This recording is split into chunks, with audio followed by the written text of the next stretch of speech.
The deadman's prison at Ice Mansion echoed with the clanking of iron chains, shattering the dead silence. Name: by who? Number: 00191. Crime: murder. 5 expressionless prison guards escorted a tall, sharp-eyed young man through the gates. The moment they stepped onto the yard, the chatter of the inmates abruptly ceased. A dozen skinny boys immediately lined up and bowed respectfully. Tiger bro. The older prisoners murmured among themselves. The little white tiger from Hongsan Street? The blade runner who worked for old Xia only to be betrayed by him. That's him. He's the one who killed young madman. Things are about to get interesting in this prison. No one could have predicted that a negotiation half a month ago would lead to this. Young madman coveted territory, while the cowardly old Xia shirked responsibility, leaving Bai Hu to face the danger alone. To save face for his boss, Bai Hu ended young madman's life with his own hands. But upon old Xia's return, the first thing he did was to hand over Bai Hu to appease the wrath of young madman's backers. To make matters worse, young madman had once served time here, and many of the inmates had close ties with him. A bloody storm was inevitable. Old Yang. New arrival, a guard called lazily. A burly man in a yellow cotton jacket with a thick beard strode over with a grin. Due to a lack of personnel in the apocalyptic prison, a chaotic system of prisoners managing prisoners had been adopted. This one scheduled for execution on the 1st of next month. Keep him in line, the guard said casually before lighting a cigarette and leaving. Old Yang lit a cigarette of his own as he scrutinized Bai Hu. Old Xia from Hongsan Street was your boss? He used to be. Bai Hu's sharp gaze was as cold as a blade, snowflakes still clinging to his lashes, though the air around him already bristled with killing intent. You're the one who killed young madman? Old Yang spat a glob of phlegm, his eyes flashing with menace. Bai Hu raised an eyebrow, a dangerous smirk curling his lips. What? You planning to avenge him, old man? Madman was my brother in life-and-death situations. Old Yang signaled with a wave, and over 20 of his lackeys immediately surrounded Bai Hu. From a distance, a guard glanced over but indifferently shut the iron door. Deaths were a daily occurrence in the deadman's prison. As long as no riots broke out, no one cared. Tiger bro, young madman was a big name here. Most of the bosses were his brothers, whispered a wiry boy with a buzz cut. But Bai Hu raised his shackled hands and taunted. Old man, still strong enough to wield a blade? Old Yang's brows furrowed. As the prison's top dog, he had seen countless criminals, but a youth this brazen was a rarity. Kid, in here, dragons have to coil, and tigers have to crouch. Old Yang jabbed a finger at Bai Hu's chest. Give me 200,000 and kneel with 3 loud kowtows in front of everyone, and I'll let you live until your execution. The onlookers exchanged mocking glances, as if already envisioning Bai Hu's submission. No money. Bai Hu snatched Old Yang's cigarette. Wanna try me? This prison sees hundreds of thousands die each year. One more won't make a difference. Old Yang hadn't expected such defiance from the young man, and was instantly enraged. No money? He'll make sure you don't last 3 days. I'm already in here, but old Joe is still outside, Bai Hu said icily. If you've got the guts, make sure I die in this prison. Old Yang's expression flickered. He had dealt with countless desperados, but Bai Hu's reckless ferocity was unsettling. The ruthless fear the reckless, and the reckless fear those with nothing to lose. Bai Hu and old Joe were the most notorious daredevils of their generation in Ice Mansion. Move, Bai Hu said to a man even taller than himself. The man puffed out his chest, his eyes full of provocation. Bai Hu stepped back, and the wiry boy beside him suddenly pulled out a sharpened toothbrush, stabbing it straight into the man's abdomen. Chaos erupted. Bai Hu's crew simultaneously revealed hidden weapon-sharpened toothbrushes, razor blades, window bars. Despite being outnumbered, not one of them flinched. Old man, times have changed. Longevity doesn't earn respect anymore. Bai Hu tossed the cigarette butt aside, his eyes glinting coldly. I send people to this prison every day. I came here for you. How many times can you dodge me? The murderous intent in the eyes of Bai Hu's skinny crew was chillingly real. Old Joe's still alive. You dare challenge me? Bai Hu sneered. You've got family, don't you? Care to bet you'll be attending their funeral tomorrow? Old Yang's face turned as cold as ice, while his lackeys, unarmed, found themselves at a disadvantage. In the resource-starved prison, even a minor injury could be a death sentence. Bai Hu, you've caused big trouble, one of old Yang's men growled, preparing to avenge their injured comrade. Just as the tension reached its peak, a dozen guards stormed into the crowd. Leading them was Zhu Gu, a portly man with a handgun at his waist. Zhu Gu, isn't this against the rules? Old Yang's face darkened, showing a hint of unease. Do I need to report to you before I act? Zhu Gu jabbed a finger at old Yang's chest. You want to be the warden? No matter how tough old Yang was, he was still a prisoner and didn't dare confront the guards directly. He sneered and pointed at Bai Hu. So, you've got someone backing you. Fine. If you're still alive in 3 days, I'll take your name as my own. Don't disappoint me. Bai Hu's words were few, but his gaze was sharp enough to pierce through old Yang. Once the adversaries had retreated, Zhu Gu sighed. Didn't I tell you not to stir up trouble? Bai Hu shot him a grateful glance. It was clear they shared some history. They won't let this go, Zhugu warned with concern. I know. A young crew member draped his jacket over Baihu's shoulders. Baihu stepped over the fallen man's body, head high, as he strode toward the cells. This kid's even tougher than the rumors said. Good thing old Jiao is still out there. Otherwise, old Yang would have made his move already. Old Yang's not the type to let this slide. He'll strike back for sure. The spectators whispered among themselves, eagerly awaiting the next storm. The prison cells were divided into countless small cliques. The dormitory of the Xiao Baihu brothers was situated in the sunniest spot on the second floor. It was the only room on the entire floor that could occasionally catch some sunlight during the frigid winter days, a privilege that underscored the strength of this group of young men. Boss. A few younger men exchanged uneasy glances, their expressions heavy with concern. After hesitating for a moment, they finally lowered their voices to report the incident from the day before. Xiao Jun came to visit and said that Lao Xia accused you of embezzling the company's money. The brothers couldn't stand it and went to confront him, but their voices dropped even further as they continued. Lao Xia played dirty. Sanson is gone, Xiao Wu is crippled, and ninth brother was seriously injured. Having finished their report, the younger men looked nervously at Xiao Baihu. The situation was clear first. They had orchestrated his imprisonment, and now they were targeting his brothers. Lao Xia was determined to completely eliminate Xiao Baihu's influence.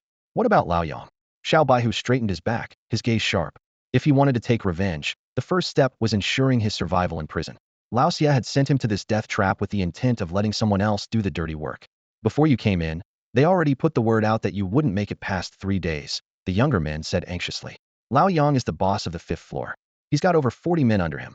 And it's not just him, every boss in the prison has declared they're out to get you. A faint smirk tugged at the corner of Xiao Baihu's lips, a glint of cold determination flashing in his eyes. Then he'll make sure they fear me first. At dawn, the sky remained shrouded in the gray haze typical of a Little Ice Age climate. In temperatures below -10 degrees, the iron-framed beds felt like massive blocks of ice, capable of claiming lives with a moment's carelessness. Lao Yang had barely managed to doze off, clutching his girlfriend, now that the temperature had slightly warmed. Time for breakfast. A low voice sounded near his ear, and a shadowy figure was already seated at the edge of Lao Yang's bed. Startled awake, Lao Yang was shocked to find Xiao Baihu draped in his cotton coat, idly toying with a gleaming toothbrush in his hand, his cold gaze fixed on him. Looking around, Lao Yang's fear intensified. His 5 cellmates were kneeling on the ground, their thin clothing offering no protection against the cold. Each of them had a sharp weapon pressed against their necks. As the dominant figure controlling the entire 5th floor cell block, Lao Yang held all the keys. Yet someone had managed to infiltrate his territory without a sound. I don't like being targeted, Xiao Baihu said indifferently, glancing at the long-haired prisoner cowering under the blanket. Since you're coming after me, I suppose it's fair if I take you out first, isn't it? What do you want? Lao Yang forced himself to remain calm. You've been in this place too long, Xiao Baihu sneered. You think you're a match for me? Today, I'll make an example out of you. That way, no one man or ghost will dare mess with me. In this survival-off-thefitist environment, staying alive required a show of strength. Taking down Lao Yang would serve as a clear warning to any other would-be challengers. Lao Yang's face turned ashen as his hand fumbled for something under the blanket. Thwack! The toothbrush in Xiao Baihu's hand pierced straight through Lao Yang's palm, driving into the bed frame beneath. Lao Yang gritted his teeth, enduring the searing pain without a sound, refusing to lose face in front of this younger adversary. Blood quickly soaked through the bedding. How the hell did you get in here? Lao Yang growled through clenched teeth.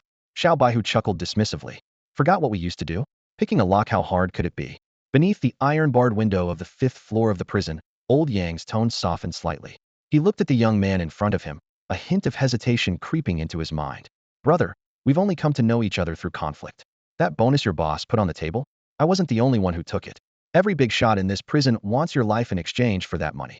A glint of coldness flashed in little white tiger's eyes. He thought of the countless times he had risked his life for old Xia, only to be repaid with such ruthless betrayal. Even after he had been sentenced to death, old Xia still wasn't satisfied and insisted on eliminating him completely. I want out, kid. Old Yang's voice trembled slightly. You're putting me in a tough spot here. If I had a way out, I'd have left long ago instead of freezing in here. Old Yang's face contorted with anger, his voice shaking with frustration. Little White Tiger smirked, settling for a compromise. Can I at least not ask who wants to kill me? Old Yang, well aware of the unspoken rules of the prison, knew that betraying others would only bring disaster upon himself. Seeing Little White Tiger nod seriously, he relaxed a little. Fine, we're all in this mess together. You've got your code, and I won't force you to break it. But I have my own rules too, Little White Tiger replied coldly. He flicked his cigarette butt aside and glanced toward the corner of the room. 7 or 8 of his loyal men stood there, waiting for his signal. As soon as he gave the nod, they sprang into action. They grabbed Old Yang's 5 men, who were kneeling on the ground, and without hesitation, drove sharpened toothbrushes and wooden stakes into their necks. The sickening sound of flesh being pierced echoed through the room.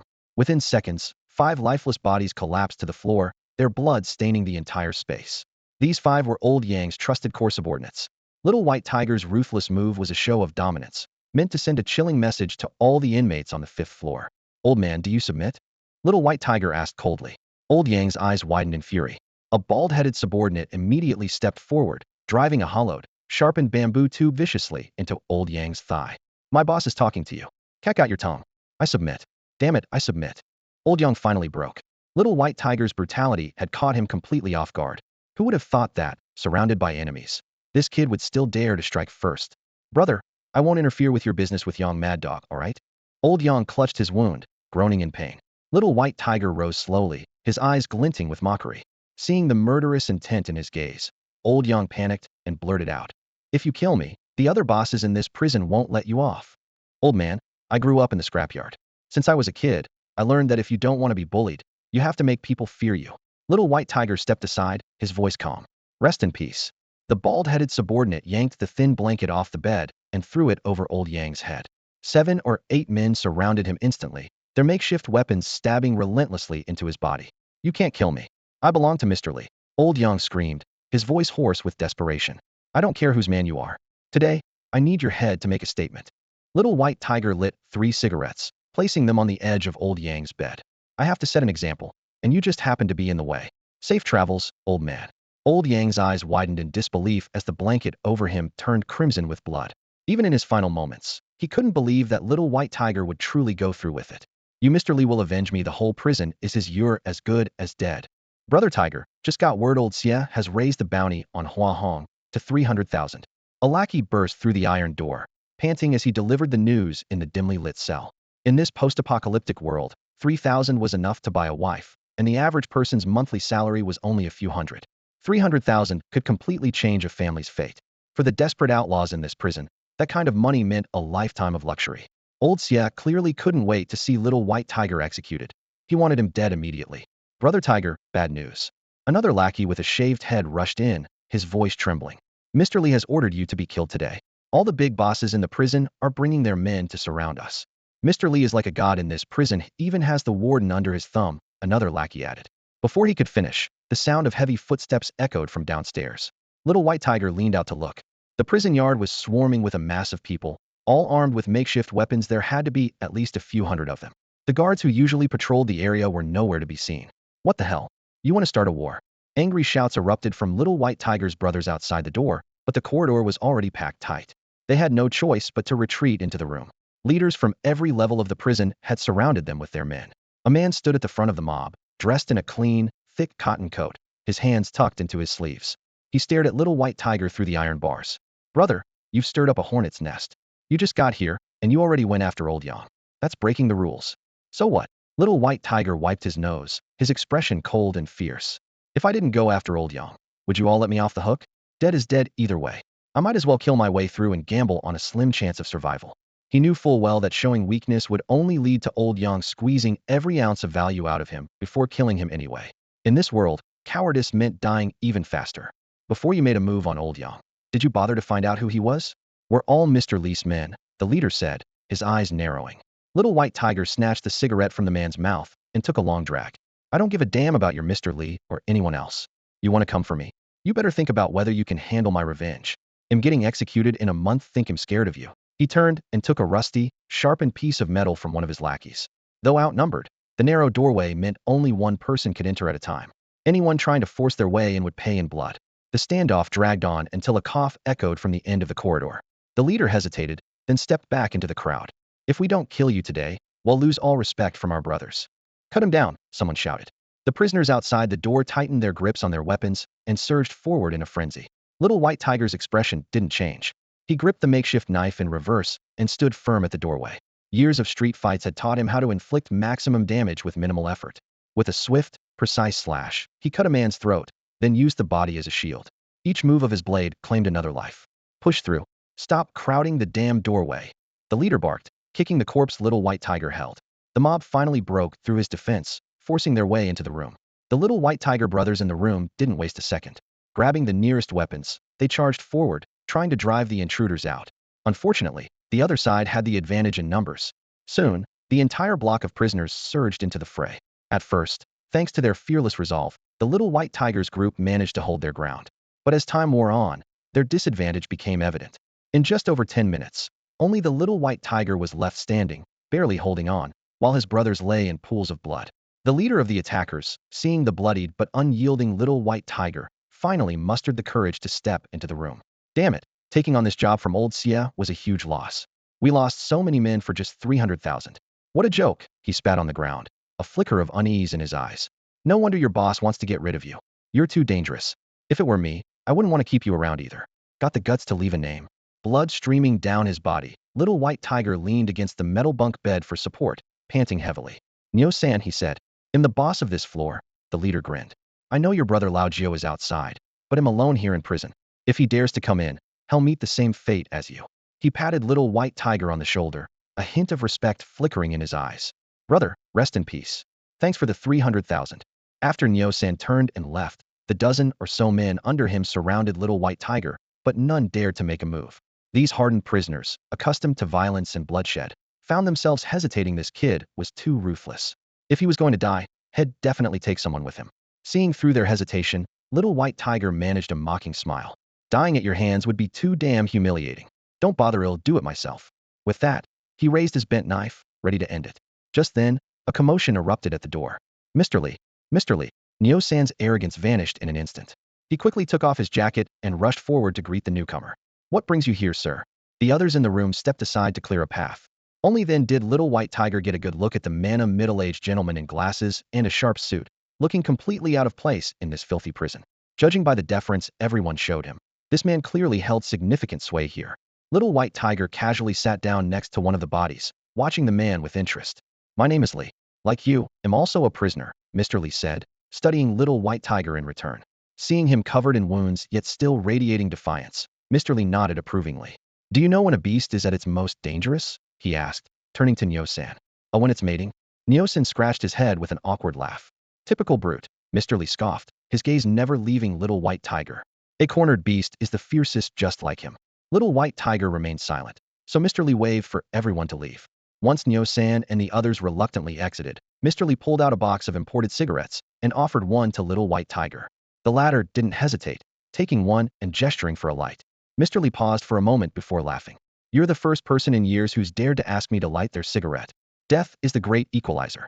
I'm about to die. Your background, your power, none of that matters to me, little white tiger said nonchalantly, puffing away.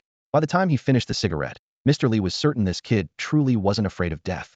All right, let's get it over with, little white tiger said, tossing the knife at Mr. Lee's feet. Out of respect for that cigarette, I won't resist. Mr. Lee chuckled as if he'd just heard the most ridiculous thing. Using the tip of his shoe, he nudged the knife aside, then gestured for Nyo-san and the others to move even farther away. Once the corridor was completely empty, he finally spoke. How about a deal? I'll get you out of here, and in return, you retrieve something for me. The little white tiger knew all too well that in the apocalypse, there was no such thing as a free lunch. Faced with his hesitation, Mr. Lee shrugged, a faint, almost imperceptible smile tugging at the corner of his lips. Either way, you're on a dead-end path. So why not take a gamble? The words hit the mark. For a death row inmate, what else was there to lose? The little white tiger nodded slightly, signaling for Mr. Lee to continue. The third underground level of the dead man prison. Ever heard of it? Seeing the little white tiger shake his head, Mr. Lee explained unhurriedly. That's where they lock up the special prisoners. There are only two ways to get in. Either you commit a serious and unique crime, which means being trapped underground forever, never seeing the light of day again, or you're a death row inmate like you, who commits another major crime in prison. He raised two fingers with a sly grin. The outcomes are simple. Either you get executed early, or you're thrown into the third underground level until the day of your execution. The little white tiger's eyes widened in shock. In that moment, he finally saw the terrifying intentions behind the man in front of him. Mr. Lee dropped all pretense, smiling openly. That's right. Those people are there for you to kill. The more you kill, the better your chances of getting in. Staring at the corpses scattered across the floor, the little white tiger let out a bitter laugh. So he was just a pawn, and these dead prisoners were even more pitiful. Why me? He asked. You weren't the only candidate, Mr. Lee replied, narrowing his eyes cunningly like an old fox. I've sent over 20 people down there. Most were executed on the spot, and the rest never came back alive. But you. He gestured to the bodies around the room and gave a thumbs up. I've never seen anyone take out over 20 people in one go. If you can make it out alive and bring back what I need, a box hidden on one of the lifers down there, he'll get you out. And as for old Sia, he'll take care of him for you. If you're so capable, why don't you go get it yourself? The little white tiger clearly didn't trust the promise. Mr. Lee spread his hands in mock helplessness. The third underground level doesn't take bribes. With that, he turned and walked away without waiting for the little white tiger's response. At that moment, the little white tiger felt like a trapped beast. He could either die at the hands of other prisoners or await execution. If he wanted to survive, he had no choice but to accept the mission. No sooner had their conversation ended than the warden stormed into the cell block, accompanied by heavily armed guards who began dispersing the remaining prisoners. Can't you cause me less trouble? The warden's tone toward Mr. Lee was laced with exasperation, though the wariness in his eyes was unmistakable. No choice. Time's running out, or I wouldn't be using an outsider. Mr. Lee patted the warden on the shoulder. Same deal, as always, make sure to check your account. As the two spoke, the bloodied little white tiger was dragged out of his cell like a lifeless dog. Report, 17 dead, over 30 injured, one of the guards announced. The warden waved dismissively, unconcerned. In Deadman Prison, death was as routine as breathing. In the post-apocalyptic world, there was nothing cheaper than human lives. He grabbed the little white tiger by the hair, grinning. This one's a wild one. Watch out, or hell bite you. Mr. Lee looked the little white tiger over with satisfaction. But just as he was about to faint, the little white tiger suddenly lifted his head and shouted at Mr. Lee, "Save them." He knew that without Mr. Lee's intervention, the injured prisoners would likely be dumped in the prison's mass grave. In the sub-zero temperatures, they wouldn't stand a chance. You haven't even lived enough yourself, yet you're worried about your brother. The warden sneered coldly. Just as he was about to signal his men to drag the little white tiger's brother away, Mr. Lee raised his hand, stopping him. Send him to the infirmary. Put it on me, Mr. Lee said calmly, clearly showing some appreciation for the little white tiger's disposition. The third underground level was a dark, damp place that never saw sunlight. Legend had it that a century ago, during the Blood Moon's arrival, this place served as a sanctuary for humans fleeing from the transformed. That disaster caused humans and animals exposed to the Blood Moon's light to mutate into bloodthirsty creatures. In the current world, the transformed and humans each occupied half of the power balance, with humanity constantly on guard against the threat of the transformed. When the prison officer knocked open the iron door of the third underground level, the sight before him left the little white tiger stunned. A corridor stretching hundreds of meters was lined with awakened individuals stationed every 10 steps. These awakened ones, also products of the apocalypse, had gained special abilities through awakening rituals. Instead of fighting the transformed on the front lines, they were now stationed in this sunless underground prison. It was only then that the little white tiger understood why Mr. Lee had said they didn't take bribes. These awakened individuals could easily make far more money doing something illegal than by accepting dirty cash. Lock him up for a few days. Once the higher-ups have verified everything, send him on his way. The prison officer explained with an ingratiating smile to the underground guards. These normally arrogant officers didn't dare to breathe too loudly in front of the awakened. The underground guards, however, were used to it. Sending troublesome individuals to the third underground level was indeed the best solution. The captain of the guards turned and saluted the only man seated behind him. The man wore a black uniform, his hat brim pulled low, obscuring his expression. Though silent and unmoving, he exuded an oppressive aura, as if a mountain loomed over the room. With a sharp clap, the captain propped his legs up on the table and said nonchalantly, "See if there's a spot where he can behave himself." Two awakened individuals hauled the barely conscious little white tiger down to the end of the corridor.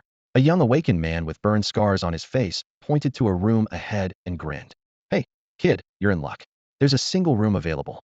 The old man inside just died, so you can keep him company." Though the little white tiger thought himself accustomed to death, the stench that hit him as he pushed the door open nearly made him gag. On the bed lay a withered corpse, already beginning to rot. "You'll sleep on the top bunk. Don't worry, he won't object. Get along with your roommate, okay?" One of the guards said mockingly, as if watching a caged animal. "You're not going to take him out?" The little white tiger leaned against the wall, his battered body barely able to hold him up. "Once you're in the third underground level, unless you're executed, you're not leaving." He was sentenced to life, so even in death, he's stuck here. That's the rule. Damn it. The little white tiger cursed, pulling a cigarette from his pocket, the ones Mr. Lee had given him earlier. There was no need for body searches down here. No one dared to stir trouble under the watchful eyes of the awakened. The guard shut the door with a derisive snicker. The little white tiger lit cigarette after cigarette, swallowing a few pills as well. Though the infirmary had treated his wounds briefly, injuries like his would have landed him in the ICU outside. He scanned the barren cell. Other than a single bed, it was empty. Narrowing his eyes, the little white tiger thought to himself, if the box wasn't here, Then there was only one possibility. It was in another room. Outside the iron gate, a prisoner waved at Xiao Baihu and handed over a cigarette. Xiao Baihu glanced at the awakened guards not far away, knowing that as long as he didn't step out of the room, the guards wouldn't interfere. However, anyone attempting to escape would undoubtedly be shot dead on the spot.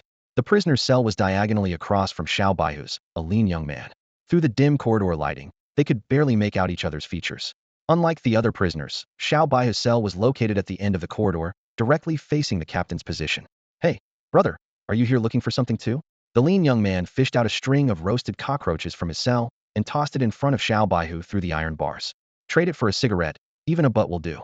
Covered in wounds, Xiao Baihu wasn't in the mood to respond.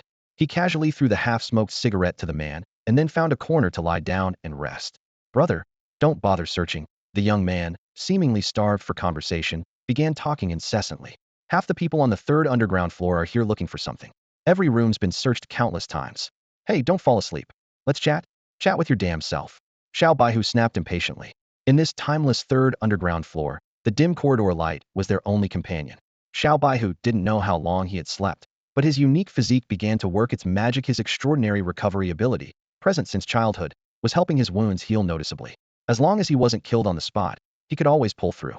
Recalling his unfinished mission, Xiao Baihu started meticulously searching his cell. But Mr. Li hadn't specified the characteristics of the box, leaving him fumbling in the dark without a clue. Stop searching, the lean young man next door said, lying on the ground and speaking through the food slot. There are 18 rooms below. Mr. Li sent so many people in, and none of them found it. You're not the only one looking for it. The awakened guards are searching too. Why else do you think they're stationed here on the third underground floor? 3 days had passed. In the small, confined room on the underground third floor, Xiao Baihu paced back and forth like a caged beast. He had even turned the toilet inside out, but his search yielded nothing. The cramped 10 square meter space had already been combed through hundreds of times, leading to one inescapable conclusion: the mysterious box was simply not in this room. Other rooms? Not a chance. The entire third underground floor was heavily guarded, with awakened individuals patrolling everywhere. There was no way they would allow a prisoner to roam freely. What made Xiao Baihu feel even more hopeless was the fact that his execution date had been moved up to 3 days later. Punishment for killing over a dozen people in the prison. Hey, got any smokes left? The chatterbox from the neighboring cell started up again. Xiao Baihu no longer found him annoying. In this isolated, suffocating place, that endless prattle had become his only source of solace. The awakened guards at the door ignored him completely, and the other prisoners in their cells never made a sound. According to the chatterbox, they had all been driven mad from being locked up for so long. After all, in a place so airtight and oppressive, it was only a matter of time before anyone broke. Do you know what kind of box he's looking for? Xiao Baihu pushed open the small slot where meals were passed through and leaned his head toward his talkative neighbor. No idea, the chatterbox replied, rubbing his nose and staring eagerly at Xiao Baihu. I'd bet he doesn't even know what box he's looking for. There's not even a takeout box left down here on the third floor. And if there were, someone probably tore it up to use as toilet paper. Got any smokes, buddy? Irritated, Xiao Baihu lit a cigarette, took a few puffs, and then tossed the rest to him. You'll never find it. A scarred awakened guard with burn marks on his face suddenly appeared outside Xiao Baihu's cell, knocking on the iron door. Got a light? Xiao Baihu, a streetwise survivor, recognized this as a potential opportunity. He lay down on the floor, stretched his hand through the bars, and lit the awakened guard's cigarette. Brother, I'm getting executed in 3 days. But I'd rather die knowing the truth. What kind of box are you looking for? The awakened guard took a deep drag, and then casually tossed a half-empty pack of cigarettes onto the ground. Under the chatterbox's envious gaze, Xiao Baihu quickly snatched the pack and hid it behind the bars. Guess it doesn't matter if I tell you, the guard said, leaning against the iron door. He glanced at his squad leader and lowered his voice. It's not like you guys can get out. Ever heard of the demon ancestors? Demon ancestors? You're saying demons exist in this world? The chatterbox looked skeptical. What a load of crap. When humans are exposed to the blood moon, they turn into converters. But what about animals? The awakened guard exhaled a leisurely smoke ring. Converted beasts? Yes and no, the guard said, as if he had found someone to confide in. At the beginning of the cataclysm, the first 10 humans to become converters were called the founders. But the first animals to transform into converted beasts were called the demon ancestors. Most people only know about the 10 founders, but we awaken know the truth: the demon ancestors are just as powerful as the founders. The guard looked up, a trace of despondency flashing in his eyes. Silver-striped tiger, two-headed jiao, sword-winged crane, lazy turtle, even if I live my whole life, you'll never get to see them. What does that have to do with the box? Xiao Baihu pressed. The box contains their blood. Who could possibly get their blood? The chatterbox scoffed. A single founder could wipe out a city of 1 million people. If the demon ancestors are on par with them, Who in their right mind has the power to collect the blood of such terrifying creatures? So, I'm telling you, you'll never find it. The box is just a legend. The awakener stood before the iron door, his voice dripping with disdain. The story goes that a certain nine awakened left the ancestors' blood to his son before dying. That man happened to be hiding on this third underground level and met his end here. He sneered coldly. That guy in your room has been searching for 20 years. And what did he find? The awakener banged on the iron door of the small white tiger's cell, his tone laced with impatience. Give it up. With that, he turned and walked away, as if his task was complete. Why are you telling me this? The small white tiger lay on the ground, shouting through the food slot. The awakener didn't look back. In 3 days, you'll be executed by firing squad. Tell that so-called Mr. Lee to stop sending people here. If the box were real, would have it by now. The small white tiger suddenly understood the hidden message. The repeated intrusions orchestrated by Mr. Lee had clearly irritated these awakeners. They wanted to use him as a warning. Stop wasting time and leave them alone. A heavy sense of despair washed over him. He hadn't avenged his brothers yet, and they were still waiting for him outside. On the eve of his execution, the small white tiger completely gave up hope. For the sake of a mere legend, his life would end a month early. Cigarette butts were scattered across the damp floor as he sat dejectedly on the bed, memories of his brothers flashing through his mind. I wonder if old Nine will avenge me, he muttered with a bitter laugh. Damn it, what a pathetic way to go. All I wanted was to have enough to eat and stay warm. And in the end, I got nothing. Perhaps it was the pent-up frustration of the past days, or the unwillingness to accept his impending death, but the small white tiger suddenly kicked the wall hard from the top bunk. The rotting bed frame gave way, and he fell unprepared onto the corpse below. Shit! The slimy fluids from the corpse splattered all over him, the stench assaulting his senses. Panicked, he tried to push the body away, fearing contamination, but the corpse seemed stuck to the bed frame, refusing to budge even after 2 attempts. Then, he froze. Beneath his palm, he felt something unusual. There was a hard object inside the shriveled abdomen of the corpse. The body was so emaciated that he could clearly discern the foreign object. You've got to be kidding me. His face twisted in disgust as a bold idea took shape in his mind.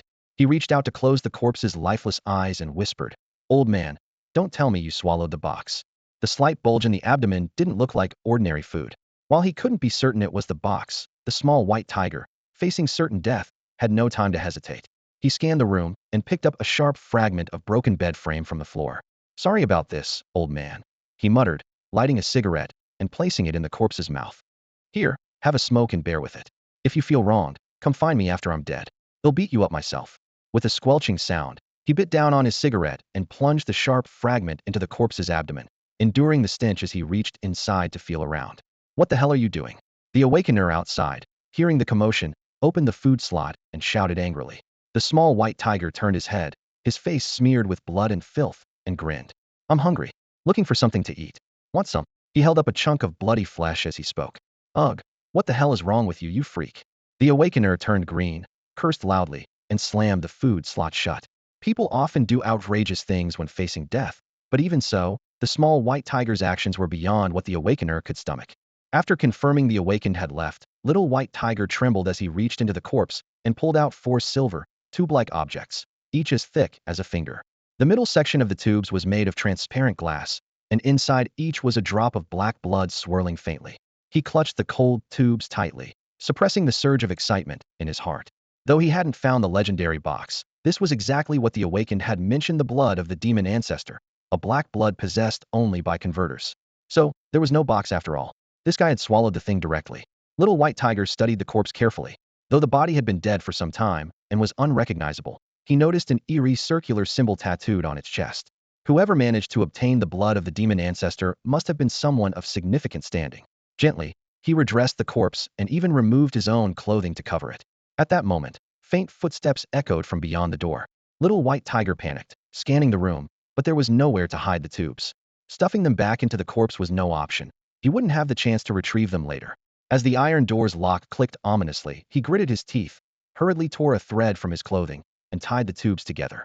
Old man, I hope you swallowed it through your mouth, he muttered under his breath, suppressing the urge to gag. Then, with immense effort, he swallowed the tubes, tying the thread's other end to his teeth, ensuring he could retrieve them later. The iron door creaked open with a grating noise, and a prison guard stepped in, roughly shoving little white tiger, who was sitting beside the corpse. When little white tiger turned his head, the guard recoiled in shock. Bare-chested, blood smeared across his hands and dripping from the corner of his mouth, he was a terrifying sight. Done eating? Time to go, the guard said gruffly. Little White Tiger wiped the blood from his mouth, his gaze firm as he walked out of the cell. A chatty young man, sprawled on the ground and peeking through the food slot, waved at him. Take care, buddy. See you in the next life.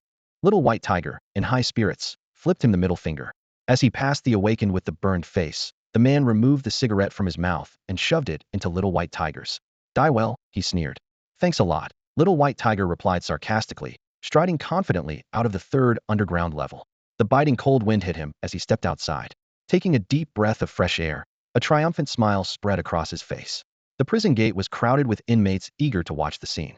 Though most of them harbored grudges against Little White Tiger, many had lost brothers at his hands. Their eyes betrayed a begrudging respect at this moment. From afar, Nyo-san gave him a thumbs up. Brother, I gotta say, you've earned my respect.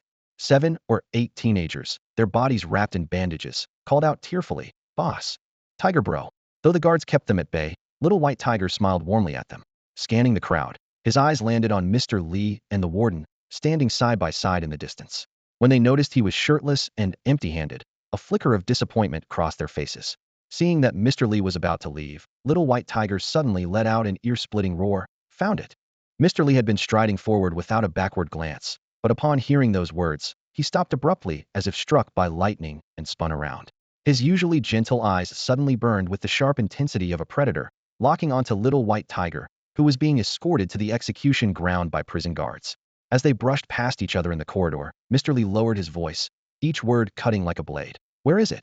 Little White Tiger raised a hand and tapped his temple, replying nonchalantly. A tube silver on both ends, glass in the middle. Those words seemed to ignite a fuse within Mr. Lee. His breathing grew heavy, each exhale crystallizing into white mist in the cold air. Where is it? He demanded. If I tell you now, you'll kill me. Who the hell would I complain to then?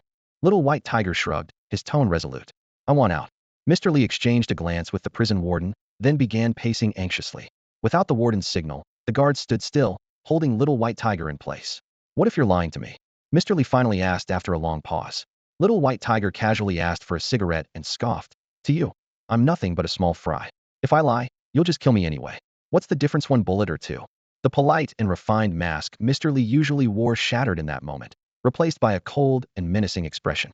He stared into Little White Tiger's eyes, searching for any hint of deceit, something he had encountered too many times before. But Little White Tiger's gaze remained unwavering, meeting his without flinching. If you're lying, you'll die a horrible death, Mr. Lee said at last, relenting. Little White Tiger had accurately described the container for the ancestors' blood.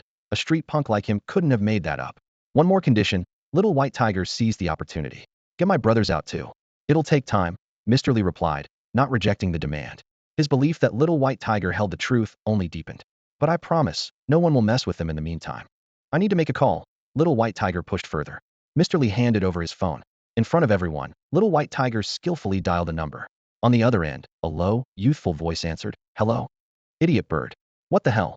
The two exchanged a brief conversation in cryptic slang only they could understand. I'm getting out soon. How's it going on your end? Little White Tiger asked, his tone unusually concerned. If you'd called 1 minute later, I'd already be inside old Sia's house. The voice on the other end boasted arrogantly. You're heading off today, so I figured I'd drag old Sia out of town and bury him to keep you company. Little White Tiger cursed him playfully, a rare softness appearing on his face, an expression he reserved only for his brothers. Pull everyone back. I'll be out any moment, Little White Tiger instructed. The other person caught on immediately. Got it. The voice on the other end quickly barked orders to those around him. Let old Sia know I'm in town. Before the words were even finished, a barrage of gunfire erupted over the phone. Damn you, old Sia. Get ready to meet your end, shouted the voice, followed by chaotic screams, cries of pain, and the sound of returning fire.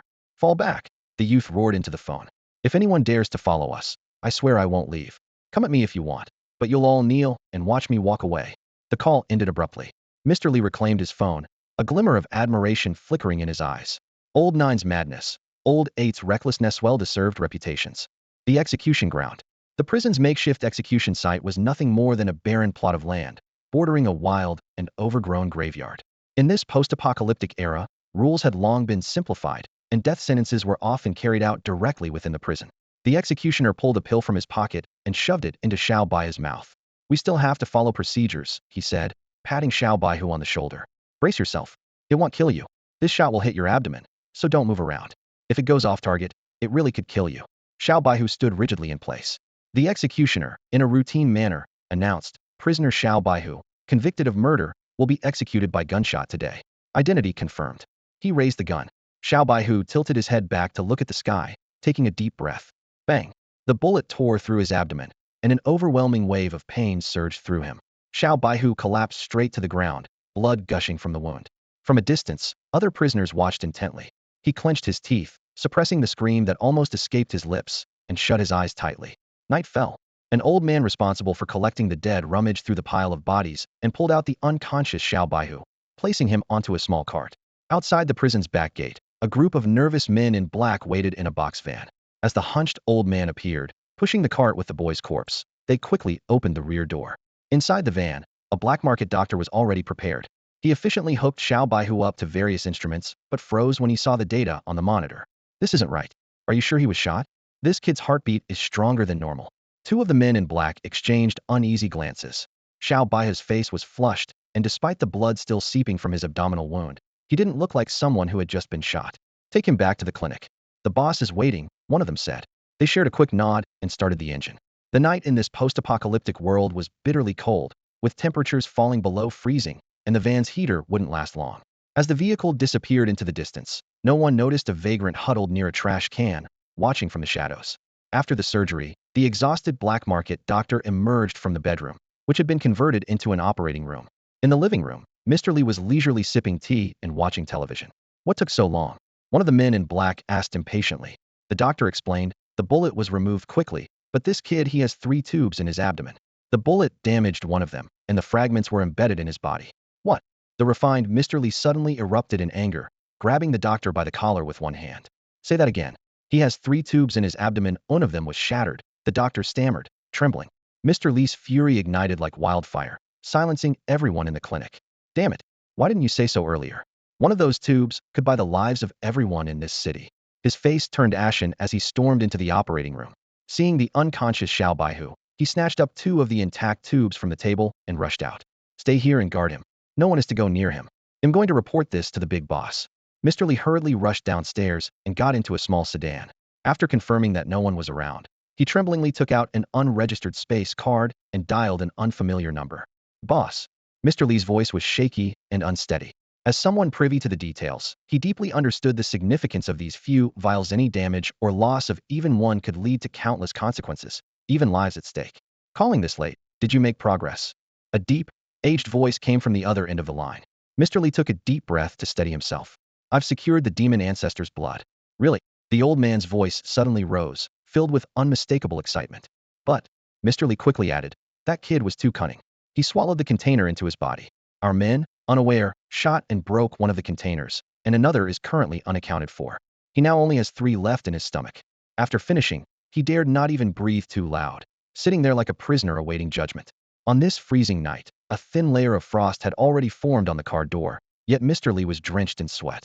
Seconds ticked by as the air seemed to freeze around him. Find out where the missing vial went, at all costs. The voice on the phone commanded, as cold as ice. And what about the kid? Mr. Lee forced himself to ask. Killing him would waste 1 vial of the demon ancestor's blood. Treat him as a last resort. Monitor his physical data around the clock, and keep all information about him hidden for now. Don't report anything. The board of directors is restless lately. Once I've dealt with company matters, bring him to me. And remember, never let him out of your sight, the old man said with clear displeasure in his tone. You know how to gain loyalty, don't you? If you can't handle this, don't bother coming back. The call ended, and Mr. Lee collapsed into the seat, finally letting out a long breath as he lit a cigarette.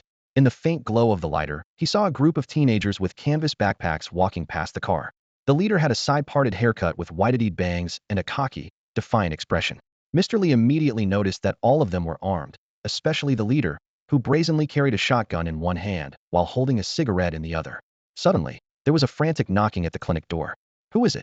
The doctor leaned closer to the peephole, but all he saw was darkness. Even the hallway lights were out. Who's there? The doctor asked cautiously.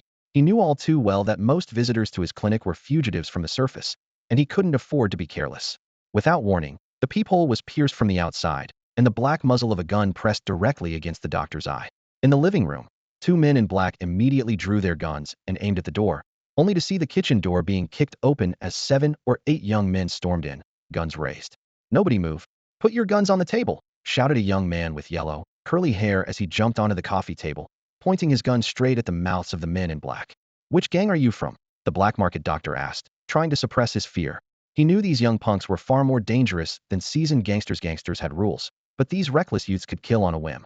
After securing the room, the side-parted teenager casually walked in with his shotgun slung over his shoulder. He slapped the doctor's face lightly and said, "Not taking customers anymore? Do I look like the big bad wolf? How are you running a business if you don't open the door? Look, if it's money you want, I'll give it to you. There are other patients here. Please don't cause trouble," the doctor pleaded in a trembling voice, clearly mistaking them for robbers. "You think I need your pocket change? If I wanted to rob, I'd hit a bank. Do you think I'd come here personally for that?" Though young, the teenager's demeanor exuded the authority of someone who had seen and done much more than his age suggested. A shifty-eyed teenager hurried over, his finger trembling as he pointed toward the direction of the operating room. Before he could finish speaking, a group of boys stormed in like a pack of wolves. Inside the operating room, little white Tiger lay on the surgical bed, his face pale as paper. "Tiger, is Tiger okay?" one of the boys shouted anxiously. "He's tough. He took 3 stabs from me before and walked away fine." Another boy growled through clenched teeth. "Who the hell shot my brother?" Several boys barged into the living room, pointing their guns directly at 2 men in black. The two exchanged glances, their hearts sinking. They knew better than to provoke this gang of young hotheads. From the moment they entered to taking control of the situation, it only took a few breaths. Their swift and ruthless methods rivaled even those of old Lay. The combination of seasoned tactics and youthful ferocity meant one wrong word could cost a life. The kind of punishment you'd get in prison. It was the only way he'd make it out alive, one of the men said tactfully. "Who fired the shot?" "Names. I'll take my crew and finish him off right now." A boy with bleached yellow hair and a mop-like perm snarled, his bloodshot eyes glaring as he shoved the barrel of his gun into the man's mouth. Smack.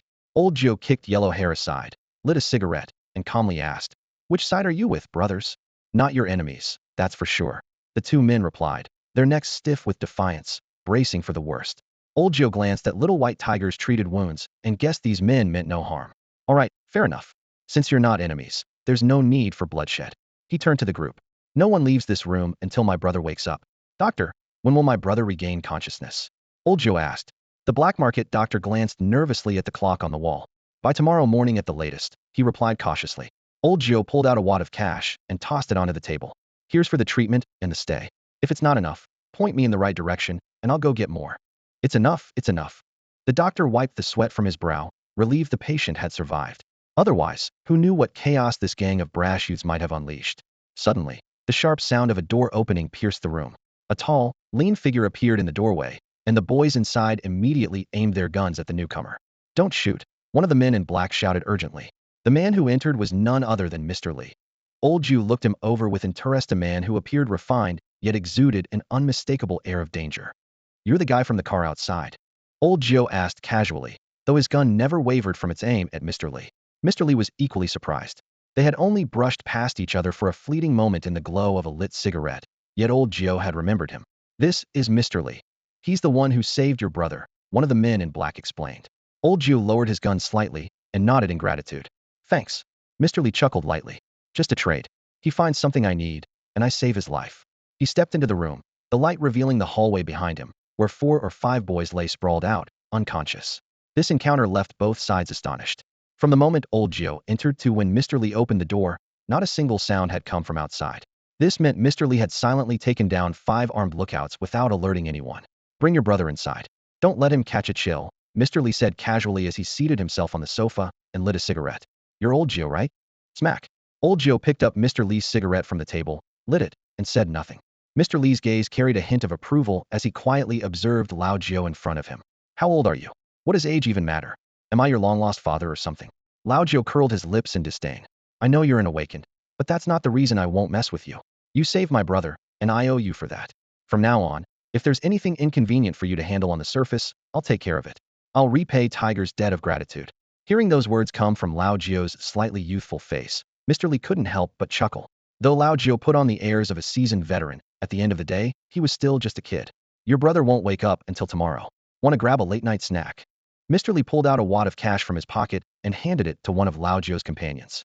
The gesture was meaningful. It was his way of showing Lao Joe that he had no intention of tampering with their food. By this point, both sides had tacitly acknowledged that they weren't enemies. "I've got money," said a boy with yellow-dyed, curly hair, pouting stubbornly. "We're all out here, making a living on the streets. Buying a snack with someone else's money? That'd be a slap in the face to our boss. This one's on me." Lao Joe waved at him dismissively. Go grab a case of beer.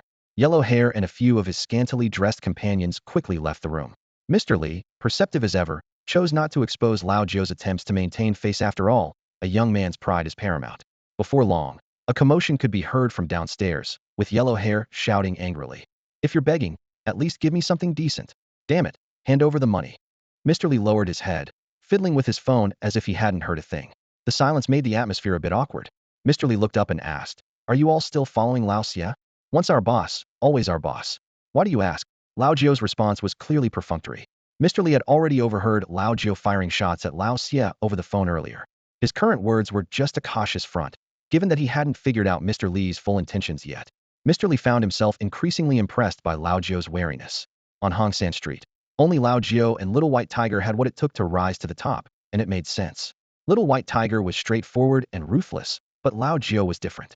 There was a certain unpredictable edge to him. He might seem reckless, but he was the first to locate Little White Tiger's hideout. And while he had the brains, he was bold enough to lead just a dozen boys to storm Lao Xie's stronghold, which housed over 100 men. "So what's your plan from here?" "I've got a deal with Little White Tiger. I can help you guys take Lao Xie down," Mr. Li said seriously. He had just received orders from above to win over Little White Tiger. With someone who valued brotherhood above all else, the best strategy was to first gain the trust of his close allies, especially Lao Jio. "Why don't you ask him when he wakes up?" "I'm just a lackey," Lao Jio shrugged, dodging Mr. Li's probing questions with casual indifference. These street-smart kids, having grown up in a world of survival, trusted only their own. Gaining their trust was no easy feat. It was clear why Lao Jio had no qualms about going against Lao Xie, had never truly regarded Lao Xie as his boss. The next day, Lao Jio slowly opened his weary eyes. He had spent the entire night curled up on the floor beside the Little White Tiger's hospital bed, keeping watch. The small creature lay there breathing steadily, yet showed no signs of waking. As Lao Jio rubbed his stiff neck, Mr. Li entered the room with a doctor in tow. The three of them instinctively turned their gaze toward the Little White Tiger, who looked so peaceful, as if merely asleep. Yet, an air of unease hung heavily in the room. The doctor began examining the Little White Tiger's injuries meticulously, adjusting various instruments as his frown deepened. "By all logic, the anesthesia should have worn off by now. I was precise with the dosage," he muttered while moving his stethoscope over the tiger's chest and carefully prying open its eyelids to inspect further. "What do you mean? Even you don't know?" Lao Jio suddenly drew his gun and pressed it against the doctor's temple. "If my brother doesn't wake up, you're going down with him." The doctor turned pale, trembling as he cautiously pushed the barrel of the gun away. "Please, calm down, brother. Medicine isn't absolute." Seeing the murderous look in Lao Jio's eyes, he stammered, "Maybe by noon?" "Spare me the medical jargon," Lao Jio roared. "If my brother doesn't wake up, you'd better start studying theology. Kneel down. Pray for my brother. If he doesn't open his eyes, you're not getting up." He turned toward the doorway and yelled, "Huang Mao, bring me that cross." Mr. Li massaged his throbbing temples, watching the scene unfold with cold detachment. A suspicion had already taken root in his mind. If the Little White Tiger indeed carried the blood of the primordial demon ancestor, it was a miracle the beast hadn't already died from its overwhelming power. Could it be that fragments from the wound weren't fully cleaned out? Mr. Li asked, feigning uncertainty. The doctor shook his head vehemently. "Impossible. Absolutely impossible. I double-checked everything. Could something in the container have caused this?" Mr. Li inquired cautiously, deliberately avoiding any mention of what the container held. The doctor's eyes lit up, as if grasping at a lifeline. He nodded fervently. "It's possible. We don't know what was in that container. I swear on my wife and children's lives, the surgery was a success. Look." He hastily unbuttoned the Little White Tiger's clothing. The bullet holes had completely healed, leaving no scars. Even more astonishingly, white fur had begun to grow on its body, and its claws had lengthened several centimeters overnight. "In all my decades of practice, I've never seen anything like this. It's like he's mutating." The doctor stammered nervously, terrified that Lao Jio's gun might go off at any moment. The room fell into an unsettling silence. Even Mr. Li was at a loss. A human absorbing the blood of the primordial demon ancestor, this was unprecedented in history. "Is there any way to wake him up?" Mr. Li asked in a low voice. The doctor pondered for a moment. "You could try stimulating him. Physically, he's in better condition than a normal person. The issue might be with his brain." Mr. Li exchanged a glance with Lao Jio, and the two stepped out into the hallway. "The situation has changed. I need to consult an expert," Mr. Li said quietly. "You stay here and keep watch." If the Little White Tiger truly couldn't wake up, the loss of a vial of demon ancestor's blood would be catastrophic. Mr. Li didn't dare imagine how the boss would react. At this moment, both men were deeply anxious about the Little White Tiger's fate, and Lao Jio's usual suspicion of Mr. Li had unconsciously eased. "Go quickly and come back soon," Lao Jio said. "Got it." Mr. Lee threw on his coat in the living room and left in hurried strides. Old Gio stood in the corridor, looking gloomy, with the remnants of a cigarette burning down to the end in his hand. He stubbed out the cigarette with his toe and turned to walk back into the room. Just then, a young couple secretly kissing downstairs glanced around nervously to ensure no one was watching. The man quickly pulled out his phone and made a call. "Boss, we found old Gio." On the other end of the line came a menacing voice. "Keep an eye on him. Damn it, I'm going to skin him alive today. I'll be there in half an hour." Inside the operating room, the atmosphere was tense. Xiao Baihu's breathing grew increasingly rapid, and low, beast-like growls emanated from deep in his throat. His already burly frame seemed to be expanding, and the most noticeable change was his fur, growing visibly thicker and denser by the second. "Brother Gio, the doctor said we need to stimulate Brother Hu." Haigo muttered as he pulled a large bill from his pocket. "How about I go find a couple of foreign girls to liven him up? Are you trying to stimulate him or piss me off?" Old Gio snapped, waving him off impatiently. "Get out, all of you. Get the hell out." After everyone left, Old Gio lit another cigarette and sat silently by Xiao Baihu's bedside. Growing up together on the streets, the bond between them had long surpassed that of blood brothers.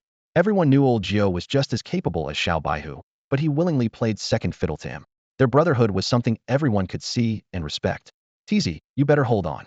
Old Gio, known for his ferocity and ruthlessness, now had red-rimmed eyes, revealing a rare moment of vulnerability. "We need you.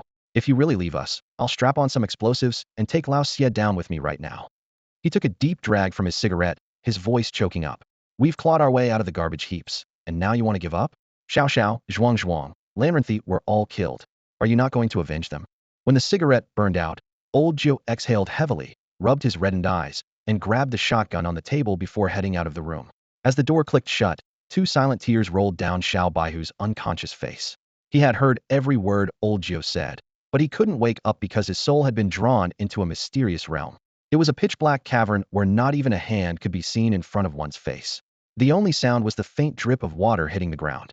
The soul exit lay just ahead, blocked by a massive, 5-meter-long silver-glowing white tiger sprawled across the path. Ever since Xiao Baihu had absorbed the blood of the silver-striped tiger, this standoff had lasted through the entire night. Although he didn't know where he was, Old Gio's voice rang crystal clear in Xiao Baihu's mind. The more anxious he became, the more agitated he grew. He knew Old Gio's temper all too well. If he didn't wake up soon, that guy would really go after Lao Xia with everything he had. "Damn it. If I'm going to die, so be it. You're a tiger, and I'm a tiger too. Let's see whose bite is stronger." Gritting his teeth, Xiao Baihu steeled himself and walked straight toward the giant tiger. The massive tiger slowly rose to its feet as it saw him approach, letting out an earth-shaking roar. Even in his soul state, Xiao Baihu felt an overwhelming surge of power coursing through him. He quickened his pace and stopped 10 meters in front of the tiger, then knelt down without hesitation. "Big brother, I know you're the ancestor of all spirits. Could you move over a bit and let me through?" His years of street survival had taught Xiao Baihu the art of adaptability. The giant tiger seemed puzzled by his unexpected gesture. "If you agree, just step aside," Xiao Baihu continued, forcing himself to stay calm. The tiger remained motionless, its white fur rippling with an imposing aura. "You're not eating me or letting me through. What is this, a hostage situation?" Frustrated by the lack of response, Xiao Baihu suddenly sprang to his feet and headbutt the tiger's jaw. Perhaps it was due to his unique soul state or the single drop of the ancestor's blood he had absorbed, but the giant tiger actually staggered back a step. "I'm going to take you down." Xiao Baihu leaped onto the tiger's back and began pummeling its head with all his might. Though his attacks barely fazed the tiger, the indignity of being struck while mounted enraged it. With a powerful shake, the tiger flung Xiao Baihu several meters away.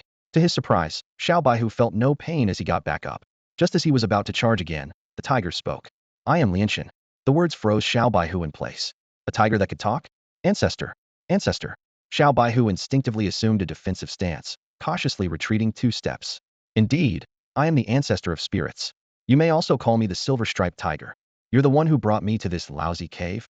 The little white tiger warily scanned the dark, damp surroundings of the cave, uneasily realizing it had been kidnapped by a silver-striped tiger.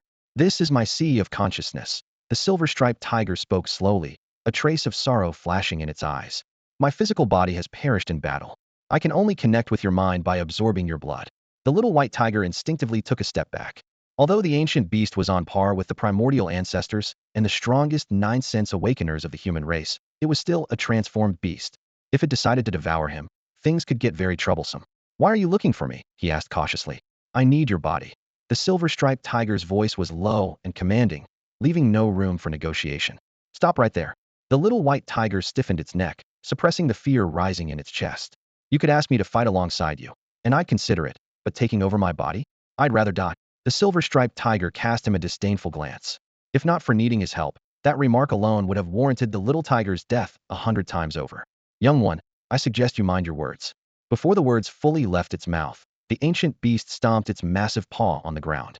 With a deafening boom, the entire cave shook violently. Rocks tumbled down as an invisible force pinned the little white tiger flat against the ground. My soul is fading.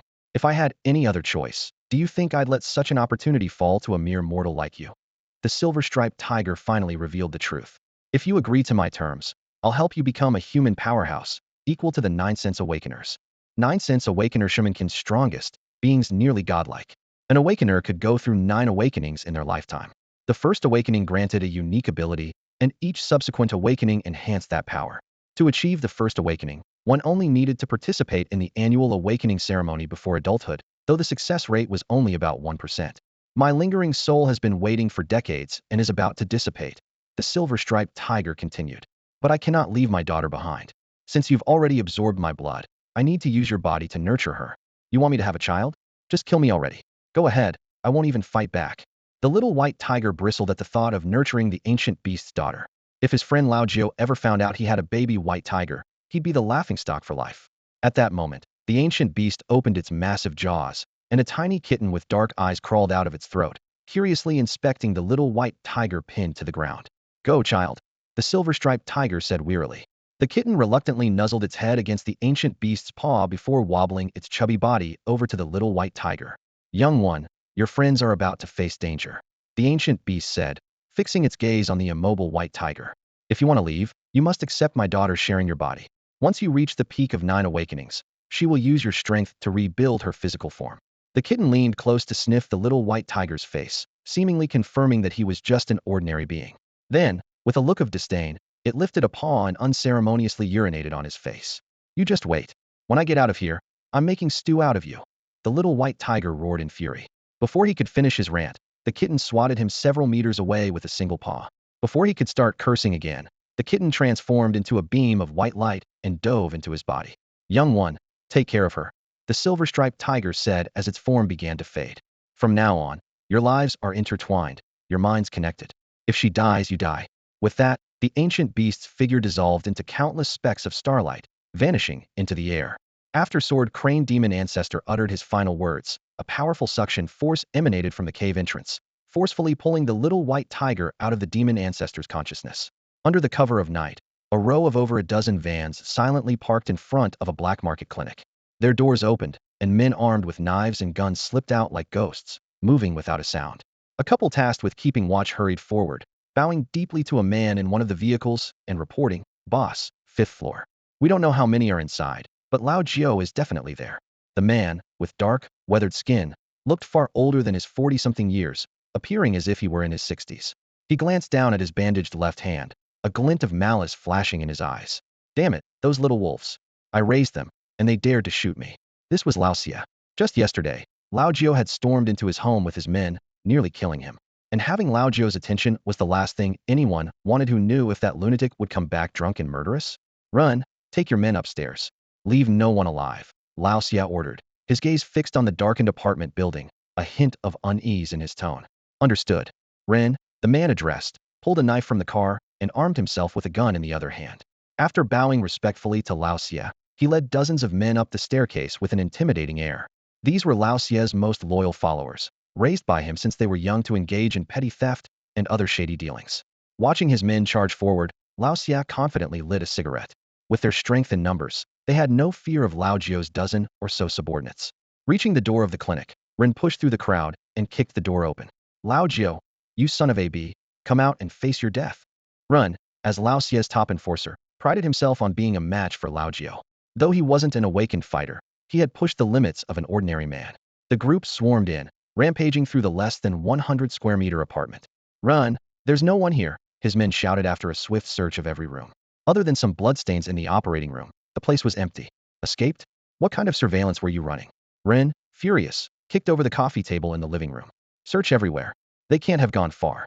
Just as Ren turned to leave, the kitchen door creaked open. Hi Go, with his curly hair, stepped out holding a steaming bowl of noodles.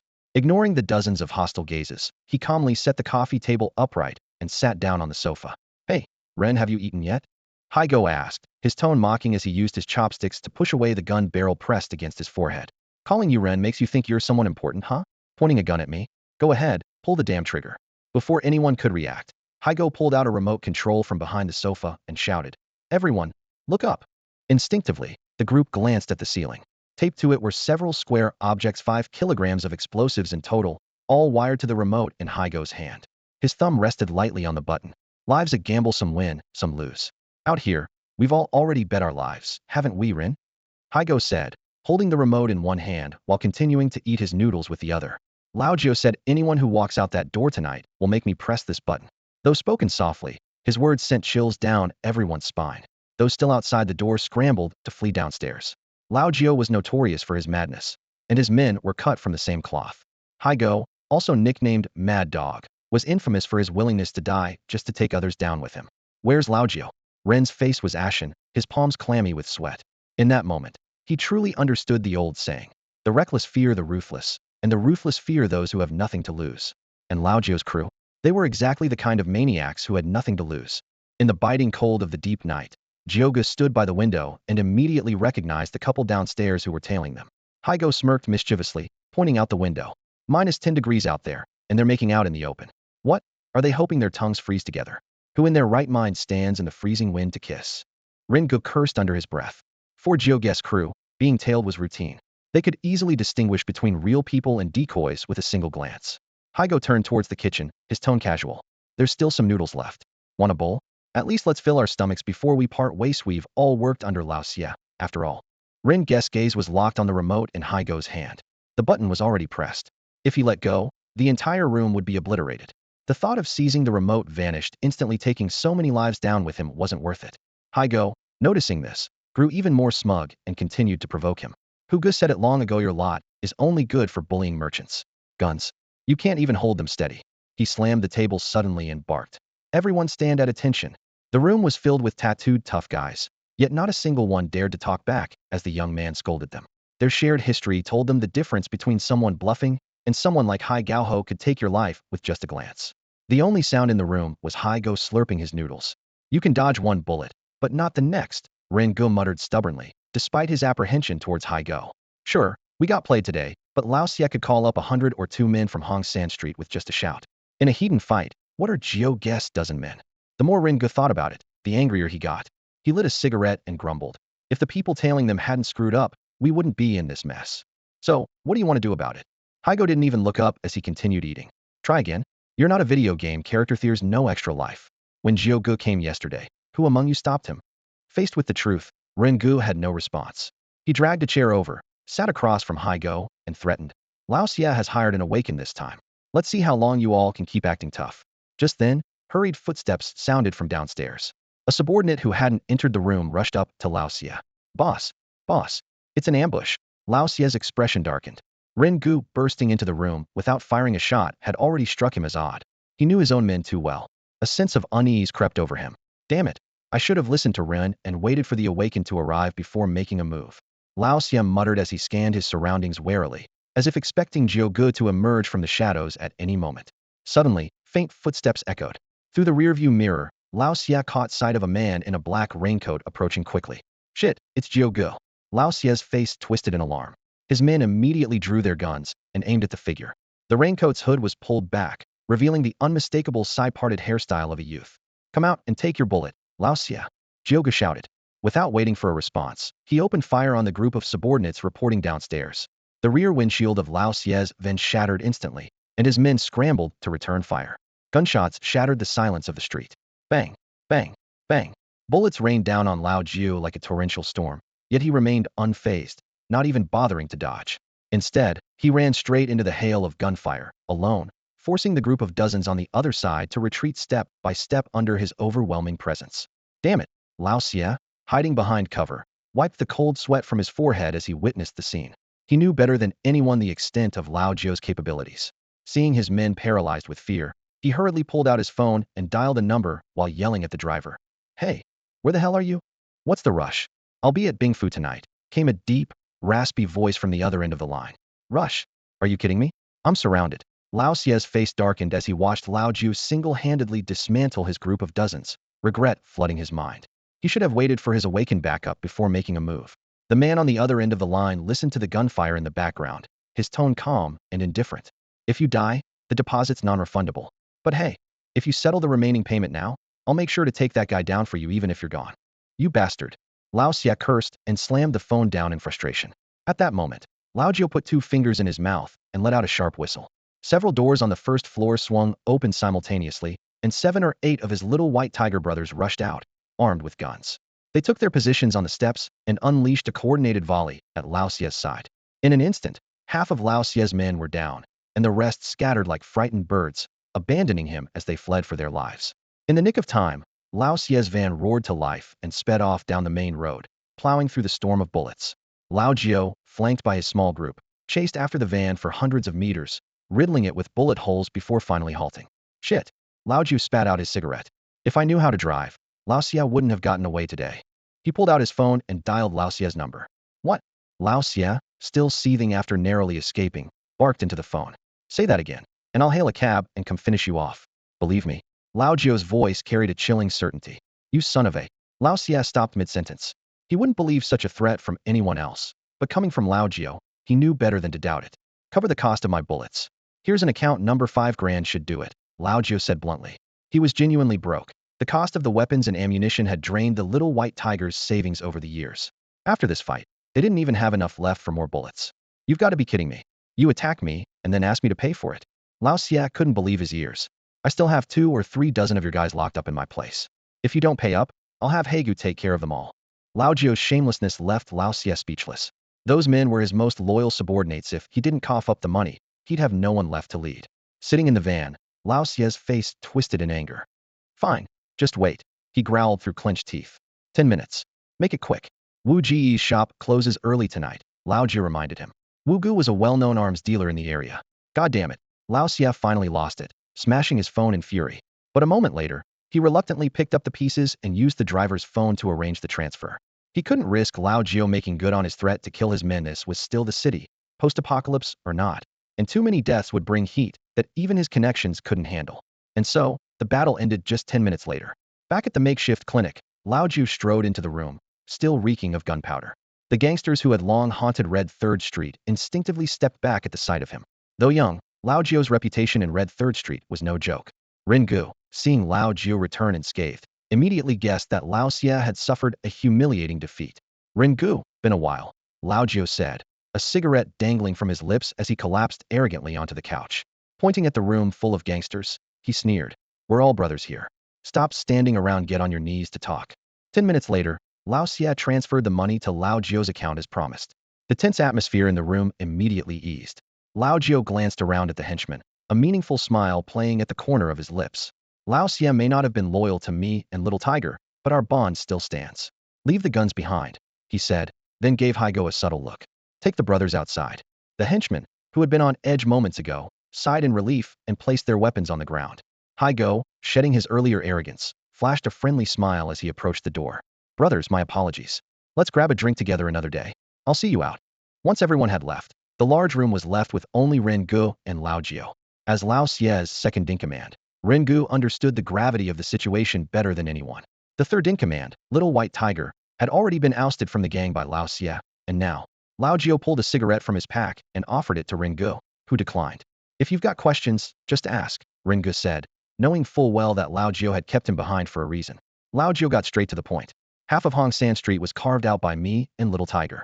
Even if you want to discard us like used tools, there's no need to act so hastily, is there? His eyes reflected a mix of confusion and anger. After all, while Hong San Street was under Lao Xia's control, it barely ranked in the 3rd tier of the city's power structure. It could have been further expanded with Lao Jiu and Little Tiger's help, so why rush to take down Little White Tiger? Ren Gu lit a cigarette, his mind waging an internal battle. He knew that as one of Lao Xia's men, betrayal was unthinkable. But if he didn't speak up today, Lao Jiu wouldn't let him leave easily. Besides, Lao Xia's actions against Little White Tiger had already disillusioned many. You were just pawns, Ren Gu finally said, exhaling a heavy cloud of smoke. Lao Xia has aligned himself with someone powerful, and they want your lives. Why? Lao Jiu asked, baffled. Rin Ji's expression turned grim. Do you remember 3 months ago, when Lao Xie had you and Little White Tiger deliver that shipment out of the city? Seeing Lao Jio's sudden realization, he continued, that shipment belonged to those people. When you discovered it was a group of children halfway through, you released them without permission. Lao Jio slapped his forehead as the memory came rushing back. Outside the city was a lawless wasteland, no police, no moral constraints, and constant threats from the transformed. When he and Little White Tiger realized they were transporting children, they immediately understood the vile intentions behind it. For two people who had crawled out of the slums, those children were a reflection of their former selves. Returning them to the city was the only way to save them from certain doom. So, without hesitation, they turned back and let the children go. You two were too bold. On Hong San Street, who besides Lao Xie could keep you in check? Ringu said, taking another drag of his cigarette. Little White Tiger gets drunk and dares to curse out Lao Xie. And now you've gone and released the shipment. How could those people ever let you off? Those people hold considerable sway in the city. They don't need subordinates like you. Since you refuse to play along, you've become a liability. They want Hong San Street's warehouse to store their goods temporarily, Ringu explained, pausing briefly. If you want cooperate and someday expose their operation, the consequences would be disastrous. With that, Ringu fell silent. He knew full well how despicable those dealings were, but in this post-apocalyptic world, survival was already a struggle. Buying a wife for $1,000 or a child for 800 had become commonplace. In an era where even staying alive was a challenge, a conscience had become a luxury few could afford. Brother Rin, what will happen to those kids once they're taken out of the city? Lao Jio exhaled heavily, pain flickering in his eyes. Among the hundreds of people who had once struggled to survive in that landfill, only his small group remained. Rin stayed silent, but Lao Jio already knew the answer. The fate of those children was sealed. Those who were clever would be trained as pickpockets, just like they once were. The less fortunate would have their limbs broken and be forced to beg. And the worst outcomes, well, they were too grim to even think about. Have you ever dealt in this kind of business? Lao Jio asked with his head lowered. The shadows of his childhood never left him, and it was the reason he had never harmed a single child in his life. If I don't, how do I survive? Rin hurriedly defended himself. I've got a whole family to feed. Go take a look out on the street show. Many people starve to death every winter. I just want my wife and kids to have a better life. Lao Jio had no patience for his excuses. Just then, a sudden burst of gunfire echoed from downstairs, followed by chilling screams. Ren's face turned pale. This is inside the city. Killing so many people, both the law and the underworld won't let you off. Ren stammered, panicked, focused solely on saving his own skin. Covered in blood, Haigo strode in like a vengeful god. It's done, Brother Gio, he said casually, stripping off his blood-soaked shirt as he hummed a tune and headed into the bathroom to clean up. Lao Gio handed Ren a cigarette. If it were your child who got taken, what would you do? Ren, who had been so self-righteous moments ago, was suddenly at a loss for words. Of course his child was precious, but didn't others' children matter just as much? Even in the end times, someone's got to hold on to a shred of conscience, Lao Jio said with a sigh. Haigo emerged from the bathroom, wearing nothing but tattered underwear. A gunshot rang out. Rin fell backward, blood splattering from his forehead. Haigo calmly holstered his gun and resumed humming. Weren't we all just wild kids who grew up in a garbage dump? Lao Jio shook his head. I gave you a chance to live, but you didn't take it. The group quickly moved into a bedroom that had been converted into a makeshift operating room. Outside the window, Xiao Bai, who was still tied up, suspended by ropes. Lao Jiu had never actually taken him away. Who? Brother who is awake, someone exclaimed. The group gathered around, finding that Xiao Bai who had returned to his human form, though his frame was noticeably larger and more robust than the average person. The two brothers-in-arms exchanged a silent glance. You've been through a lot, TZ, Xiao Bai who said in a raspy voice, smiling faintly. He knew how much Lao Jiu had endured saving him, seeking revenge, and evading Lao Xie's relentless pursuit. Idiot, Lao Jiu muttered, turning his face away as his eyes reddened. If I can't repay you in this life, I'll make it up to you in the next, Xiao Baihu said, staring at Lao Jiu's back. Lao Jiu raised his middle finger. Stay far away from me in the next life, you fool. You can't escape me. He'll be your brother in the next life, and the one after that. Xiao Baihu laughed as he leapt onto Lao Jiu's back. Get off me, idiot. No way, haha. The brothers wrestled and laughed, as if they had returned to their carefree childhood. After a while, they collapsed in exhaustion, panting as they sat in a circle. How many of us are left? Xiao Baihu asked seriously. The room fell silent. Lao Jiu, guilt written all over his face, gestured to the people around them. Out of the 20-something brothers we grew up with, only 12 are left. These were the ironclad brothers who had survived together from the landfill. Xiao Baihu felt a sharp pain in his chest. For every wound you've suffered, they'll make Lao Xie pay 100-fold. Xiao Baihu vowed through gritted teeth. Trust me. Red 3rd Street, within the logistics market. Dilapidated low-rise buildings lined both sides of the muddy dirt road. The ground was crowded with huddled vagrants and beggars, some of whom showed no signs of life. This place was a microcosm of the apocalypse, a harsh reality that still made its residents the envy of those outside the city. And old Xie ruled over this area like a king, thanks to his control of this small, yet crucial logistics hub. Every shipment entering or leaving the city had to pass through here, with some vehicles required to unload their goods on site. Boss Ding, I'm sorry. I assure you this won't affect your business. Please don't worry. Old Xie said submissively into the phone, standing in his office. The voice on the other end responded coldly. You can't even handle your own underlings. I'm giving you 3 days. If you don't sort this out, they'll find someone else to take charge of Red 3rd Street. Those few words sealed Old Xie's fate. Gripping the phone tightly, Old Xie looked out the window at the gang members gathered outside and the sprawling market. Once a person gets used to wealth and power, they're unwilling to lose it. He wouldn't let anyone take what was his. Xiao Kuei pushed the awakened to move faster. Keep a close watch on Lao Jiu. Tomorrow, we must take him down, Old Xie ordered as he opened the office door, addressing one of his subordinates. Got it, boss. Which house should I send you to tonight? Xiao Kuei asked, oblivious to the tension. Old Xie's face darkened. He kicked Xiao Kuei hard in the stomach. You think I have time for that now? I'm staying in the office tonight. 2 of the sharpest blades were aimed at his throat, and it filled Old Xie with both fury and fear. He wanted nothing more than to gather everyone into the warehouse to protect himself. Send more people out to patrol. Old Xie barked as he slammed the door shut. He opened the safe, took out a bulletproof vest, and put it on. Outside the office, Xiao Kuei spat on the ground in frustration. He slipped into a secluded corner and dialed a number. Sis, he whispered into the phone. The boss isn't coming home tonight, Xiao Kuei said in a low voice. Then you come over. Same place as always, the woman on the other end replied. Xiao Kuei threw on a thick black coat and drove off alone, heading beyond the warehouse. As he passed the sentry post at the gate, he scowled and barked at the guards. Stay sharp. All of you. I'm just heading out to deliver some medicine to Sis. Keep the boss safe. Got it, Brother Kuei, one of the guards replied. As the car started moving, Xiao Kuei began humming a tune smugly. Being the boss is nice. If Old Xie were gone, it'd be even better. Snow began to fall, and icy winds flung the blizzard against the faces of those still braving the streets. The roads were nearly deserted. Apart from essential workers, most people had already retreated to the warmth of their homes. Outside the logistics market, the straight road was illuminated by only a few flickering streetlights. Hey, babe, are you taking your medicine tonight, or should I bring it? Xiao Kuei asked, one hand on the steering wheel and a lewd grin on his face as he held his phone with the other. Medicine? Half of Old Xie's kids are probably yours. Just get over here already. Huh? Xiao Kuei laughed, stepping harder on the gas. Screech. Xiao Kuei slammed on the brakes, his eyes widening in shock at the scene before him. You've got to be kidding me, he muttered, legs trembling. To make matters worse, the car stalled. The flickering streetlights cast an eerie glow on the figures ahead, 11 silhouettes, entirely shrouded in raincoats, standing perfectly aligned. With every flicker of light, they took a synchronized step closer to the car. Xiao Kuei's trembling hand finally succeeded in starting the car. Just as he was about to reverse, less than 5 meters away on the roadside, a flickering cigarette but caught his eye. In the darkness, a shadowy figure loomed, the faint glow of the cigarette illuminating half of a cold, stern face. Kuei. Before the word was fully spoken, the shadow by the roadside sprang forward like a caged tiger unleashed, covering 4 or 5 meters in a single leap. Before Xiao Kuei could react, a powerful kick struck the car. The vehicle skidded on the icy road, flipping over and crashing into the roadside.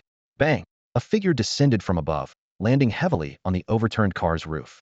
Xiao Kuei, battered and bruised, looked up in terror. There stood Shanyan Baihu, firmly planted on the overturned car door, peering down at him through the window.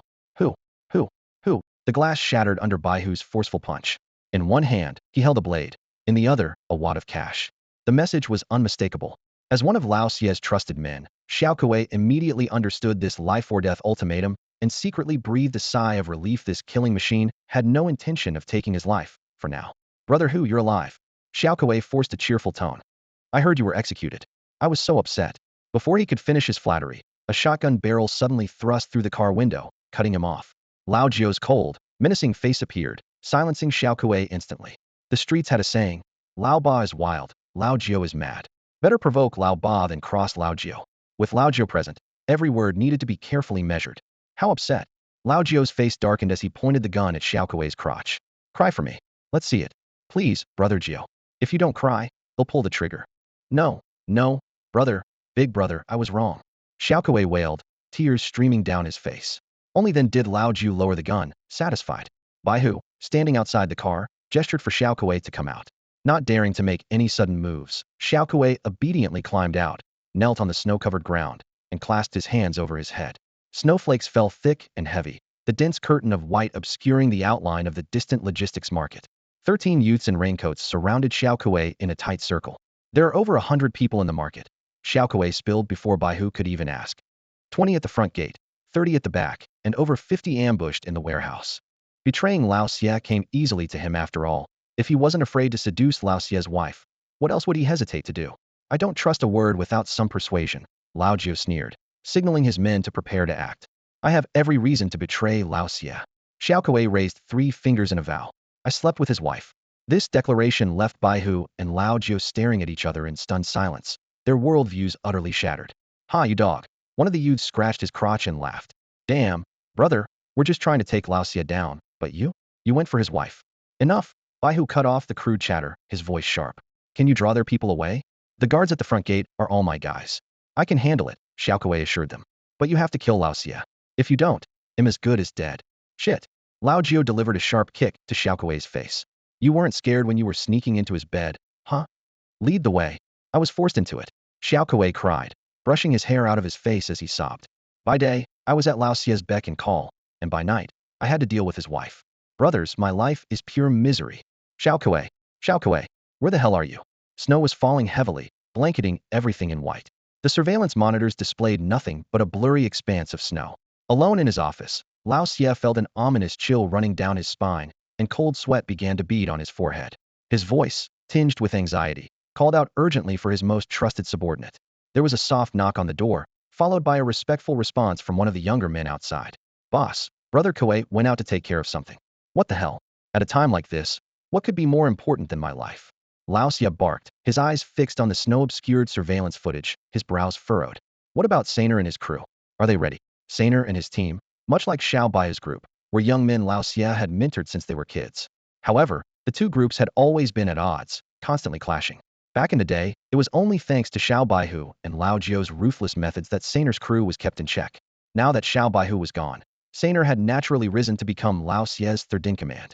Brother San and his team are all set, the younger man replied from outside. What are they doing right now? Having hot pot. That one sentence sent Lao Xie into a fit of rage.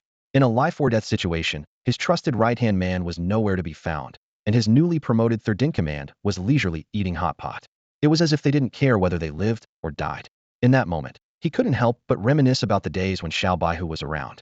Back then, he was at the peak of his power, and people in the surrounding streets would respectfully call him Brother Xie. Xiao Baihu and Lao Jiu might have been headstrong and difficult to manage, but they were undeniably capable and fiercely loyal. Damn it, Lao Xie cursed under his breath as he threw on a heavy coat, hunching his shoulders against the cold. He pushed the door open and stepped outside. With no reliable confidants by his side, he could only head to where there were more people to feel a semblance of security. Let's go. Take me to the warehouse, he ordered, rubbing his frozen hands together and exhaling a cloud of mist. As they approached the main entrance, both Lao Xie and his companion stopped in their tracks. The guard post was empty, and the guards who should have been there were nowhere to be seen. It's over. Lao Jiu has made his move. Lao Xie muttered instinctively, pulling out his handgun. Surrounded by a few of his men, he hurried toward the warehouse. Move it. Damn it, a bunch of useless fools. Lao Jiu's already inside, and none of you even noticed. Despite the biting cold of the winter night, sweat was pouring down his face. The wolf cubs he had raised himself were now turning on him. Bang! Lao Xie kicked open the warehouse door. Inside, Sainer and his crew were gathered around a brazier, enjoying their hot pot, completely oblivious to the danger. Even though he was seething with anger, Lao Xie didn't dare lash out after Xiao Baihu's departure. This group was all he had left in terms of muscle. Having a good time, huh? Lao Xie forced a fake smile. Sainer, unaware of the dire situation, stood up casually and waved him over. Boss, come sit with us. It's freezing, so we're warming up with some food. Don't worry, we'll stay up all night and make sure Lao Jiu doesn't get in. Lao Xie's face twitched. Lao Jiu's already in. As he sat down, he was already planning how to deal with Sainer and his crew after this mess was over. But for now, he had to play along. Where are the men who were supposed to be on watch at the entrance? He asked pointedly. Those were all Xiao Kuei's guys. I don't know where they went, Sainer replied with a clueless expression. Lao Xie shook his head inwardly. This guy has no sense of awareness or tact. Fortunately, another subordinate had the presence of mind to speak up. Brother San, maybe we should send someone to check things out. On a bitterly cold night, the warehouse was brightly lit. Sainer tightened his coat, grumbling about the weather as he impatiently directed his men. Send a few guys out to check what's going on outside. He turned and poured a cup of warm wine for Lao Xie. a mocking look in his eyes. To him, Lao Jio was nothing more than a cornered beast, hardly worth worrying about. Lao Xie accepted the cup, a bitter taste in his heart. Having to rely on this group for protection was a helpless necessity. Suddenly, the silence outside was shattered by the roar of car engines. Lao Xie and Sanner exchanged a wary glance. Your people? Sanner frowned. In this freezing weather, you'd freeze to death even with the heater on in the car. Who the hell would be driving out here now? Sanner had just called for 2 of his lackeys to check it out when a deafening crash echoed through the warehouse. The doors burst open violently as 2 heavy-duty trucks stormed in like wild beasts. The unlucky lackeys were flung several meters by the impact. The biting cold wind and snow rushed into the warehouse as the trucks skidded to a halt right in front of Lao Xie. The truck doors slammed open. Haigo leaned halfway out, grinning and waving. Boss, Sangu, long time no see. Traitor. Sanner grabbed the gun off the table and aimed it at Haigo. Come on, take your shot. Haigo jumped down from the truck, flinging open his coat to reveal explosives strapped across his chest. He strode forward, grabbing the barrel of Sanner's gun and pressing it to his chest. Go ahead, shoot. Need me to teach you how to pull the trigger? At the same time, a young man with braided hair, Bei, leaped off the other truck, carrying 2 propane tanks on his shoulders. He ran up to Lao Xie, shotgun in hand, pointing it at one of the tanks. So you've got numbers, huh? It's just the 2 of us. Let's see if you've got the guts to take us down. Dozens of guns were immediately aimed at the duo, yet not a single finger dared to pull a trigger. The tension was palpable when, from outside, the sound of footsteps crunching in the snow reached their ears. Lao Jiao and Xiao Baihu emerged through the snowstorm. Lao Jiao casually lit a lighter, while Xiao Baihu lowered his head to light a cigarette. Behind them, 10 men marched in formation, their presence commanding and intimidating. The moment Xiao Baihu appeared, Lao Xie gasped, and Sanner's earlier bravado vanished without a trace. Such was Xiao Baihu's reputation, his very presence turned a group into a sharp, unsheathed blade. The 11 men entered the warehouse in perfect unison. Lao Jiao and Xiao Baihu walked straight up to Lao Xie as someone brought over 2 chairs. Xiao Baihu sat down with a swagger, crossing one leg over the other. If you don't have the guts to shoot, then don't point your damn gun at me, Lao Jiao suddenly said, kicking Sanner square in the face. With us here, you're only worthy of standing. Sanner, humiliated and furious, pressed the barrel of his gun against Lao Jiao's temple. Xiao Baihu barely lifted an eyelid, calmly fiddling with the bowls and chopsticks on the table. Do you have my favorite tofu? Ignoring the gun at his head, Lao Jiao leisurely picked up a piece of tofu and popped it into his mouth, even taking the time to serve Xiao Baihu a piece of pork offal. Boss, I just got out of prison, and this is how you welcome me? Xiao Baihu poured a full cup of wine for Lao Jiao. Lao Xie, observing the standoff, realized there was no easy way out of this tonight. Yet, unwilling to lose face as the leader, he signaled his men to lower their weapons. After all, neither Lao Jiao nor Xiao Baihu had drawn their guns. For his men to hold theirs, but not dare to fire would only make them look weaker. Xiao Hu. Lao Xie hesitated for a long moment before finally raising his cup. Welcome back. There's no going back. Lao Jiao kept his head down, focusing intently on swishing his meat in the bubbling hot pot. The rising steam obscured his expression. Boss, how have we treated you as brothers? Xiao Baihu stared directly into Lao Xie's eyes. Lao Xie didn't deny it, remaining silent. This stretch of the street was, after all, their hard-earned territory. Though Lao Jiao and Xiao Baihu had their pride, they had never betrayed Lao Xie. Seeing Lao Xie's tacit acknowledgement, Xiao Baihu raised his glass, his gaze complicated. This drink is for you. No matter what, you've taken care of us for nearly 10 years. Despite the fact that those 10 years were filled with petty thefts, punishments for failed tasks, and countless hardships, it was undeniable that without Lao Xie, they might not have survived the streets. Lao Xie looked at the 2 men before him, memories surging like a tide, and a hint of guilt flashed in his eyes. Xiao Hu, Lao Jiao, to be honest, I regret it. His eyes reddened, and his voice choked. I never wanted it to come to this. How did I let greed cloud my judgment? He downed his drink in one go. We've been loyal to you, so why did you have to turn on us? Lao Jiao asked, placing a piece of meat into Xiao Baihu's bowl. Every time there was a fight, we were on the front lines. But when it came to splitting the spoils, we got the least. What? Lao Xie lowered his gaze, pondering for a moment. Then he grabbed the bottle and took a long swig. I only wanted my brothers to have better lives. What future is there in holding on to this one street? I wanted to expand, to move up in the world, and that meant accepting their offer. But you too. You were the ones they specifically wanted gone. His eyes grew redder, tears glistening as he spoke. Xiao Baihu coldly observed the scene. Perhaps Lao Xie truly didn't want to eliminate them, but the fact remained had betrayed his brothers. You wanted to move up? We could have fought our way up for you. You say you didn't want to harm me, but what about my brother? How did he die? After nearly a decade together, they knew exactly what kind of person Lao Xie was, a short-sighted man willing to sell out his brothers for petty gains. Realizing his facade had been seen through, Lao Xie sighed and dropped the act. Xiao Hu. Outsiders say that without you too, I'm just a petty thief. Everyone respects you, but what about me? He spoke with agitation. I know you'd never betray me, but have you ever thought about this? It's not about whether you have the will to rebel, it's about whether you have the ability to overthrow me. Your brothers only follow you. When Lao Jiu pointed a gun at me, did he ever hesitate because I'm the boss? Faced with Lao Xie's twisted reasoning, Xiao Baihu silently drank his wine. Xiao Hu, just leave. Go to another city. Consider this my apology, all right? Lao Xie's voice was almost pleading, though his eyes kept darting toward the door. A shadow flickered outside, and Lao Xie suddenly seemed emboldened. Otherwise, I'll have to keep you here. Xiao Baihu let out a heavy breath. If you had only come after me back then and spared my brother, I could have let it go. But now that he's gone, you owe me your life. Sensing the tension, Saner quickly pulled out a gun and aimed it at Xiao Baihu. You think we're afraid of you? You're not walking out of here today, I swear. As everyone's attention shifted to Saner, Lao Xie suddenly grabbed a knife from the table and lunged at Xiao Baihu's chest. Clang!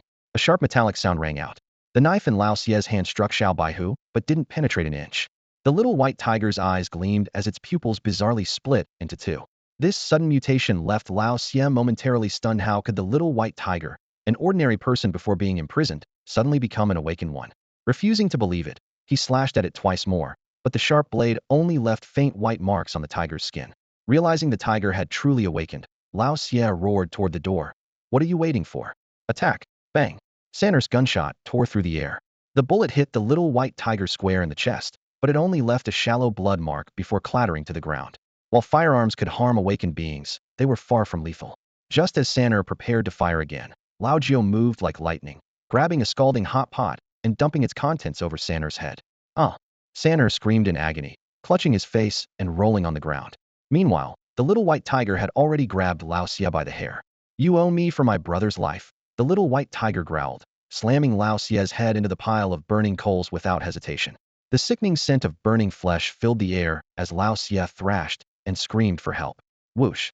A tumber-long steel pipe suddenly pierced through the heavy truck, aiming straight for the back of the little white tiger's head.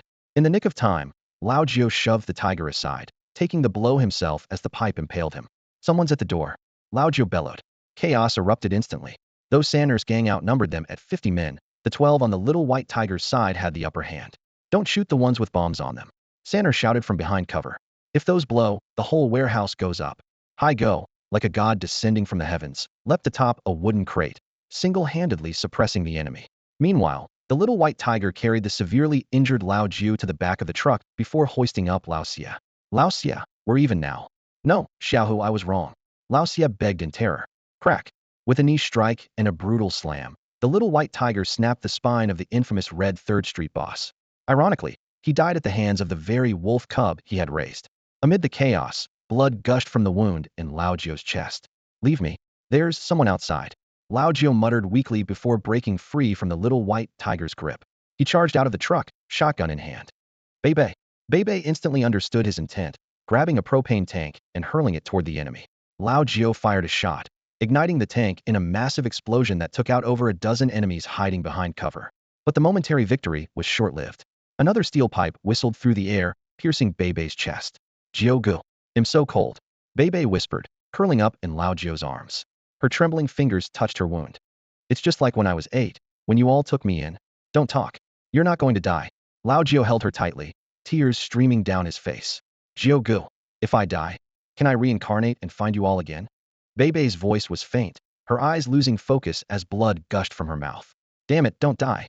Haigo grabbed Bebe by the hair, his voice choked with desperation. Bibi saw his brothers, they had come to get him. A bitter smile tugged at the corner of his lips as he rasped. Being your brother has been so good. A smoke, give me a cigarette. His trembling hands fumbled over his body, searching. One of his brothers silently pulled a cigarette from behind him and gently placed it between Bibi's pale lips. These men, hardened by the sight of life and death, now found themselves unable to calmly face the parting of their brother. Fire, fire. Lao Jiu fumbled nervously with the lighter, as if even the heavens were mocking them. The lighter just wouldn't ignite. Bibi let out a faint, sorrowful laugh. Brothers, wait for me a moment. I'm going to borrow a light. Before the words fully left his mouth, his breath already weak, he suddenly opened his eyes wide. With a sudden burst of strength, he pushed Lao Jiu aside and leapt out from behind the cover. Under the stunned gaze of Saner and his men, Bibi charged straight into the inferno, grabbing a liquefied gas tank that had turned red hot. With a loud thud, BB leapt with the tank into another cover. Saner and his group stared in utter disbelief at the sudden reappearance of BB, their faces filled with shock and speechless confusion. Lao Jiao, take the brothers and live on. Don't come looking for me too soon. Brothers, I'm off. BB bit down on the cigarette in his mouth, flashing a defiant grin at Saner. Borrowing a light, Saner and his men finally snapped out of their daze and scrambled to rush out of the cover. Bang! A gunshot rang out as BB fired a shot, causing the gas tank to explode. In an instant, flames consumed Saner and his group. Meanwhile, in the snowy wilderness, Little White Tiger faced off against an awakened being. In the shadows, beyond the reach of the warehouse's light, a figure moved swiftly. Whoosh, whoosh, whoosh. 3 steel pipes cut through the air. Little White Tiger rolled out of the way just in time, narrowly avoiding them. Ever since absorbing the blood of the demon ancestor and becoming awakened, his abilities had undergone a qualitative leap. The howling wind carried snow and ice, whipping against Little White Tiger's face and forcing his eyes shut. His opponent seized the moment, charging out from the darkness. Die! A long spear pierced through Little White Tiger's shoulder in an instant. At that moment, Little White Tiger finally got a clear look at his opponent, a middle-aged man wearing a tattered black cotton coat and a small woolen hat, his skin rough and weathered. Kid, don't expose yourself so easily to your enemies, the man rasped, his voice hoarse and dripping with the arrogance of a victor. Too bad you won't get the chance to fix that mistake. But despite the spear piercing his left shoulder, Little White Tiger showed no sign of pain. Instead, a calculating smile spread across his face. Smack! His sharp claws struck the man's face, and he spat out a mouthful of blood. Damn it! I've been fighting since I was 8. Don't act like I need your advice. With that, he yanked the spear out of his shoulder with brute force. The man stared in disbelief at Little White Tiger, who remained as vigorous as ever. Impossible. A first-stage awakened being struck by me shouldn't be able to fight back. Little White Tiger pulled off his shirt, revealing that the wound on his shoulder had already stopped bleeding. Such was the power of the demon ancestor's blood. After absorbing the blood of the silver-striped tiger, Little White Tiger's physical strength far surpassed that of other awakened beings at the same level. Your awakened ability is enhancement-based. The man's voice trembled with fear as he stared at Little White Tiger. Awakened abilities were typically categorized into enhancement, summoning, elemental, psychic, support, mythical, and unknown types. Little White Tiger's extraordinary physical strength suggested an enhancement ability, but enhancement abilities usually only fortified specific body parts. He had never seen someone like Little White Tiger, who could seemingly strengthen his entire body. Enhancement, my ass. Come on. If you don't kill me today, I swear I'll kill you. As someone who had never been educated or understood the intricacies of awakened abilities, Little White Tiger had no idea what the man was talking about. All he knew was that he had to take his opponent down today. Kid, battles between awakened beings aren't street brawls. Let me show you the difference between us. First stage awakened. The man made a grabbing motion in the air, and the spear on the ground flew back into his hand. The man leapt into the air, his spear spinning with a cold gleam, the overlapping shadows of the spear dazzling to the eye. Seeing the young White Tiger standing frozen in place, he laughed disdainfully. Just as I thought, a rookie.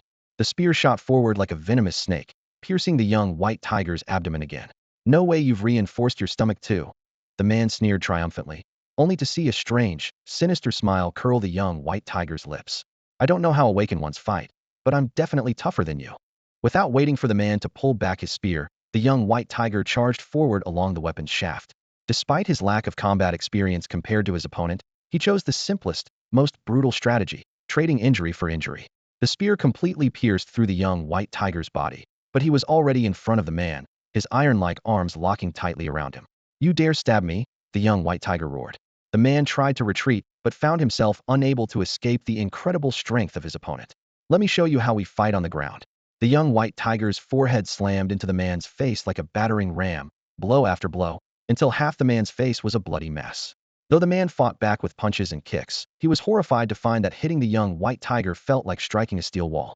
The young White Tiger grinned viciously and suddenly sank his teeth into the man's face. The man let out a piercing scream. Ah, damn it. This barbaric fighting style was beyond anything the awakened man had anticipated. It wasn't until the young White Tiger tore off half his face that the man finally broke free. Watching the wound on the young White Tiger's abdomen mysteriously stop bleeding, the man finally grasped the terror of his opponent. That kind of healing ability. Come on, keep going. The young White Tiger taunted, beckoning with his fingers. The man's disfigured half-face looked even more grotesque in the wind and snow. I underestimated you. Since we're enemies now, don't blame me for sending you to your grave.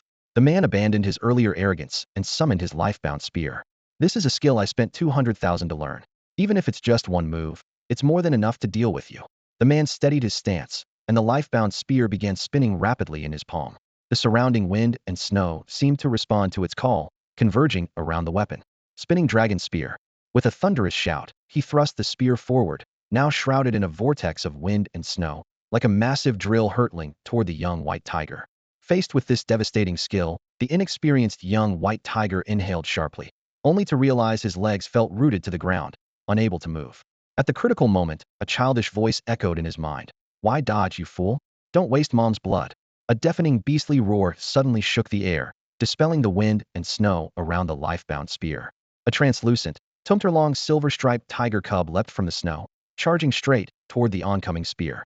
Under the man's horrified gaze, the life-bound spear shattered inch by inch against the silver-striped tiger's head. Its eyes were full of disdain as it swiped a paw, sending the man flying dozens of meters. Roar! It let out a proud growl before leaping and slamming down heavily on the man's body. No, you're a summoner. You tricked me. The man cried out in fury, but his voice was cut short as the silver-striped tiger crushed his skull. The young white tiger stared in shock at the familiar silver-striped tiger. As it walked toward him through the wind and snow, its body gradually shrank, eventually transforming into a palm-sized kitten, the daughter of the demon ancestor. The little creature held its tail high, strutting to the young white tiger's feet like a triumphant general. It raised its hind leg and, with a haughty air, peed on his foot. We share one body, so you inherit all the traits of the demon ancestor's bloodline. Train well, and stop making me step in for you. The silver-striped tiger's voice was full of arrogance as it transformed into a beam of white light and merged back into the young white tiger's body. A kilometer away, Mr. Lee calmly observed the entire battle with his team. Did you record everything? He asked the man operating the drone beside him. Got it all, the man confirmed with a nod. Mr. Lee's lips curled into a mysterious smile as he lit a cigarette and climbed into his car. The demon ancestor's bloodline is truly formidable. Inform our people to move in. Move in now, after all the fighting's done? The man asked, puzzled. With so many dead, how could they stay in town without cleaning it up? Taking over the fight is just. The battle in the warehouse was drawing to a close. Jiogu was carefully carried out by a few of his brothers. The fatal blow from the awakened one earlier had left a gruesome hole in his chest. An ordinary person would have died instantly from such an attack, just like Bebe, but Jiogu had held on with sheer willpower until the fight was over. Damn, Jiogu weakly looked at Xiao Baihu, a faint, relieved smile appearing on his face. Awakened ones are truly something else. Now I can rest easy. Losing Bebe had already left everyone heartbroken, and now seeing Jiogu collapse, the group was on the verge of breaking down. To them, Jiogu, like Xiao Baihu, was the spiritual backbone of the entire team. Stop crying, all of you. Jiogu gasped for breath, his breathing growing more labored. In times like these, death is just part of life. This time, it's my turn, that's all. Life is a burden in a world this chaotic. Before he could finish, a mouthful of blood gushed out. They'll take you to the hospital. Xiao Baihu picked up Jiogu, his heart aching deeply. This was a brother who had faced life and death with him. No, no need. Jiogu shook his head with a bitter smile. Damn it, my insides are already shredded. He spoke with difficulty. Take care of, everyone. Life is hard for us kids from the scrapyard. As he said this, the light in his eyes began to fade. Just then, a cluster of headlights lit up from behind. Over a dozen vehicles broke through the gates of the logistics market and sped toward them. Tiger, please. Haigo pleaded tearfully. Save Jiogu. Xiao Baihu looked at the gaping hole in Jioji's chest, knowing that even a hospital couldn't save him. But he couldn't stand by and watch his brother die. The ancestor demon blood can save him. The voice of the silver-striped tiger echoed in his mind. Damn, how could I forget? Xiao Baihu cursed himself under his breath. The other brothers stared at him with tearful, desperate eyes. Knowing there was a way to save Jiogu, Xiao Baihu felt a surge of hope. However, with the approaching vehicles and their intentions unclear, they couldn't linger here. The vial of ancestor demon blood had been swallowed and hung on a line in his tooth, which was why it hadn't ended up in his stomach like the other 3 items. The doctors hadn't found it during surgery.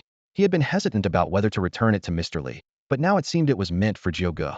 Without hesitation, Xiao Baihu took out the vial of ancestor demon blood and let a drop fall into Jiogu's mouth.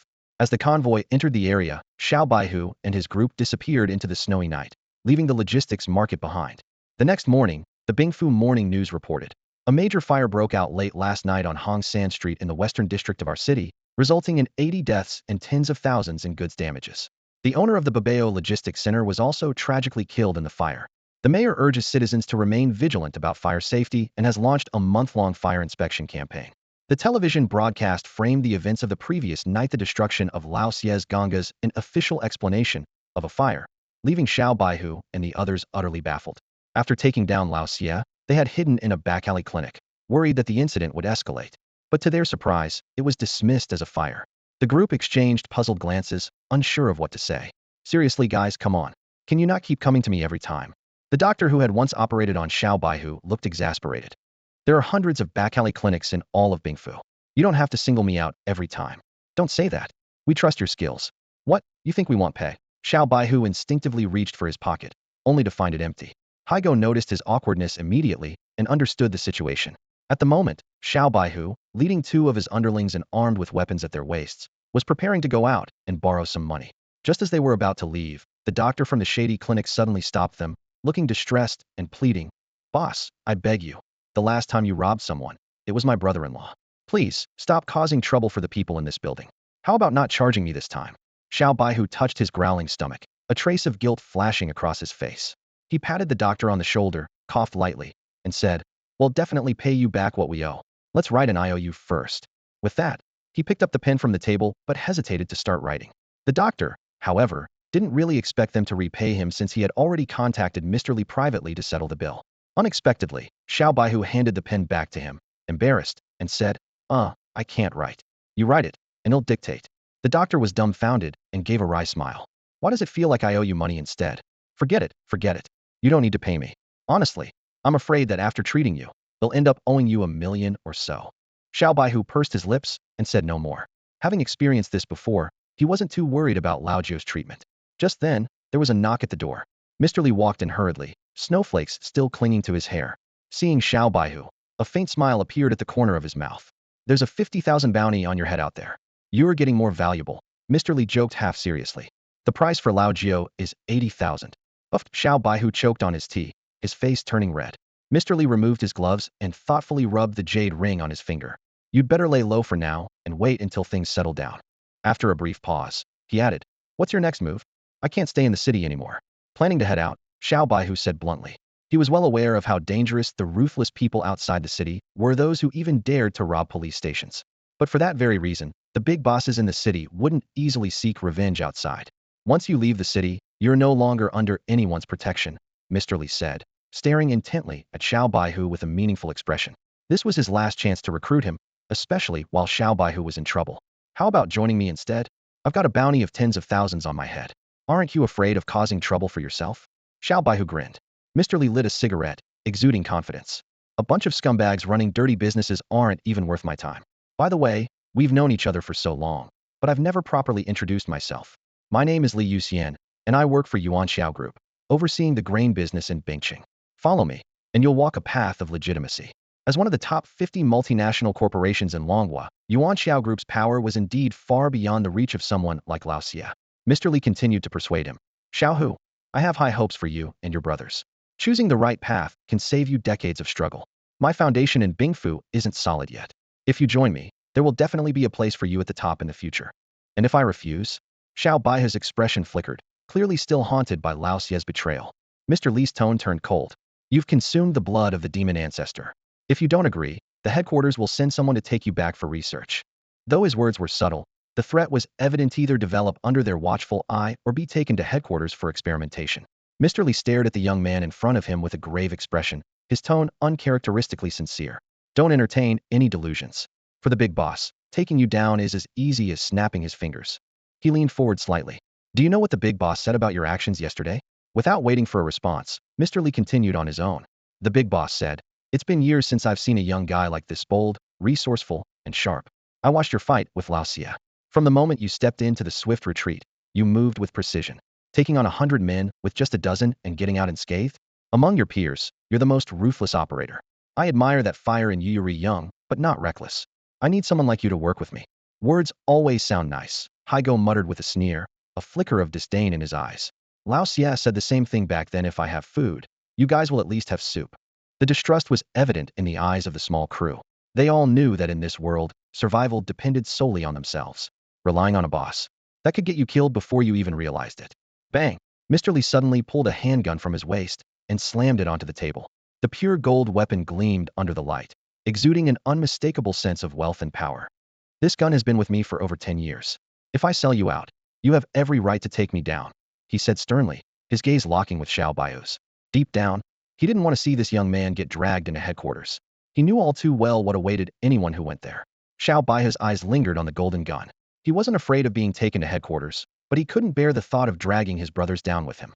Mr. Li slowly stood up, his expression resolute. Do you and your brothers plan to stay as street punks forever? Can you outrun the people hunting you? Haven't enough of your brothers died already? Follow me, and all of you can undergo the awakening ceremony. From then on, anyone who touches you will be declaring war on me. Lowering his voice, he added, I know you secretly gave a dose of Yaozu blood to Lao Jiao. Only I know about it. In this world, you need to play by the rules. Debts must be repaid. 3 years. That's all I need to answer to those above me. His words, a mix of persuasion and veiled threat, struck a nerve with Xiao Baihu. The mention of Lao Jiao was precise and deliberate. The truth was, giving Lao Jiao the Yaozu blood had been an accident, but it had indeed been stolen by Xiao Baihu. No matter how generous the big boss was, there was no way he'd overlook such a betrayal. The consequences were obvious. Xiao Baihu let out a long sigh. Rising to the top takes opportunity. With me backing you, you'll save decades of struggle.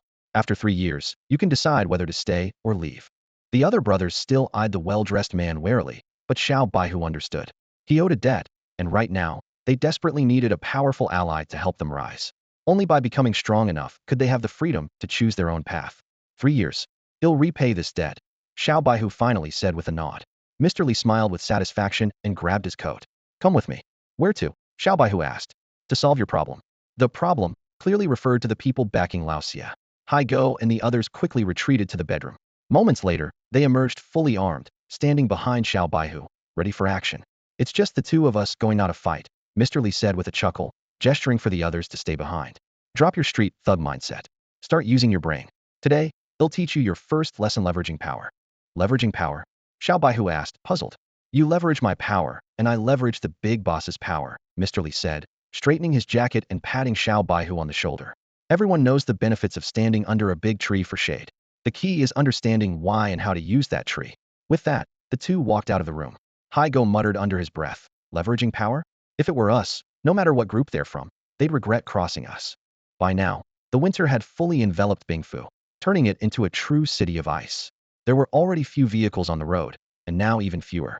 Mr. Li's luxury car, equipped with snow chains, sped across the snowy streets, its interior warm like spring. The young white tiger sat on the heated leather seat, experiencing a comfort he had never known before. Watching the envious glances of pedestrians through the car window, he couldn't help but sigh. So there really are cars where you don't freeze to death. Thinking back to the old, rickety cars he had ridden in, where even with the heater on, icy winds would seep through the cracks, he shuddered at the memory. Xiao Hu, you must remember, Mr. Li glanced at him briefly. Once you've seen the pinnacle, you'll never settle for being a frog at the bottom of a well. You and Lao Jiao have the drive, the killer instinct, and the courage to take risks, but you can't let your thinking stagnate. At the top, people kill without knives or blood. Not everything can be solved by risking your life. The luxury car entered the busiest part of the Shipu district, where several high-rise buildings towered above. The pedestrians' attire here was noticeably more refined than those on Hongsen Street. Do you know why old Ding, just a human trafficker, set up his base in an office building? Mr. Li asked with a faint smile. A trafficker?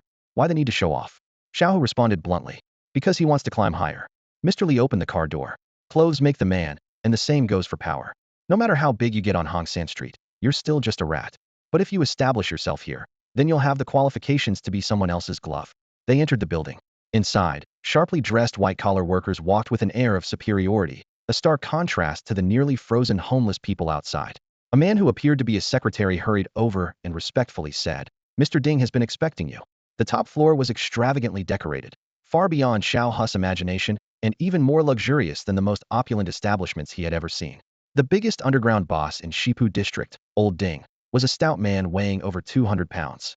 Upon seeing Mr. Li, his face lit up with a broad smile. Ah, Mr. Li, a pleasure to meet you. After a few pleasantries, Old Ding began to brew tea. Mr. Li introduced Xiao Hu, saying, This is my protege Xiao Hu.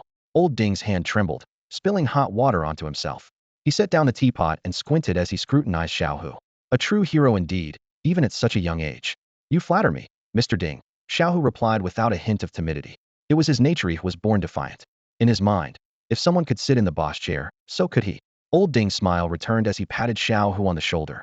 I don't like being called boss. Call me Mr. Ding. Haha, if it weren't for Mr. Li today, you'd never have made it out of here, kid. Xiao Hu's eyelid twitched, and with a displeased expression, his hand moved toward the knife at his waist. Mr. Li, quick to react, pressed down on his hand, and simultaneously produced a check. 200,000, Mr. Ding. How about doing me a favor? Mr. Lee calmly gazed at old Ding, the check in his hand glinting faintly under the light. Old Ding stared coldly at the check, his eyes flickering for a few seconds before a smile slowly spread across his face. You're too kind, Mr. Lee. Your goodwill is worth far more than this check. I, Old Ding, value friendships. Consider this matter settled. As he spoke, his fingers discreetly slid the check into the inner pocket of his suit. Mr. Lee had already seen through him. For someone like Old Ding, it wasn't worth falling out over a guy like Old Xia. Lighting a cigarette, Mr. Lee spoke slowly. There's one more thing. Our company handles a large volume of logistics. I want him to take over the logistics area on Hong San Street. He gestured toward the young man beside him, nicknamed Little White Tiger. It was him who dealt with Old Xia. By the rules, this street should be his to claim. Old Ding's smile froze instantly, and his fingers began tapping the table unconsciously. Mr. Lee, if I remember correctly, your business is in grain trading. If you want your goods to pass through Hong San Street's logistics hub, I wouldn't even charge you. But that place is a mess, full of all kinds of trouble. As a businessman, you'd be better off staying out of the dirty business on the ground. The threat in his words was unmistakable. To Old Ding, someone running a branch office like Mr. Lee was out of his depth dealing with street-level matters. Little White Tiger stood to the side, glancing curiously at Mr. Lee, puzzled by his insistence on Hong San Street. Mr. Lee stubbed out his cigarette and locked eyes with Old Ding. I need that street. Name your price. Mr. Lee, Old Ding said with a frosty expression, we're all people who understand the game. The old district is due for redevelopment, and Hong San Street is going to be prime real estatia golden goose. You show up in Bingfu and immediately want a slice of the pie. Don't you think that's a bit forward? No deal. No deal. Your backing may be strong, but don't forge-hand outsiders' power doesn't easily overthrow the locals. Bingfu runs deep. Plenty of big corporations have sunk here. Mr. Lee stood up to leave, but Old Ding grabbed his hand firmly. What's this? Trying to keep me here? Mr. Lee teased, his tone mocking. Mr. Lee, you're a man of wealth and influence. But if you come here and take away my livelihood, the higher-ups will think I'm incompetent, Old Ding said with a forced smile, hinting that he too had powerful connections behind him. Suddenly, the sound of commotion grew outside the door as Old Ding's men quietly surrounded the entrance. Little White Tiger glanced at the situation, grabbed an ashtray from the table, and charged toward the door. A red-haired man was about to lead a group in when Little White Tiger swung the ashtray straight at the man's head without hesitation. F you. Chaos erupted outside as a dozen clubs came crashing down on Little White Tiger's head simultaneously. Stop. Inside the room, Lao Ding raised a hand to stop his men, a fake smile plastered across his face. Mr. Lee, you've come from the big city. Our Bingfu is just a remote, humble place. Hope it didn't scare you too much. Mr. Lee gave a faint smile, his gaze shifting to Xiao Baihu. Kid, are you scared? F no. I've never backed down from a fight. Xiao Baihu pulled a dagger from his waistband, his face fierce. You all can keep talking things out. Today, as long as I'm here, no one's getting in. Hong Mao, clutching his bleeding head, still fuming with anger, was about to charge forward. Lao Ding's furious roar stopped him in his tracks. Didn't you hear what I said? Xiao Baihu sneered, tossing away the broken ashtray in his hand. He took a deep drag of his cigarette and exhaled the smoke directly into Hong Mao's face. Lao Ding discreetly observed Xiao Baihu's demeanor. Any ordinary person surrounded by dozens of men on someone else's turf would have been shaking in their boots. But this kid remained calm and composed, not an act, but genuine indifference. Mr. Lee has sharp eyes. Lao Ding's words had barely left his mouth when a red glow suddenly flared in Mr. Lee's hand. In an instant, Lao Ding, who had been gripping him tightly, abruptly let go, his palm emitting sizzling sounds, clearly burned badly. Yet Lao Ding was tough enough not to let out a single cry of pain. Mr. Lee, you're the first person bold enough to make a move in this building. Lao Ding clasped his hands behind his back, a cold smirk on his face. This isn't the big city, Mr. Lee. You'd better watch yourself walking at night around here. I've traveled thousands of miles for my company, and there's never been a place I couldn't leave. Mr. Lee calmly put on his gloves, his tone nonchalant. Even the people backing you wouldn't dare to detain me. If I can't walk out today, then tomorrow, no one in this building will be left alive. With that, he strode toward the door. Dozens of men crowded the entrance, but Mr. Lee walked forward with a composed expression. As he passed by Xiao Baihu, he gently brushed wood splinters off the boy's hair. You all right? Why don't you ask him? Xiao Baihu grinned, nodding toward Hong Mao with his chin. Mr. Lee turned to Lao Ding, smiling. Boss Ding, my apologies. My subordinate doesn't know the rules. With that, he pulled out a stack of cash and flung it directly at Hong Mao's face, the bills scattering all over the floor. On the way back, the young White Tiger glanced at Mr. Lee, who was focused on driving, and asked curiously, why insist on fighting him over Red 3rd Street? Pushing his glasses up, Mr. Lee's lips curled into a mysterious smile. The apocalypse has lasted a century, and humanity has basically developed the ability to resist the transformed. Now, the focus is on rebuilding our homes and restoring order on this land, which is in desperate need of revival. Anyone with a bit of foresight is already making their moves. But Red 3rd Street is just a burned-down, abandoned logistics market. The White Tiger frowned. You haven't even established a firm foothold yet. There's no need to get into a conflict with him over it, is there? Red 3rd Street itself isn't important. Mr. Lee turned to look at the White Tiger. It's just a wedge. We're outsiders coming into their territory, and sooner or later, we'll threaten the locals' interests. If you were in their position, what would you do? The White Tiger shrugged, a flash of ruthlessness in his eyes. Take them all out. Back when we were scavenging in the junkyard, people would kill over a moldy steamed bun. Only the living deserve resources. A sharp gleam flickered in Mr. Lee's eyes, and he looked at the White Tiger with clear appreciation. That's the wildness I like in post-apocalyptic kids. But while your ferocity is sufficient, your thinking isn't there yet. He pulled the car over to the side of the road and continued. Our goal is to get a seat at the table, not to wipe them out. To get our share of the cake, we have to make them understand that we have the power to flip the table if necessary. We'll snatch a piece of meat from their mouths first.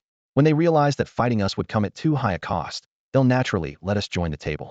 Then, we'll compensate them with some profits from other arrests they'll save face, and well secure the substance.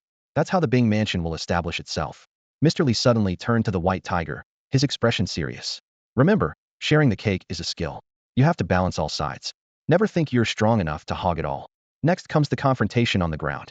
While I and the people behind Old Ding engage in a battle of wits, you'll be the ones risking your lives. Are you afraid? In essence, it's the big players behind the scenes placing their bets, and the outcome will be decided on the ground. The White Tiger frowned deeply. Old Ding was one of the top figures in the Shipu district, far more powerful than himself. Even Old Xie was merely a subordinate of one of Old Ding's lackeys. And now, with only a dozen or so brothers under him, the White Tiger knew that a single command from Old Ding could rally half of Xipus ground forces to his aid. Watching the snowflakes drifting outside the window, the White Tiger fell into thought. Gradually, a spark lit up in his eyes. Leverage. Adapt and apply. Oh, let's hear it. Old Ding is strong, but he has a natural weakness due much dirt in his past. Even though someone's protecting him now, those skeletons won't hold up to scrutiny. The White Tiger stroked the stubble on his chin. We can leverage the police force. Then, he frowned again. But this is the apocalypse. The police aren't as disciplined as they were in peaceful times. For all we know, Old Ding's backers might include people inside the police. Smart kid. Mr. Lee took out a cigarette and handed it to the White Tiger, looking pleased with himself. That's why you plan before you act. When your enemy takes one step, you should think 3 steps ahead. Before I came to Bing Mansion, I spent $1 million to take down that righteous, incorruptible chief inspector from the neighboring district. If all goes as planned, he should have been demoted to Bing Mansion by now. The White Tiger drew in a sharp breath. Hiss. News travels fast in prison. Xiao Baihu had learned that Mr. Lee had already been in prison for over a year, and he couldn't help but admire him. This meant Mr. Lee had begun planning for Bingfu at least a year ago. Impressive. Xiao Baihu sincerely expressed his admiration, clasping his hands in respect toward Mr. Lee. Mr. Lee looked at him with satisfaction. You and Lao Jiao are both promising talents. I want to groom you as my right hand. Mindaunt let me down. He patted Xiao Baihu on the shoulder. The next step is up to you. I've secured you half a month. During this time, Lao Ding won't touch Hong San Street. You and Lao Jiao must establish your footing within these 2 weeks. How about some money? Xiao Baihu asked straightforwardly. Since we're working for you. Without hesitation, Mr. Lee pulled out a check for $1 million and handed it over with a smile. This is my personal stash, not for reimbursement, so don't let me down. Then, half jokingly, he added, I've been in this game since I was 8. Forget Lao Ding, anyone in Bingfu. You name them. I'm not afraid of a single one. Back at the makeshift clinic, Mr. Lee left first to handle business at his company. Xiao Baihu carried a bulging canvas bag into the room, where the other brothers were idly playing cards, and the doctor was fretting over his dwindling funds. Tiger bro, Haigo exclaimed as he opened the bag. His eyes widened in disbelief. This, Tiger bro, did you rob a bank? He pulled out a stack of cash and kissed it. Mr. Lee gave it to us. It's for the upcoming fight with Lao Ding, Xiao Baihu explained calmly. The other brothers weren't fazed. If it's a fight, so be it. If Lao Ding can be the boss of Shipu, so can we. We're all the same, 1 head, 2 arms. Why can't we do what he did? Exactly. It's time for the new generation to rise. Lao Ding and his gang should retire. Bro, when do we start? They'll get ready now. The group of young men was buzzing with excitement. The clinic doctor, however, looked worried. Gentlemen, that's Lao Ding we're talking about. When he sneezes, all of Shipu trembles. Smack. Xiao Baihu slammed 2 stacks of cash onto the table. Hey, race, what we owe you. Stay out of our business. Lao Ding. He's nothing. I'm taking the Shipu boss seat. After distributing some cash to his brothers, Xiao Baihu declared, Go have some fun. I'm giving you all a big break. Hi go, you're coming with me out of town. Since the clinic was located in Dongpu, Xiao Baihu wasn't concerned about Lao Ding crossing boundaries to cause trouble. If Lao Ding's men dared to stir things up in Dongpu, the local boss of Dongpu would deal with him before Xiao Baihu even had to lift a finger. With cash in hand, the brothers cheered. I'm finally losing my virginity tonight. Who's coming with me? Count me in. I'm in too. Once the commotion settled, Xiao Baihu went to check on Lao Jiao, who was still in a coma. Though puzzled by how long Lao Jiao had been unconscious, Xiao Baihu felt reassured seeing that his injuries had healed and the doctor confirmed there was no danger to his life. Hi go, you're coming with me. The rest of you, do as you please. When I'm back, we're taking Hong San Street and going head-to-head with Lao Ding. Got it. Meanwhile, at Lao Ding's office, Hong Mao was pacing back and forth, visibly agitated. Boss, why don't we just take out Xiao Baihu and his gang now? Lao Ding stood by the window, gazing coldly at the night skyline. That's slyly. Today, he had the Shipu District Council backing him as he publicly announced the establishment of the Bingfu Winter Charity Foundation on Hong San Street, distributing food supplies for half a month. This move put him on the moral high ground. Anyone causing trouble now would be seen as opposing the welfare of the poor. With the council's support, if Lao Ding acted rashly, had not only offend the authorities, but also lose public favor. Damn it. Does Li have so much money that he's burning it? Handing out half a month's worth of supplies will cost him a fortune. Hong Mao cursed in frustration. Use your brain for once. Lao Ding snapped, cutting his cigar with irritation. Who's backing Li? Do you think they're short on cash? His company hasn't even officially launched. This publicity stunt will pay off in spades once his business gets going. Still bitter after being scolded, Hong Mao couldn't let go of his grudge against Xiao Baihu, especially after the ashtray incident. After a moment of thought, he suggested, Boss, but Xiao Baihu isn't even on Hong San Street right now. I've checked it's out of town, and Lao Jiao is hiding in Dongpu. What if we, outside Bingfu City, in the no man's land? Despite Xiaobeihu's swagger and bravado within the city, once outside, he had to tuck his tail between his legs. The world beyond the city walls was a true dog-eat-dog environment, with rules far harsher than those within. At this moment, Xiaobeihu sat in a rundown van, his expression tinged with unease. In the driver's seat was a teenager with spiky hair, looking about the same age as him. Bro, why are we heading out of the city? Haegu asked in a hushed tone, clutching a large canvas bag. We're looking for Lazy, Xiaobeihu replied, gazing out at the increasingly desolate scenery. A strange sense of exhilaration welled up in his chest. Lazy referred to a type of mercenary unique to this dystopian world, desperate individuals who lived by the money they earned. For the right price, they'd even sell their lives. However, there were plenty of fake Lazy out there, con artists who took the money but never delivered. That was precisely why Xiaobeihu decided to leave the city and find one himself. Most of the Lazy in the city were amateurs. The real deal, those with dozens of lives on their hands, would never dare linger in the city for long. Just like the awakened one old Xia had hired to deal with Hema Relentless, genuine Lazy who wouldn't stop until the job was done. The van eventually stopped at a small settlement closest to Bingfu City. This town of about 100 households survived by catering to truck drivers, Lazy, and fugitives. Though its permanent population was small, anyone who could survive among the transformed and the outlaws was no pushover. Thanks, 5,000 bucks, the driver said, removing his gloves and extending a hand with a grin.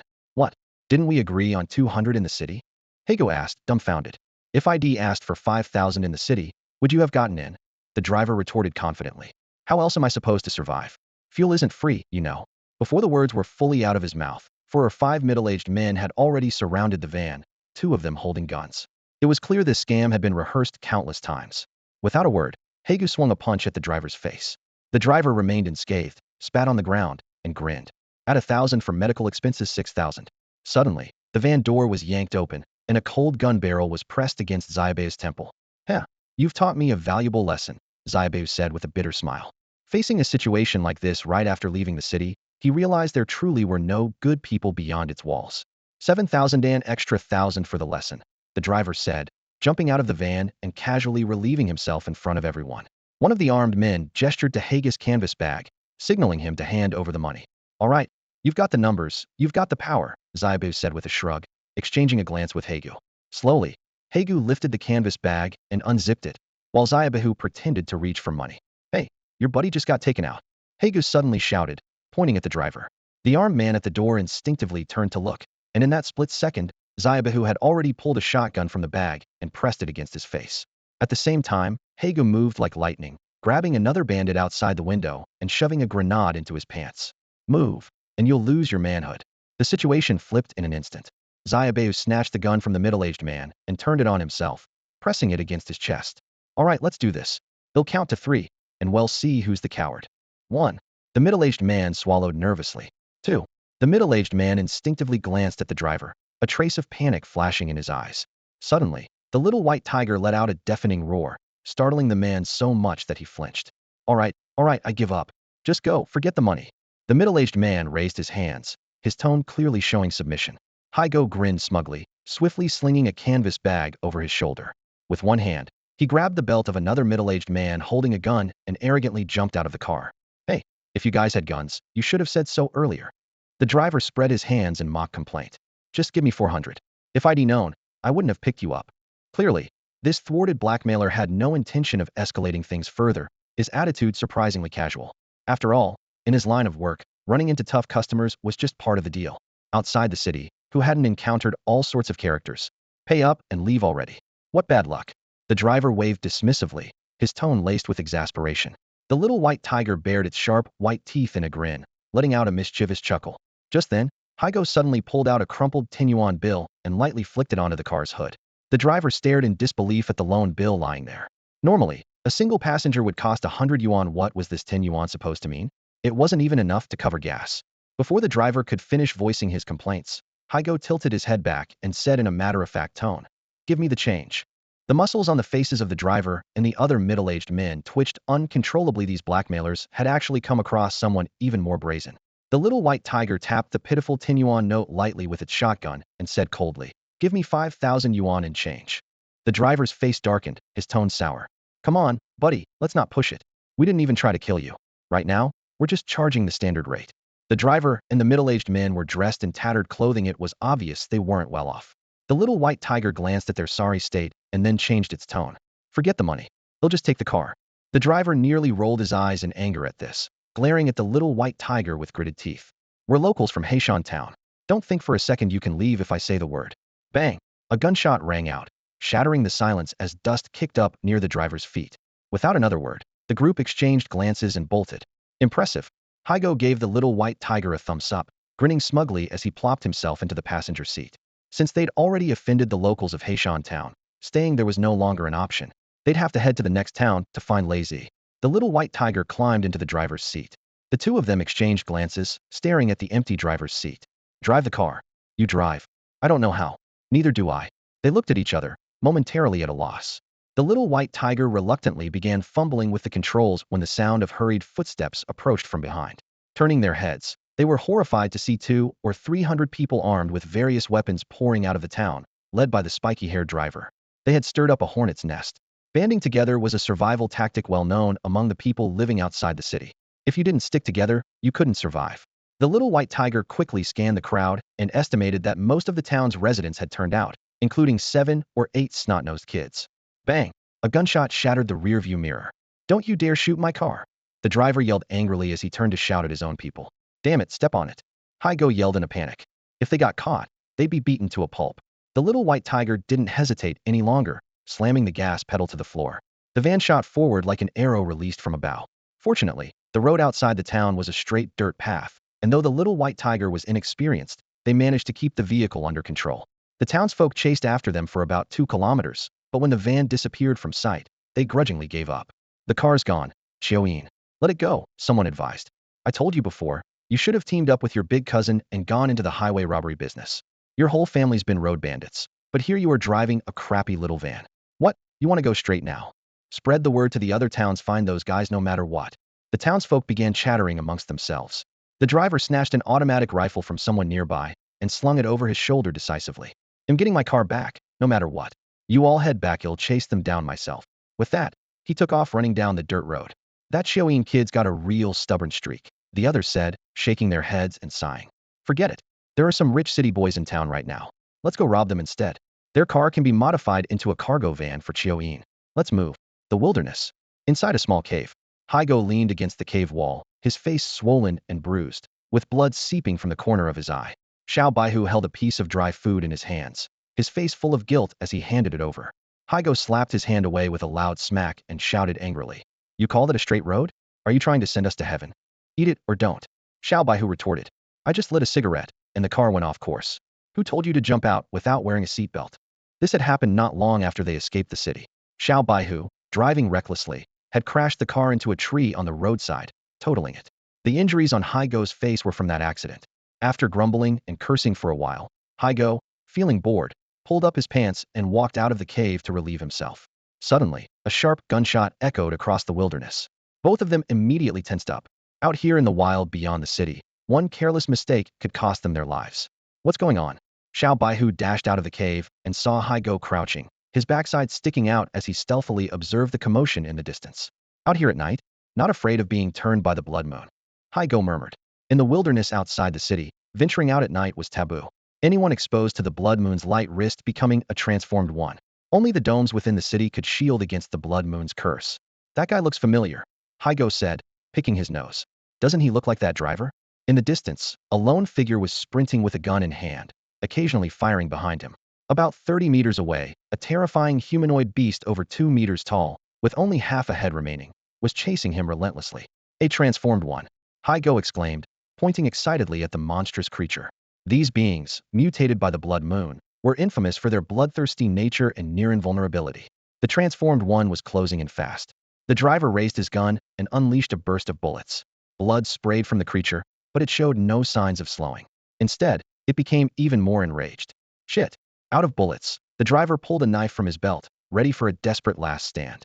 Facing a creature a head taller than himself, his decision to fight rather than flee was undeniably courageous. God damn it. All I did was accidentally take a dump on your head, and you've been chasing me all night, the driver panted, cursing. Just wait. I'll get back to town and bring reinforcements to deal with you. Despite his bravado, he knew the truth. Against a transformed one, an ordinary person stood no chance, not even against a level 1 transformed one. Transformed ones were ranked from 1 to 9 stars, corresponding to the awakening levels of awakened ones. The transformed one let out a deafening roar and lunged at the driver. The driver rolled to the side just in time, stabbing his knife into the creature's waist. With a metallic clang, the blade snapped in two. Now weaponless, the driver collapsed onto his back, staring hopelessly at the advancing monster. Damn it, dying in a ditch like this. If anyone saves me, I'll call them my dad. The transformed one pounced on him, its massive jaws opening wide as foul-smelling saliva dripped onto the driver's face. He shut his eyes, bracing for the end. But the expected bite never came. The driver opened his eyes to see a young man tightly gripping the transformed one by the neck. What are you waiting for? Do you want to die? Run! Haigo shouted, dragging the driver out from under the creature. As the driver tried to warn his rescuers, he was stunned by what he saw. Xiao Baihu, with one hand, lifted the massive transformed one into the air. What the heck, an awakened one? Earthworm widened his eyes in disbelief, muttering to himself. I've been chasing an awakened one all day. Haidog grabbed Earthworm by the collar and dragged him behind a large boulder. Earthworm finally snapped out of his shock and blurted out. Wait, since when are you awakened ones afraid of ordinary people? How could you be scared enough to run from a bunch of us? My boss has been preparing to become a monk Ladalino killing, Haidog replied absent-mindedly, his gaze fixed on Little White Tiger. As a newly awakened rookie, Little White Tiger was facing a transformer for the first time, and Haidog couldn't help but feel worried for him. Suddenly, silver tiger stripes appeared on Little White Tiger's arms, and his nails turned razor-sharp in an instant. He grappled with the transformer, relying on his far superior physical strength to gain the upper hand. However, his attacks were too simplistic, just brute punches, making it difficult to completely defeat his opponent.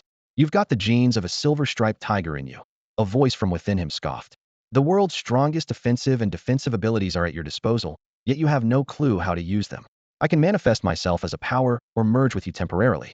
Look, I don't like you, but if you die, I'm done for two. So, do me a favor and get it together.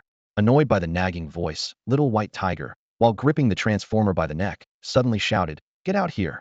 In an instant, a burst of silver light erupted from his chest, and a translucent silver-striped tiger emerged. With a casual swipe, it tore the transformer in half. Before disappearing, the tiger sneered, You're such a failure. I think Mom picked the wrong host for me. This time, Little White Tiger didn't argue back. It was true he had struggled with the transformer for so long without winning, while the silver-striped tiger finished the fight in a single move. He silently resolved to take time to properly learn the combat techniques of the awakened. As the two emerged from behind the boulder, Earthworm ran over excitedly. That was incredible, man. He had completely forgotten his earlier intentions to hunt them down and enthusiastically patted Little White Tiger on the chest. Call me Daddy, Little White Tiger joked. Get lost. If I had known it was you guys, I wouldn't have needed saving, Earthworm retorted arrogantly, picking up his gun and slinging it over his shoulder. You stole my car, but you also saved my life. Let's call it even. Little White Tiger found himself liking this peer. armed with just a gun. He had the guts to chase after an awakened one and wasn't fazed when facing a transformer. He was, without a doubt, a brave soul. When they returned to the cave, Earthworm followed them inside. I thought we were even. Why are you tagging along? High Dog mocked. Man, if I run into another transformer out there and get killed, wouldn't your efforts saving me go to waste? Earthworm argued, plopping down and casually swiping a cigarette from High Dog. Noticing the awkward atmosphere, he explained, it's not that I'm scared of dying, but you saved me, and I owe you for that. Look, I overheard you're looking for Lazy. I happen to know some big shots. Little White Tiger raised an eyebrow, clearly skeptical that a small-time thug would have connections to someone like Lazy. Seeing their disbelief, Earthworm thumped his chest in assurance. I'm all about honor out here. Ever heard of Xiao Fei from Black Mud Mountain? That's my cousin. Just a few days ago, he raided 8 trucks of supplies from the Ice City Police Department. Black Mud Mountain was the largest stronghold outside Ice City, strategically located on the main route out of town and infamous as the cradle of banditry. Even when Ice City sent 5,000 troops to wipe them out, the 100 or so gangs on the mountain looted the troops clean and sent them packing. Anyone who could hold their ground on Black Mud Mountain was no ordinary individual. Bandits aren't lazy. Why would they take on this kind of job? High Dog questioned. Earthworm rolled his eyes at them. Out here, if you've got the money, even bandits can be lazy. Killing is killing, does it matter who does it? The next day, Black Mountain Town. 3 young men, who were enemies just yesterday, walked into Black Mountain Town with their arms slung over each other's shoulders. The sun had yet to rise, but the small town was already stirring to life as shops began to open. Despite its size, the town had everything one might need: breakfast diners, karaoke bars, gambling dens, and, most notably, motels catering to truck drivers, which dotted every corner. Not to brag, but my reputation in this town is so good even widows don't mind being alone with me, Xiao boasted smugly to his companions. Let's head to my place first. My second uncle's birthday is in a couple of days, so my cousin is sure to show up. At this point, Xiao Baihu had no better options and was willing to take any chance. For one, Black Mountain Town was the liveliest place for miles, making it relatively easier to find Lazy. Secondly, if Xiao cousin was willing to take on a job, that could be a solid backup plan. Hey, Xiao back already? Thought you'd kicked the bucket out there. A passerby called out in a friendly tone. The group stopped outside a breakfast diner. The owner was rinsing bloodstains off the pavement with a bucket of water. When he noticed them, he smiled and nodded in greeting. A stream of bloody water flowed toward Xiao Bai's feet, carrying with it a severed finger that hadn't yet been swept away. Bold, huh? Haigo casually kicked the finger aside and pulled out a chair to sit down. It's just work, nothing to be ashamed of. City folks slave away in offices. We out here just do a little killing and looting, Xiao said with a shrug, pulling out a pack of cigarettes and offering them to the others. But don't worry, as long as you're with me, no one will dare touch you. By the way, what do you need Lazy for? He doesn't ask questions when he takes a job, you know. You don't need to know that, Xiao Baihu said warily. I'm just saying, if you're short on people, I can join in too. Once the job's done, you can give me a cut, Xiao replied with a grin. As they chatted, 3 off-road vehicles sped past, splashing them with mud. Xiao was about to march over and demand compensation when Xiao Baihu grabbed his arm. Being an awakened, Xiao Baihu had keenly caught the sharp glint in the eyes of one of the passengers during their brief exchange of glances. The vehicle stopped not far away, but no one got out. Relax, who'd dare mess with me in Black Mountain Town? Xiao said nonchalantly, waving them over to eat breakfast. Meanwhile, the people in the vehicles were communicating through walkie-talkies. Boss, those 3 at the street corner eating breakfast, they look like the targets, one of them said. Lenga said if we handle this well, he'll introduce us to Ding Zong, added a man in a denim jacket. Once we're in Ding Zong's good books, it's only a matter of time before we secure a spot in the Ice Palace. Focus on the one in black. Bring back his head. Should we notify the locals first? Someone asked. In towns like this, governed by awakened individuals, it was customary to offer a bribe before conducting any business. No need, we'll head back to the city once it's done. The man in the denim jacket flashed a confident grin. Just a couple of greenhorns. Save the red envelopes for a proper Western girl. Second brother, take Little Gray and scout things out. Confirm the target. Following his instructions, 2 men stepped out of the last vehicle and strolled over to a breakfast stall, feigning exhaustion. They sat at a table near Xiao Baihu and called out casually. Boss, 2 bowls of wide noodles. We're starving, hurry it up. Still got a long way to go after eating. Their performance was seamless, avoiding any eye contact with Xiao Baihu, clearly trying to lower his guard. Xiao Baihu quietly dipped his finger in water and wrote the word kill on the table. Earthworm and Haigo exchanged tense glances. Haigo reached into his canvas bag under the guise of taking out money. At that moment, a man in an expensive black leather jacket turned from the next table. Hey buddy, got a light? Such luxury was rare outside the city, where most people wore practical, durable clothing. Xiao Baihu smiled and handed over a lighter. Thanks. The man said with a smirk that didn't reach his eyes. Not bad, kid. Got the guts to venture outside the city at your age. You're too kind. What's your name, brother? The man offered 3 cigarettes. As Xiao Baihu accepted the cigarette, he swiftly grabbed the man's wrist. No need to ask. I'm the one you're looking for. Next time you're digging for information, try not to instinctively reach for your gun. The man's companion had unconsciously reached for his waist during the exchange, a detail that didn't escape the 3 young men. Shit. Earthworm lunged to the breakfast stall's entrance, snatched a cleaver from the counter, and swung it down, severing the leather-jacketed man's arm. Simultaneously, a loud bang rang out as Haigo's shotgun, concealed inside his bag, took down the other man just as he was drawing his weapon. How? How did you know? The leather-jacketed man stammered, clutching his severed arm in disbelief. Idiot. Next time you see your target, try not to look so excited.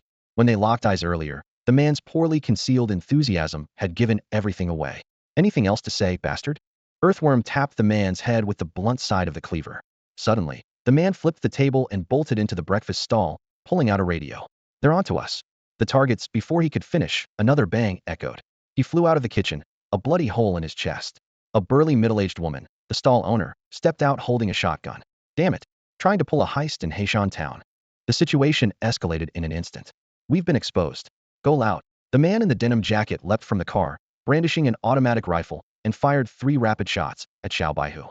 The 3 cars screeched into position, blocking any escape routes, as gun barrels extended from the windows, unleashing a hail of bullets. The stout owner yanked Earthworm into the stall with one hand, while firing back with the other. The street was torn apart by gunfire, chairs and tables reduced to splinters. Xiao Baihu shielded Haigo as they dashed into the stall. The owner nimbly jumped and pulled down the rolling shutter. Push forward. The assassins moved in pairs with practiced precision, one suppressing the shutter with gunfire while the other kept watch. In no time, the man in the denim jacket led 2 of his teammates to the door. Grenade. At the command, the rolling shutter was blown open. Xiao Baihu and his group were forced to retreat into the kitchen. He tore his shirt open, revealing 3 bullets lodged in his muscles, blood streaming down. If not for the resilience of his silver-striped tiger physique, an ordinary awakened individual would have been gravely injured. I'll take them on. Stay hidden. With the 4 assassins closing in, Xiao Baihu prepared for a desperate fight. The earthworm grabbed the young white tiger, who was ready to risk it all. You guys came in with me. If you start trouble on my turf, it's like slapping me in the face. He quickly pushed open the small window in the back kitchen. Below the windowsill, 3 snot-nosed kids were playing with stones. Third uncle. The earthworm called urgently to one of the boys. Thereafter may go get help. The 7 or 80-year-old boy glanced up at the sweaty earthworm and immediately grasped the situation. Earthworm's third uncle turned to his companions and gave a squeaky-voiced command, "Go find my dad." Then, to the astonishment of the young white tiger, the boy reached for the object hanging from the red string around his neck, not the jade pendant or longevity lock typical of children, but a real, solid handgun. What the hell? Haigo was dumbfounded. These kids, who grew up in a scrapyard and prided themselves on being tough, were nothing compared to the wildness of these kids from the outskirts. Earthworm's third uncle gripped the gun tightly with both hands and dashed toward the front door of the breakfast shop like an arrow. The target's in the back room. We go in first. Car 3 covers us. 4 assassins silently moved toward the back kitchen. The moment Haigo leaned out to fire a shot, he was forced back under suppressive fire. One of the assassins, seeing that the White Tiger's group wasn't showing themselves, pulled out a grenade and was about to throw it. Suddenly, there was a loud bang, and his rear leg was hit. The group turned around to see a snot-faced kid grinning ear to ear before bolting away. You bastards. Coming to Black Mountain Town to stir up trouble? None of you are leaving here alive. Earthworm shouted angrily through the wall. White Tiger, come out. I only want you dead. If you don't, they'll kill all of you. The lead assassin was sweating, unprepared for the fact that the young White Tiger had backup the moment he left the city. While directing his teammates to move the injured, he picked up the grenade from the ground. Suddenly, the sound of rapid gunfire echoed. 2 of his teammates, who had just stepped out of the shop, were instantly riddled with bullets and collapsed under the horrified gaze of their leader. Who the hell dares mess with the kids of Black Mountain Town? Shoot them dead. Don't damage the car. We can sell it for money. Dozens of armed townsfolk poured out from the alleys.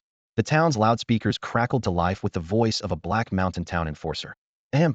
Hey, can everyone hear me? Someone's causing trouble in Black Mountain Town. Grab your gear and get to the town entrance. At that moment, a white blur shot out from the back kitchen. The lead assassin instinctively fired a burst of bullets, but the figure moved like a wild beast, agilely leaping between the walls before flipping upside down and clinging to the ceiling. It was the young White Tiger, his limbs gripping the ceiling as he sneered down at the 2 men. An awakened one. The assassin leader felt his scalp tingle. Lang didn't say the target was an awakened one. By now, The doorway was packed with over 100 people, their weapons aimed at the two assassins. Any sudden move would see them end up like the others. Earthworm, you still alive? The resident at the entrance shouted loudly toward the kitchen. Chioyin stormed out of the kitchen, his face dark and his body covered in grime. His eyes were fierce, and without caring about the weapon in the other person's hand, he grabbed a boning knife and swung it at the assassin leader's deputy. The blade was too dull and got stuck directly in the man's face. Go ahead, shoot me. Let's see who ends up with more bullet holes. Chioyin roared, delivering a loud slap across the assassin leader's face. The assassin leader stared in despair at the white tiger cub, whose body was now covered in a thick coat of tiger fur. He realized that his team of seasoned veterans stood no chance against an awakened individual. Regret filled him. Who could have imagined that the white tiger cub was already awakened without even undergoing a proper awakening ceremony? Put down your gun, and I'll only take your hands, Chioyin said coldly. The crowd parted, making way for an elderly man who walked out slowly, leaning on a cane. Facing dozens of dark gun barrels, the assassin leader resigned himself to his fate. At this point, killing the white tiger cub was no longer realistic, and resisting would only lead to certain death. His only hope was to preserve his life. He regretted not informing Black Mountain Town beforehand. Otherwise, they wouldn't be in such a passive position. Firing a gun in Black Mountain Town? You've got guts. The old man pointed his cane in the air. 100,000 bucks and leave a pair of claws behind, and you can go. Before his words finished, an invisible force pierced through the assassin's palms, causing his handgun to clatter to the ground. The white tiger cub's eyes narrowed. Another awakened individual. He immediately jumped to the ground and bowed respectfully. Sir, may I ask him a few questions? Chioyin quickly explained. Grandfather, he's my lifesaver. He came here to negotiate a big deal with third cousin. The old man studied the white tiger cub and smiled approvingly. An awakened one, and a reinforcement type at that. Impressive for someone so young. Xiaofei will be back soon. You are guests here, and in Black Mountain Town, no one can touch you without my approval, not even the police chief. In the black market clinic, Lao Jio was still in a deep coma. After the earlier chaos, the group of brothers was no longer panicked. Instead, they began to ponder how to spend their unexpected windfall. The boys, who had grown up enduring hardships, immediately resorted to some revenge spending. After changing into new clothes, they stood in front of the mirror, fiddling with their hair. Only Zhu Dong, nicknamed Piggy, sat alone on the sofa, fully absorbed in his phone, messaging his girlfriend. Piggy, not coming out to have some fun? The others teased. Nope, my girlfriend doesn't want me messing around with you guys, Piggy replied, glancing at his girlfriend's photo on the screen with an involuntary smile. Among this group, he was the only one who had successfully gotten into a relationship, thanks to his delicate features. If you've got a girlfriend, you should come out even more. Call it advanced learning, pick up some new moves, they joked, winking and stroking their chins suggestively. Despite their crude humor, most of these boys were still inexperienced and innocent in such matters. Lao Jio needs someone to watch him. You guys go ahead, Piggy said lazily, turning over on the sofa. The others didn't push him further. They pulled out 2 bullets from a bag and placed them on the table. Be careful. We'll be back soon. How soon? If it's less than a minute, I'll help you out myself, and you can just give me the money instead. No sense in wasting it on outsiders, Piggy joked, casually pocketing the bullets. Once the others left, Piggy immediately called his girlfriend. Hey babe, do you miss me? Of course I do, but my mom won't let me go out at night, she replied. Come on, sneak out. I think I'm sick. I can't even stand up. You should come check on me, Piggy said, scratching his crotch as he headed into the bathroom to relieve himself. Babe, hurry up. Last night, I even dreamed about us. He started, but suddenly, he heard faint footsteps. Instinctively, he peered through the peephole, and his hair stood on end. Don't come over, something's up, he said hurriedly, hanging up the call. He rushed into Lao Jio's room, ignoring the fact that the man was still unconscious, and shoved him under the bed, covering him with luggage. Then, he quickly texted his brothers, urging them to return immediately. The peephole showed movement. Someone was trying to pick the lock. Piggy had seen it clearly. 4 men outside, all armed with silencers. If they were Mr. Lee's men, they wouldn't need to pick the lock. Quickly, he pulled a shotgun from under the coffee table and fired at the wooden door. Boom! The door splintered, and the man working on the lock dropped to the ground. The remaining 3 exchanged glances, their expressions shifting. We've blown our cover. Forget it. Force our way in, one of them ordered. Ta-ta-ta-ta. Bullets riddled the wooden door, spraying across the room. Damn it, we got outplayed by a kid. One of them cursed as the professional assassins realized they had underestimated their target. Pinned down by the gunfire, Piggy retreated to a corner of the kitchen, preparing for a counterattack. Just then, his phone rang. It was Tiger. Hello? Tiger, he started, but it was too late. The assassins had already climbed over the wall and entered. Bullets whizzed past Piggy's head. Someone's trying to kill Lao Jio. You need to. Before Tiger's young protege could finish his sentence, the sound of gunfire came through the phone. Are you okay? The young white tiger asked nervously, his voice betraying his deep concern. I'm fine. Piglet gritted his teeth, clutching his phone tightly in his right hand. Damn it. I've already told Xiaofeng and the others to come back. I can hold on. He knew full well that if he couldn't hold the line, Lao Jiao would be as good as dead. All he could do now was pray that his brothers would return in time. I'll call Mr. Li and ask him to send help, the white tiger said anxiously before hanging up in a rush. Piglet stared at the battered wooden door in front of him, his heart sinking. These killers had clearly been watching them for a while, waiting for the others to leave before making their move. They were here to take lives. Taking his phone, he sent one last message to his girlfriend. Honey, don't come here no matter what. Be good. I'll see you after this is over. Just as Piglet prepared to get up and fight, he failed to notice the figure in a black hoodie silently climbing through the kitchen window behind him. Don't move. A cold gun barrel pressed against the back of Piglet's head. The man sneered. You're pretty sly for a little punk. Though Piglet had a delicate appearance, anyone who had fought their way out of the scrapyard with the white tiger wasn't someone to be trifled with. Even with a gun to his head, he didn't hesitate. He turned sharply, raising his shotgun to aim at the man behind him. Bang! A gunshot rang out, and blood splattered. Piglet's face turned pale as his right hand went limp. The hooded man smirked cruelly, watching him with amusement. He had been faster, shooting Piglet in the arm and causing the shotgun to clatter to the floor. Still struggling, the man shouted toward the door. We waited until your buddies left to make our move. You're done for today. As soon as he finished speaking, the fragile wooden door was kicked open. Two more men in hoodies stormed in aggressively. In a post-apocalyptic world, those who went on missions together were bonded as brothers in life and death. Seizing the moment, Piglet managed to shoot and kill one of the intruders, enraging the remaining three. The leader lunged forward and, without giving Piglet a chance to react, shot him in both legs. Thud! Piglet collapsed heavily to the ground, cold sweat dripping from the searing pain. Damn it! He spat through clenched teeth. I've survived against both transformed and awakened once, and now I'm going to die at the hands of some small-time thugs? No way in hell. The leader grabbed Piglet by the hair, dragging him into the living room and leaving a trail of blood on the floor. The two other killers vented their anger by kicking him mercilessly before yanking his head up. Where's Lao Jiao? One of them demanded menacingly. Piglet's face was covered in shoe prints, his eyes swollen nearly shut, and his nose bent out of shape, but he refused to give in. Ask your mom, he sneered. Lao Jiao's probably in bed with her. With that, he spat a mouthful of blood onto the man's face.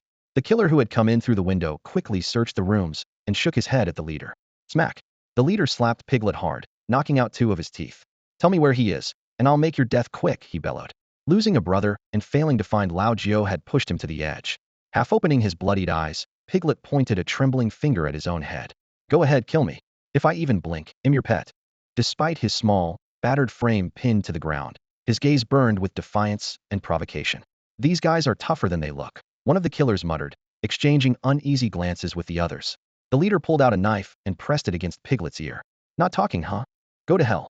With a swift motion, the blade sliced through, severing half of Piglet's ear. Blood gushed out, but he didn't utter a sound.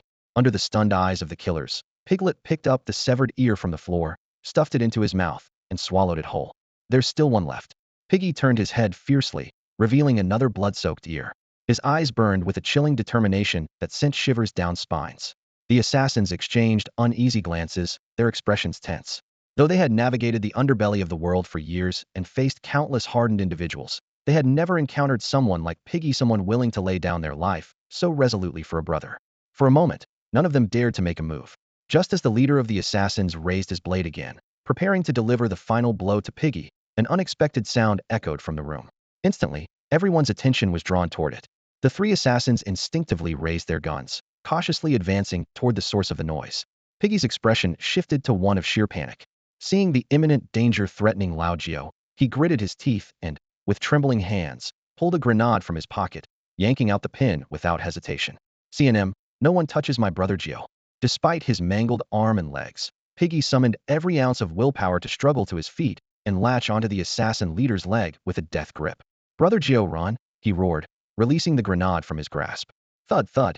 The grenade rolled across the floor, finally coming to a stop by the door. The three well-trained assassins immediately dove backward, seeking cover and instinctively dragging Piggy away from the grenade. But in such a cramped room, where could they truly hide? Boom. The explosion was deafening. When the smoke cleared, Piggy lay motionless, his body riddled with shrapnel wounds, blood flowing freely from his injuries. The three assassins emerged from the debris, their faces caked in dust, but they silently lowered their weapons. Even these seasoned killers, accustomed to the brutality of life and death, couldn't help but feel a deep respect for Piggy's unwavering loyalty and sacrifice. Brother, Gio, run. Blood gushed from Piggy's mouth as he dragged himself across the floor with his one functioning hand. Inch by agonizing inch, he crawled to the door where Lao Gio was hiding. Finally, he managed to flip himself over, leaning against the door. With a bloodied smile, he declared, "Today, none of you are getting through. Brother, you're something else." The assassin leader gave a thumbs up, a rare glimmer of respect flashing in his eyes. In this underground world where profit reigns supreme, Lao Xia would sell out Xiao Baihu for money, even stooping to unspeakable deeds. Yet at this moment, Zhu Zai's willingness to risk his life for brotherhood moved even these hardened killers who had seen death countless times. Mr. Li had given Xiao Baihu 1,000,000, while Zhu Zai only received 10,000. Even so, he willingly risked his life for a job worth tens of thousands.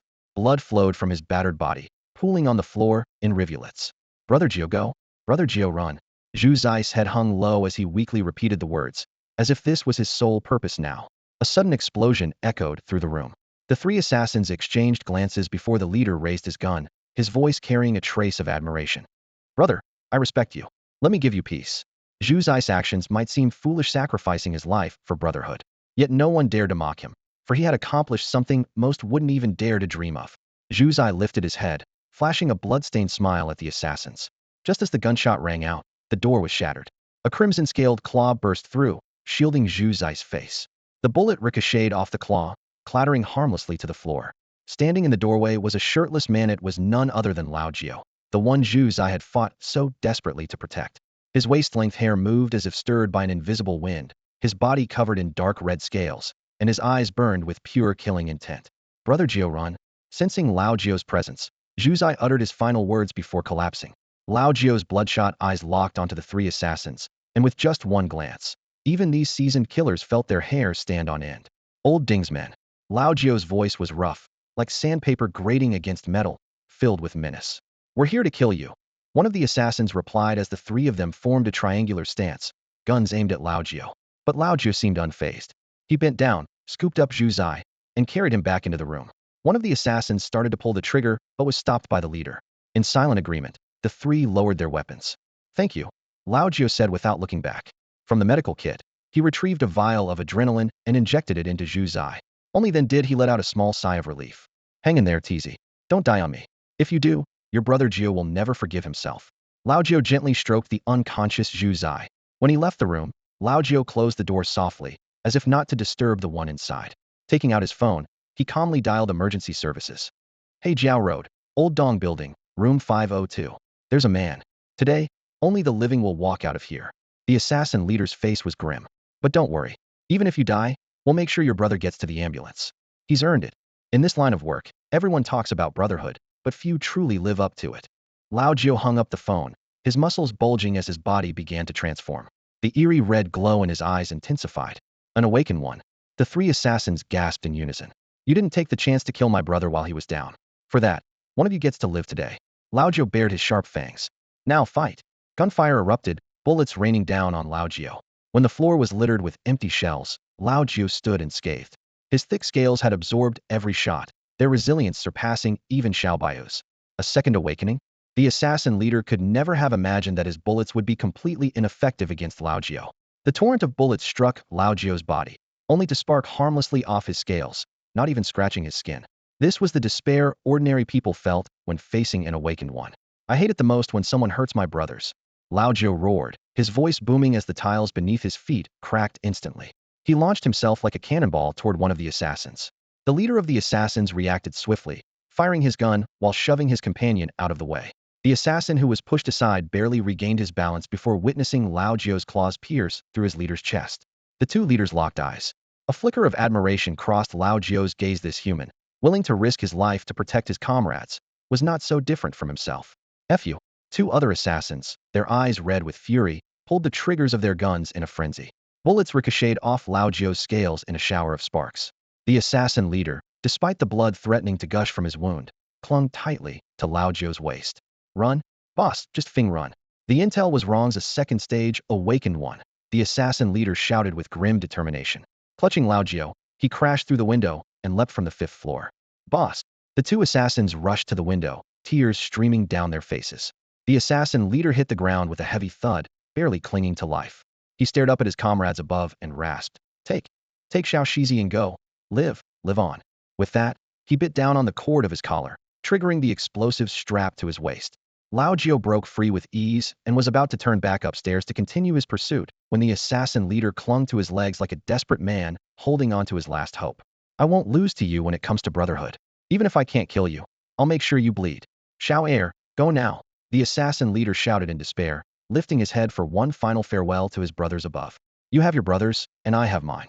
Our bond is no weaker than yours. We've lost today, I admit it, but you won't touch my brothers. Boom. A thunderous explosion shook the surroundings. The assassin leader's mangled body was flung into the air, his eyes wide open in defiance as he glared at Lao Jiao. The two assassins who were supposed to escape instead rushed downstairs, throwing themselves at their leader's broken body. Boss, don't cry. Don't let them laugh at us. The assassin leader struggled to speak. Run, or they'll silence you. Go. With his final words, he turned his hateful gaze toward Lao Jiao, his eyes seeming to say, See? My brothers are no less loyal than yours. Go, Lao Jiao said after a long silence. Your lives were bought with your leader's sacrifice. Leave? Are you kidding me? The two assassins' faces hardened with resolve as they drew knives from their belts. The four of us swore to live and die together. Don't think you and your gang are the only ones who know loyalty. Let's do this. The two charged at Lao Jiao with reckless abandon. With a dragon's roar, Lao Jiao slashed through the air with his claws. The three figures passed each other, and then thud. The two assassins fell to their knees, clutching their throats, their necks fatally torn. In their final moments, they crawled to their leader's side. Together, the three lay on their backs, gazing at the sky, and closed their eyes in peace. At the entrance of the complex, Lao Jiao's comrades arrived alongside an ambulance. Xiao Feng, one of Lao Jiao's brothers, raised his shotgun, ready to finish off the fallen assassins, but Lao Jiao stopped him. The dead settle all grudges, Lao Jiao said, retrieving a phone from one of the bodies. The device contained a single call record evidence pointing to the mastermind. He hit redial, and after 3 rings, the call was answered. Hello? Is it done? Who's this? Lao Jiao's voice was low and menacing. The person on the other end paused, clearly realizing their assassins had failed. Care to tell me your name? Lao Jiao asked, tilting his head. If you don't, I'll find out anyway. Is this all old Ding's men are capable of? Silence. Wait for me. Lao Jiao said coldly. You're done. I'll start with old Ding and work my way to you. The war starts now. Hey, are they okay? The young white tiger paced back and forth in the room, his anxiety making it impossible for him to stay still. On the other end of the phone, Mr. Li rubbed his temples and sighed wearily. Piggy was sent to the hospital. They're trying to save him. What about Lao Jiao? Lao Jiao took 9 others and stormed into the West Pu district. We've lost contact with them, Mr. Li said with a tone full of helplessness. Just 10 people daring to invade Lao Ding's territory with over 1,000 minutes insanity. Mr. Li went on to explain that Ah Lang was the mastermind behind this assassination attempt. Given Lao Jiao's temperament, it was inevitable he'd go looking for revenge. Mr. Li had called him over a dozen times, only to get a single response. Don't stop me, or I'll take you down with them. The young white tiger was frantic, pacing circles in the room. He knew his brother's personality all too well. Xiao Hu, Mr. Li said earnestly. I want to take you all to a higher level. Before all this fighting and killing, you need to figure out your purpose. Our goal is to sit at the table and share the pie, not to act on momentary impulses. To Mr. Li, a tycoon of the business world, Lao Jiao and the others' actions were nothing more than youthful recklessness. But he overlooked one crucial thing. These brothers were not cold, calculating machines. Their bond was something that couldn't be measured by profit or gain. Mr. Li tried to continue persuading him, but Xiao Hu interrupted. Mr. Li, you're a god in the business world, but we're just ghosts on the ground. For you, it's all about profit. For us, brotherhood is everything. We've survived this long by sticking together. I appreciate you showing me a bigger world, but at the end of the day, I'm still that Xiao Hu who puts his brothers first. He extinguished his cigarette, his voice turning icy. From now on, the battlefield is ours to handle. Wait for me, I'll bring Lao Ding's head to you. What are you planning?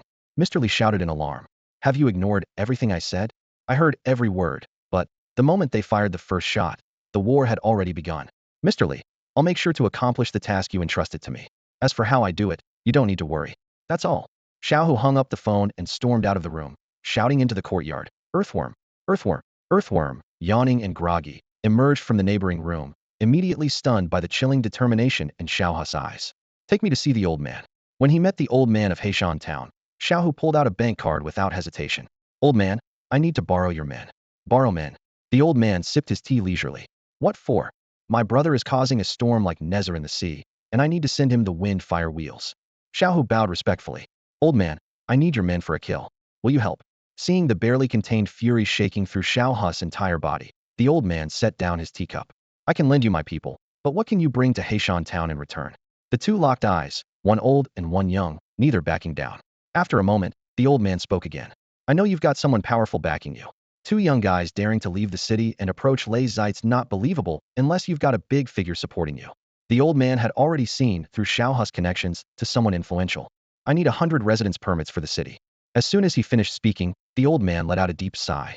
In this world, life outside the city was truly uninhabitable. At his advanced age, all he wanted was to secure a better living environment for the next generation. Little White Tiger immediately nodded in agreement, but the old man deliberately reminded him, think carefully before you answer. If you can't pull it off, don't blame me for turning hostile. City residence permits are extremely scarce. Only a few hundred are issued each year. One or two might be manageable, but 100? Without connections, it's impossible. The implication in his words was clear. Wanted Little White Tiger to reach out to Mr. Li. However, making that call would undoubtedly expose his identity. After some thought, Little White Tiger decided to act first and inform later. After all, it was Mr. Li who had taught him the art of leveraging power, and this time, he intended to use Mr. Li's reputation to his advantage. My backer has influence that reaches the heavens. If I can't get it done, I'll personally deliver my head to you, Little White Tiger declared firmly. The old man nodded with satisfaction. Bold words. But rules are rules. The amount of effort we put in depends on how much you're willing to pay. With a loud slap, Little White Tiger placed a bank card on the table. There's 900,000 in here. If that's not enough, I can mobilize a few million at any time. Off to the side, High Dog swallowed nervously.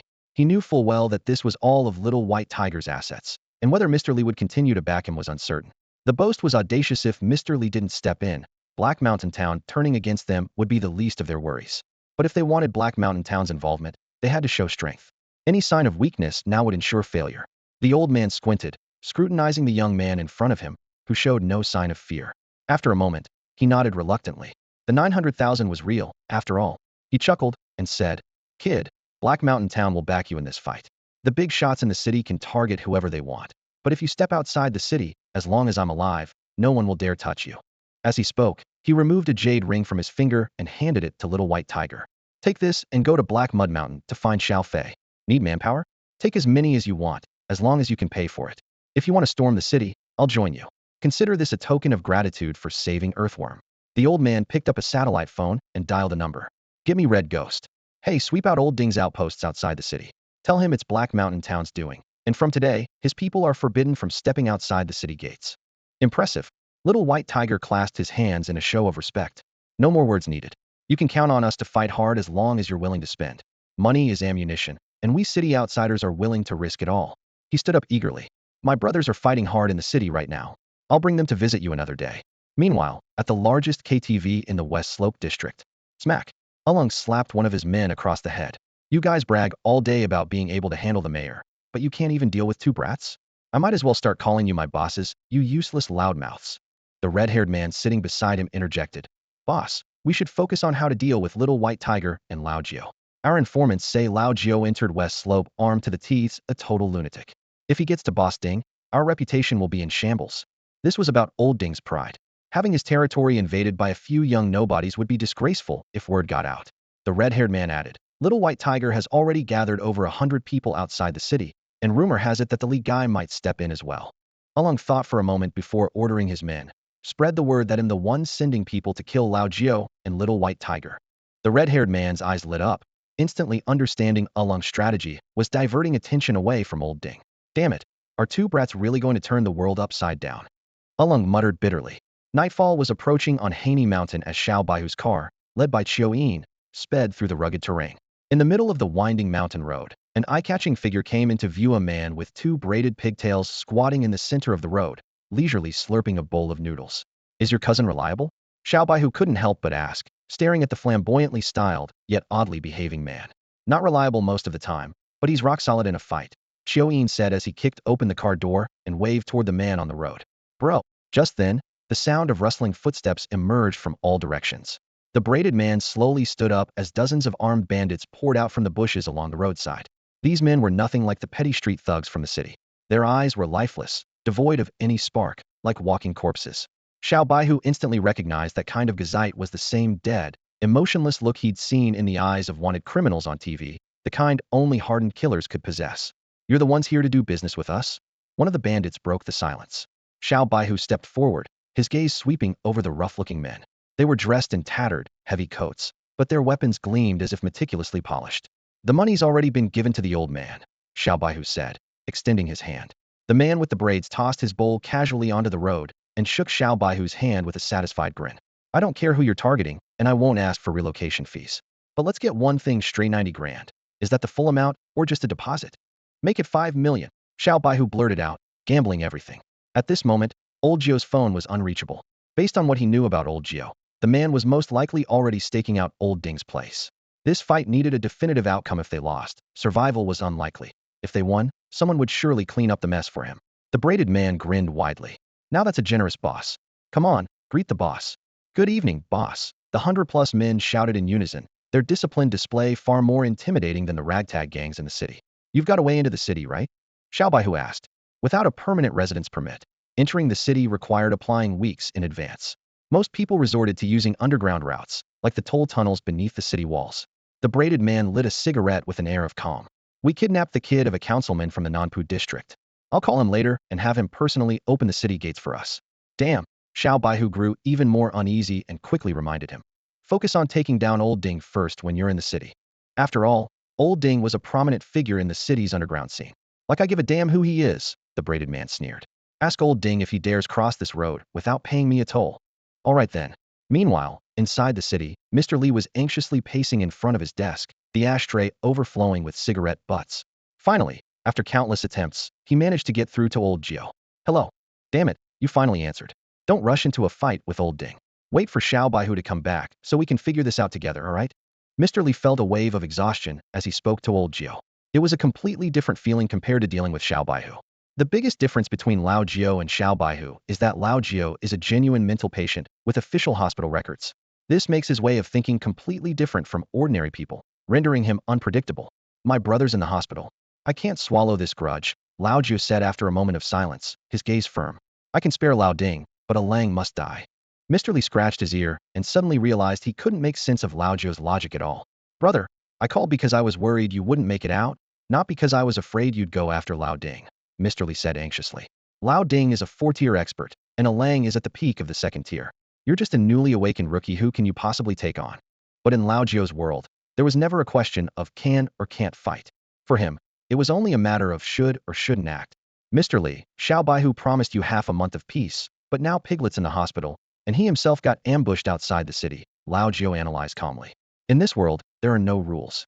If you don't make people submit, anyone will dare to bare their fangs at you. Once I send a Lang's head to Lao Ding, they'll fall in line.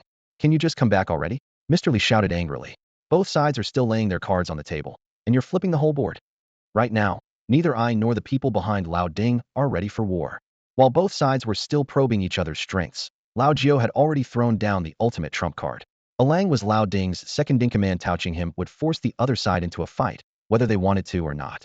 It's too late, Lao Gio said flatly. You keep playing your game. Today, a Lang must kneel before me. Damn it, Mr. Li cursed, slamming the phone down. He immediately turned to the man in black beside him and ordered, find him before he makes a move, no matter what. The man in black, holding a tablet, trembled slightly. It's already too late, sir, he said, handing the tablet to Mr. Li. On the screen, a live surveillance feed showed Lao Gio's people already gathered at the entrance of the Lu Fu Rin Jian KTV. This KTV was the largest establishment in the Shipu district, Lao Ding's most profitable business, and the territory of his top enforcer, a Lang. As night fell, the area outside the KTV was bustling with traffic, with affluent patrons coming and going. Even the parking attendants numbered 7 or 8, a testament to the venue's booming business. Amid the commotion, no one noticed a few young men squatting near the entrance, smoking. Brother Gio. One of the boys glanced at the van behind them. No unusual arrangements nearby. They probably think we wouldn't dare to show up. Indeed, a Lang never expected Lao Gio would dare come. Anyone with half a brain would avoid causing trouble here. This was a Lang's turf, where a single call could summon an army of thugs within 5 minutes. Bone, you go first. Stick to the plan and withdraw after it's done. A voice came from the van, accompanied by the faint glow of a cigarette. Got it. The 5 boys squatting outside exchanged glances, then stood up simultaneously, keeping their heads down as they headed toward the KTV. Third anniversary special. Third anniversary special. Spend 5,000 and get a bottle of wine. A young man at the entrance enthusiastically handed out flyers, oblivious to the group of teenagers who had quietly approached the door. Hey, As soon as they entered the lobby, a couple of security guards immediately stopped the plainly dressed boys. What are you here for? The security at Le Fu Rin Jian were sharp-eyed, and just from their attire, they could tell these kids couldn't afford to be there. The boy in the lead sported dreadlocks, a white hoodie, and a large cloth bag slung over his back. Come on, this place has a minimum spend of 10,000 a night. Even touching one of the girls inside costs over 3,000. Can you guys even afford that? Get lost, go home, and entertain yourself. 3,000 for a girl? What? Is she encrusted with diamonds? Scoffed the dreadlocked teenager, his voice dripping with the cockiness unique to youth. 300 bucks, give me the full package. Another teenager nonchalantly pulled out 3 crumpled 100 yuan bills and tossed them onto the red-carpeted floor. The security captain stood at the entrance of the opulent lobby, his brows furrowed as he glared at the casually dressed group. You little punks here to cause trouble? Get out now, or you won't be walking out at all. Do you even know where you are, you lowlifes? Sneered a rich young man passing by, his arm wrapped around a heavily made-up woman, looking down at them with disdain. The teenagers tilted their heads back, taking in the grandeur of the lobby, their eyes lingering on the crystal chandelier. Damn, this place is fancy. Look at that chandelier, looks like it's made of gold. Captain Joe, don't let these riffraff in. What kind of place do they think this is? They're not on our level, the rich man said dismissively, a cigarette hanging from his lips as his arm tightened around the woman's slender waist. You peasants, one drink from me could buy your lives. Stop embarrassing yourselves. With that, he turned and headed toward the private rooms. Get out of here, damn it. Somebody get these. The security captain's words trailed off as his eyes widened in shock. The teenagers had simultaneously unzipped their large canvas bags, revealing the cold, dark barrels of firearms. The sight sent an icy chill down the captain's spine. Whoa! The dreadlocked teenager grabbed a shotgun and strode quickly toward the rich young man. Hey, what the? The rich man turned around just in time to feel the cold muzzle of the gun pressed against his thigh. Got a lot of money, huh? But you've only got one life, right? Now, tell me what's your level, and what's mine? A deafening bang echoed through the lobby. The rich man clutched his bleeding thigh and collapsed to his knees. Money? Can it stop bullets? Huh. The dreadlocked teenager raised the butt of the shotgun and smashed it into the rich man's face repeatedly. Then he turned to the trembling woman. You're the one worth 3 grand, huh? So expensive? Next time I come here to treat myself, if you're not worth it, you're dead. Bang. The gunshot echoed through the KTV lobby. The well-dressed guests instantly dropped to the ground, reacting faster than a team of seasoned SWAT officers. As a few security guards reached for their waists, the barrels of the teenagers' guns were already aimed at their heads. With a series of muffled gunshots, 3 guards collapsed into pools of blood. The sound of hurried footsteps came from upstairs as dozens of armed thugs poured out from the emergency stairwell. A teenager with dreadlocks snatched a gun from his companion and unleashed a barrage of bullets toward the staircase, forcing the group of thugs to retreat back into the stairwell under the relentless hail of gunfire. Exactly 1 minute. The lookout by the door called out after checking his watch. He shouted to the boy with dreadlocks. Time to go. Fuck you all. Bone, standing in the chaos of the ruined lobby, shouted with arrogant disdain. I'm Bone from Red 3rd Street. I'll be back tomorrow. Get your people ready. He then pulled a detonator from his bag, lit it, and hurled it with precision toward the grand crystal chandelier in the center of the lobby. Damn it, if I can't afford to spend here, I'll burn this place down. The group of teens bolted from the KTV like a whirlwind. Behind them, a voice yelled, Quick, someone stop them. Don't let them get away. It was Captain Joe. Before he could finish his sentence, Bone turned and fired a shot, shattering the walkie-talkie in Joe's hand. Bone doubled back, grabbed the doorman by his collar, and dragged him to the entrance. Why the hell didn't you say, please come again? You think you're better than us? Another teenager, cigarette dangling from his lips, fired a few shots at the ground near the doorman's feet, leaving him trembling with fear and wetting his pants. Please, come again. The doorman stammered, his voice trembling with tears. Man, I'm done with this. That was insane, one of the teens said, grinning as they exchanged glances and jogged off, satisfied. Once across the street, Bone raised his gun and riddled the KTV sign with bullets. Tell along, if he's got a problem, bring his guys to Red 3rd Street and face me. With that, the group disappeared into a nearby alley, vanishing without a trace. In the top-floor office of the KTV, Alung was jolted awake by urgent knocking on the door. 2 women, still recovering from their battle, groaned in protest. Who the hell is it? Are they trying to kill us? Alung lit a cigarette and gave one of the women a playful smack on her hip. Relax, I'll go see what's going on. As soon as he opened the door, a few of his sweaty and panicked underlings rushed in to report. Boss, they trashed the place. What the hell are you talking about? Alung froze for a moment before the words sank in. Which place? This one of the men said, his face twisted in despair. That lunatic Bone sent people to mess us up. Young Master Duan had his leg broken, and we lost 3 of our guys. Alung stood there, dumbfounded. The idea that Bone would dare to hit his turf was beyond belief. In his mind, no one in the entire Shipu district would dare lay a finger on him. Maybe it was the prolonged peace that had dulled his sense of danger. He knew Bone was unpredictable, yet he had let his guard down. How the hell am I supposed to explain this to Boss Ding? Alung fumed, slapping one of his men across the face. Where are they? Didn't you catch them? They got away. They shot up the place and ran off. We didn't even have time to gather our guys before they slipped into the alleys. The whole thing took less than 2 minutes. The man stammered, clutching his cheek. Furious, Alung kicked the man to the floor. I don't want to hear your excuses. Gather every single person. I want them caught. Now go. First, there had been 2 failed assassination attempts, and now his turf had been wrecked. Alung couldn't even fathom how Boss Ding would react when he found out. Returning to his room, he stood by the window with his hands on his hips, glaring at the chaos below. His breath came in angry huffs as he barked. I'm in a foul mood right now. Come here. Alung lazily greeted the woman on the bed. Half an hour later, he let out a heavy sigh, a freshly lit cigarette dangling between his fingers. Suddenly, the shrill ringtone of his phone shattered the silence in the room. Glancing at the caller ID, Alung's face darkened instantly. You've got the nerve to call me? He roared as he answered. On the other end, Lao Jio's voice was unervingly calm. Want to come at me? What do you think? Damn it. I'm gonna kill you today. Alung spat, cursing as he pressed the woman's head down beside him. Look down, Lao Jio said mockingly. Alung walked over to the window and looked down at the street. There stood Lao Jio, one hand casually in his pocket, looking up at him with an amused expression. Their eyes met, and for a moment, Alung nearly jumped out of the window in a fit of rage, one foot already on the windowsill until he realized he was stark naked. You lunatic. Showing off your junk before a fight? You seriously need help. Alung bellowed. Lao Jio smirked and made a finger gesture, measuring a length with his thumb and index finger. With that size? Don't embarrass yourself. Heard you're a reinforcement type, huh? Maybe you should reinforce your little buddy. Even when I'm not trying, I'm still bigger than you, kid. You piece of... Get up here if you dare. Alung slammed the phone down and leaned out the window, hurling curses. Lao Jio chuckled darkly, hung up, and strode toward the KTV building. Outside, an older woman was cleaning up the debris from earlier with a few hostesses, tidying up after Bone and his gang had trashed the place. Sorry, we're closed for today. The clueless woman hurriedly tried to stop Lao Jio. Lao Jio's expression darkened. Do I look like someone here to spend money? The girls exchanged uncertain glances. If you're not spending, then why are you here? Lao Jio surveyed the scene with disdain. Con artists. Even on Red 3rd Street, 200 a night would still feel like a ripoff. Out of the way, ma'am. Before she could respond, Lao Jio's men behind him brandished their weapons. The older woman's powdered face twitched violently, and her hands trembled having just endured one attack. Now another wave was upon them. The girls immediately stepped aside, clearing a path. As Lao Jio passed, he deliberately brushed a hostess's cheek with his hand.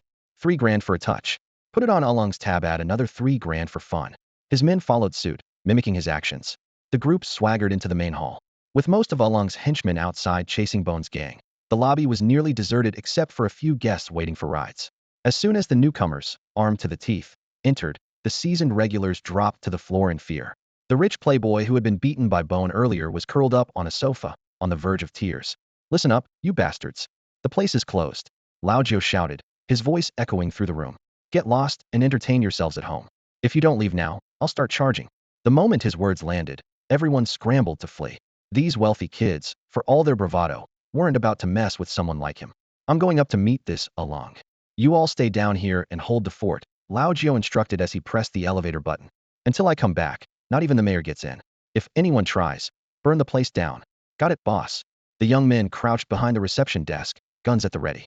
The elevator ascended slowly. Meanwhile, Alung, gripping a machete and wearing only a pair of boxers, stood guard at the elevator doors like a sentinel. As the elevator opened, he tightened his grip on the blade. You're dead meat today, Alung roared, charging into the elevator before the doors were fully open. Huh, where is he? Alung froze, staring at the burning fuse of a detonator lying in the elevator. His mind went blank. Looking for me? Lao Jio's voice echoed from the end of the hallway. I'm not a fan of elevators. Too used to taking the stairs. You son of a... Boom. The deafening explosion sent Alung flying through the air like a broken kite. Lao Jio pushed himself up from the floor, his gaze sweeping over the wreckage-strewn hallway. Alan stood nearby, disheveled and humiliated, his last remaining pair of shorts reduced to ashes in the explosion. The far end of the corridor was empty, there was no trace of Lao Jio. Just then, a phone suddenly rang from inside the room. Frustrated and unable to find Lao Jio, Alan angrily snatched up the phone. On the other end, Lao Jio's calm voice came through. Brother Lang, I'm out of detonators.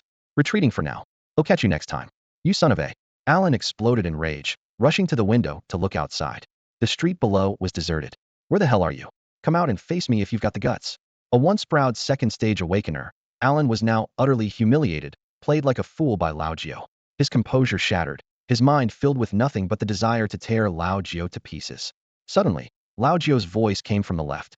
Alan turned to see him crouched calmly on the outdoor unit of an air conditioner attached to the KTV's exterior wall, a shotgun in his hands aimed directly at Alan. The moment Alan turned his head, a deafening blast echoed through the air. The shotgun's pellet struck Alan's eye with pinpoint accuracy. Even for a second-stage awakener, being hit at such close range in the eye was devastating. One of his eyeballs was obliterated on the spot, leaving a gruesome, bloody crater. Overconfident, Lao Jio remarked with a smirk. Good thing you're a whole cycle older than me. Otherwise, you wouldn't have lasted a single round against me. Alan had indeed paid the price for underestimating his opponent.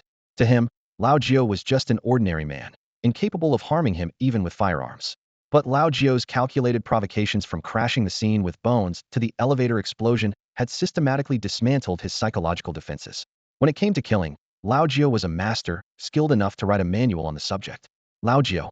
Alan's furious roar echoed through the street, drawing the attention of passers-by. Lao Jio quickly slipped into the next room, while Alan, clutching his wounded eye with tissues and gripping a knife in his other hand, smashed through the wall in pursuit. Yet, once again, Lao Jio was nowhere to be found. On the bed lay a partially burned detonator. Boom. Another explosion rocked the room, sending Alan flying once more. He landed face down in the rubble, blood pooling beneath him, seemingly on the brink of death. Hearing footsteps approaching, Alan gritted his teeth and feigned mortal injury, his hatred for Lao Jio boiling over to its peak. A minute passed, but the footsteps never entered the room. Alan couldn't resist lifting his head slightly, only to see Lao Jio leisurely sitting on a bench outside the door, smoking a cigarette and scrolling through his phone. Faking it, huh? Lao Jio spread his hands nonchalantly. Go on, keep playing dead. They'll pretend I didn't notice. So childish. Damn you. Alan roared, springing to his feet and lunging at Lao Jio like a predator. Midair, he activated his reinforcement ability, his arms instantly covered in a metallic silver sheen. Let me show you the difference between an ordinary man and an awakened one. He grabbed Lao Jio by the throat with one hand, sneering. You think you're worthy of killing me? But what happened next left Alan's face pale with shock. Red scales began to emerge all over Lao Jio's body, offering a much more comprehensive defense than Alan's reinforced arms.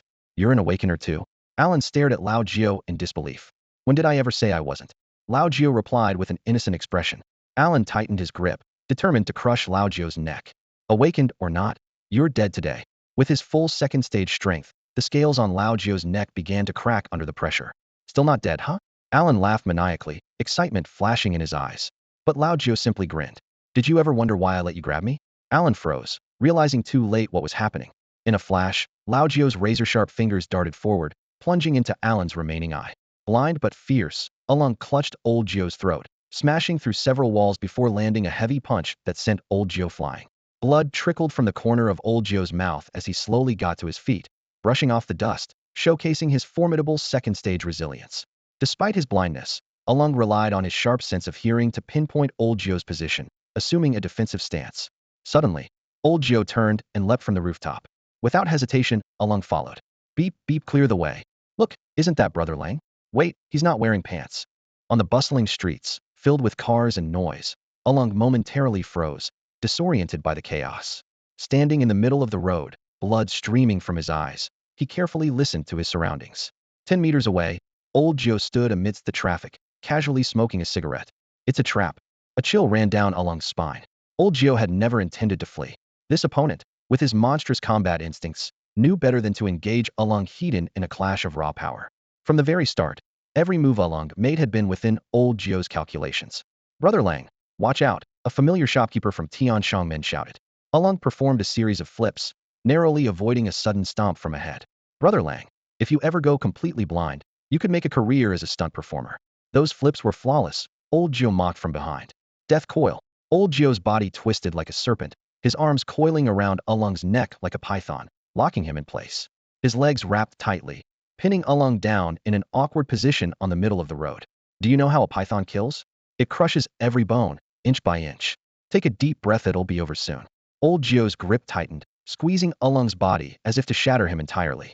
As Alung's struggles weakened, a nearby shopkeeper, unable to bear the sight, pulled out a gun and fired several shots at old Jio.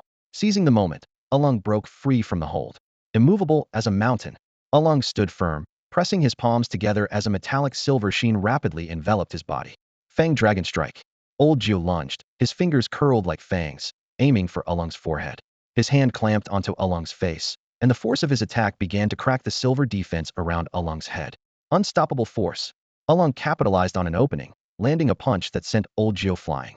Just as Old Geo prepared to retaliate, dozens of people suddenly poured onto the street, unleashing a barrage of gunfire in his direction. Causing trouble on our turf? Brothers, take him down. Alung's reinforcements arrived just in time.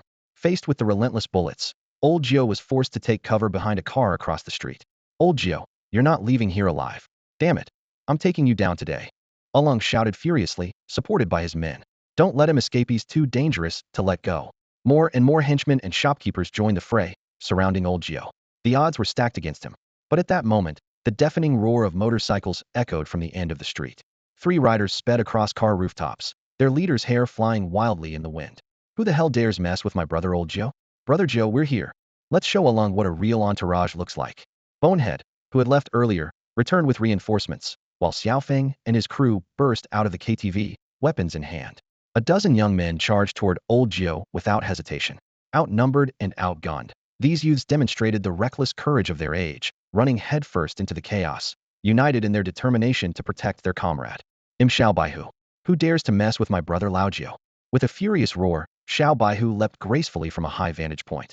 He grabbed a motorcycle from the roadside with both hands and hurled it like a javelin at the group attacking Lao Jiao. The motorcycle arced through the air, scattering enemies in its path. At the same time, Haga drove his car into the fray, pulling off an impressive drift that landed his vehicle atop another car with a screech of tires. Xiao Yin wasted no time. Holding a gun in each hand, he fired relentlessly, unleashing a storm of bullets that forced the attackers to retreat. You dare lay a hand on Brother Geo without asking us first, he growled coldly. Xiao Feng and the others quickly formed a human shield around Lao Geo. Though their group was small, only about a dozen people, they managed to push Alung's men all the way to the other side of the street. Xiao Baihu and Lao Geo exchanged a knowing smile, a silent but powerful display of camaraderie. Can you hold on, brother? Xiao Baihu casually tossed a cigarette his way. Lao Geo caught it and grinned with his signature hearty smile. I'm taking him down today, no question. Xiao Baihu looked up and declared loudly to everyone around. My brother said it, Lung's going down today. Anyone who tries to stop us will die. With just this little group of yours? Alung sneered with disdain. You're not making it out of here. Despite Xiao Baihu bringing reinforcements, the numbers were still overwhelmingly in Alung's favor. Numbers, huh? Xiao Baihu pulled out a walkie-talkie, pointed directly at Alung, and shouted arrogantly, bring it in. Suddenly, a deafening roar of engines echoed from the end of the street. A massive snowplow came barreling down the road, its blinding high beams illuminating the night sky. Cars scattered to make way, and those too slow to move were flipped aside like toys. The snowplow charged straight through the standoff, followed by 3 large cargo trucks covered in heavy green tarps. The snowplow screeched to a halt in the middle of the road. Xiao Fei, with her braided pigtails, agilely jumped onto the roof. Where's the gunfire? Let's see if the boss money was well spent. As she spoke, Qiu Yin yanked the tarp off one of the trucks. Instantly, dozens of men armed to the teeth rose from the truck bed. Over 100 guns erupted in unison, unleashing a barrage of firepower that sent Alung's men scattering in panic. The sudden onslaught, combined with the advantageous terrain, left them utterly overwhelmed. The thunderous gunfire echoed through the streets, deafening and unrelenting.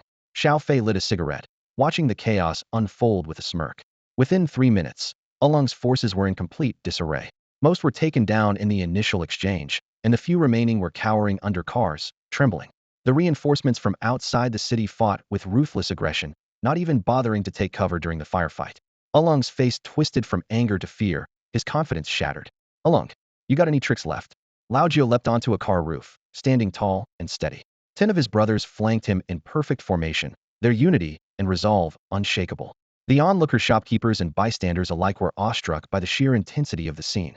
They crouched low, too scared to even lift their heads. In that moment, Xiao Baihu and Lao Jiao's strength and valor commanded respect. Their names would soon be legendary in Bingfu. From now on, no one would dare underestimate this group of young men. Meanwhile, Mr. Li watched everything unfold through a video feed. From Lao Jiao holding his ground against overwhelming odds to Xiao Baihu's dramatic last-minute rescue, their courage and skill were nothing short of remarkable.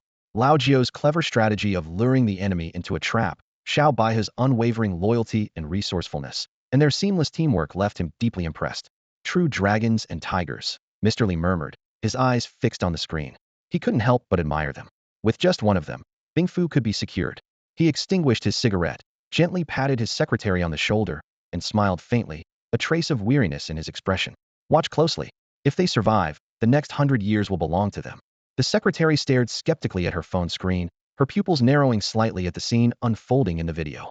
In the footage, Lao Jiao and Xiao Baihu stood like two battle gods, flanked by a group of passionate young men. Meanwhile, the once dominant Alung was now in a pitiful state. On both sides of the street, onlookers knelt without exception, as though bowing to the coronation of a new king. Everyone bows before me, the secretary murmured to herself before turning to Mr. Li beside her. Mr. Li gazed at the confident figures in the video, a faint smile curling his lips. A raw gem in hand, how can it not be sculpted into greatness? He picked up his phone. Bring them here. The boss will be very pleased with this footage. Across the streets and alleyways, whispers and chatter filled the air. Is that the deadliest blade of Hong San Street? Hong San Street won't be able to contain those two. They're too damn impressive. Here I am, wasting my years at home doing nothing. And these guys, well, they're the first ones in over a decade to put Lao Ding in his place. Lao Jiu took a deep drag from his cigarette, his eyes sharp and piercing. He handed the cigarette to Xiao Baihu, who took a puff before passing it on. The cigarette made its way through the group, each of the dozen brothers taking a turn in unspoken ritual of camaraderie. How's the show? Xiao Baihu turned to Lao Jiu with a grin. Call them in. Lao Jiu barked an order to Lei Zi, who was stationed outside the city. In an instant, 100 men poured out of the truck, bowing in unison toward Lao Jiu. Standing atop the truck, a man with braided hair yelled hoarsely, cigarette dangling from his lips. From today onward, Shipu belongs to my boss. Anyone who disagrees, pick up your blade and fight. The street fell into a deathly silence. No one dared respond. Everyone knew that this ferocious group from outside the city, paired with Lao Jiu and Xiao Baihu, was a force even Lao Ding couldn't contend with. Alung, today is your last. Lao Jiu roared, tearing off his shirt. This is for Zhu Zai. The group of brothers closed in, fists clenched and ready. Alung, his eyes blind, knew there was no escape. With a final act of defiance, he leapt onto the truck. Let me make a call. Lao Jiu sneered and tossed him a phone. Alung's trembling hands dialed a number. Boss, wait for me. I swear I'll protect you today. On the other end, Lao Ding's voice roared with anger. In the cold wind, tears of blood streamed down Alung's face. Even in his rage, Lao Ding's loyalty to his brother was unwavering, a bond built over years of camaraderie. Boss, don't come. I've lost. Alung, wary of Xiao Baihu's potential tricks, didn't want to drag Lao Ding into the mess. I'm done for. In the next life, they'll follow you again. People say our business is rotten, but you treated me well. Take care of my younger brother. Alung, don't do anything rash. Wait for me. Lao Ding's furious voice was cut off as Alung hung up.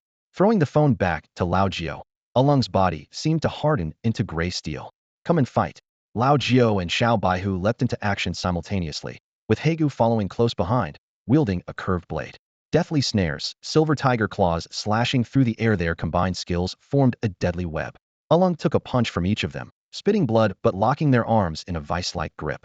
Lao Jiu coiled around his left, Xiao Baihu clamped down on his right, yet neither could break through Alung's monstrous defense. Time ticked away as Lao Ding raced to the scene. The battle remained deadlocked until Alung burst into laughter. You'll all die with me. Shut up. Xiaofei pulled a saw from the truck and tossed it to Hegu. Saw him. Pinned to the ground like a condemned prisoner, Alung was straddled by Hegu, who began sawing through him. The grating sound of metal against metal sent shivers down the spines of the onlookers. 5 minutes later. Boss. Alung's final cry was cut short as Hagus saw severed his neck.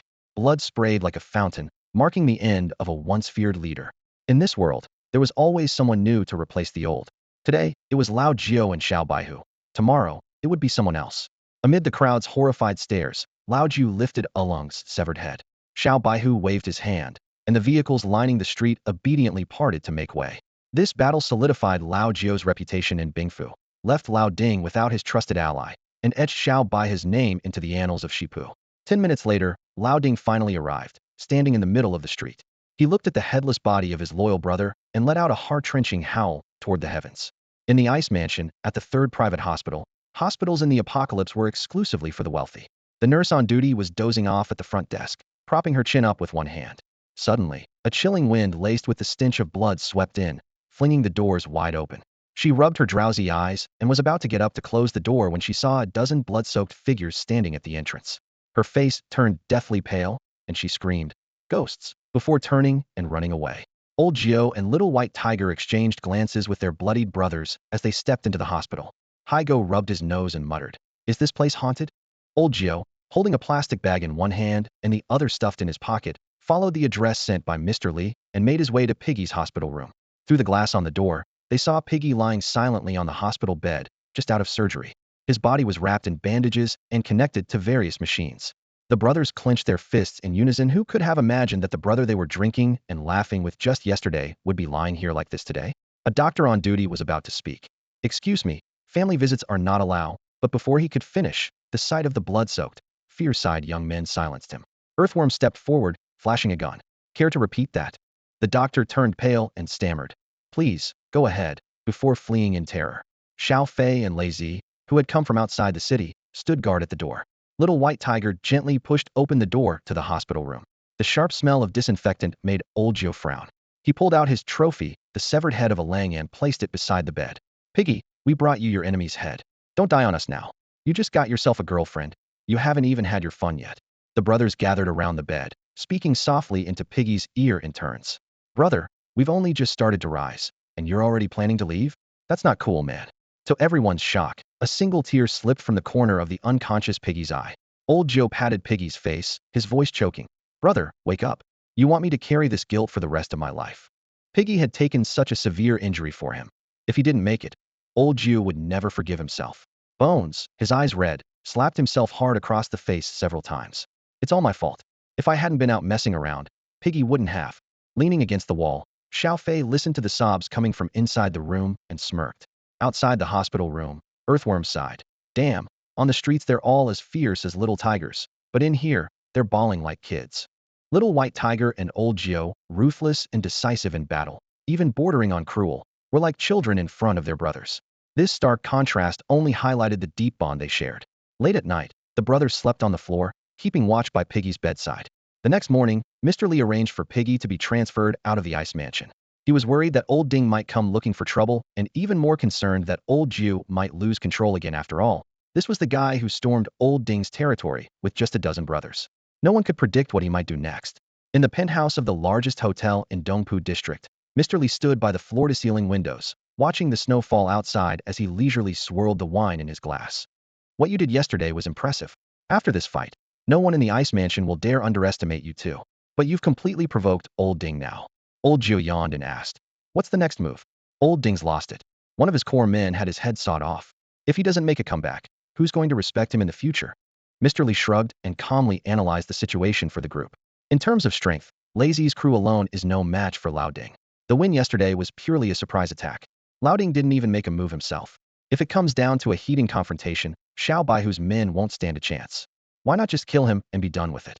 Xiao Fei interjected with a scornful smirk. Mr. Lee smiled faintly. Fighting outside the city leaves no room for hiding. If a direct fight doesn't work, then resort to assassination. The key is to make sure the other side doesn't have it easy. But the goal isn't just to kill. We need to wait until the people backing Lao Ding abandon him before making a real move. That way, we avoid unnecessary conflict. The group was taken aback. "You mean we need to wait for his backers to give the green light before taking down Lao Ding? Our goal is to establish ourselves in Bingfu, not to launch an all-out war against the local big shots," Mr. Lee explained patiently. "The angrier Lao Ding gets, the more reckless his actions will become. Once certain so-called justice seekers start targeting him, the powers behind him will naturally cut their losses and abandon him." As he spoke, he pulled a check from his pocket and handed it to Xiao Fei. "I don't know how much Xiao Hu is paying you, but a mere few $100,000 isn't enough to hire the infamous Yin Gui from outside the city," Mr. Lee said meaningfully, emphasizing the name Yin Gui. Xiao Fei's brows furrowed slightly. "Don't be surprised. I have to know who I'm working with," Mr. Lee explained with a smile. "This is the end of the world. People can't be trusted. Who's to say the people I hire won't turn against me?"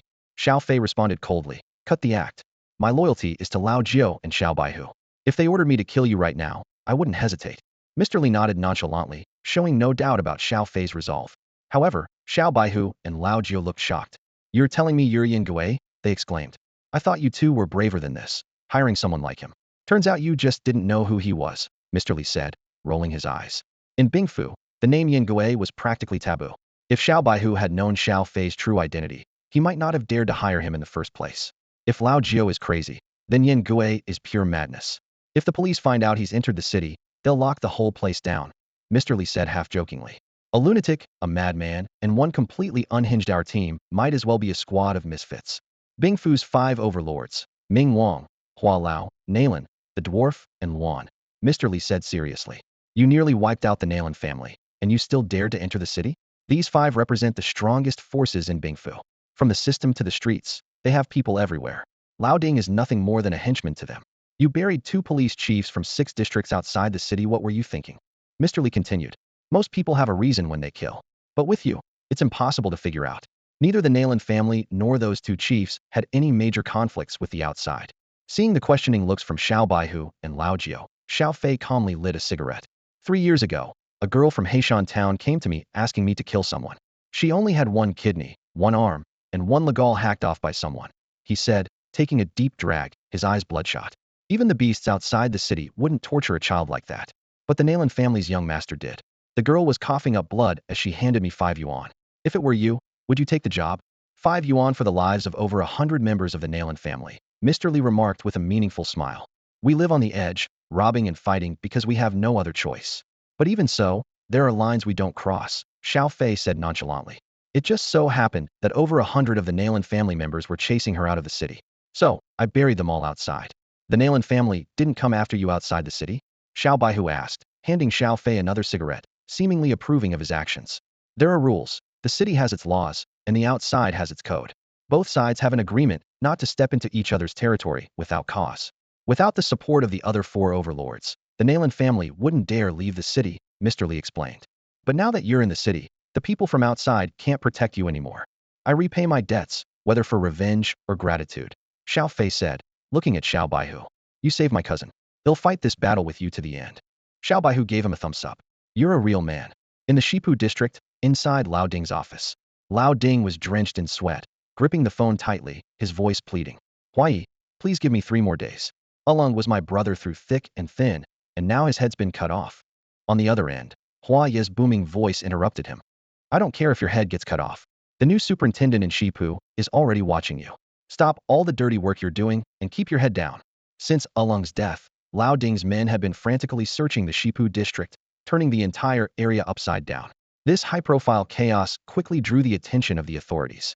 You don't need me to remind you how filthy your record is, do you? Huai's tone turned icy. The new superintendent doesn't take bribes. He's already started building a case file on you. Lay low. You can die if you want, but don't drag us down with you. Got it. Lao Ding felt a wave of frustration building up, but in front of the true overlord of Shipu district, the president of the local security council could only swallow his pride. Just as the call ended, and before Lao Ding could summon his subordinates, the office door was suddenly pushed open. A group of uniformed officers filed in, led by an unremarkable-looking middle-aged man. Though only in his 30s or 40s, his hair was already completely white, and the police insignia on his shoulders stood out prominently. Hello, Mr. Ding, the man said calmly. I'm Zhang Yang, the newly appointed superintendent overseeing law enforcement in Shipu district. Zhang Yang's expression was as unreadable as a still pond, betraying no emotion. Lao Ding sneered internally. Speak of the devil, and he appears. As the two shook hands, Lao Ding gestured politely. Superintendent Zhang, please have a seat. No need. Zhang Yang declined expressionlessly. You're a big boss, and my position is sensitive. Getting too close might invite gossip. He pulled a photograph out of his pocket. We're here to investigate the large-scale shootout at your KTV last night. The photo clearly showed Alung's headless corpse. Lao Ding's lips twitched slightly. Superintendent Zhang, what's the meaning of this?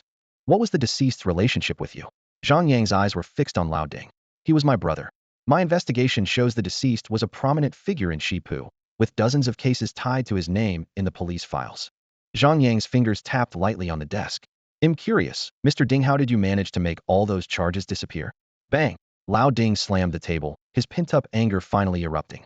Zhang Yang's persistent focus on Alung's background made it clear his real target was Lao Ding.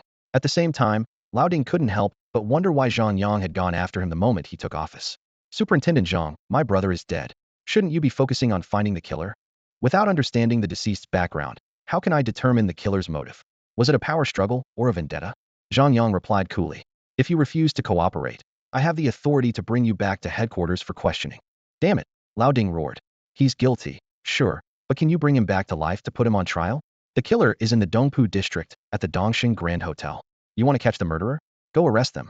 Their leader is called Li Yuxian, and his crew includes Zaibu, Lao Jiao, and some thugs from outside the city. At the mention of Li Yuxian's name, Zhang Yang's expression subtly changed.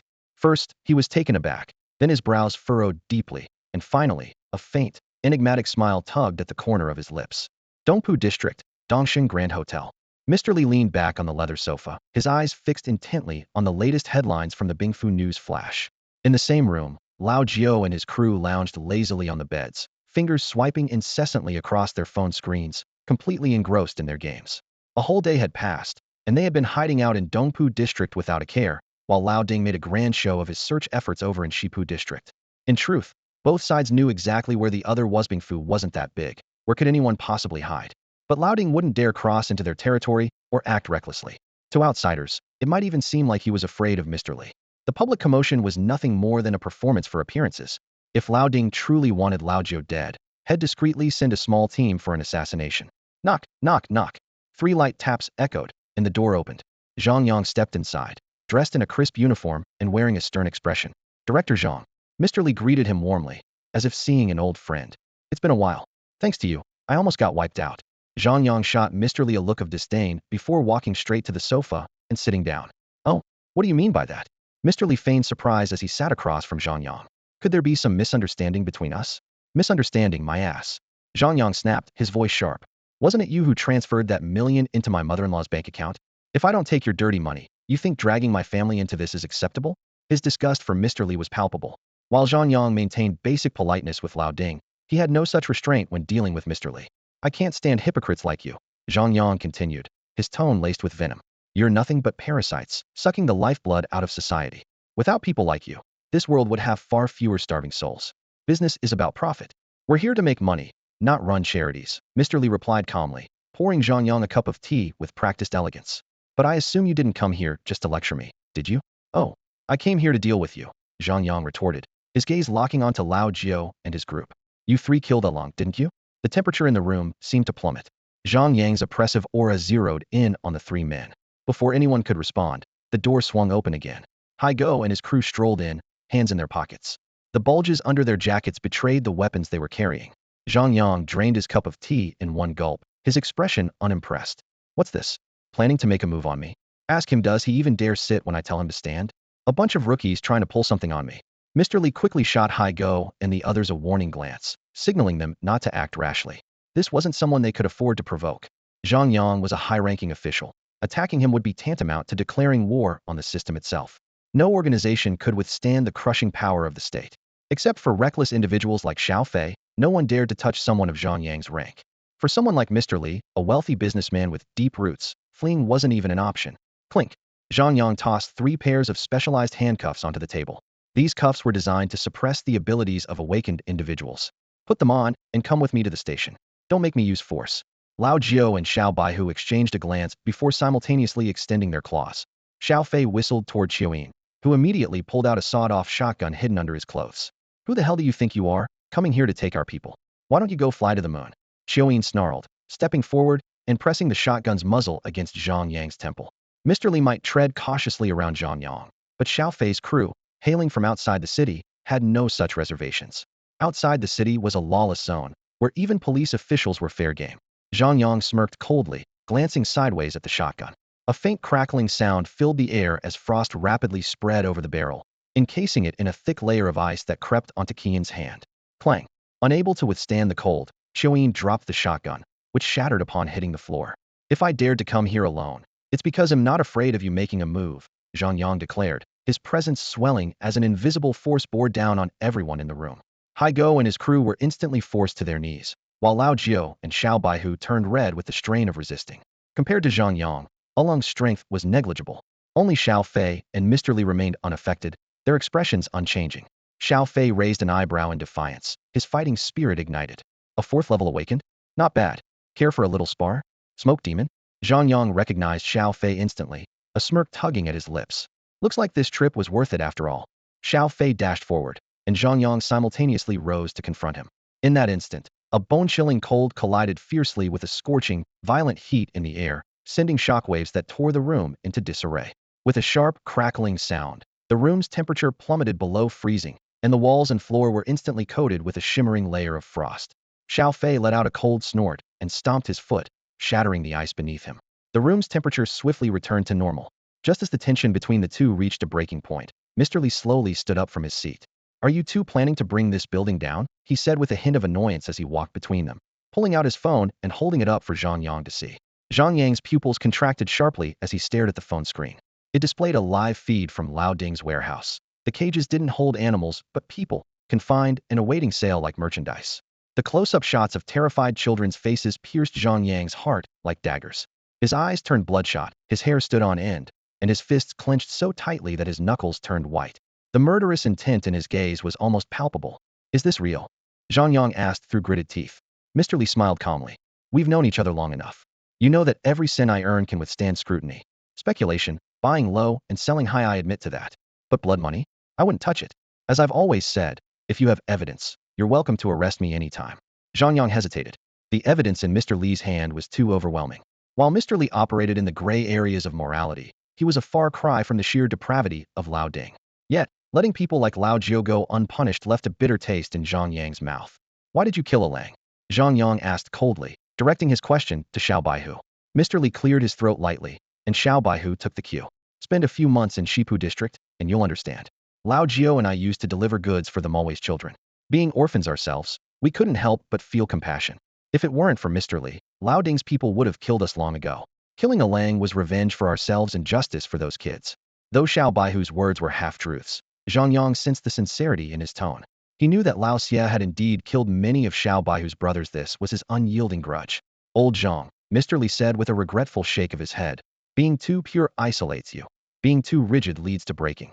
After suffering such a loss, do you still not understand? Mr. Li genuinely admired Zhang Yang for maintaining his principles and serving the public even in the chaos of the apocalypse. Think about it. Why was it that your mother-in-law accepted just 1 million, and you were immediately suspended and investigated? Everyone knows you're innocent, but who's willing to speak up for you? If your superiors wanted to protect you, it'd take just one word, so why didn't they? Because those below you fear your investigations, and those above you fear your defiance. Even your colleagues see you as an outsider. Who would dare to support you? Mr. Li's tone grew serious. This is the apocalypse. Humanity is barely holding on. To accomplish great things, you must first climb high enough and gain absolute power before you can even dream of pursuing absolute justice. Otherwise, you'll be crushed endlessly. I can buy your career for 1 million, and someone else can spend 5 million to take your life. We may be despicable, but without us, can you guarantee the world would be any better? At the very least, we don't cross certain lines. After finishing, Mr. Li stepped aside. Do what you must. Arrest us if you want. But without them keeping Lao Ding in check on the surface, you won't stand a chance against the real predators. Mr. Li's voice was deep and persuasive as he earnestly tried to reason with them.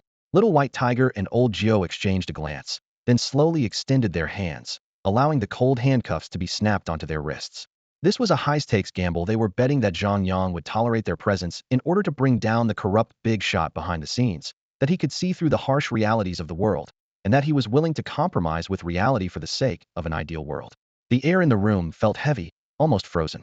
Suddenly, there were footsteps outside the door, followed by a subordinate's report to Zhang Yang. Director, our men are assembled. Shall we move in to assist? A chuckle escaped Mr. Li's lips. Old Jiao let out a sigh of relief and collapsed onto the ground. Little Fei gave a thumbs up through the door, but Zhang Yang's face was dark with anger. Zhang Yang had come to Dongpu alone, yet his subordinates had managed to locate him with precision. The same opportunists who usually followed the winds of power were now unusually eager to take down Mr. Li's group. The truth was plain to see: his men had been bought off. This was the brutal reality. Changing the system, challenging the times, how could it be anything but an uphill battle? Stand down. Zhang Yang roared from behind the door, then unlocked the handcuffs on Little White Tiger and Old Jiao. He knew full well that targeting them now would only serve Old Ding's agenda. With Zhang Yang's pride, how could he ever allow himself to become someone else's pawn? Compared to Mr. Li's group, it was Old Ding's actions that Zhang Yang despised even more.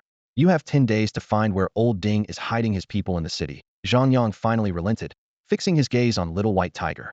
Prove your worth to me. No problem. Looking forward to working together, Little White Tiger said, extending his hand for a shake, only to have it slapped away by Zhang Yang. You're bandits, and I'm a soldier. Don't even think about getting chummy. Zhang Yang warned coldly. If I find out you're hurting civilians or breaking the law, I'll arrest you just the same. With that, he straightened his jacket and strode out. Can we trust him? Little Fei sighed after Zhang Yang left. If the world were full of people like him, I'd quit this life and start selling pancakes right now, Old Jiao replied. Pancakes like Wu Dalong's, huh? Little White Tiger grinned. Despite their words, they couldn't deny their admiration for this man who stayed true to his principles. Unfortunately, in a world like this, integrity had no place. Mr. Li wiped the sweat from his brow, silently relieved that the most crucial part of his plan had finally fallen into place. He had been orchestrating this for 2 years, maneuvering to bring Zhang Yang down, and then arranging for his transfer to Bingfu. In Mr. Li's grand scheme, Zhang Yang was the perfect weapon blade that dared to strike upward. Little White Tiger and Old Jiu might have been unexpected bonuses, but Zhang Yang had always been his top choice. As a man of ambition, Mr. Li understood the destructive potential Zhang Yang possessed. The upper echelons of Bingfu were about to face a storm. Everything that happened today was part of your plan, wasn't it? Old Jiu asked, casting a meaningful glance at Mr. Li. Little White Tiger and Little Fei exchanged uneasy looks, a chill running down their spines. If this guy ever becomes our enemy, Little Fei said, patting Little White Tiger on the shoulder with a grave tone. Don't try to outsmart him. Just call me, and I'll bring people into the city to take him out. Trying to stir trouble, huh? Are you hoping the two of us don't make it out alive? Old Jiu shot Little Fei a glare. It's done. Mr. Li stretched lazily. They'll be leaving Bingfu for a few days to invite a deity to deal with the people backing Old Ding. In the meantime, you're free to act as you wish. Just remember, make as much noise as possible and force Old Ding into the public eye. One afternoon, 5 days later, Old Ding sat alone in his office, rubbing his temples helplessly. Recent developments had completely spiraled out of his control. His original plan was to use Zhang Yang to deal with Lao Jiu, but unexpectedly, after Zhang Yang returned from a visit to a hotel, he launched a swift and decisive internal purge. In just 5 days, a seismic shift occurred at the Shipu Police Department. 2 squad leaders were investigated, and a deputy director was taken down. The informants Old Ding had painstakingly cultivated over the years were almost entirely uprooted. Although Zhang Yang hadn't targeted him directly, a lingering sense of unease hung over Old Ding like a dark cloud. Just as he was frowning in frustration, the office door swung open. In sauntered a young man dressed in flamboyant attire, exuding an air of arrogance that practically screamed spoiled playboy. This was none other than Hua Xiao, the notorious son of the Hua family, and one of the infamous 5 beasts of Bingfu. Old Ding immediately plastered a sycophantic smile on his face and hurried to greet him. Watching Hua Xiao sprawl lazily on the sofa, Old Ding personally lit a cigarette for him, though inwardly he was grimacing. Over the years, he had cleaned up countless messes for Hua Xiao. Now that Hua Xiao had shown up in person, it was likely he had come to hand over yet another dirty task. Uncle Ding, you could have just called. No need to make a personal trip, Hua Xiao said, feigning friendliness as he patted Old Ding on the shoulder. I know you've been having a rough time lately, so I came to check on you. They'll give Ming Wang and Dongpu a call and have him clear out those people for you. Hua Xiao blew out a puff of smoke with exaggerated confidence. Old Ding nodded in agreement, suppressing his disdain. Ming Wang was a big shot on par with Hua Xiao's father. What made Hua Xiao think he had the clout to command him? He probably didn't even have Ming Wang's number. But since Hua Xiao wanted to show off, Old Ding had no choice but to play along. Ahem, Hua Xiao cleared his throat. Hey, race the situation. The old man made a deal with the Sanyang Society. A batch of top-quality goods and 2 crates of gold in exchange for an archaic artifact. Old Ding's heart sank.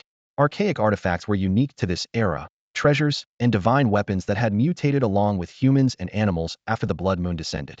Each artifact possessed extraordinary abilities, but because they could only be created through mutation, they were exceedingly rare. Even among Bingfu's 5 overlords, only 3 families owned such artifacts. The old man can't leave the city, and this task was originally assigned to my 3rd brother. But since I've got nothing better to do, I decided to take it on myself, Hua Xiao continued. Old Ding, a seasoned schemer, immediately saw through him. This pampered fool wouldn't dare leave the city. It was clear he intended to send Old Ding to take the risk instead. You know, I don't have anyone I can trust, and with the police keeping a close eye on my family lately, I can only rely on you, Uncle Ding. Old Ding felt his head begin to ache. Hua Xiao was putting on airs, but if something went wrong, it would be Old Ding who took the fall. Important transactions like this usually didn't involve him. Hua Lao clearly didn't trust him fully. Now Hua Xiao, eager to score points with his father, had not only taken on the task, but was also dragging Old Ding into it. Yet, as a subordinate, what choice did he have but to comply? Sensing Old Ding's hesitation, Hua Xiao extinguished his cigarette and dangled a tempting offer. Uncle Ding, they'll take care of the Lang situation for you. Those little punks will personally make sure they're dealt with. How about that? The offer struck a nerve for Old Ding. He had been brooding over Lang's death, but Hua Lao had forbidden him from acting rashly. If Hua Xiao were the one to handle it, any blame from Hua Lao wouldn't fall on him. The two quickly reached an agreement. After leaving the office, Hua Xiao swaggered over to a luxury car parked by the roadside. Sliding into the seat, he instructed the driver, Jun, gather a few dozen men for me. Hua Xiao smugly wrapped his arm around the woman in the car, brazenly slipping his hand under her clothing. The bodyguards outside, well aware of his behavior, tactfully turned their heads, pretending not to notice.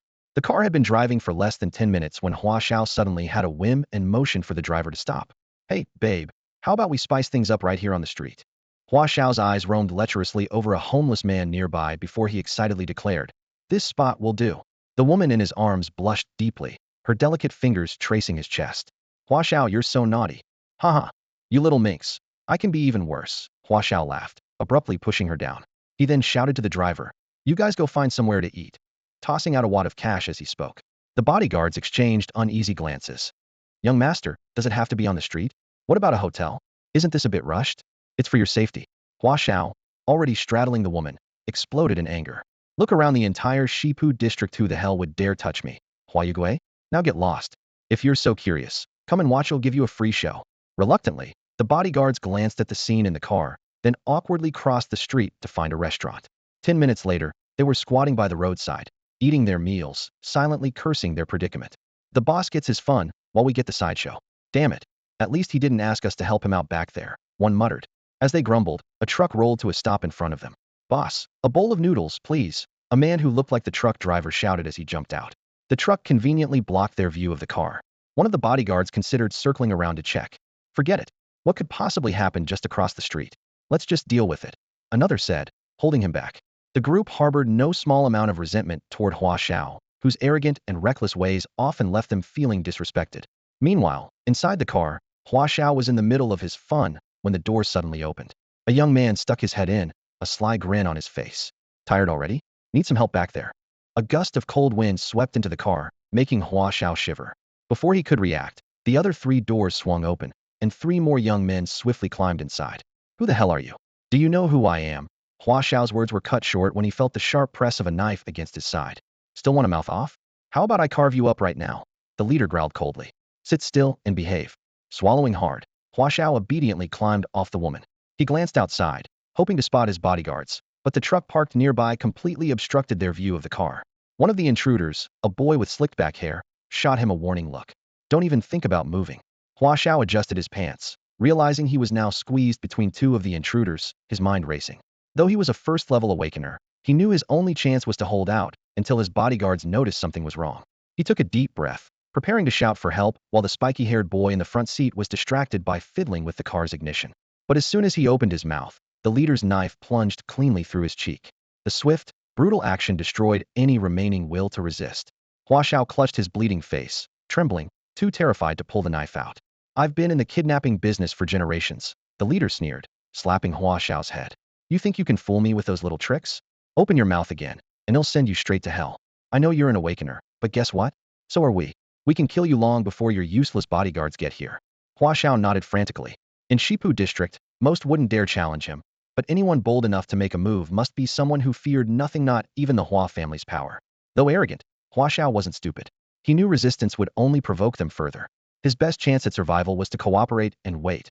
After all, his family had plenty of money. The car rumbled to life. The spiky-haired driver turned around, giving an okay hand gesture, though his gaze lingered on the woman in the back seat. Just drive, the leader snapped, swatting his face away. For God's sake, can you focus? Or is your gear stick in your pants? The spiky-haired boy grinned shamelessly at the woman. Hey lady, how much does Hua Xiao pay you for a night? 5,000. The woman stammered, cowering in her seat, her disheveled clothes revealing far too much. The spiky-haired boy fished out 300 yuan while steering. Hey race, 300 buying an hour. Let me see what Hua Xiao's taste is like. Ugh. The leader smacked him across the face, then pulled out 600 yuan. They'll double it 2 hours. Enjoy it when we get back. The woman was already in tears, trembling uncontrollably. Boss, this isn't how we're supposed to do business. Outside Heishan town, in a shabby pigsty, Hua Xiao was thrown there, tightly bound with ropes. The biting cold wind pierced through him, and though sleepiness crept in, he didn't dare close his eyes. Nearby, a few fat pigs occasionally grunted. Being omnivores, they wouldn't mind making him their next meal. Inside the house, the warm glow of the fire illuminated 3 young faces. Xiao Baihu, Lao Jiu, and Xiao Fei sat around a brazier. 2 steamed buns were roasting on the fire tongs, releasing an enticing aroma. How did the talks go? Xiaoyin strolled out of the bedroom, pulling up his pants with a smug grin on his face. Totally worth it. The 3 of them raised their middle fingers in unison as a response. How about this? Xiaoyin said with a dismissive laugh. We just ask Hua Lao for a few million. Worst case, we find another place to settle. In the past, Xiao Baihu might have agreed with this idea. The world was vast, why not move somewhere else? But things were different now. They were under Mr. Li's protection. If they ran, Hua Lao would undoubtedly take it out on Mr. Li. Mr. Li was a benefactor to both Xiao Baihu and Lao Jiao, and they couldn't bring themselves to betray him. While they were discussing, Hua Xiao, trapped in the pigsty, was nearly driven mad by the stench. "Let me in," he roared toward the house. "Damn it, just name your terms already." Xiao Baihu raised an eyebrow, while Qiao Yin hunched his shoulders and quickly stepped out into the snow. Moments later, he dragged a shivering Hua Xiao into the warm room. At this point, Hua Xiao had lost all his daytime arrogance. The wound on the corner of his mouth had been crudely treated, but even as an awakened one, disfigurement seemed inevitable. "What the hell do you want?" Hua Xiao scooted closer to the brazier. "If it's ransom you want, at least let me call home." Lao Jiu took a deep drag from his cigarette and, in a calm, yet seasoned tone, said, "We didn't kidnap you for money. We just want to know where Lao Ding hid the goods." "What the hell?" Hua Xiao looked utterly shocked. "If you're going after Lao Ding, then grab his son. What's the point of kidnapping me?" To him, the bloody turf wars were nothing more than rival factions fighting to be his family's lapdogs. Touching him was equivalent to openly declaring war on the Hua family. "Who told you to act like such a big shot?" Xiao Baihu sneered. "You're the only one on the street with bodyguards, and Lao Ding personally saw you off to your car. We thought you were his father or something." Though Hua Xiao was arrogant, he wasn't stupid. Running through a mental list of people who had grievances with Hua Lao, he quickly deduced the identity of his captors. Young, ruthless, and lawless combined with the rumors outside, the person in front of him could only be Xiao Baihu. "Not bad. You're not dumb," Xiao Baihu said as he patted Hua Xiao on the head. "I thought all you guys were good for was playing around." Hua Xiao dodged his hand and said coldly, "Of course I'm not dumb. You are helping me go after Lao Ding just to make a name for yourselves in Bingfu. But by targeting me, have you thought about how you're going to clean up the mess?" Smack. Before he could finish, Lao Jiu slapped him hard across the face. Already injured, Hua Xiao winced in pain. "TZ," Xiao Yin said with a grin. Pulling a rusty hacksaw from his bag, the same one used to decapitate a Langyan, casually tossed it onto the floor. "We're not like Lao Ding. He's content being a dog, but we're not Mr. Li's pawns. Want to gamble? We could kill you. Take your fingers, and get a few million from your old man to disappear." Lao Jiu stared at Hua Xiao with an icy gaze that sent chills down his spine. If Lao Jiu were a man with a family or attachments, Hua Xiao might not have been afraid. But now, Hua Xiao knew very well the temperaments of Xiao Baihu and Lao Jiu. Both of them were the type to mean what they said and never leave any loose ends. If pushed too far, they wouldn't hesitate to go to extremes. After careful consideration, Hua Xiao decided not to take the risk after all. In the eyes of the Hua family, Lao Ding's life wasn't worth much anyway. "If I tell you, will you let me go?" Hua Xiao straightened up and asked seriously. "No," they all answered in unison. Xiao Baihu, holding a cigarette between his lips, threw a shovel in front of Hua Xiao with a loud clang. "If you don't want to talk, go dig yourself a hole and jump in. I'll even put up a tombstone for you later." Hua Xiao shrank back, feeling helpless, and made one last request. "Fine, but I don't want to go back to the pigsty. Give me a better room. And I'm hungry." The young master of the Hua family, who had been pampered his whole life, had never experienced such humiliation and could only lower his head in hopes of improving his situation. Seeing no objections from the others, Hua Xiao asked for a cigarette and took a deep drag before speaking. "The goods, they're leaving the city tonight. A group of mysterious people is trading an ancient artifact for this batch. My old man values this deal a lot. By now, Lao Ding's men should already be on their way to the exchange." He shrugged helplessly after finishing. "That's all I know." The group's eyes lit up. Wasn't this the perfect opportunity? If they got their hands on the goods, Lao Ding would have no choice but to take the bait. And if they were lucky, they could even pin the blame on the Hua family. "Let's get to work." Xiao Fei clapped his hands and stood up. "Lao He, gather the men."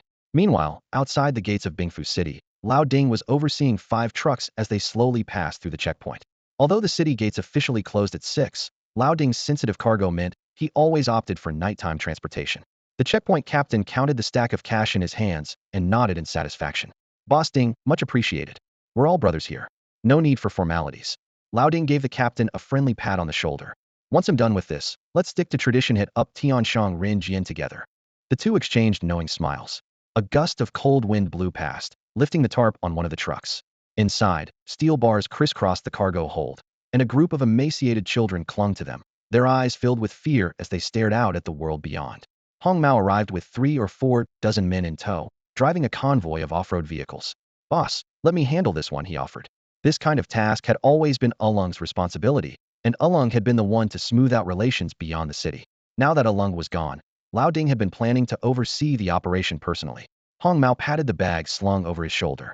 "Boss, it's better if you stay behind. It's too dangerous out there. These are chaotic times, they'll take care of it." Lao Ding shook his head, a pang of grief for Ulung surfacing once more. Boss, Ulung took me along this route before. We've already greased the palms of the gangs along the way. It'll be fine, Hong Mao reassured him. Since Ulung's death, Hong Mao's position had become precarious, and he had no choice but to take on this task. Deep down, he knew how treacherous the area beyond the city was. Lao Ding could only bribe the established groups. The fly-by-night gangs wouldn't take money, let alone someone like Xiao Fei, who was completely unyielding. The dangers outside the city were endless. Lao Ding, you really shouldn't leave the city, the checkpoint captain advised kindly. I heard you've had some trouble with Yingui. That guy has some influence outside the city. Don't take chances. Lao Ding glanced at his eager man and, after a moment of hesitation, said, Fine, you go. Just make sure you bring the goods back. At that moment, Lao Ding was blissfully unaware that his own young master had already sold him out. Don't worry, boss. We'll get it done. Urgeway Mountain. Lord's Temple. Hong Mao carried the goods, his body tense, as he arrived at the rendezvous point. Outside the dilapidated temple gate, a dozen burly men dressed in down jackets and dogskin hats had been waiting. In this era of scarce resources, a down jacket was a symbol of status, while most people could only endure the cold in thin cotton clothing. The ancient temple was a relic from before the disaster, now reduced to an empty shell. Sitting in the lead vehicle, Hong Mao clasped his hands together and silently prayed to the temple, hoping this solo delivery would go smoothly. Boss, we're here, the driver said as he brought the car to a steady stop. Hong Mao tightened his grip on his handgun and leaned his head out. Who's there? He asked cautiously. The 3 golden suns above, the 5 yellow fiends below, came a response after a faint cough. The code was both an identity confirmation and a signal of mutual understanding. Hong Mao pulled on a thick cotton coat, tucking his hands into the sleeves, and carefully stepped out of the car. Lao Ding's men fixed their eyes on his every move, ready to fire at the slightest sign of trouble. Out here, betrayal and ambushes were commonplace. The leader of the Sanyang gang handed him a cigarette. Tough work, brother. Not at all, just doing my part, Hong Mao replied guardedly, slipping the cigarette into his pocket without lighting it. The goods. The man tapped the box in his hands before lifting the lid slightly. In an instant, a golden glow illuminated the dark night as if it were daylight. Through the shimmering light, a longbow could be seen resting quietly inside. The handover went surprisingly smoothly, and the 5 awakened members of the Sanyang gang showed no suspicion toward Hong Mao. The delivery driver jumped into the off-road vehicle, leaving behind the truck filled with frostbitten children. The Sanyang gang members nodded in satisfaction, their eyes devoid of any pity. Brother, when you're in Bingfu City, we'll treat you to the works, Hong Mao called out cheerfully as he waved goodbye. Sure. The leader replied indifferently before swiftly getting into the car. Both parties drove off in opposite directions. Boss, we've got it, Hong Mao reported triumphantly to Lao Ding, already envisioning his future success. After this job, the delivery business would be his, and he might even gain the favor of Hua Xiao. All right, get back soon. I'll be waiting in the office, Lao Ding replied in a low voice, his tone betraying no joy. After all, this was a task for Hua Xiao. If it succeeded, he gained nothing, but if it failed, all the blame would fall on him. Guys, let's pick up the pace and no high beams. Once we're back in the city, I'll take care of you all. Hong Mao encouraged his team over the radio. Thanks, brother Hai. You're the best, came the chorus of flattery. Turns out running deliveries outside the city isn't so dangerous. Who'd be out robbing in this freezing weather? Hong Mao mused smugly. Suddenly, there was a loud crack as he slammed into the windshield. What the hell are you doing? Can't you drive? He shouted, slapping the driver twice. But the driver didn't dodge or resist. He just trembled and pointed ahead. In the dim glow of the headlights, faint shadows could be seen moving on the road ahead. Could it be robbers? The driver whispered, swallowing hard. Grab your weapons, Hong Mao shouted in a panic, snatching a gun from the back seat. Let's see who dares mess with me. As the high beams flicked on, Hong Mao felt a chill run down his spine. Snowflakes drifted from the sky, and on a desolate path, a row of men in raincoats stood as straight as spears. The road, barely wide enough for 3 cars to pass side by side, was lined with over a dozen figures. In the pitch-black night, they resembled messengers of the underworld, unmoving in the biting wind, cloaked in an eerie silence. Hey, buddy, which crew are you from? Red Hair stammered, pulling a roll of cash from his pocket and tossing it to the ground. How about a drink on me? The leader on the opposite side merely nudged the cash aside with the tip of his shoe and slowly lifted his head. Beneath the hood of his raincoat, a cigarette dangled from his lips. Red Hair could only make out the lower half of his face. Shit, not too many of them.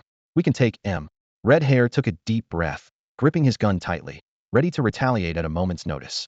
Seeing that the opposing group remained still, he barked into his radio. Prepare for an assault. His men jumped out of their vehicles, raising their guns to aim at the other side. Unwilling to escalate things with the outsiders, Red Hair made a final attempt to negotiate. Move aside, and I'll give you 50 grand. The leader abruptly pulled back his hood. Red Hair's eyes went wide-eyed was Bone, the young troublemaker from the incident at Ulung's KTV. The men surrounding Bone also removed their hoods, revealing themselves as Little Nine's crew. You son of a bitch, it's you. Red Hair roared in fury.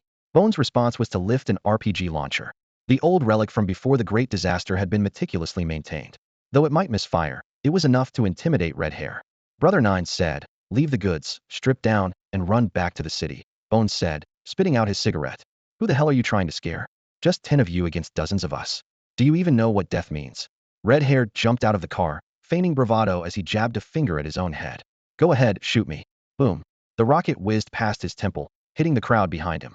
In an instant, chaos erupted with casualties everywhere. Red Hair's legs turned to jelly as he stood frozen in place.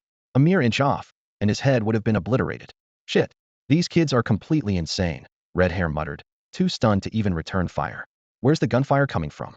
Xiaofeng suddenly shouted. Gunshots erupted from both sides of the road as dozens of men emerged from the snow. They had lain in wait in sub-zero temperatures, their resolve unshaken. Panic spread through Red Hair's group as they scrambled for cover. Just as Red Hair tried to dive back into his car, Bone leapt onto the hood and shattered the windshield with a swing of his axe. 10 young men armed with axes swarmed the vehicle, striking at Red Hair through the windows. As the driver was dragged out by Xiaofeng, a voice bellowed, "You're not even worth my blade. Kneel down." Red Hair tried to retreat to the back seat, but all 4 car doors were yanked open simultaneously. Bone and his crew swarmed in. In the cramped space, Red Hair managed to fire just 2 shots before an axe came down on his hand. "You bastard. Was it you who called people to mess with Piglet?" Still trying to act tough. In less than 10 seconds, Red Hair was covered in wounds, his blood staining the entire car interior. Xiao Fei's men stormed onto the road, shouting, "You city folks call this fighting? Kneel down and drop your weapons." After a single round of combat, more than half of Red Hair's men were either dead or injured. Xiao Fei had sent over 100 men for this ambush, an overwhelming force. When the dust settled, the desolate wilderness echoed only with Red Hair's pleas for mercy. Finally, one of Xiao Fei's lieutenants pulled away a few enraged youths. "Don't kill him. The boss says we need him alive." He directed his men to tend to the injuries while keeping an eye on Bone and his crew. "Get a few guys to stitch him up with a stapler. Don't bother with the severed hand, but put his eyeballs back in." Barely conscious, Red Hair was dragged out of the car. The lieutenant nudged him with his foot. "Where's the stuff?" I don't know," Red Hair stammered, still trying to act tough. The lieutenant turned to Bone. "All right, keep working him over." "In the car?" "It's in the car. Just keep them away from me." Red Hair, terrified out of his wits by Bone and his gang, shouted desperately. Meanwhile, on the other side, 5 large trucks loaded with goods sped through the pitch-black night. The members of the Senyangui, who were awakened individuals, were drowsy, with some already curled up in their seats, dozing under small blankets. The road conditions in Bingfu were worse than they had anticipated, but determined to complete their mission as soon as possible, the convoy pressed on despite the bumpy ride. Suddenly, a violent jolt caused the lead truck to swerve sharply. The driver gripped the steering wheel tightly, narrowly avoiding veering off the road. The awakened individual in the passenger seat reacted quickly, stopping the driver from getting out to investigate. Through the rearview mirror, he spotted countless caltrops glinting coldly under the moonlight. "Something's up. Don't get out of the truck," the awakened individual warned his companions through the radio. "Setting up roadblocks outside the city? There's only one kind of person who'd do that, bandits." Just then, another awakened individual pointed into the distance. "There's someone over there." 3 figures emerged slowly from the darkness. As they stepped into the light of the truck's headlights, the people in the vehicle could finally make out their appearances. A tall, muscular young man, another with a slick-back hairstyle and a cocky demeanor, and a third with 2 braided pigtails. The faint but palpable aura of danger surrounding them revealed their awakened status. The leader of the Senyangui took off his fur-lined hat, attempting to negotiate. "Brothers, we're in a hurry and didn't realize this road was claimed. Name your price." "Gold, goods, lives, leave them all," Xiaobu sneered, pointing at the convoy. His words made the Senyangui members frown deeply. It was clear the group had been targeting them for some time. "Brothers, if you make enemies of us, can you handle the consequences?" The 3 golden crows in the sky and on the ground. "Shut up. If you're a bird, then fly away. If you can't, stop running your mouth." Lao Jiu rudely interrupted the man's self-introduction. Seeing that intimidation was ineffective, 5 awakened members of the Senyangui stepped out of the trucks and formed a defensive line. The 2 sides stood in a tense standoff. "You're not taking these people with you," Lao Jiu growled angrily. "I hate scum like you who sell children. Without this evidence, how is Zhang Yang supposed to take down Lao Ding?" As former orphans, Xiaobehu and Lao Jiu deeply empathized with the children being trafficked. Whether for justice or personal vendetta, they were determined to claim the cargo tonight. The battle was about to erupt. Lu Gu slowly drew his long sword. exuding the aura of a third-level awakened. The other four, though only second-level awakened, were highly coordinated. However, the appearance of Xiao Fei completely shifted the balance. His overwhelming strength, comparable to that of a fourth-level awakened, struck fear into the Xinyangui members. Lao Si, Lao Wu, take the gold and go find Hua Yi. Feeling the immense pressure from Xiao Fei, Lu Gu decisively ordered his companions to retreat while he prepared to hold the line. Lu Gu, go! With a furious shout, Lu Gu's longsword emitted an eerie red glow as he lunged straight at Xiao Fei. The other two awakened individuals, one specializing in summoning and the other in physical enhancement, coordinated seamlessly. Taking advantage of the blinding red flash, they seized the moment to attack Xiao Fei's lower body. Bang! 3 perfectly timed strikes landed, piercing directly through Xiao Fei's body. Wu Xiao Fei's staggering figure dissipated into a wisp of white smoke. This scene made both Smoky Zaibehu and Lao Jio's eyes narrow, finally understanding the origin of the nickname Smoky. Elemental type? Lu Gu, whose sneak attack had failed, froze in place. No, it's a rare elemental type. Xiao Fei's voice suddenly came from behind them. Everyone turned, only to see him standing there, a calm smile on his face as if he had been there all along. You two, go after those two, Xiao Fei said casually, one hand in his pocket, smiling at Zaibehu. And don't get yourselves killed, all right? The two, who were already itching to act, nodded knowingly and turned to chase after the fleeing opponents. At that moment, Lu Gu's longsword flew from his hand, transforming into a streak of red light skimming along the ground toward Xiao Fei. Meanwhile, two other awakened individuals charged after Zaibehu and Lao Jio. However, the two reinforcement-type awakeners suddenly froze mid-step, clutching their chests in pain. Xiao Fei leapt down from the top of the truck in one swift motion, decisively snapping the neck of one of them. You've inhaled my smoke, haven't you? Feels like your lungs are on fire, right? He said with a cruel smile. How's the taste of my smoke? He slowly opened his palm, and white smoke seeped from his pores, gathering in his hand. As he focused his energy, the white smoke gradually turned black. Seeing this, Lu Gu immediately held his breath, but the sinister black smoke spread inexorably, engulfing the entire area. Hold your breath and fight me? Xiao Fei stroked his chin, speaking in a tone of mock pity. Sometimes I think my ability is a bit unfair. You suffocate yourselves to death without me even breaking a sweat. Where's the fun in that? Meanwhile, on the pristine snowy ground, a life-or-death chase was unfolding. Two awakened members of the Sanyang Society were sprinting ahead, each carrying a box of gold bars, while Zaibehu and Lao Jiu quickly closed the distance behind them. Damn it! How are two first-stage brats faster than us? One of the fleeing enemies exclaimed. Lao Jiu roared like a dragon as he ran, moving closer to Zaibehu. The two exchanged a knowing glance, and Lao Jiu grabbed Zaibehu's outstretched arm, spinning him in a 360-degree motion before hurling him forward. The two fleeing enemies felt a menacing killing intent bearing down on them. One of them, a summoner, quickly turned and formed a seal with his hands. A glowing, mysterious array appeared in front of him, summoning a three-turtle black wolf. Devour him, the summoner snarled. The shadow wolf lunged at Zaibehu in an instant, but a tiger's roar echoed as a silver-striped tiger burst forth from Zaibehu's body, clamping its jaws around the shadow wolf's head. He's a summoner too?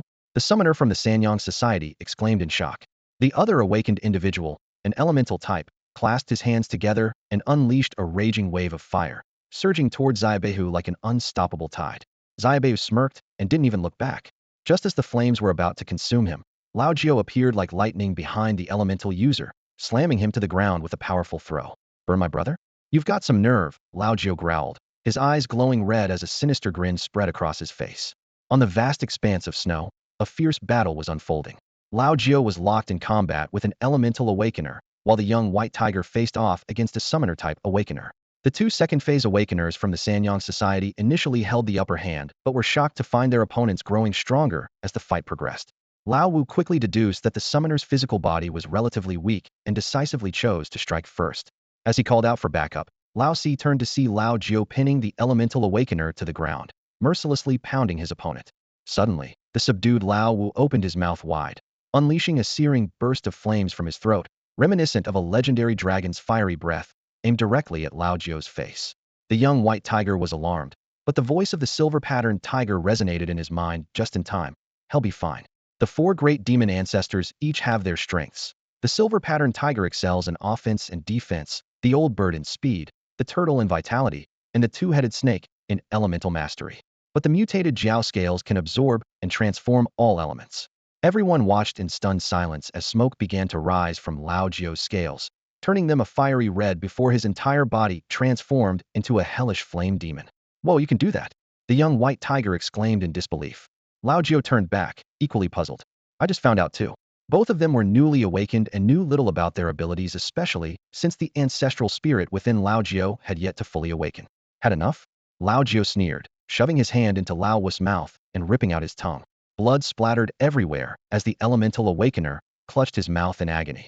Lao Wu, Lao Si, who was still battling the young white tiger, cried out in shock. Holding the severed tongue aloft, Lao Jiao taunted, Lao Wu can't talk now. Want me to pass on a message for him? Taking advantage of the distraction, the young white tiger landed a punch that sent Lao Si flying. Yet, seeing that his opponent was barely harmed, he complained, what's my specialty anyway? My attacks feel so weak. Where's the offense and defense you promised? Idiot. The silver-patterned tiger scolded, merging into the young white tiger's body in a flash of silver light. Relax and let me handle this. As golden light gleamed in the young white tiger's eyes, a shadow wolf lunged at him from behind, its jaws wide open. Watch closely, tiger bone, silver skin. The young white tiger roared. His shirt tore apart as his fur receded into his skin, revealing markings identical to the silver-patterned tiger's. The shadow wolf's claws raked against his skin, producing a metallic screech. How does it feel? Asked the silver-patterned tiger. Like an indestructible body of steel. The young white tiger exclaimed, realization dawning on him. So we can absorb physical attacks and convert them into energy for counterattacks. With that, he suddenly turned, driving his fist through the shadow wolf's chest and slamming it to the ground. Lao Si stared at them in disbelief. What kind of abilities do you two have? It completely shattered his understanding. The young white tiger, seemingly a summoner, possessed a physique surpassing that of enhancement types, while Lao Jiao, who appeared to be an enhancement type, was immune to elemental attacks. Pay attention, this is the secret art of the silver-patterned tiger clan. The silver-patterned tiger, controlling the young white tiger's body, bent his claws, causing the surrounding space to distort in a bizarre and unsettling manner. Space. The fourth brother's eyes widened in disbelief, his pupils nearly bulging out as he muttered to himself. Space manipulation, a mysterious and rare ability humanity had failed to fully comprehend for centuries, was astonishingly rare. The silver-striped tiger let out a low growl, and the little white tiger instantly transformed into a streak of silver light, shooting toward the fourth brother like a bullet. In the split second before impact, the fourth brother frantically called for the shadow wolf. A dark blur streaked past, and the shadow wolf planted itself firmly in front of the fourth brother, baring its sharp fangs at the little white tiger. Sky split. The little white tiger roared. Its sharp claws slashed through the air, leaving 5 silver trails behind. The very fabric of space tore apart like fragile paper under its claws. The shadow wolf's body was severed cleanly along the spatial rift, and the claw's momentum carried through, piercing the shadow wolf's body and leaving 5 deep, bone-revealing wounds across the fourth brother's chest. Exhausted, the little white tiger collapsed heavily to the ground, while the 5 silver claw marks remained suspended in the air, an eternal reminder of the attack. The fourth brother dropped to his knees, disbelief etched on his face. On another part of the battlefield, the fifth brother had descended into madness. He clung tightly to the ninth brother's body, recklessly burning his own life force to channel scorching flames into the ninth brother's body. Stop! The silver-striped tiger shouted urgently. The scales of a twin-headed Jiao can only absorb a limited amount of elemental energy. Ninth brother has just awakened, can't withstand this much power. Sure enough, the ninth brother's face twisted in agony. With a crisp crack, one of his scales shattered, followed by a chorus of cracking as more scales fractured. Let go. You're going to blow yourself up, the little white tiger screamed hoarsely. He tried to intervene, but the energy drained by the silver-striped tiger left him too weak to even stand. The ninth brother's face turned red as he stubbornly shook his head. I swear, today I'll see who's the first to die. The little white tiger almost wept at the sight. When the ninth brother's madness took over, no one could reason with him, was the kind to charge headfirst into a wall without hesitation. As the seconds ticked by, the fifth brother's body visibly withered, while the ninth brother's scales continued to crack and bleed. Finally, the fifth brother managed a triumphant smile and chose to self-destruct in his last moment of life. A blinding explosion of fire engulfed the ninth brother's figure. Ninth brother! The little white tiger collapsed powerlessly, tears streaming down his face. But then, from within the searing flames, a thunderous dragon's roar echoed. The sky rumbled with deafening thunder, dark clouds obscured the blood moon, and lightning flashed within the stormy heavens. No, impossible! The fourth brother whispered weakly, his voice trembling with disbelief. A second awakening. How could it trigger a celestial phenomenon? A massive blood-red serpent surged into the sky, thick as a man's thigh and stretching over 10 meters long. It writhed violently amidst the crackling lightning. Neither a dragon nor a mere snake. Its hornless head and slightly bulging body marked it as a Jiao. With a deafening crash, the first bolt of lightning struck, peeling the scales from the serpent's body. The second strike brought a pained howl from the Jiao, and golden scales began to form on its head. As the third bolt gathered above, the ninth brother's Jiao form faltered, plummeting to the ground and transforming into a crimson light that returned to his body. It's over, the silver-striped tiger exclaimed in shock. If that lightning strikes, the ninth brother won't survive. The ninth brother lay on the ground, staring at the sky with a bitter smile. Go ahead, strike me dead, he muttered, raising a middle finger toward the heavens. The white and purple lightning roared as it raced downward. Brother, I'm coming with you, the little white tiger muttered, forcing himself upright with his last ounce of strength. Ignoring the silver-striped tiger's protests, he leaped toward the ninth brother. That's my brother. If he dies, I die too. Are you insane? If you're dying, I'm dying with you. The two brothers collided and exchanged a smile. In such a moment, neither would abandon the other. Screw your lightning, your thunder. Together, they raised their middle fingers to the heavens, leaning on each other for support as they let out a resounding roar, a dragon's cry and a tiger's growl in unison. Brother, let's go. Let's go. The sky lit up as if it were daytime. The descending lightning bolt scorched the earth before even making contact. Roar. Time seemed to freeze at that moment. The air was filled with the unyielding roar of two brothers. In the distance, Haigo led a group of comrades charging madly forward, determination etched across their faces. Don't come closer, Lao Jiao and Xiao Baihu shouted in unison, but their brothers, who had grown up with them, paid no heed. Come on, strike us all down together if you dare. Haigo raised his gun and fired wildly into the sky. A torrent of bullets rained upward, as if challenging the heavens themselves. The others followed suit, raising their weapons and unleashing their defiance in the most primal way. They knew it was futile, knew death was inevitable, yet laughter erupted from them as they faced the heavens. Live and die together. We'll be brothers again in the next life. Their laughter carried both defiance and unrestrained abandon. Xiao Baihu watched this scene, tears welling in his tiger-like eyes. In this cold, desolate world, these brothers were his only warmth. But he refused to accept this fate. He couldn't let them die so helplessly. A fierce will to survive ignited within him. Lao Jiao clenched his fists tightly. Silver-striped tiger, are you just going to watch me die? He roared. I'm begging you, damn it. Hiding inside me, that's the point? Let's face this together. With that, he plunged his hand into his chest and forcefully pulled out the small red snake. Go now, Lao Jiao bellowed, hurling the red snake skyward. The snake's body instantly swelled, transforming into a colossal serpent as thick as a barrel. At the same time, the silver-striped tiger burst forth from Xiao Baihu's body, joining the giant serpent to confront the heavenly thunder. Protect Tiger Bro. Protect Jiao Bro. Haigo led the charge, throwing himself in front of the two men, with the others following closely behind, forming a human shield with their bodies. Boom. The heavenly thunder collided with the tiger and the serpent, a blinding white light illuminating the sky. The serpent's scales shattered, and the silver-striped tiger's body burned fiercely, yet they held their ground against the thunder with unwavering resolve. At that critical moment, the box containing the desolate relics suddenly opened, and a massive bow nearly 2 meters long fell beside Xiao Baihu. The blood-red characters engraved on the bow stood out starkly. Blood cry, bow powered by blood, capable of destroying the heavens. Damn it, this is too humiliating. If you're going to strike me, I can strike back. Lao Jiao grabbed the blood cry bow. Xiao Baihu, his fighting spirit ignited, joined his brothers in gripping the bow. The bowstring was slowly drawn back as the blood cry bow greedily absorbed their blood, condensing it into a crimson arrow. As the heavenly thunder pierced through the tiger and the serpent, everyone shouted in unison, brotherhood above all. The crimson arrow shot through the air, colliding with the remnants of the heavenly thunder. Red and white light clashed violently in the sky, and the resulting shockwave sent everyone flying. The final strike of the heavenly thunder crashed into the ground, and in that instant, everyone lost consciousness. In the Hua Manor of Bingfu City, all returned to silence. Master Hua, something terrible has happened. The butler, drenched in sweat, stumbled into the greenhouse, interrupting Hua Lao as he trimmed a bonsai tree. Hua Lao frowned slightly, his gaze sweeping over the elderly man who had served him faithfully for decades. He put down his pruning shears and said irritably, "How many times have I told you? Don't panic when something happens." Leaning against the doorframe and panting heavily, the butler stammered, "The young master, he's been kidnapped. The goods have been seized, and everyone is dead. The Sanyang Society's people were wiped out. There's not a single survivor. And now, they suspect it was us." What? Hua Lao instinctively scratched his ear, as if unable to believe what he was hearing. His expression darkened in an instant. Damn it, he slammed his fist onto the plant rack. Playing dirty tricks, it's obvious, it was that White Tiger gang. There aren't many groups outside the city bold enough to ambush both me and the Sanyang Society. And the only ones with a motive are Xiaofei and his crew. Master Hua, The butler cautiously suggested. The Sanyang Society has many experts. Should we consider asking Ming Wang and his people for help?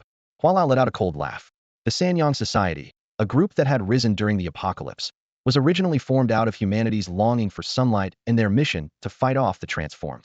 But once the transformed were driven out, their noble mission deteriorated, and they became a power-hungry force, now a massive organization. If the 5 overlords of the Ice Palace could truly stand united, we wouldn't need to hole up in the city. Hua Lao shook his head. When the Nalan family was slaughtered, losing over 100 members, we refused to intervene.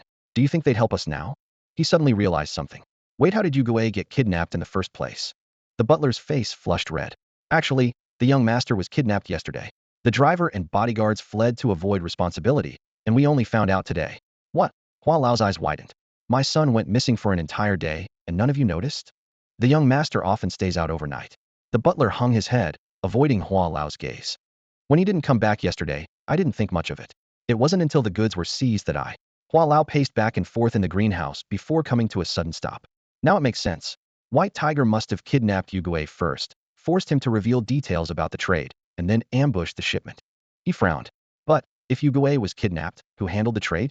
Hua Lao knew his son too well, spineless and incapable of keeping a secret. Old Ding, the butler said quietly. He took the goods in the young master's place. How dare he? Hua Lao's eyes blazed with anger. Such an important transaction should never have been handled by an outsider, especially with goods as valuable as those relics. If old Ding had any ulterior motives. The Western District only recognizes Ding now. They no longer see the Hua family, the butler added. A glint of cold light flashed in Hua Lao's eyes. A worn-out glove needs replacing. He dares meddle in everything. As if I've forgotten how to kill just because I've spent my days tending flowers. Shall I make the arrangements? The butler asked tentatively. No, Hua Lao shook his head. Old Ding is already being watched by Zhang Yang. Abandoning him is inevitable. Call the smoker. Tell him to release my son. I'll personally deliver old Ding to the authorities. Hua Lao was certain Xiao Fei wouldn't harm his son. Killing old Ding would only mean losing a pawn. But if anything happened to his son, there would be no chance for negotiation. Besides, Mr. Li wouldn't allow Lao Jiao and his men to harm the young master. But, the butler's eyes darted. Old Ding is the boss of the local operations. If he's gone, who will take over? Without turning back, Hua Lao waved dismissively.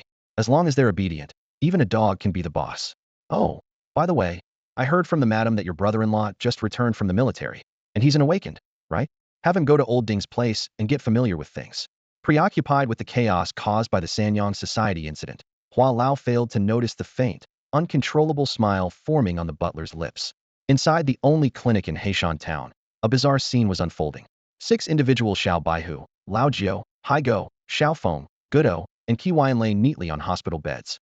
Their clothes were tattered, their bodies charred black as coal. Yet, rather than showing signs of weakness, their life force seemed to surge, far beyond that of ordinary humans. Xiao Fei stood by the bedside, frowning deeply, muttering self-reproachfully under his breath. I should never have let them chase after that awakened one. It all began not long ago. Xiao Fei had just dealt with an awakened individual from the Sanyang Society when the sky suddenly changed.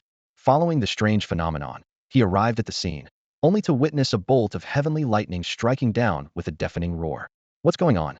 The de facto ruler of Heishan town, an elderly man leaning on a cane, hurried into the room, his expression grave. Heavenly lightning tempering the body. Xiao Fei replied reluctantly. The power of such lightning was enough to reduce a person to dust. The fact that these boys had survived was nothing short of a miracle. The old man fixed his gaze on Xiaoyin's charred face, and a sudden realization struck him. Xiao Fei, look at them closely. Do you see any energy around them? By energy, he referred to the unique power system of the awakened, similar to the internal force of ancient warriors. It was the foundation for wielding martial skills and supernatural abilities. 2 awakened individuals carefully examined the boys and simultaneously gasped in shock. It's energy. Xiaoyin, has he awakened? Xiao Fei was incredulous. The awakening ceremony hasn't even started. How is this possible? The old man pondered for a moment before offering a theory. Awakening is essentially about unlocking human potential. The ceremony channels energy from the heavens to refine the body, but heavenly lightning is far more violent. Perhaps, this accidental strike has triggered their awakening. As they spoke, a dozen or so blue energy orbs began to emerge from Xiaoyin's body, floating upward like balloons. A sizzling sound filled the air, and the moment the orbs touched the ceiling, the entire roof was blown apart. Damn it! Xiao Fei quickly ordered his men to evacuate the injured. However, when one of them tried to touch Haigo, an eerie blue flame scorched his hand. Elemental type fire, Xiao Fei muttered, his expression dark. And it's the rare blue flame, no less. After much effort, they managed to move everyone outside into the snowy yard, only for an even stranger phenomenon to occur. Under the stunned gazes of the onlookers, the boys' bodies began to turn transparent, eventually vanishing into thin air. Ordinary people only saw them disappear, but as an awakened, Xiao Fei could see a mysterious energy radiating from Lao Jiao, enveloping the entire courtyard. Xiao Fei exchanged a heavy glance with the old man. This was just the beginning of something far greater. A thin layer of grayish-white mist covered everyone's eyes, an eerie sight that made Xiao Fei, the illusionist, twitch at the corner of his mouth. He glanced at the unconscious Lao Jiao, feeling a surge of astonishment. This little rascal, even while unconscious, instinctively used illusion techniques to protect the others. Damn, what a monster! The old man muttered under his breath, furrowing his brows in thought. This must be Lao Jiao's self-defense mechanism. What shocked Xiao Fei and the others even more was that Lao Jiao was already an awakened individual, most likely of the enhancement or summoning type. Yet the illusionary technique he just displayed was unmistakably a mental ability. After much deliberation, they arrived at an unbelievable conclusion: Lao Jiao had awakened a new power. A dual awakening. The weight of these two words was immense. It signified that Lao Jiao could very well be a once-in-a-century genius among humans. The old man quickly made a decisive order, leaning on his cane. Recall everyone outside, lock down the entire town. From now on, Heishan Town will not receive any outsiders. The order came just in time. If news of the dual awakening spread, the people in the city would stop at nothing to eliminate him. Throughout human history, dual awakeners were exceedingly rare, and those who survived and matured invariably became the pinnacle figures of the human race. Our Heishan Town is riding the crest of the wave now, the old man said, gripping his cane tightly, his smile betraying an uncontrollable excitement. Lao Jiao and the little white tiger were loyal and righteous, and Heishan Town had already become half an ally to them. If they rose to prominence in the future, they would certainly bring Heishan Town along with them. The town was in a celebratory uproar. Xiao Fei's subordinates gathered in the mayor's courtyard, occasionally firing guns into the air like firecrackers. Amid the festivities, Hua Lao called to negotiate, agreeing to exchange Lao Ding for his son. This round of confrontation had come to a close, and all that remained was for Mr. Li to negotiate with the city's 5 overlords to settle the matter. In the woodshed at the back, Hua Xiao, having learned that his father had struck a deal with Xiao Fei, began acting arrogant again. I'm hungry. Get me something to eat. Xiao Fei, in a good mood, personally brought in a bowl of dog food and entered the woodshed. With a meaningful tone, he said, having a good dad really makes a difference, huh? If it weren't for him, your life would be hanging by a thread. Some people are born into wealth, while others never even get enough to eat. For the sake of the little white tiger and Lao Jiao's future, Xiao Fei had no choice but to compromise. Their path would inevitably lead to the city, and Hua Lao's willingness to humble himself for his son was the best outcome. Killing Hua Xiao would only create a blood feud with Hua Lao, something that would be disastrous for the still-developing little white tiger. This isn't over. Just you wait, Hua Xiao said smugly, lifting his chin. Not planning to return to the city, are we? Xiao Fei's expression turned icy as he kicked over the bowl in Hua Xiao's hands. Even your father doesn't dare speak to me like that. Who do you think you are? Hua Xiao smirked slyly. I was talking about the Sanyang Society. If they find out you stole their goods, you're in for it. Save your concern, Xiao Fei said, hands in his pockets, as he casually walked out of the woodshed. Hua Xiao lay on the pile of firewood, fantasizing about how he'd celebrate with beautiful women once he was back in the city. The door creaked open again, and a cold wind rushed in. Hua Xiao shivered, pulling his neck into his shoulders. With his eyes closed, he said smugly, maybe if you beg me, I could put in a good word for you with the Sanyang Society. A shadow blocked the light above him. When no one responded, Hua Xiao slowly opened his eyes to see a middle-aged man with a side-parted haircut, one eye covered by his hair, staring at him coldly. Nah, Nalan Xiao? Uncle Nalan, Hua Xiao stammered, swallowing nervously as he instinctively shrank back, forcing a smile. Did you come to rescue me? The relationship between the Nalan family and the Hua family had long soured after Hua Lao refused to leave the city to avenge the Nalan family.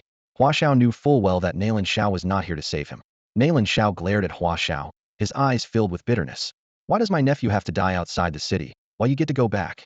No, no, uncle, Hua Xiao stammered in terror, his mouth agape as he looked toward the door. Help!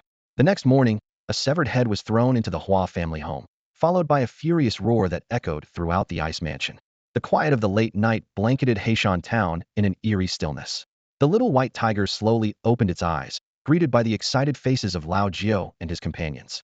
They sat around the bed, their eyes gleaming with joy. Every one of the brothers had awakened. This meant they finally had a chance to rise above their station in this post-apocalyptic world. Suddenly, the entire town was bathed in an ominous red glow, and the heavy toll of a bell shattered the silence of the night. Dong, dong, dong. The alarm echoed through every corner, jolting the townsfolk awake. Lao Jiao, puzzled, opened the door, only to be met by a breathless Xiao Fei. Everyone up. Get ready to evacuate. Xiao Fei's voice carried a rare urgency. Seeing the confusion in their eyes, he quickly explained. Hua Yugui was found dead in the woodshed yesterday, his head's missing. Hua Lao has joined forces with Ming Wang and Nailan to seek revenge, and Heishan Town can't hold them off. We have to retreat to the mountains. The news hit them like a thunderclap. Lao Jiao and the little white tiger exchanged uneasy glances. Powerful figures from the city stepping out into the open was a blatant violation of the unspoken rules. Rubbing his sleepy eyes, Yin voiced the fear that gripped everyone's hearts. If that guy outside the city who can hold down the 5 overlords of the Ice Manor finds out, there's bound to be a war inside and out. Xiao Fei, while urging them to hurry, shoved a box containing the blood-cry bow into the little white tiger's hands. I got word that the 5 elders in the city voted. The Nailan family, the Hua family, and Ming Wang all agreed to go out of the city. Hua Lao used to be the one most against Nailan seeking revenge, but now he's teamed up with him and even brought Ming Wang along. The other 2 families couldn't stop them. The townsfolk had already begun evacuating in an orderly manner. Young people helped the elderly as they retreated into the mountains, clearly accustomed to such scenes. In the distance, a deep rumble grew louder. On the winding mountain road, a massive convoy stretched for hundreds of meters, advancing menacingly toward the town. Xiao Fei made a swift decision. You go first. They'll stay behind and hold them off. But how could Lao Jiao and the little white tiger abandon their brothers who had shared life and death with them? Before they could plan an ambush, Xiao Fei suddenly struck, knocking both of them unconscious in one swift move. Yin, take them and go. Sweat dripped steadily from Xiao Fei's brow as he spoke with unwavering determination. Don't throw your lives away. We're the mercenaries you hired. If something happens, it's our job to take the fall, not yours. That's the rule. Now go. Brother, I'll stay with you. Yin said, his voice choked with tears. Smack. Xiao Fei slapped Yin hard across the face. Stay with your mother. Get out of here. Nailan is coming for me. A flash of vicious determination appeared in his eyes. Nailan harbored a deep hatred for him, and if Xiao Fei couldn't be found, the townsfolk of Heishan Town would surely suffer Nailan's wrath. After striking Yin, Xiao Fei grabbed him by the hair, his voice softening with affection. Little brother, you must protect our family. The town can't go on without an awakened one. Uncle is too old to handle things. It'll be up to you in the future. You can trust Lao Jiao and little white tiger. Stick with them. Don't worry, there's a tunnel beneath the town. I'll find a way out. Brothers of Black Mud Mountain, grab your weapons. Xiao Fei shouted, and dozens of men armed with rifles charged out of the alleys. Let's show those city folks what it means to deal with us mountain people. Bury every last one of them here. F them. What are city people worth? Kill them all. Xiao Fei, just tell us how to fight, and we'll do it. Today, we'll show them who's boss right here in the town. These rough men of Black Mud Mountain, accustomed to living on the edge and facing bloodshed daily, now had their bloodlust ignited.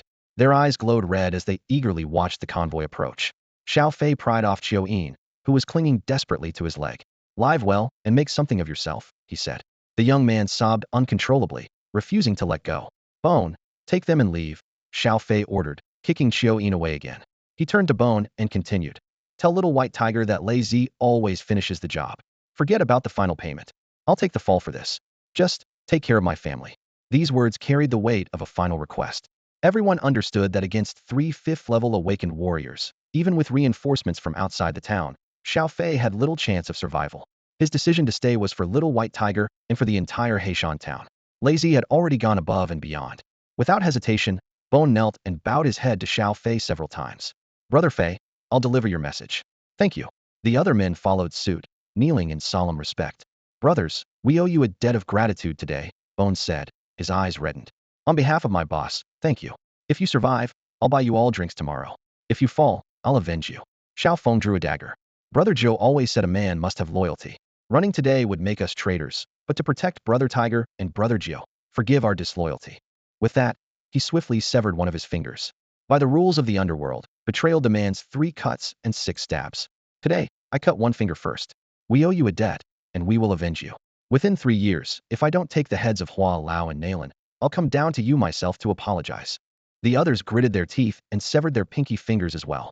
One of Xiao Fei's deputies chuckled grimly. The kid's got guts. Another patted Bone on the head. Damn it, we're lazy. We take the money, we do the job, and we leave our lives to fate. That's the code. Remember, Lei Zi of Heishan Town never betrays a client.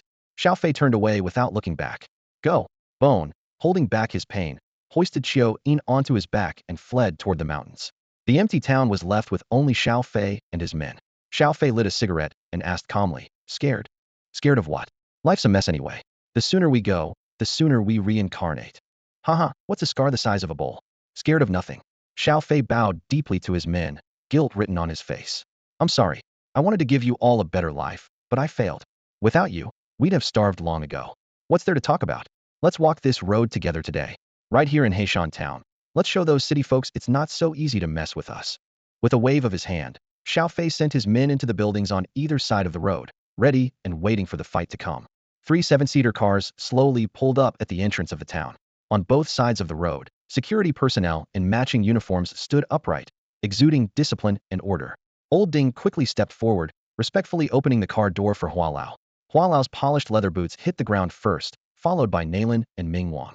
The arrival of these 3 top-tier figures among the 5 overlords of Bingfu drew a thunderous cheer from the hundreds of people gathered at the town entrance.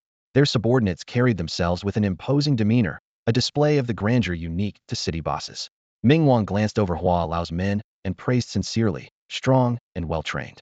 Hearing this, Hua Lao lifted his head slightly, his gaze shifting toward the town. In the center of the town's entrance stood a striking figure. Xiao Fei sat leisurely on a bench, one leg crossed over the other, a cigarette flickering between his lips.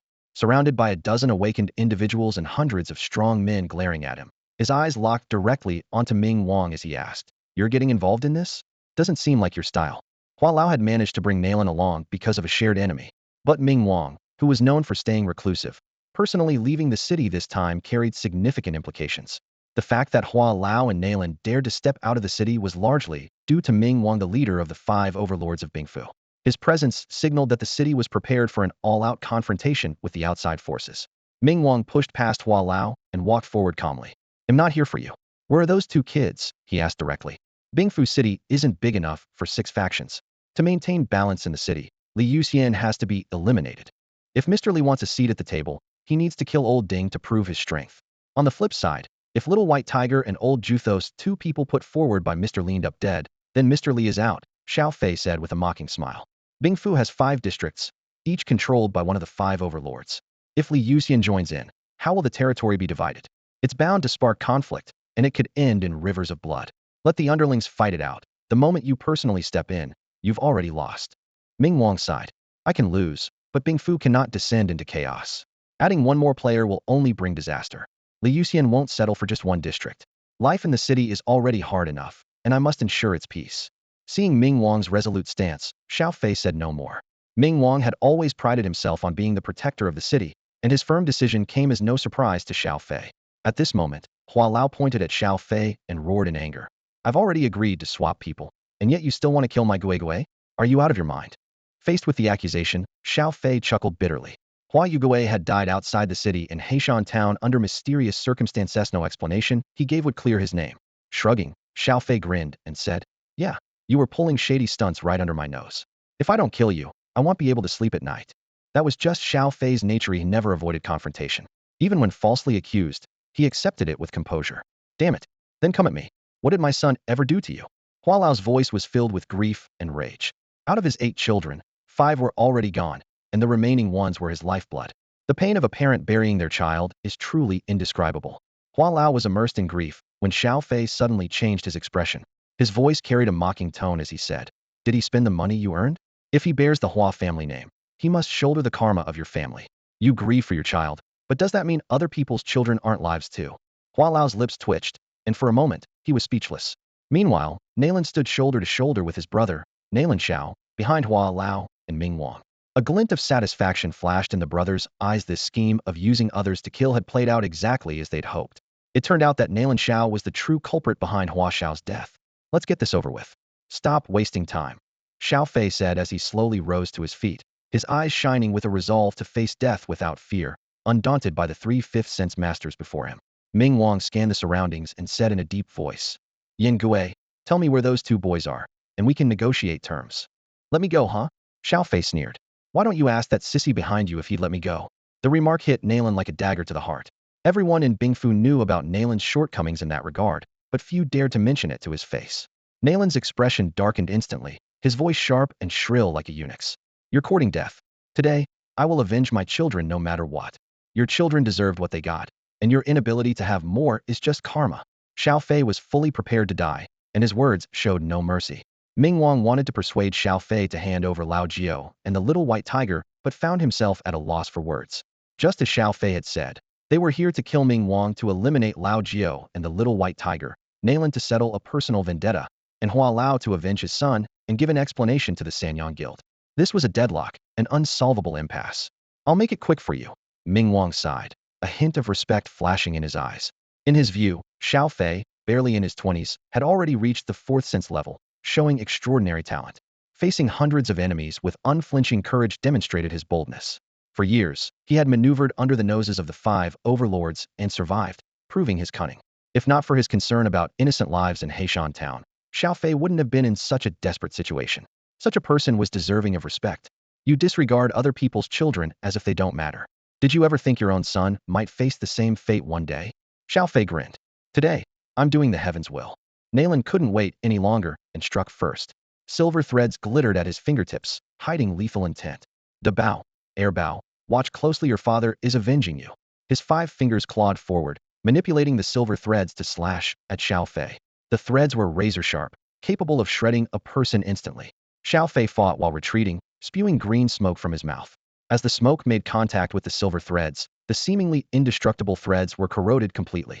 I'm done playing with you, Xiao Fei said, feigning defeat as he turned and sprinted toward the end of the street. If you dare run, I'll hunt down the rest of Heishan Town's people. Nalan shouted venomously. Chase him, Hua Lao roared, his eyes bloodshot as he waved his hand. Hundreds of men surged into the street like a tidal wave. Watching the enemy's forces flood into Heishan Town, Xiao Fei stopped in his tracks and squinted toward the town entrance. A sly smile curved his lips. Hua Lao, Nalan, let me teach you a lesson today. Don't wander out of the city when you've got nothing better to do. He placed 2 fingers in his mouth and let out a sharp whistle. Instantly, the sound of explosions echoed one after another. Glass windows on both sides of the street shattered, and members of Heishan Town emerged from the openings. You came here, now don't think about leaving. Let's make Hua Lao remember this day. The sound of rifles being cocked filled the air, a prelude to the bloodshed to come. At the end of the street, Xiao Fei released a massive amount of eerie green smoke, instantly enveloping a 10-meter radius around him. The smoke was unnaturally dense, remaining completely still even as fierce winds howled around it, as though it had solidified in the air. Nalan, Hua Lao, and Ming Wang stood cautiously at the edge of the smoke. Xiao Fei's smoke was a rare elemental type. Its properties elusive and unpredictable, charging in recklessly would undoubtedly lead to disaster. Hua Lao's hands moved rapidly, forming a sequence of hand seals. A massive magic array emerged on the ground, glowing brightly as it activated. From the array, a 5-meter crimson flower burst forth from the soil. Its stem towered high, with only 2 leaves, and its petals bristled with fang-like thorns dripping corrosive mucus. A nauseating stench filled the air around it. Summoning technique, man-eating flower, Hua Lao shouted, and the enormous flower immediately sprayed a torrent of yellow corrosive liquid toward the smoke-covered area. The moment the liquid touched the ground, the frozen, solid earth corroded into a dense network of holes. Within the smoke, Xiao Fei began his counterattack. The green smoke quickly condensed, transforming into 3 ferocious, monstrous beasts that charged directly at the trio. Don't let them touch you, Hua Lao warned loudly, his expertise in poisons making him well aware of the lethal nature of the green smoke, which could kill even those far stronger than its wielder. 1,000 fists triple impact. Ming Wang steadied his stance and seemed to draw all the air out of the street in an instant. With a single punch, the air compressed into a cannonball-like force. Accompanied by 3 deafening explosions, the attack not only dispersed the smoke beasts, but also demolished the low buildings behind Xiao Fei. Seizing the opportunity, Nalan darted past the beasts with lightning speed. 5 silver threads snaked toward Xiao Fei's left arm like serpents. Tear! Nalan shouted, and Xiao Fei's entire arm was instantly shredded into pieces of flesh. But before Nalan could savor his triumph, the green smoke quickly gathered at Xiao Fei's severed arm, forming a massive, smoke-like hand as thick as a tree trunk. With a single punch, it sent Nalan flying dozens of meters away. This strategy of trading injury for injury left Nalan at a severe disadvantage. Level 4 battling level 5 smoke, Ghost lives up to his reputation, Ming Wang remarked grimly. His smoke is too bizarre, it even has the ability to physically attack. Xiao Fei calmly lit a cigarette. Give me 10 more years, and the Ice Palace won't even have a place in this world anymore. You should count yourselves lucky. But 2 guys even more insane than me will be coming for your lives soon enough. With that, the smoke expanded again, enveloping him completely. He's stalling, Hua Lao realized. He's waiting for reinforcements, waiting for the tyrant outside the city. At this, both Hua Lao and Nalan couldn't help but show a flicker of apprehension on their faces. Xiaofei hid amidst the smoke, letting out a mocking laugh. The so-called five senses are nothing special. All I'm doing is buying a sliver of hope for the people of Heishan Town. However, the scene before him shattered his composure in an instant. Nalan Xiao strode forward, dragging a boy of about 7 or 8, and callously threw him to the ground. Boss, I've brought him, he said in a voice that was low and icy. Third uncle, Xiaofei cried out in shock. The boy who had been captured was none other than Xiao Yin's third uncle. By familial hierarchy, Xiaofei also had to call him third uncle. Though young, third uncle carried himself with maturity. Dusting himself off, he waved a small hand dismissively. Nephew, you fight well and take down these little punks.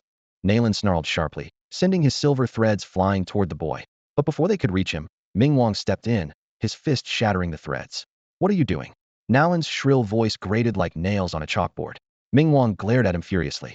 You can kill the smoke man, but you cannot harm a child. Nalan, like a wild cat whose tail had been stepped on, contorted his face in rage. My children are all dead. Why shouldn't I kill his? She roared. Smoke man, if you don't come out, I'll crush him right now. She lifted third uncle with a crazed look in her eyes. I said, put him down. Ming Wang thundered, his towering figure turning toward Nalan with an aura of killing intent that was impossible to ignore. I've turned a blind eye to your crimes, but now that I've seen this, I must intervene. This was the grim reality of the apocalypse. Though Ming Wang understood the loss of humanity in others, he wasn't like Zhang Yang with lofty ideals. He simply wanted to hold on to the last shred of conscience he had. At this critical moment, Hua Lao stepped in front of Ming Wang. Our children were human too. Today, the smoke man must die. Are you waiting for Ba Wang to get involved? Ba Wang, the true overlord outside the city. While chaos reigned beyond the city's borders, everyone still respected him as their king. Out of disdain for the Ice Mansion's 5 overlords, he had mockingly dubbed himself Ba Wang. Nalan, do it. Hua Lao roared. Nalan raised her hand, poised to strike third uncle, when suddenly, a gunshot echoed through the air. A small pistol hidden on third uncle's neck fired, hitting Nalan squarely in the head. But the bullet merely ricocheted to the ground, leaving her unharmed. Such was the resilience of the 5 senses. You little wolf cub, I won't let you live. Nalan, now enraged, lifted third uncle high into the air. Don't come out, nephew. My dad always said, there are no cowards in Heishan Town. Third uncle shouted anxiously, looking toward the green mist. The bond of blood was too strong. Xiaofei could no longer hold back. The green smoke dispersed as he leapt out. Despicable. Xiaofei charged at Nalan, knocking her back and shielding third uncle in his arms. Both Nalan and Hua Lao's faces lit up with glee, seizing the opportunity to strike. Nalan's silver threads coiled tightly around Xiphias' legs, while Hua Lao's venomous spit corroded Xiphias' back, exposing his white bones. Nalan tightened her grip, and the silver threads severed Xiphias' legs. Let's see where you can run now. Withdrawing the silver threads, Nalan licked the crimson strings with her tongue. Xiaofei, gravely injured, lay on the ground as blood poured from his wounds. Uncle. After confirming that third uncle was unharmed, Xiaofei managed a faint, relieved smile. He'll kill you. Third uncle climbed out of Xiphias' arms and, without hesitation, lunged at Nalan, sinking his teeth into her leg. You're asking for death. Nalan's silver threads coiled around her hand, forming a blade. Ming Wang dashed forward, shielding third uncle just in time. This time, Nalan didn't stop him because Xiaofei was already at death's door. Nalan strode forward and lifted Xiaofei's broken body, his voice dripping with the arrogance of a victor. Go down and apologize properly to my son. Barely clinging to life, Xiaofei managed a faint, disdainful smile. With his remaining hand, he suddenly grabbed Nalan's shoulder, his eyes burning with defiance. Ask your son if he dares to face me. Once I'm down there, I'll make sure their souls scatter to the winds. The triumphant expression on Nalan's face froze instantly. At that moment, Nalan Xiao, who had been following closely behind, stepped forward and stopped his elder brother. Big brother, let me have a word with him. Wearing a sinister smile, Nalan Xiao leaned close to Xiaofei's ear and whispered, it was me who killed Hua Yugui and framed you for it. And I'll kill everyone in Heishan Town too. Heh. The two Nalan brothers erupted into maniacal laughter, tears streaming down their faces as they reveled in their cruelty. Nalan Xiao smirked and asked mockingly, do you hate us? However, their laughter came to an abrupt halt. Xiaofei's face did not show the anger or despair they had anticipated. Instead, it was eerily calm. He spoke softly, thank you. I have a secret to share with you too. Seeing Xiaofei's faint smile, the two brothers instinctively leaned in, curious to hear his final words. In a flash, Xiaofei opened his mouth and unleashed a dense black mist, far thicker and more sinister than green smoke. The lethal fog clung to the brothers' faces like a parasitic curse, impossible to shake off. Ah! Their agonized screams pierced the air.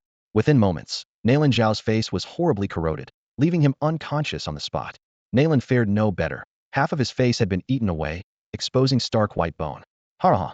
Spineless bastards, now you don't even have faces. Xiaofei laughed defiantly, as though embracing his fate. You dare court death. Enraged, Nalan struck Xiaofei with a vicious palm, sending him flying. At that moment, King Ming, fully aware of Nalan's ruthless methods, couldn't bear to see Xiaofei endure further torment. In a swift move, he rushed forward and drove a powerful punch straight through Xiaofei's chest. Let me end your suffering. On a cold winter night, a raging fire consumed the lifeblood of generations in Heishan Town. The flames lit up the night sky, casting a glow over the ruins where two figures leaned on each other for support. The era of the smokers had ended, but a new legend was quietly beginning. When Xiao Baihu and Lao Jiu arrived outside Heishan Town, they were met with a heartbreaking scene. Third uncle sat cradling Xiao Fei's head, his hollow eyes staring blankly ahead. It wasn't until Chiu Yin softly called out, "Third uncle," that the fragile resolve in him shattered, and he broke into uncontrollable sobs. Lao Jiu stumbled forward, collapsing in front of Xiao Fei. His brother lay there, blood streaming from his orifices, yet his lips curved into a peaceful smile, as if he were merely asleep. Fei, Feej. Xiao Baihu gently shook Xiao Fei's cold body.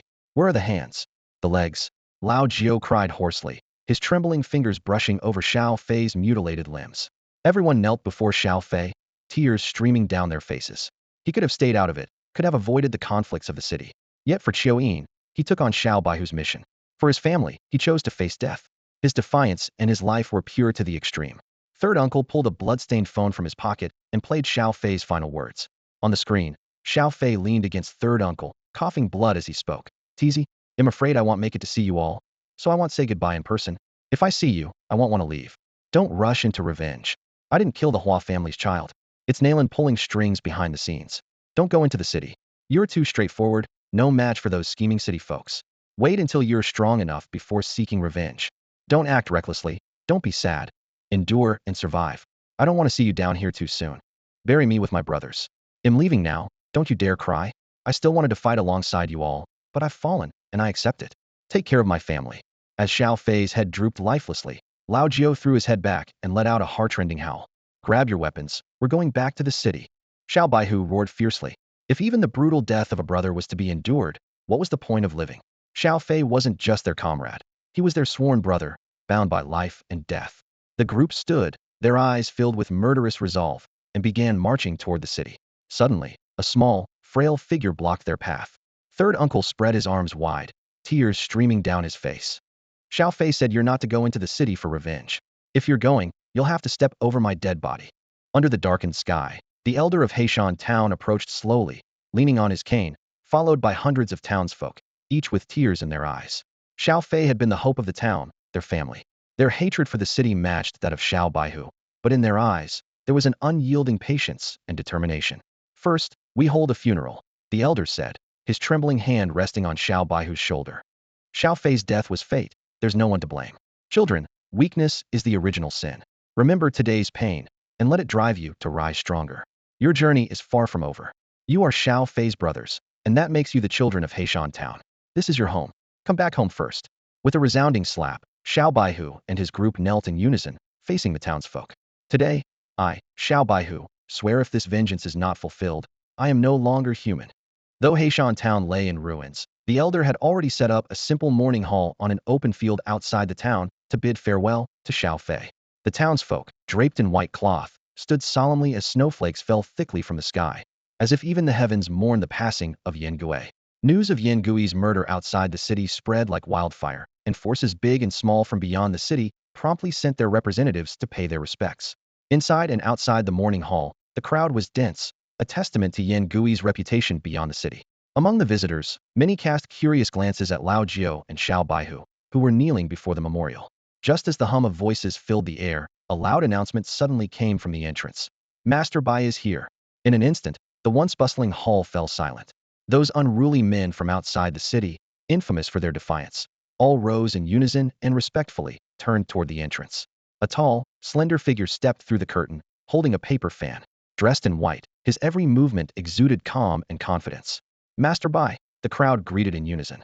It was astonishing to see these lawless men showing such reverence to a scholarly figure armed only with a paper fan. Master Bai nodded solemnly in acknowledgement, his gaze eventually settling on the group still burning paper offerings on the ground. Is it them? He asked the elder. Yes, the elder replied respectfully. They are now children of Heishan Town. When the elder urged the two to pay their respects, Lao Jiao and Xiao Baihu remained unmoved. It wasn't until the aunt from the town's breakfast shop stepped forward, pulling them up and whispering in their ears that this was Master Bai, the strategist under the overlord, that they begrudgingly muttered, Master Bai.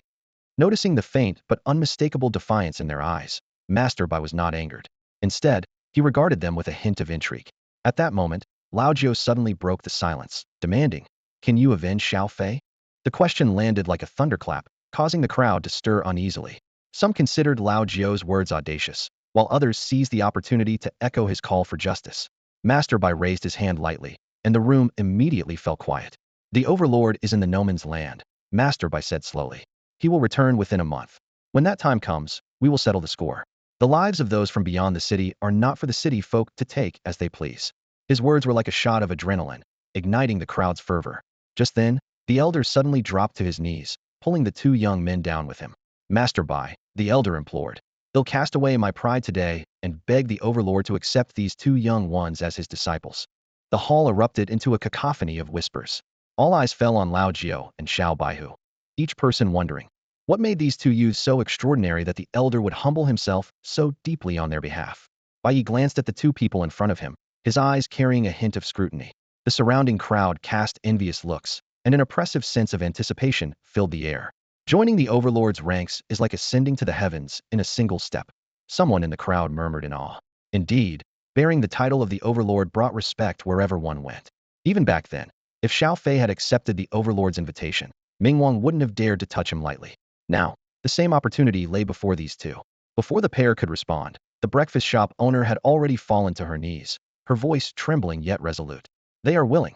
The elderly man, his voice choked with emotion, pointed to the photo of Xiao Fei on the wall. For the sake of my Xiao Fei, I beg the overlord to accept these two children. As his words echoed, the residents of Heishan Town collectively dropped to their knees, creating a scene of overwhelming impact. Bai Yi frowned slightly and asked, They aren't from Heishan Town, are they? Old man, if you were pleading for Chiu Yin, I could understand. But why take such a risk for outsiders? They are Heishan Town's children, the old man replied firmly, his gaze unwavering. Bai Yi placed his hand on the shoulders of the two. In an instant, a surge of immense power coursed through them. Lao Jiao instinctively prepared to resist, but Xiao Baihu quickly grabbed his wrist. The two felt their blood and energy roiling within, the terrifying force rampaging through their bodies as if it would tear them apart. After a long moment, Bai Yi withdrew his hand and looked at the old man with a meaningful expression. You're as shrewd as ever. The implication behind his words was clear. The old man had fought for this opportunity for the two not just out of goodwill, but for the future of Heishan Town. He understood the dangers outside the city, recognized Lao Jiao as a dual-awakened individual, and saw the potential in the two.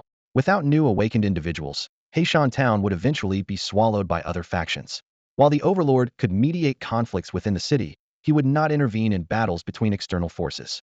Xiao Baihu, forcing himself to stand despite his exhaustion, raised his head and declared loudly, We are children of Heishan Town. It was a compromise, but also a wise choice. He knew that if he wanted revenge, aligning himself with the overlord was the fastest path.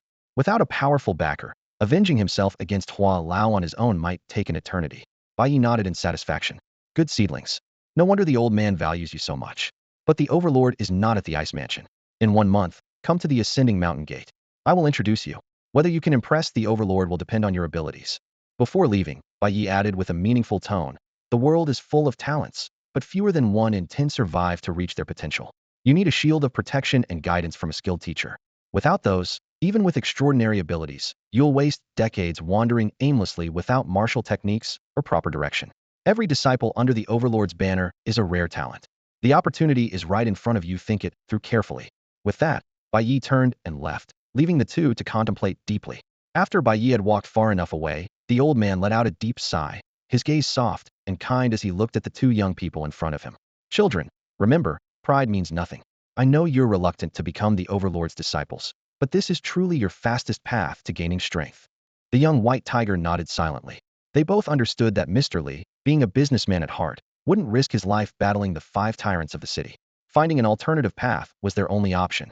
Just as the old man finished speaking, Chiu Yin rushed into the morning hall, leaned toward them, and whispered, Zhang Yang is here. The two exchanged a glance and exhaled heavily. Zhang Yang taking the risk to leave the city at this time was beyond their expectations. With his sensitive identity, if those outside the city recognized him, they might bury him on the spot. However, this also confirmed one thing. Zhang Yang was eager to move against the 5 tyrants of Bingfu. A few hundred meters outside the morning hall, in an unassuming car, Zhang Yang, dressed in plain clothes, waited patiently. Lao Jiao and the young white tiger got into the car, while Chuyin, Haigo, and the others stayed outside to keep watch. Zhang Yang casually opened a pack of cigarettes and tossed it toward them. Had a rough time? Faced with his question, the two remained silent. Zhang Yang gave a knowing, bitter smile. The 5 tyrants of Bingfu are deeply entrenched in the city. Now you've seen their strength, haven't you? No need to let Old Li use you as pawns while stirring up trouble. The young white tiger lit a cigarette, his tone impatient. Why are you here? 2 things, Zhang Yang got straight to the point. First, in preparing to take action against Old Ding. I need that batch of goods and the people you've detained. Second, a reminder. Old Li only wants a share of the pie, but I intend to drag the 5 tyrants straight to hell. Where do you stand? Zhang Yang's seemingly casual probing was, in fact, a calculated assessment of their stance. If they were fully committed to following Mr. Li, it would mean parting ways with Zhang Yang. Once the 5 tyrants were eliminated, Mr. Li would likely become the next dominant force in the city, making Lao Jiao and the young white tiger his enemies. This time, the two didn't hesitate. Until the 5 tyrants are completely gone, you can count on us. Good, Zhang Yang nodded. Sometimes, you guys, with your straightforwardness, are more trustworthy than those hypocrites in the city. What's the plan? Zhang Yang tapped rhythmically on the car window. To make Old Ding reveal the Hua family's secrets, we need him to believe he's been abandoned by them. At the same time, we have to guard against the Hua family silencing him, Lao Jiao said after a moment of thought. If that batch of goods was seized, unless Hua Lao has completely lost his wits, he'll start cleaning up traces soon, Lao Jiao added, expressing his concerns.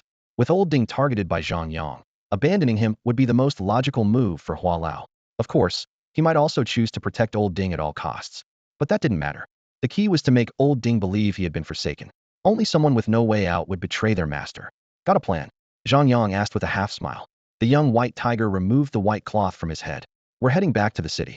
With the forces outside preparing to attack, the 5 tyrants will be distracted, giving us the perfect chance to strike. Lao Jiao slowly rolled down the car window and called out to Haigo outside. Tell the brothers, we're going back to the city. But didn't the old man tell us not to rush? Haigo asked worriedly. Now that even Xiao Fei's men were gone, they didn't stand a chance against Hua Lao in the city. Lao Jiao shot him a sharp look, and Haigo immediately shrank back, obediently running toward the morning hall to inform the others. This time heading into the city, with Li Yuxian and Yin Gui both absent, aren't you afraid? Zhang Yang asked pointedly. Revenge for our brothers isn't something well entrust to others, the young white tiger said coldly. We'll take it slow once we're in. This time, we won't fail. With a roar of engines, 3 SUVs sped off into the distance. Outside the morning hall, the old man stood with others, watching the young white tiger and his group leave. A resident of Heishan town asked, Old man, should I gather people to stop them? No need. The old man replied with a satisfied smile. Decisive and opportunistic. I wasn't wrong about them. What do you mean? Bai Yi has already agreed to introduce them. Until the overlord officially rejects them, those 2 kids are essentially wearing bulletproof vests. At a time when the city and its outskirts are on the brink of war, killing them would be a slap to the overlord's face. Those 2 know this, and that's exactly why they dare to head into the city. Inside the city, the Ice Mansion News was broadcasting a breaking story. The West Pu Police Department had uncovered a major human trafficking case outside the city. The alleged ringleader accused the chairman of Ding Corporation, Ding Changyan, of being the mastermind behind the operation. On the screen, a reporter was providing a detailed update on the case. Ding Changyan, having breakfast in a restaurant, froze when he heard the news. The porcelain bowl in his hand slipped and shattered on the ground with a crisp crash. His plump face instantly broke out in a cold sweat. As a prominent figure in the business world, Ding had always prided himself on his sharp instincts for danger. Despite the extensive network he had cultivated in the West Pu district, the case had still come to light. This could only mean one thing. Zhang Yang had obtained evidence strong enough to destroy him. What made matters worse was the opponent's decision to make the case public rather than waiting for the Hua family to intervene and suppress it. This move was ruthless once the case was exposed. Even the Hua family's efforts to contain it would be futile. Honey, are they talking about our group? His young wifey, a local celebrity from Ice Mansion, asked nervously, pointing at the TV screen. I know. Ding Changyan snapped, slamming his chopsticks onto the table. He hastily pulled out his phone and dialed a number. Hello, Director Zhang, he began, only to be interrupted by a cold female voice on the other end. Hello, the director is in a meeting. This is his private line. For official matters, please follow the proper procedures. The line went dead with a busy tone. Frustrated, Ding dialed another number. Hello, Director Lee. The director is on leave. May I ask who's calling? This is your home phone. How can he be on leave and leave his house too? Ding roared, but all he got in return was the sound of the line disconnecting. He slumped back into his chair, drained of energy. There was no point in trying further. Those so-called brothers who had once shared drinks and camaraderie with him were now avoiding him like the plague. Honey, stop calling, his wife whispered, holding their child close. What you really need to watch out for now is them. Her words hit Ding Chongyun like a sledgehammer to his chest. His body trembled as a deep fear filled his eyes. She was right. If he went down, how many others would he drag down with him? Those people wouldn't give him the chance to make it to court. His former allies might very well be the first to strike him down. With trembling hands, he lit a cigar and dialed one last desperate number. Hello, Boss Hua. Say no more. Get ready to run, Hua said in a calm tone. We've worked together for so many years. I can't bear to see you rot in prison. I'll arrange for someone to get you out of the city. Lay low in another district for now.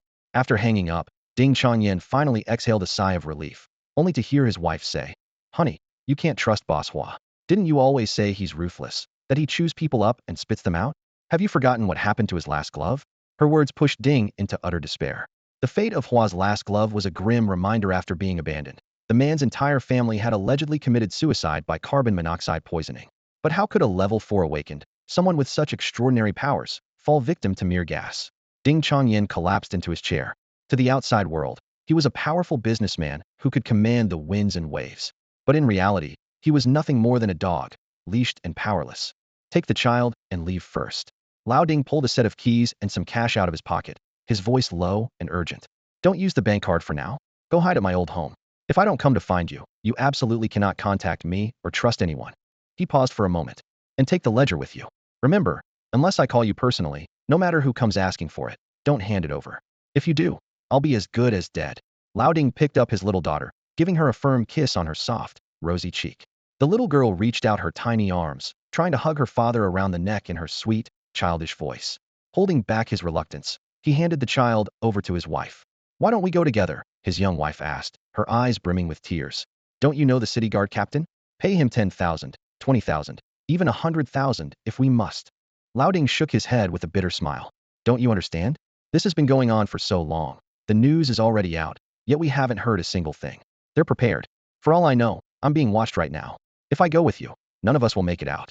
He gently stroked his daughter's hair. You take the secret passage. I'll stay here and draw their attention. Lao Ding.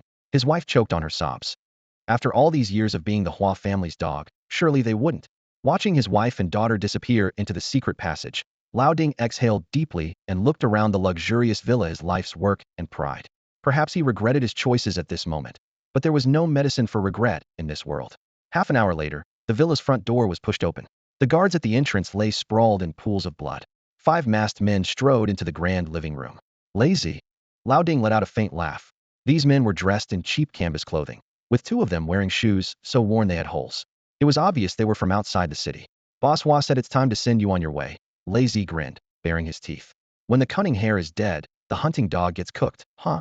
The last glimmer of hope in Lao Ding's heart was snuffed out. Hua Lao had indeed decided to eliminate him. Lazy continued, chuckling. We don't care about your business. The boss pays us, we do the job. Brother, you're a man of dignity. Don't worry, we'll finish it in one strike. No damage to your face. You'll go to your grave with dignity. Before he finished speaking, the 5 men lunged at Lao Ding. Facing 5 third awakening warriors like Lazy, even Lao Ding struggled to hold his ground. But in the face of death, he suddenly stood up, and behind him, the shadow of a 3-mid-turtle giant bear materialized. Damn it.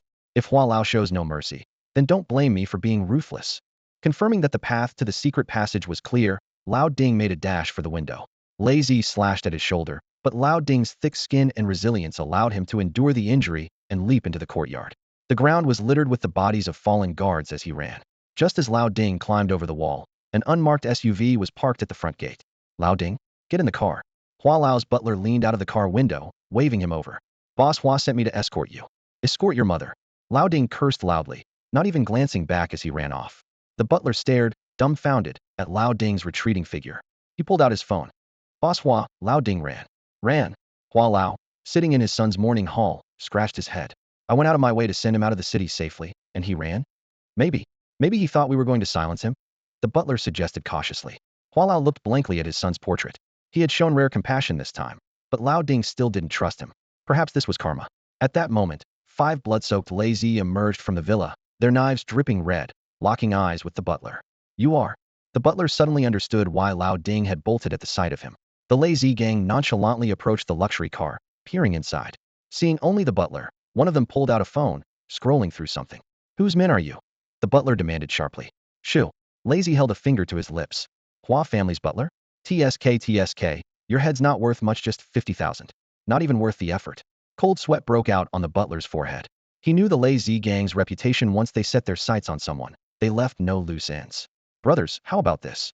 He'll pay you 100,000. Just tell me who hired you. We're in the business of integrity. Lazy interrupted him. If we betrayed employers, who'd hire us? Tell you what, next life, when you're reincarnated, if you want someone killed, come find us. We'll give you a 20 discount. He grinned, revealing crooked teeth. Remember our name, the 5 Wolves of Pale Mountain.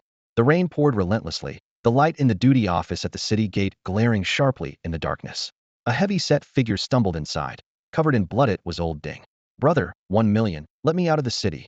Old Ding dropped to his knees the moment he entered, his voice trembling with despair. The captain on duty, an old acquaintance of his, stared in shock at the scene. Old Ding shakily pulled out a bank card and slapped it onto the desk. Can you do it? If not, pretend I was never here. A glint of greed flashed in the captain's eyes as he rubbed his hands together and pocketed the card.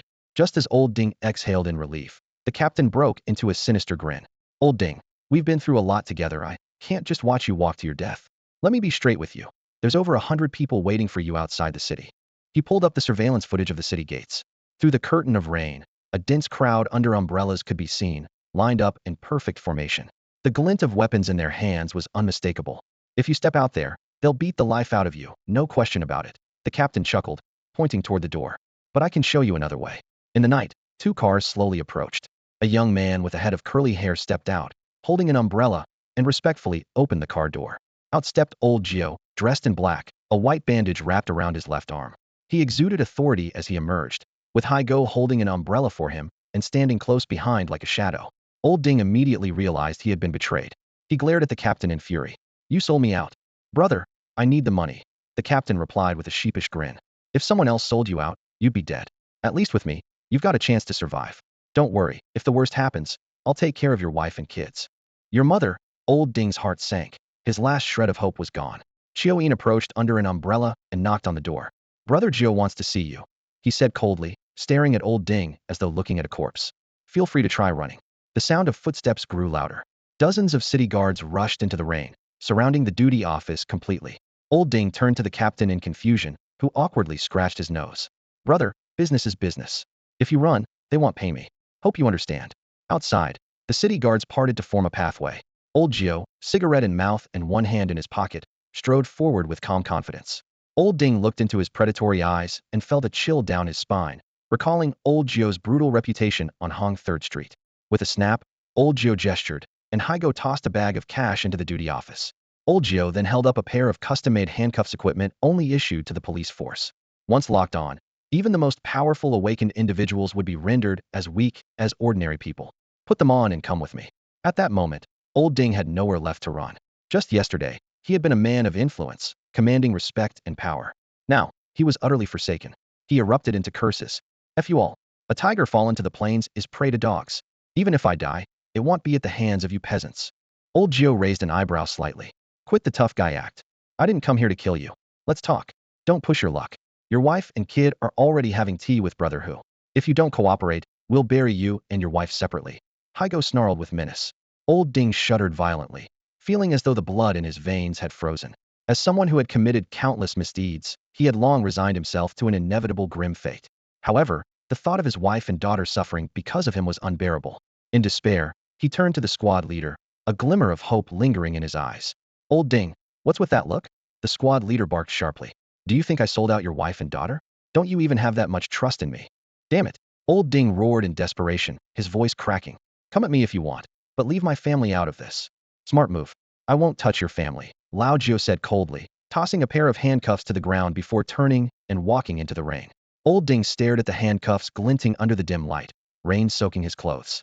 Shadowy figures surrounded him on all sides, their intentions clear. The squad leader had clearly prepared thoroughly to apprehend Old Ding, a man of formidable strength and skill. Realizing there was no escape, Old Ding collapsed to the ground, the icy rain streaming down his face. Inside the duty station, the silence was suffocating, broken only by the sound of rain and old Ding's labored breathing. After the time it took to smoke a cigarette, under the watchful eyes of dozens of onlookers, old Ding reluctantly put on the handcuffs and climbed into Lao Jio's car. "You're after Hua Lao, aren't you?" Old Ding said bluntly. "I can help you, but you have to guarantee my family's safety." He naively believed this was all orchestrated by Mr. Li. Lao Jio calmly handed him a cigarette. "If the information you give can't take down Hua Lao, they'll bury you in the east of the city and your wife in the west." Old Ding let out a bitter laugh. He had no other choice. If Hua Lao remained alive, his own death was certain. But Lao Jio, unwilling to leave anything to chance, soon took an action that shook the entire city. At the Hua family residence, white lanterns swayed in the wind across the somber courtyard. Despite the cold weather, a steady stream of mourners came to pay their respects. Luxury cars lined up for hundreds of meters outside. Inside the mourning hall, Hua Lao sat grim-faced, distraught over his son's death and old Ding's escape. Suddenly, a commotion erupted outside. "You've got some nerve showing up here." "Security," Hua Lao bellowed, his voice sharp with anger. Hua Lao and his two remaining sons frowned and looked toward the source of the noise. A group of Hua family members dressed in mourning attire had encircled a dozen black-clad youths. Under a flash of lightning, the leader of the group was revealed to be Xiao Baihu, with Lao Jio by his side. Even more shocking, the people behind them were carrying two coffins. With a loud thud, the coffins were dropped heavily onto the ground. Lao Jiu lit a cigarette leisurely. "Where's Hua Lao? Shouldn't the family come out to receive the offering? Don't you know the proper etiquette? No manners at all. No wonder your son ended up dead." Xiao Baihu sneered coldly. Furious, Hua Lao stormed out of the mourning hall. "If you've come here today, don't expect to leave." Unfazed, Lao Jiu lit his cigarette with a ghost money bill. "You really don't know your own son, do you? Hua Xiao was known as the fastest gun in Bingfu. Shouldn't you send a couple of foreign beauties down to keep him company? Or have you given up on having grandkids?" Xiao Baihu laughed mockingly. "With that sour expression, anyone would think it's you lying in that coffin." Hua Lao's face darkened as he deliberated on his next move. Before he could act, Xiao Yin swaggered over with old Ding in tow, carrying two massive wreaths adorned with the words, "Eradicating evil, celebrating nationwide." "We didn't have much time to prepare, so we brought you a little gift, these two coffins," Lao Jio sneered. "I hear you've got two more sons? Your place is big enough to set up a couple more mourning halls." At this moment, Lao Ding felt like dying. Hua Lao's gaze, sharp as knives, pierced through him, as if wanting to devour him alive. Finally, Lao Ding understood Lao Jio's true intention on this trip. It wasn't about survival, but to completely destroy Hua Lao. Because now, Hua Lao already hated him to the core. "Hua Yi, my condolences," Lao Ding stammered, drenched in sweat, his voice trembling like a leaf in the autumn breeze. Earthworm patted Lao Ding on the shoulder. "Don't be scared. I've got your back. Go up there and give him a couple of slaps. Show him who's boss in Shipu." Lao Ding shot Earthworm a glare. Was he joking? Even if he had 100 guts, he wouldn't dare disrespect Hua Yi. Even though the situation had already escalated, he wouldn't dare confront him heathen. "You all must have a death wish," Hua Lao roared. In an instant, over 100 enforcers surged in from all directions behind the funeral hall, the main entrance, and more. Dozens of awakens surrounded Lao Jio and his group, sealing off all escape routes. "Since you're here, stay and accompany my son in death," Hua Lao ordered coldly. His men immediately drew their weapons. "Move. Step aside, damn it." At this critical moment, the crowd at the entrance was forcefully dispersed. Zhang Yang strode in with a team of uniformed officers. The thugs who had been poised to act quickly hid their weapons behind their backs. Hua Lao's expression turned even darker, as if it could drip water. Zhang Yang's timing couldn't have been more perfect, and his intentions were obvious. But no matter how powerful Hua Lao was, he wouldn't dare lay a hand on someone in uniform in front of so many witnesses. "Director Zhang, what a timely arrival," Hua Lao forced a fake smile. "Can't help it, duty calls," Zhang Yang replied, pointing at Lao Ding. "Here to arrest a suspect. Hope we didn't disturb Hua Xiao's rest." The muscles on Hua Lao's face visibly twitched. How could he not catch the sarcasm in those words? "I surrender. I surrender." Hoping for leniency, Lao Ding shouted hastily at Zhang Yang, terrified that Hua Lao might try to detain him by force. A flicker of murderous intent flashed in Hua Lao's murky eyes. Lao Ding had completely turned against him this time. "Huh." Zhang Yang pushed past Lao Ding and pointed at the coffin Lao Jio and his group had brought in. "Another death in your family?" Crack. Hua Lao's patience snapped, and the marble floor beneath him shattered with a loud crack. His two sons were about to step forward, but he stopped them with a single gesture. "Director Zhang, if you weren't wearing that uniform, you wouldn't be walking out of here today," Hua Lao threatened coldly. "The road to Bingfu is slippery. Watch your step at night." Zhang Yang shot back. "Bingfu's roads aren't slippery, it's just too dark," Hua Lao retorted. "Then I'll tear through the darkness and let the people of Bingfu see the light again," Zhang Yang countered without backing down. Hua Lao's knuckles cracked as he clenched his fists, barely containing his rage. Zhang Yang's intervention made it clear that he wouldn't be able to detain the Xiao Baihu group today. When the tension between the two finally eased, Zhang Yang casually turned to Xiao Baihu and said, "Still not leaving? You're clearly not welcome here. The one lying down isn't him. So who is he to say we're not welcome?" Lao Jiao exaggeratedly cupped his hands around his mouth and yelled at Hua Xiao's portrait. "Hua Xiao, safe travels. Don't forget to visit your dad in his dreams and tell him how you died." Xiao Baihu stepped closer to Hua Lao, sneering, "We didn't kill your son. You should think carefully about who did. You think saying that will make me let you go?" Hua Lao clearly didn't believe them. Hua Xiao had died outside the city. If it wasn't them, who else could it be? Afraid of you? If I dared to kidnap your son, I'm not scared of your revenge. The young white tiger's gaze was as sharp as a blade, and with each word, he jabbed a finger into Hua Lao's chest. "Use that pig brain of yours and think. What good would it do me to kill your son?" The tension in the room was so thick it felt like the air had solidified. Hua Lao's clenched fists bulged with veins, but a flicker of hesitation crossed his eyes. Indeed, under the terms they had agreed upon, there was no reason for the young white tiger and his group to kill Hua Xiao. It would not only go against Mr. Li's interests but also provoke the Hua family's relentless retaliation. "We're already at each other's throats. What would be the point of lying to you?" The young white tiger sneered, patting the coffin behind him. "Consider this a gift for you. Look into who left the city the night your son died, and who would benefit most from watching us tear each other apart." Standing off to the side, Lao Jiao's eyes brimmed with disdain. "Use your brain while you still can. If you don't, in a few years, you'll be senile." He turned to Hua Xiao's portrait, gave a dismissive wave, and said, "Hua Xiao, off you go. I'll make sure your old man joins you soon enough." "You're not leaving." Hua Lao's two remaining sons roared. "You killed our brother and think you can just walk out? Director Zhang, they're trying to illegally detain us." Without turning his head, Lao Jiao chuckled softly. They had come to the Hua estate knowing full well that Zhang Yang would step in to mediate.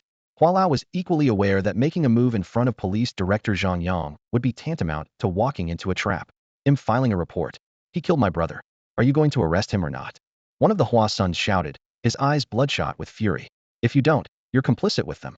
Lao Jiao snorted. "The Hua family is done for, producing sons like these. Without Hua Lao shielding you, I could wipe out your entire family in one move." Hua Lao said nothing, but the truth was clear to everyone. Zhang Yang was there to back Lao Jiao. Even if there were concrete evidence proving that the young white tiger had killed Hua Xiao, Zhang Yang, as the director of Shipu's police force, had 100 ways to ensure they walked free. "Thanks to this concerned citizen for the report. I'll take them back for a thorough investigation," Zhang Yang said with a faint smirk, leading Lao Jiao and his group out of the Hua estate. After they left, Hua Lao slammed his palm down in fury, shattering the coffin in front of him. As the coffin splintered, the lifeless body of the family's steward rolled out. His frail frame was riddled with dozens of knife wounds, and his face was frozen in terror from the moment of his death. Back at the Shipu police station, Lao Ding obediently stepped into the interrogation room. Lao Jiao slipped on a pair of brass knuckles handed to him by Chiu Yin. "Should we beat him first, or let him talk right away?" "Let's beat him first. I can't have a proper conversation with this anger bottled up," the young white tiger said, kicking Lao Ding square in the face. 10 minutes later, Zhang Yang walked in with a bowl of instant noodles. He glanced at Lao Ding, who was lying on the ground, bruised and battered, and casually remarked, "What happened to you? Took a bad fall. Watch where you're going." Lao Ding glared at the young white tiger with seething rage, his blood boiling. Even after betraying his former master, he couldn't escape a beating. Slurping his noodles, Zhang Yang said, "Stop staring. They didn't saw your head off. That's thanks to Brother Along watching over you. Spill everything you know, and I promise you'll live out the rest of your days peacefully in prison." In the dimly lit interrogation room, Lao Ding sat wearily on the cold iron chair and asked Zhang Yang for a cigarette. Exhaling a slow puff of smoke, he spoke in an even tone. "Hua always operates with caution. He never gets his hands dirty with the shady stuff, and I don't have access to the Hua family's personal dealings either. You don't hand him money every month." Haigo's eyes glinted with menace as he pulled out a hammer, weighing it in his hand. Zhang Yang, noticing this, waved him off with a look of disdain. These guys were too reckless. If they killed Lao Ding, things would spiral out of control. Sweat began to bead on Lao Ding's forehead, but he forced himself to remain calm as he explained. "Yes, I hand him money every month, but how can you prove it comes from dirty dealings? They could claim it's rent money for all you know. What are you going to do? Charge him with disrupting property prices?" Xiao Baihu exchanged a knowing glance with Zhang Yang. As a local boss, Lao Ding's connections with Hua couldn't possibly be spotless. "Cut the act, old timer. Spit out your demands," Zhang Yang said, rapping his knuckles on the table with a cold, hard tone. "If you're not going to talk, then you're useless to me. He'll let you go right now. You're free to leave." Lao Ding froze. Walking out of the police station now would be a death sentence. He wouldn't make it 100 meters before someone took him out. Zhang Yang was banking on that. "If Hua doesn't fall, you won't survive either," Xiao Baihu said with a sneer. Even if your family runs to the ends of the earth, they'll still be dead. Panic flashed across Lao Ding's face. My wife and kids, aren't they in your hands? Nope, just messing with you. Xiao Baihu shrugged with a look of feigned innocence.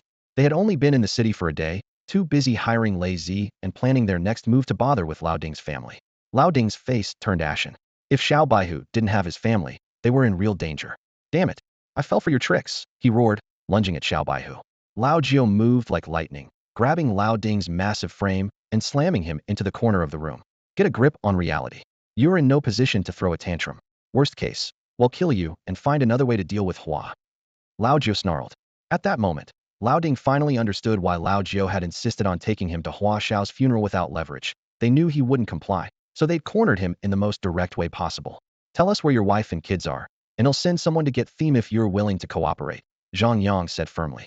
Lao Ding, realizing he had no more room to maneuver, pleaded. The ledger is with my wife. You have to find her, or you'll never bring down Hua. His hands trembled as he dialed his wife's number. Where are you, he asked. I'm at Mimi's house. His wife's tearful voice came through the line. Hua's people are all over the city gates. I can't get out. I'm scared. Wait for me. They'll send someone to get you, Lao Ding said, his voice soft with concern. After getting the address, Lao Jiu immediately led a team to the location. Meanwhile, inside the Hua estate, Hua's phone rang. A low voice from one of his informants reported, Boss Hua, Xiao Baihu just left with some men. Seems like they're going to pick someone up. I overheard them mentioning a ledger. Bang! Hua stood up abruptly, his eyes flashing with murderous intent.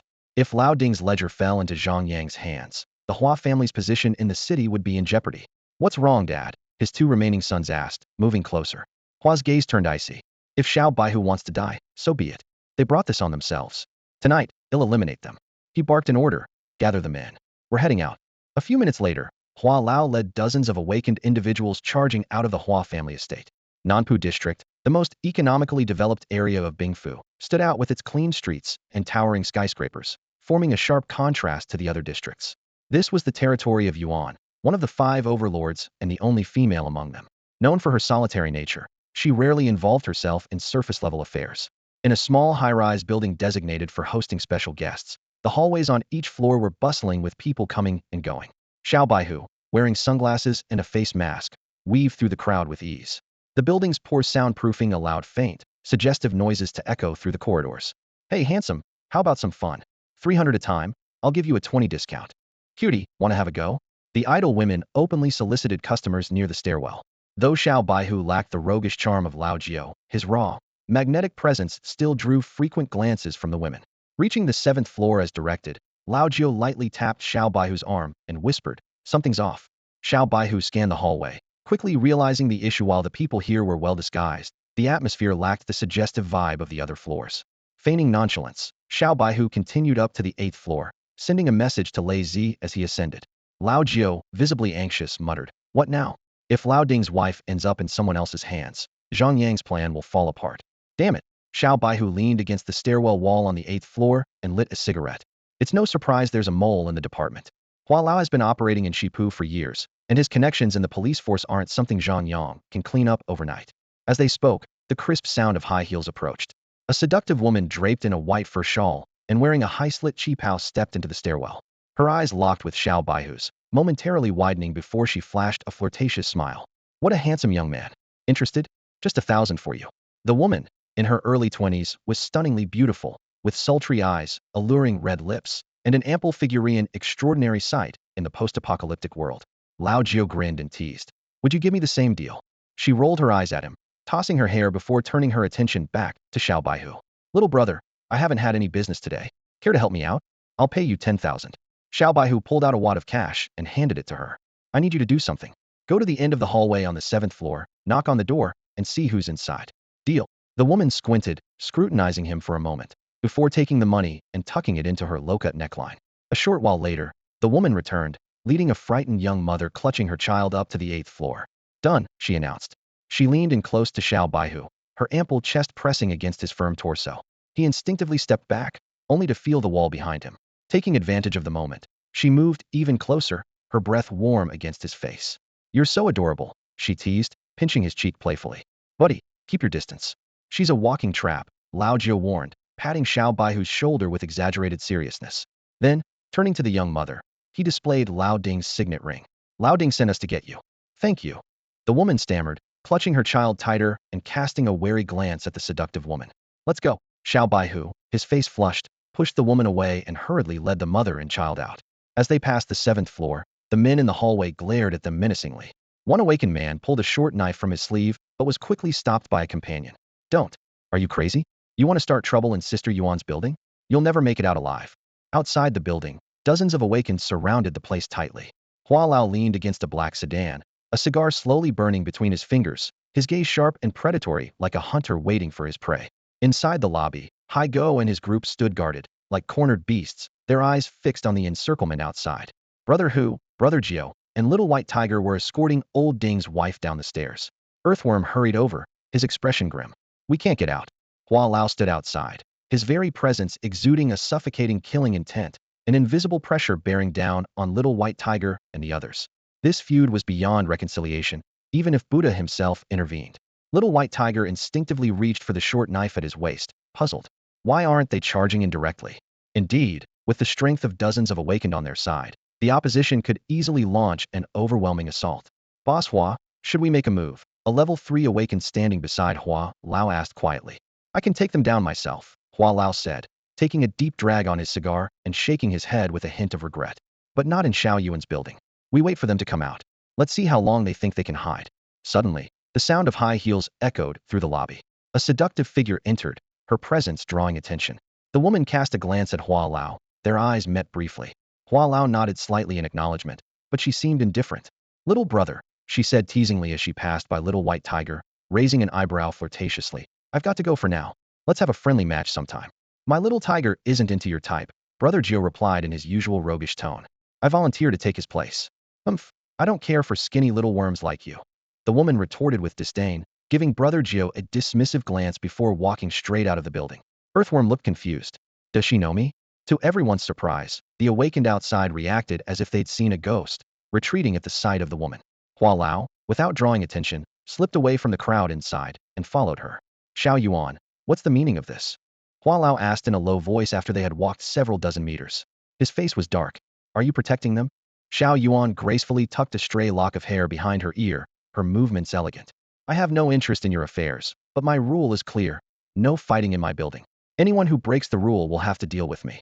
Though both were among the 5 tyrants of Bingfu, Xiao Yuan's lack of assistance when Hua Lao left the city for revenge had already revealed the strained relationship between them. Do you even know who they are? My son died at their hands. Hua Lao growled, his voice low with fury. Show me some respect, and let me deal with them inside. I know who he is, Little White Tiger, Xiao Yuan said, her gaze drifting toward her building, a mysterious smile playing on her lips. A little troublemaker who's been giving you all a hard time. But rules are rules. Hua Lao glared at Xiao Yuan, his frustration palpable. Despite her being the weakest among the 5 tyrants in terms of power, she had 2 enigmatic protectors by her side, a fact that Hua Lao couldn't ignore. A luxury car slowly pulled up, and a pale, frail-looking man stepped out. Ignoring Hua Lao entirely, he draped a long coat over Xiao Yuan's shoulders. His disregard for a level 5 awakened like Hua Lao spoke volumes about his own confidence. Uncle, hey, race a friendly reminder, Xiao Yuan said with a smile as she leaned out of the car window. Don't cause trouble in my building, or he'll kill you. As the car drove off, Hua Lao stood fuming, his anger simmering as he turned back toward the building. Inside the car, the frail man handed Xiao Yuan a cup of hot coffee, his expression thoughtful. You seem quite interested in that boy inside the building. Xiao Yuan held her coffee, a trace of helplessness flashing across her stunningly beautiful face. He can die, but not in my building. Otherwise, Bawang will surely blame me. I have no desire to face that lunatic. At this moment, the once bustling lobby was now empty except for Xiao Baihu and his group. The opportunistic patrons had long since vanished. Outside the door, Hua Lao paced back and forth before finally roaring in frustration, Xiao Baihu, if you've got guts, come out here. Xiao Baihu exchanged a glance with Lao Jiao. Though the exact reason wasn't clear, one thing was certain: Hua Lao couldn't step into this building.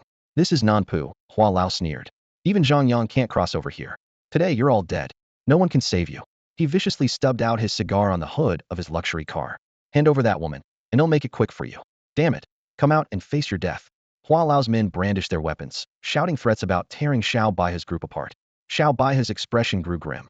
He knew all too well that Zhang Yang couldn't intervene across districts, leaving them truly defenseless at the moment. As Hua Lao teetered on the brink of losing his temper completely, Xiao Baihu turned and made a phone call. How's it going? He asked. We're in position. Don't worry, boss. Our crew never misses, came the reply, as the sound of funeral music grew louder in the background. Time ticked away, and the crowd outside the building began to stir. A man named Song Ming, a third-tier awakened individual, ingratiated himself with Hua Lao. Boss Hua, let me go in and finish them off. They'll take responsibility for whatever happens. Worst case, they'll go into hiding. If we wait any longer, things might change. Hua Lao looked at him approvingly. Song Ming, is it? He'll remember you. After this is done, take a couple of years off abroad. When you come back, they'll have you replace old Ding. Song Ming was overjoyed. This was exactly why he had thrown his lot in with Hua Lao.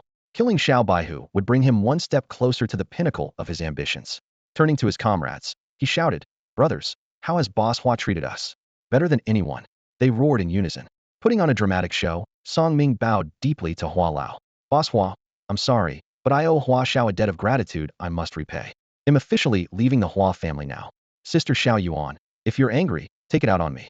This self-directed performance quickly gained traction, with others chiming in to curry favor with Hua Lao. As long as Hua Lao himself didn't step inside, the worst Xiao Yuan could do was blame his lack of discipline. Xiao Baihu pushed old Ding's wife aside and called out to Chiu Yin, "Take the team upstairs." Lao Jio's demon eyes gleamed as golden scales covered his body, a mutation from the last time a heavenly thunderbolt struck a dragon's head. In a brawl, I've never been scared of anyone, Xiao Baihu said as his tiger-bone silver skin emerged, his figure growing larger. He stood shoulder to shoulder with Lao Jio. "Kill them." Song Ming charged in first, followed by dozens of awakened individuals. Xiao Baihu and Lao Jio exchanged a determined look, bumping fists. "Once again, we fight side by side." "Yeah, brother. Let's take them down." "Thousand layers of snow," Song Ming shouted, thrusting his arms forward. A bone-chilling cold swept through the lobby, bringing a blizzard with it. Xiao Baihu dodged behind Lao Jio as the storm engulfed the room. Just as Song Ming thought victory was assured, all the snow and wind was suddenly absorbed into Lao Jio's body. Thousand layers of snow. Lao Jio mimicked Song Ming's move, unleashing the absorbed storm back at them. The awakened individuals who had charged into the lobby were instantly frozen, their bodies slashed by snowflakes as sharp as blades. Over a dozen first-tier awakened individuals were hurled out of the lobby by the violent storm. "Tiger!" Lao Jio shouted, retreating behind Xiao Baihu. Xiao Baihu let out a thunderous tiger roar, leaping toward the blinded awakened individuals who were struggling against the snowstorm. Outside the morning hall of the Hua family, 5 disheveled men stood silently. Their hair was unkempt, their skin rough, and they carried an air of streetwise grit. The guard at the entrance glanced at them disdainfully and sneered. "Beggars? Get lost." The man leading the group raised a hand to rub his artificial eye, which revealed only a white scara. Unhurriedly, he pulled out his phone and began scrolling through his photo gallery.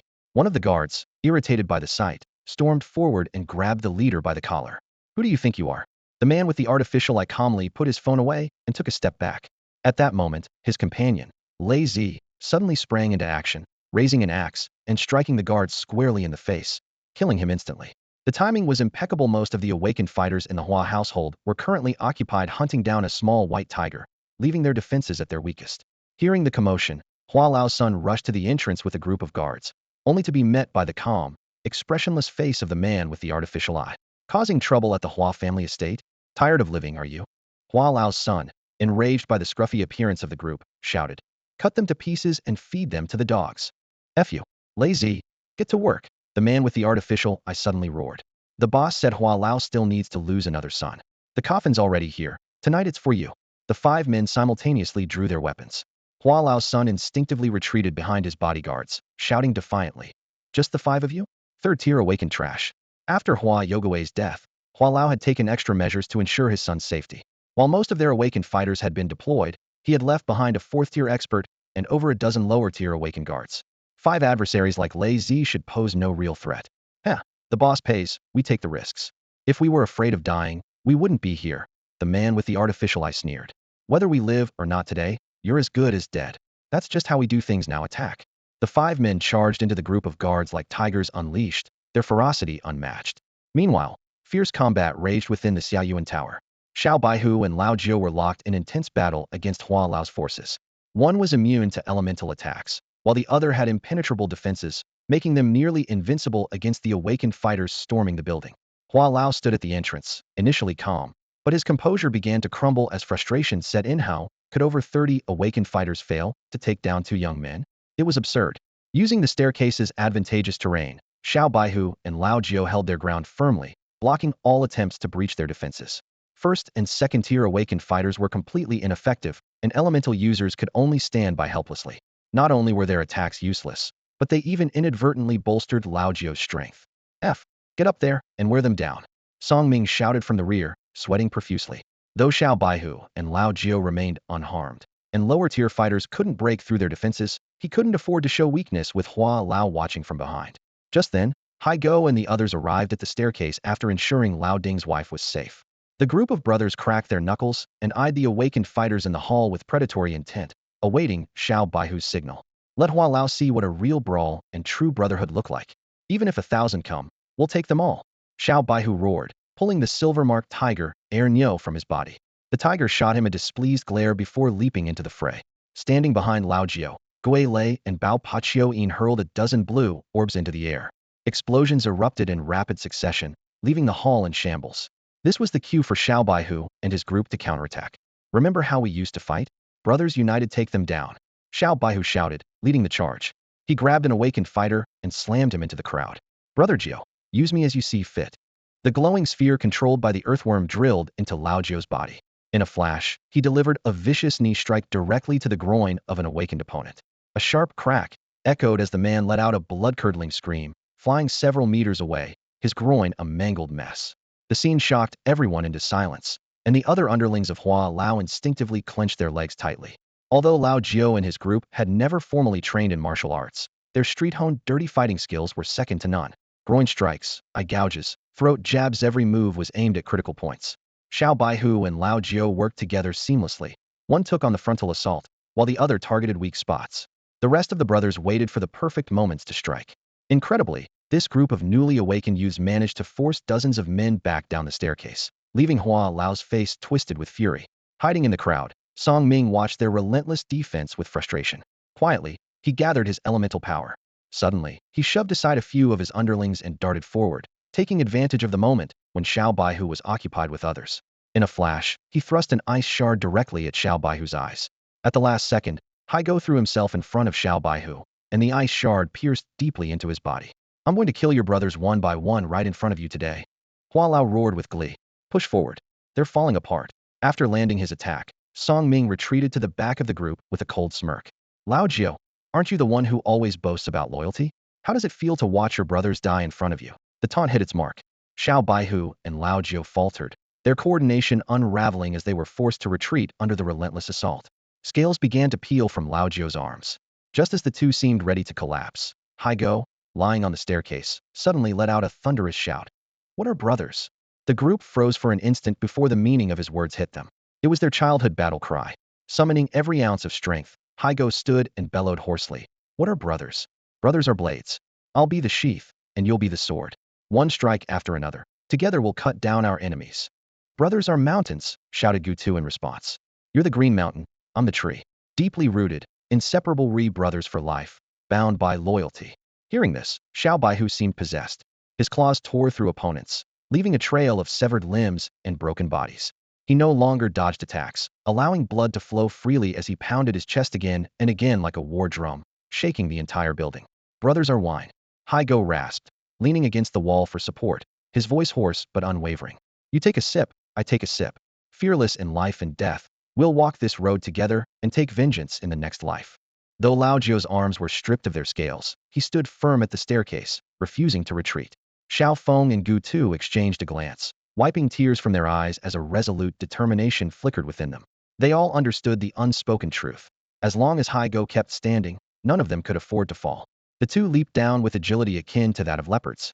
In perfect sync, they bent their bodies, spread their arms wide, and locked onto the waists of the enemies before them, channeling their full strength to push forward. The other brothers instantly understood their intention and coordinated seamlessly. Jiu Gu and Xiao Feng were covered in blood, their backs riddled with 7 or 8 gruesome wounds that oozed relentlessly. Yet, they kept a death grip on their enemies, coughing blood as they fiercely pushed forward. Xiao Baihu exchanged a glance with Lao Jio, and together they charged ahead. Standing at the doorway, Song Ming suddenly felt an overwhelming, suffocating killing intent.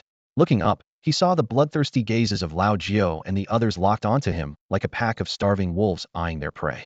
Although he knew they were merely second-stage fighters, Song Ming was shaken by their sheer madness and unconsciously moved closer to Hua Lao. Hu Gu and Xiao Yin immediately bent down, forming a human ladder with practiced ease. Lao Jiao and Xiao Baihu stepped onto their brothers' backs and launched themselves like cannonballs toward Song Ming. Huayi! Song Ming cried out in alarm. A vine in Hua Lao's hand lashed out like lightning, striking Xiao Baihu and Lao Jiao squarely in the chest. Even their tiger-like bones and silver-hardened skin couldn't withstand the attack of a fifth-stage master. Xiao Baihu spat blood and was sent flying backward. Get him! Xiao Baihu shouted midair, grabbing hold of Lao Jiao and using the momentum to hurl him towards Song Ming. Lao Jiao's eyes were bloodshot, his killing intent so fierce that his hair grew wildly down to his waist. Like a demon from hell, he lunged at Song Ming and sank his teeth into his throat. Seeing Lao Jiao break out of the small building, Hua Lao seized the moment to close in, delivering a heavy kick to Lao Jiao. Scales shattered across Lao Jiao's body as his chest caved inward. He flew back over 10 meters like a broken kite, crashing hard into a parked vehicle. Song Ming clutched his bleeding throat, despair written across his face. A third-stage fighter, brought to the brink of death by a mere second-stage opponent. Lao Jiao grinned maniacally, spitting out a chunk of flesh. With a fierce stomp that cracked the ground beneath him, he ignored the glaring presence of Hua Lao and lunged at Song Ming once more, utterly consumed by his thirst for vengeance. This is what it means to be brothers. Lao Jiao roared, his obsession with avenging Haigo driving him to the brink of madness. Courting death, Hua Lao bellowed in fury. He'll leave none of you alive. His fist, charged with an overwhelming force, hurtled toward Lao Jiao. At the critical moment, a figure flashed like lightning to shield Lao Jiao. Brothers are life itself, we live and die together. Xiao Baihu, his eyes filled with rage, crossed his arms over his chest and bore the brunt of the devastating blow meant for Lao Jiao. With a thunderous crash, Xiao Baihu was sent hurtling into the small building like a cannonball. In that split second, Lao Jiao seized the opportunity, locking his hands around Song Ming's head. Planting his feet firmly on Song Ming's shoulders, he summoned every last ounce of his strength. With a sickening, tearing sound, he wrenched Song Ming's head clean off. Blood sprayed several meters, painting the ground crimson. Mess with my brothers, and I'll hunt you to the ends of the earth. You're courting death. Hua Lao could no longer suppress the fury within him.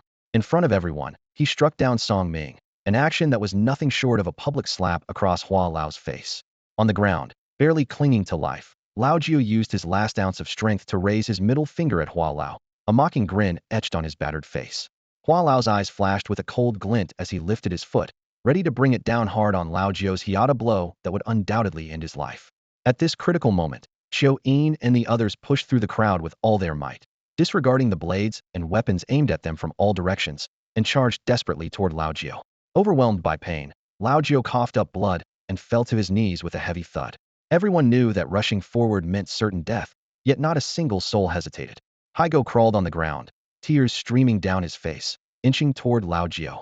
Just as Hua Lao's foot was about to come down, a thunderous roar echoed through the air. A massive truck appeared out of nowhere, slamming into Hua Lao and forcing him back several meters.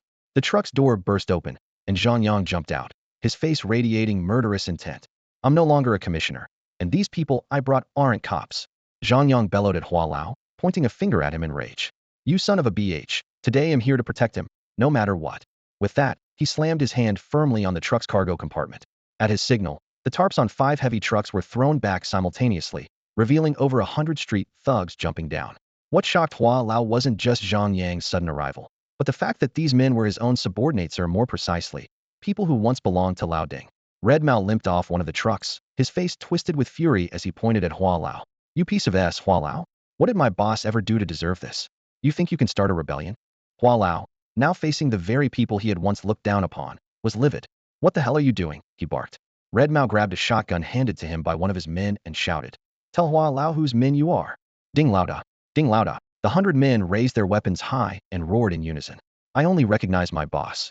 Red Mao turned to his brothers and yelled.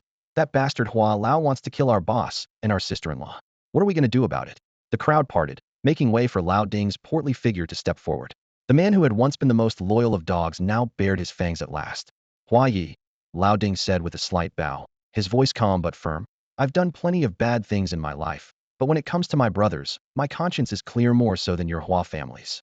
He proudly gestured to the men behind him. Tell the Hua family who you answer to. Ding Lauda, Ding Zone. The thundering chorus shook the ground. Hua Lao clenched his fists tightly. He had never anticipated that Zhang Yang would dare to barge into Nanpu, defying all consequences, nor had he expected Lao Ding to lead the charge against him at such a pivotal moment. Zhang Yang unpinned his police badge and arrogantly declared, Didn't you say I'd be dead without this uniform? Well, Now I'm speaking to you as an elder of the little white tiger. Try touching him, and you'll have to answer to me." Lao Ding exhaled deeply, the weight of his decision evident in his eyes.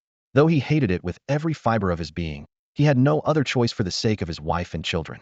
"Xiao Hai," he said, addressing Red Mao. "Take some men and go get your sister-in-law." He patted Red Mao's shoulder. "After today, he'll no longer be your boss." "Boss, I'm just a simple man.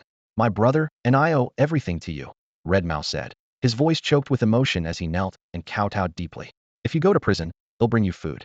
Whatever you do, they'll stand with you. Boss, once my boss, always my boss." "Go," Lao Ding said, a hint of pride flickering in his gaze as he turned to face Hua Lao. "Brothers, let's bring our sister-in-law home. Kill anyone from the Hua family who tries to stop us," Red Mao shouted. With that, over 100 ordinary men surged forward like a tidal wave, charging at the Hua family's awakened fighters. They knew they were marching toward their deaths, that there was no coming back, yet not a single one of them wavered. Red Hair viciously kicked Lao Jiao in the face. "Damn it, we'll settle our score later. Get Jiao out of here first." Zhang Yang gestured to Earthworm to act. "Leave them. Forget the woman, kill the white tiger and Lao Jiao first." Hua Lao shouted urgently at his men. At that moment, fear finally crept into his heart. The talent and vengeful nature of these two made his blood run cold. If they were allowed to leave alive, if they were given a chance to grow, the Hua family would face rivers of blood. In that instant, he finally understood the deeper meaning of Xiao Fei's dying words. Boom! Before Hua Lao's awakened fighters could charge forward, a deafening explosion erupted in the hall. Lao Ding's lackeys and Hua Lao's men were sent flying like broken kites, the shockwave overturning everything inside the hall. Amid the swirling dust, a figure emerged, holding an umbrella and covering their face with a silk scarf, walking slowly toward the entrance. Hua Lao's brows furrowed as alarm bells rang in his mindit was the sickly man who had come earlier to retrieve Xiao Yuan. "Have you forgotten the rules? Fighting here? Do you have a death wish?" The sickly man stomped the ground sharply. Crash! From both sides of the street, the sound of hurried footsteps and clamorous voices erupted. In no time, a large number of people surged out from the surrounding buildings. Zhang Yang's men, Hua Lao's subordinates, and Xiao Yuan's forces formed a tense standoff. Meanwhile, Lao Jiao and his group, trapped in the center of the three-way confrontation, looked utterly bewildered. "Why does it feel like the more we fight, the more people show up?" Earthworm asked, utterly confused. "You're just here to get wrecked," a pleasant female voice rang out. Xiao Yuan's men instinctively parted to form a path, bowing respectfully. "Sister Yuan." A graceful figure stepped in front of the white tiger. He froze for a moment, his mind going blank. Wasn't this the streetwalker from upstairs? "Tsk, my poor little wolf cub, so badly injured," Xiao Yuan teased, reaching out to pinch the white tiger's cheek. "I was hoping to spar with you, but I guess that'll have to wait. I can take his place." Lao Jiao piped up cheekily, still lying in the white tiger's arms. Annoyed, Xiao Yuan raised her foot, her sharp high heel pressing directly onto Lao Jiao's mouth. "Do you want me to sew your lips shut?" Slap. The white tiger disdainfully pushed Xiao Yuan away and shielded Lao Jiao. "Don't touch my brother, or I swear I'll take you down." "Oh, right now? Should I book a room?" Xiao Yuan teased, leaning closer to flaunt her alluring figure. The white tiger's face turned bright red as he hastily looked away.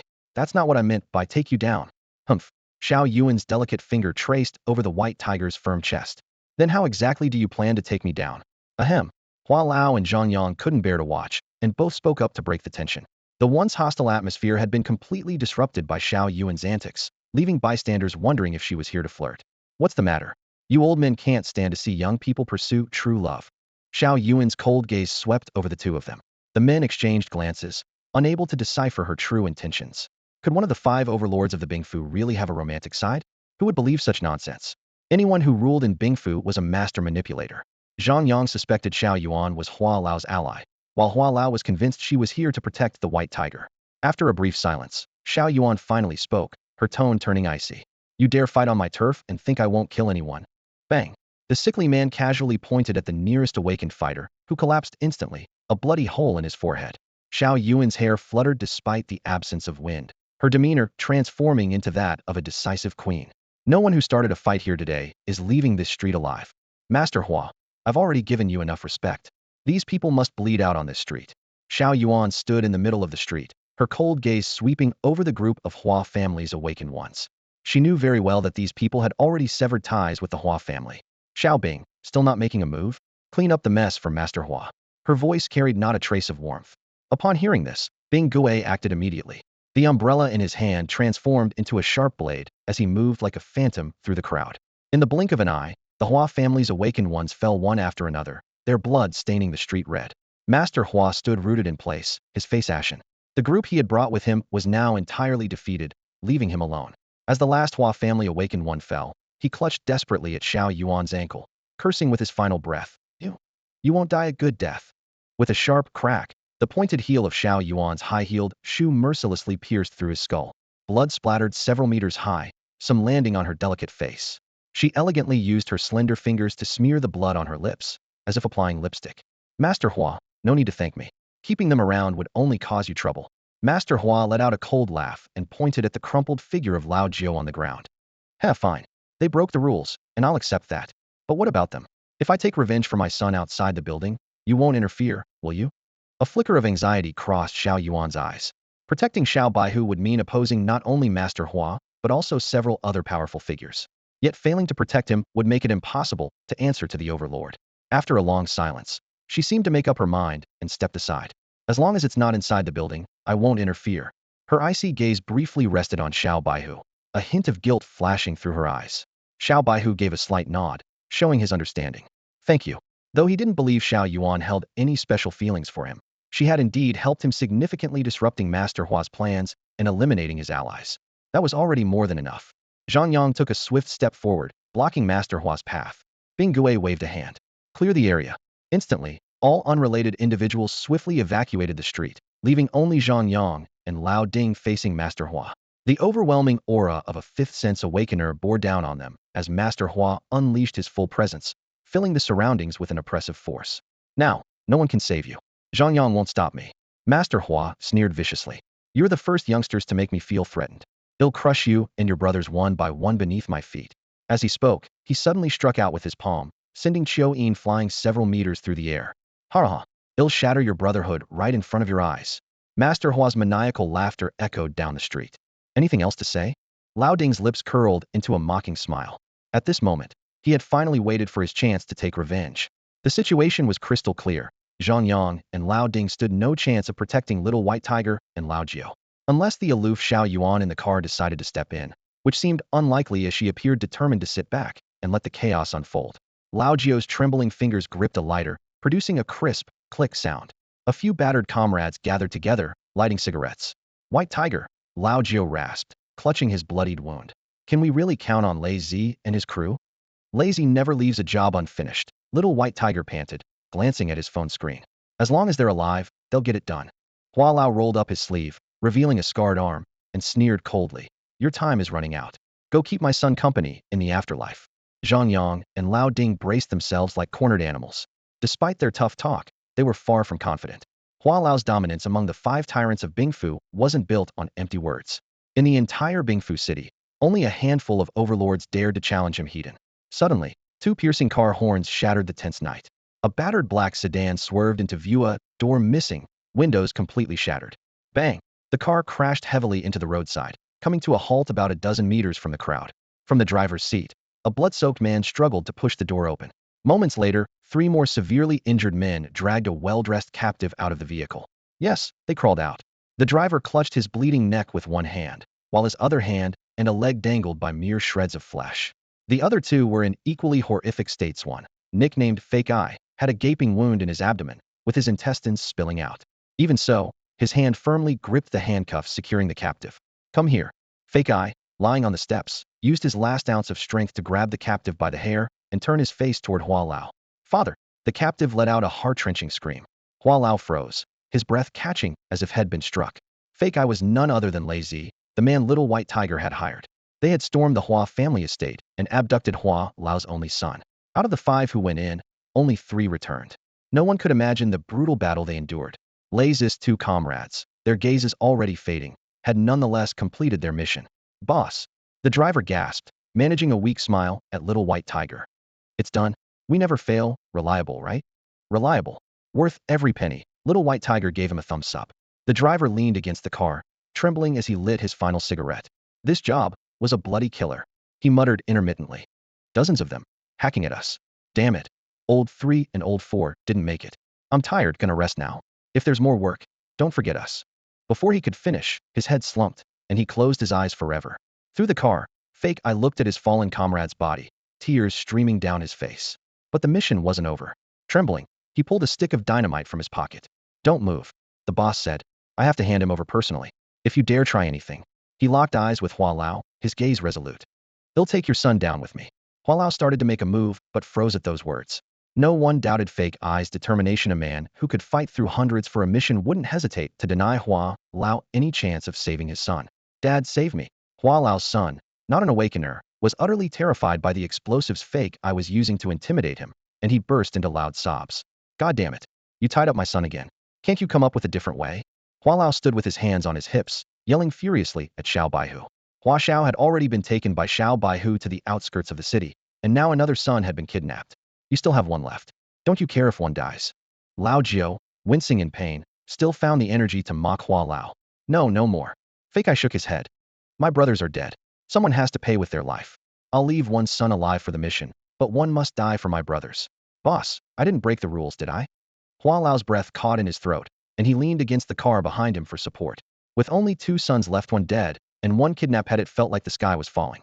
I know you want to mess with me, but don't touch me just yet. Lao Jiao grinned despite his agony. How about you kneel and kowtow to my brother Xiao Fei? Maybe I'll let your son go. The car door creaked under the furious grip of Hua Lao, who was trembling with rage. But his son was still in Xiao Baihu's hands, so he had no choice but to focus on rescuing him first. Let my son go. You can leave. From now on, I won't do anything else. I'll dedicate myself to hunting you down and killing you. Hua Lao roared through gritted teeth. Lao Jiao sneered and was about to retaliate when Lao Ding clamped a hand over his mouth. Man, I swear, your mouth is going to get us all killed. Don't provoke him anymore. If he snaps and kills us all, we're done for. Zhang Yang knew how hard it was to force Hua Lao to back down. He immediately shouted to Lao Ding. Take them and go. Lao Ding's men stepped forward, supporting Xiao Baihu's injured brothers as they made their way down the street. As they passed Fake Eye, Xiao Baihu called to Lao Ding. Take them with you. These brothers were tough, and Xiao Baihu didn't want them dying in the street. No, leave me. Fake Eye's brother weakly waved his hand. We brothers, don't leave loose ends. Take my brother and go. I'll stay behind and release the hostage once you're gone. Brother, remember, send money to our mother and find a wife for our younger brother. Knowing he was doomed, Fake Eye's brother gave his final instructions. Brother, let's go together, Fake Eye pleaded, his only remaining eye filled with bloodshot tears as he sobbed uncontrollably, having already lost 3 brothers that night. But the opponent revealed a deep, nearly fatal wound across his torso. It was clear he couldn't survive. I can't go anymore, brother. I'm tired. You go, Fake Eye's brother said as he grabbed the explosives and pushed Fake Eye to leave. Boss, Lazy gets the job done, without dragging the boss into it. Please, for the sake of our 4 fallen brothers, save my brother's life, Lazy begged in his final moments. Xiao Baihu naturally agreed, signaling to Bones, who stepped forward to carry Fake Eye away. Brother, Lao Air, the fiercest of them all, Lazy, lay on Bones' back, crying uncontrollably. For the mission, for the rules, he had lost 4 brothers. Lao Air leaned against the steps, his eyes filled with reluctance as he waved goodbye to Fake Eye. Brother, live well. Don't tell our mother. Hua Lao stood frozen, his face pale with rage, until Xiao Baihu's figure disappeared from sight. Then he quickly rushed to his son's side. Lao Air, coughing up blood, fumbled to unlock the handcuffs on Hua Lao's son. Realizing there was no chance for revenge today, Hua Lao directed all his pent-up fury at Lazy. How do you want to die? He asked coldly, his fists clenched tightly. Lao Air shakily pulled out a cigarette, lit it, and took a deep drag. You don't need to do it. I'll take care of it myself. With that, he pulled the pin on the explosives in his hand. I was going to wait until the boss left and take your son with me, but I can't break the rules. I can't tarnish the boss's name. You go. I'm done. Lao Air waved to Hua Lao, closed his eyes, and whispered, good night. Boom. The next day, Ming Wang's residence was enveloped in silence. A middle-aged man sat across from Ming Wang, the 2 seated cross-legged on tatama mats, conversing as if they were lifelong friends. This uninvited guest was none other than Li Yuxia, known as Mr. Liao, a mysterious figure who had just returned from Bingfu. Ming Wang's face looked slightly haggard, a shadow of unshakable worry lingering between his brows. With the army of Ba Wang pressing on the borders, a life-and-death battle loomed on the horizon. This tea was airlifted from Jiangnan. Please, enjoy, Mr. Li said gracefully as he poured tea for Ming Wang. Ming Wang took a small sip, his expression unchanged. Excellent tea, though I imagine it came at quite the cost. A cake from Bingfu in exchange for a single tea cake. Mr. Li, you truly are a shrewd businessman. Mr. Li's early return was prompted by news of the conflict between Lao Jiao, Xiao Baihu, and Hua Lao reaching his ears. A confident smile played on his lips. You hesitate to let me join the table, fearing the cake will be hard to divide. With 5 districts, adding me would mean splitting 1 in 2. But the solution is simple: one in, one out. The city's balance remains intact. Ming Wang froze mid-motion, his teacup suspended in the air, immediately grasping Mr. Li's implication. The discord between Hua Lao and Xiao Baihu, along with Lao Jiao, had reached an irreconcilable point. For Mr. Li to enter the scene, Hua Lao would have to exit. Given the grief of losing his son, Hua Lao would never tolerate Mr. Li's rise in the city. Hua Lao and I have known each other for decades. Asking him to step down now, after the tragedy of burying his own child, would be too much. Mr. Li, leave room for compromise. It's always wise to part on good terms, Ming Wang said. Though he was well aware of Hua Lao's underhanded dealings, in these precarious times, who could guarantee that a newcomer would do better? At least Hua Lao had established a system, conducting his business discreetly and maintaining surface-level harmony. With a meaningful tone, Ming Wang added, I admit those two young men you brought are capable, but they're overly aggressive. Young people often act without restraint. Each man harbored his own thoughts. Mr. Li strategized about how to oust Hua Lao, while Ming Wang worried about Bing Fu's stability. If Hua Lao were replaced by Mr. Li, it would undoubtedly cause an uproar, especially with Ba Wang's forces at the gates. The negotiation reached an impasse, yet Mr. Li remained unhurried, quietly accompanying Ming Wang as they sipped tea. Unlike Xiao Baihu and others who resorted to brute force, Mr. Li preferred to overcome challenges with subtlety and restraint. Suddenly, the tranquil atmosphere was shattered by a breaking news broadcast on Longhua Legal News. Bing Fu was embroiled in a major human trafficking scandal. Several suspects, including Ding Changyan, chairman of the Ding Group, and general manager Li Hai, had voluntarily surrendered to the Shipu Police Bureau, confessing their crimes. Insiders revealed that the mastermind behind the case was none other than Hua Qingfu, chairman of Bing Fu's Shipu Public Security Committee. With a sharp crack, the teacup in Ming Wang's hand shattered. His face darkened as he glared at the television. The last time Hua Lao dealt with Lao Ding, it had resulted in the downfall of a high-ranking official at Bingfu Television. But this time was different. Longhua Legal News was headquartered in the capital, far beyond the reach of a local station. This exemplified the stark contrast between the five overlords and the Yuanxiao Group. One operated as local power players, while the other wielded influence on a national scale. It is reported that a special investigation team from the Ministry of State Security has arrived at Bingfu. The moment the news aired on television, Ming Wang's forehead was drenched in cold sweat, soaking through his collar. Yuanxiao Group's move was nothing short of a devastating blow. For the five tyrants of Bingfu, the investigation team from the capital was akin to the sky falling. Not only were they unreachable due to their vastly superior status, but even if there were an opportunity, these investigators were not people who could be easily bought. After all, when it came to financial power, who could possibly rival Yuanxiao Group? Since Mr. Li has already taken action, why bother to make a special trip? Ming Wang wore a meaningful smile, but there was a flicker of unease in his eyes. Mr. Li's move had indeed caught him off guard. First diplomacy, then action, Mr. Li said with a slight bow, his voice gentle yet firm. After all, we'll be working together to develop Bingfu in the future. Let me give you some advice. The rule of law will only become more robust in the days ahead, and people like Hua Lao are destined to be eliminated. If I take action, at least it won't implicate you. With me stepping in, Bingfu's economy will undoubtedly reach a new level. Can you cover for Hua Lao's mess forever? You know who to choose. With that, Mr. Li turned and left, leaving Ming Wang sitting alone in his office, his fingers swiping back and forth on his phone screen. Several times, he thought of calling Hua Lao to discuss a countermeasure, but ultimately held back. No one knew the full extent or intensity of the crackdown from the capital this time. One wrong move could bring disaster upon himself, and that was a risk he couldn't afford to take. In a hospital ward, Xiao Baihu slowly regained consciousness. Opening his eyes, he saw Mr. Li quietly sitting by the window, peeling fruit. Sunlight streamed through the window, casting a warm glow over him. Where is this? A hospital? Damn! Xiao Baihu suddenly jolted awake, his hair standing on end. We've got to run. Damn it! Hua Lao is definitely coming for revenge. He attempted to get out of bed in a panic. In his mind, a crazed Hua Lao storming into the hospital was a scenario even Mr. Li might not be able to handle.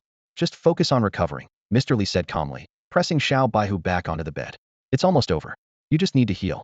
Dealing with the Hua family isn't like a street brawl. Leave it to me. Within half a month, the Hua family will no longer exist in Bingfu. Seeing the flicker of doubt in Xiao Baihu's eyes, Mr. Li smiled faintly. For the locals in Bingfu, Hua Lao was practically the emperor of the land. Such deep-rooted power wasn't something that could be toppled easily.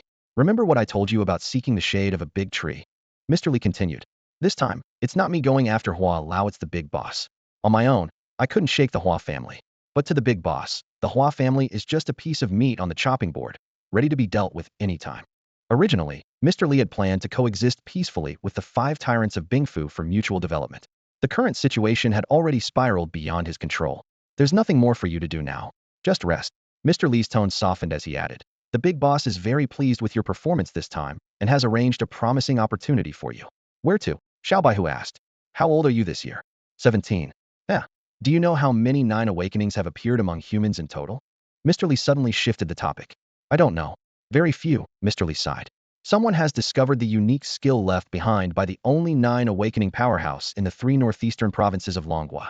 Once this is over, you'll head to Chuanfu on a mission. The big boss has made it clear. No matter what it takes, stealing, robbing, you must acquire that skill. Mr. Li narrowed his eyes at Xiao Baihu, his tone leaving no room for negotiation. Seriously? Just the few of us? Xiao Baihu's heart sank. Whoever held the skill of a 9 awakening powerhouse and had not yet been robbed of it was undoubtedly no ordinary figure. You're the only ones who can go, Mr. Li said firmly. The person who discovered the skill is in a top private high school in Chuanfu. They've already contacted the Ma family to negotiate a sale. This information was purchased by the big boss at a high price and is absolutely reliable. Your task is to find that person and take the skill. The Ma family of the Northeast was one of the 4 great clans of the world, alongside the Zijing family of the capital, the Gu family of Uefu, and the Ji family of Modu. These families were the true powerhouses capable of shaking the nation with a single move. If you succeed, the favor owed to the demon ancestors' blood will be repaid. Mr. Li patted Xiao Baihu on the shoulder. Be prepared to take the fall if necessary. Take the fall. In other words, if they failed, they must never betray the boss, and all consequences would be theirs to bear. When do we leave? Xiao Baihu asked, reluctant to leave Bingfu just as it was rising, but knowing he had no choice. The sooner, the better, Mr. Li said gravely. They'll head out after avenging Xiaofei, Xiao Baihu replied. A week later, at the Hua residence, Hua Lao sat alone in his son's room, his vacant gaze sweeping across the surroundings. Everything in the room was so familiar, yet it felt strangely foreign to him.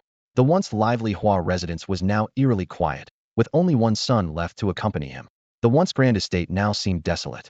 The blows of the past few days had aged the once dominant patriarch by what seemed like 10 years. His once straight posture had begun to stoop. Father, Hua Yotsuan hurriedly pushed open the door. The investigation team has entered the Bing family estate. Should we start making preparations? Father, it took several calls before Hua Lao snapped out of his grief. Yet, the first thing he said was, have you found those 2 boys? No, not yet. Hua Yotsuan shook his head. Li Yuxian has hidden them well, probably smuggled them out of the city.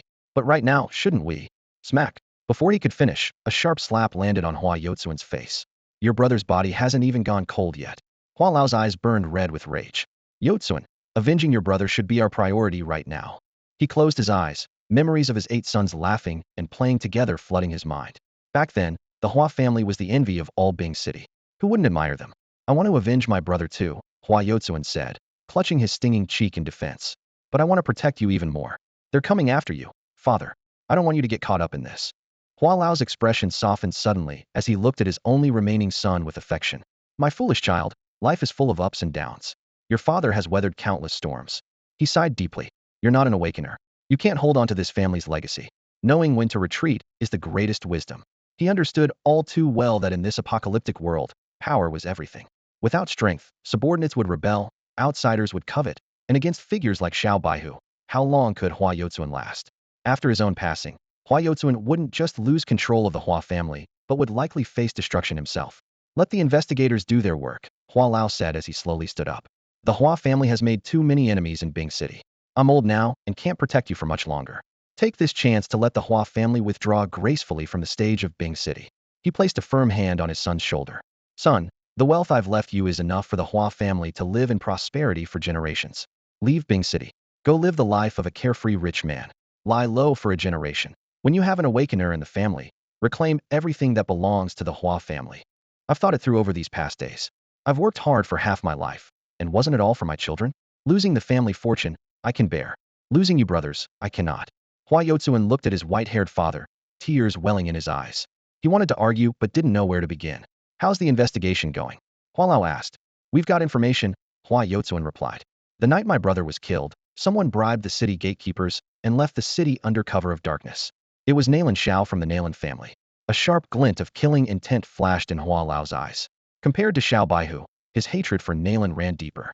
It was Nalan's scheming that had pushed him to the edge of the cliff. For a long moment, Hua Lao exhaled a heavy breath and walked to the window.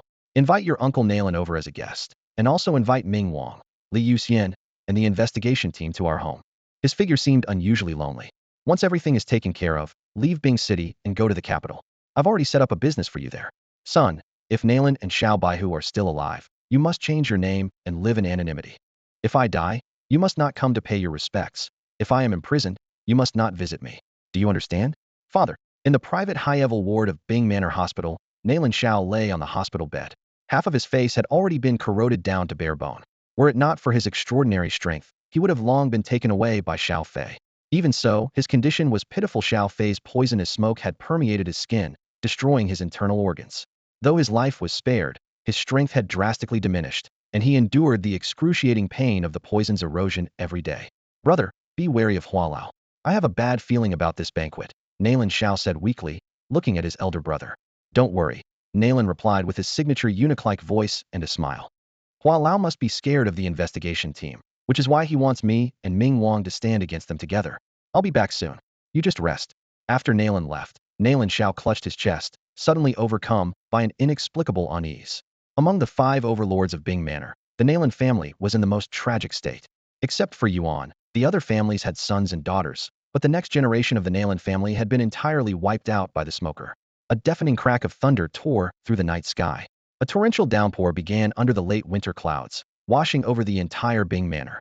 In a dark alley across from the hospital, a group of a dozen or so young men squatted silently, smoking. Their presence went unnoticed by passers-by. Suddenly, a phone rang. One of the boys, huddled in a raincoat, answered the call. On the other end of the line was none other than Hualao. Nalan has left. The boy was silent for a moment. Why are you helping me? I'm helping you go away. Once it's done, our feud will continue.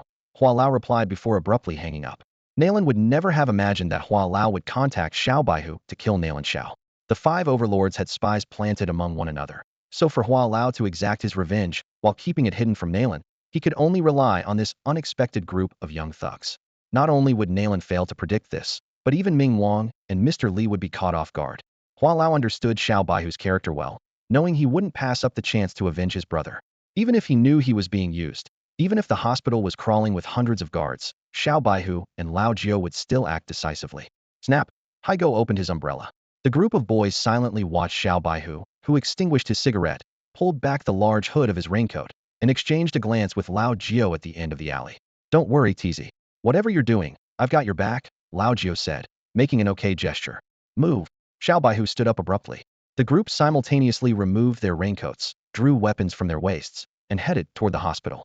As they stepped out of the alley, Yin placed 2 fingers in his mouth and let out a sharp whistle.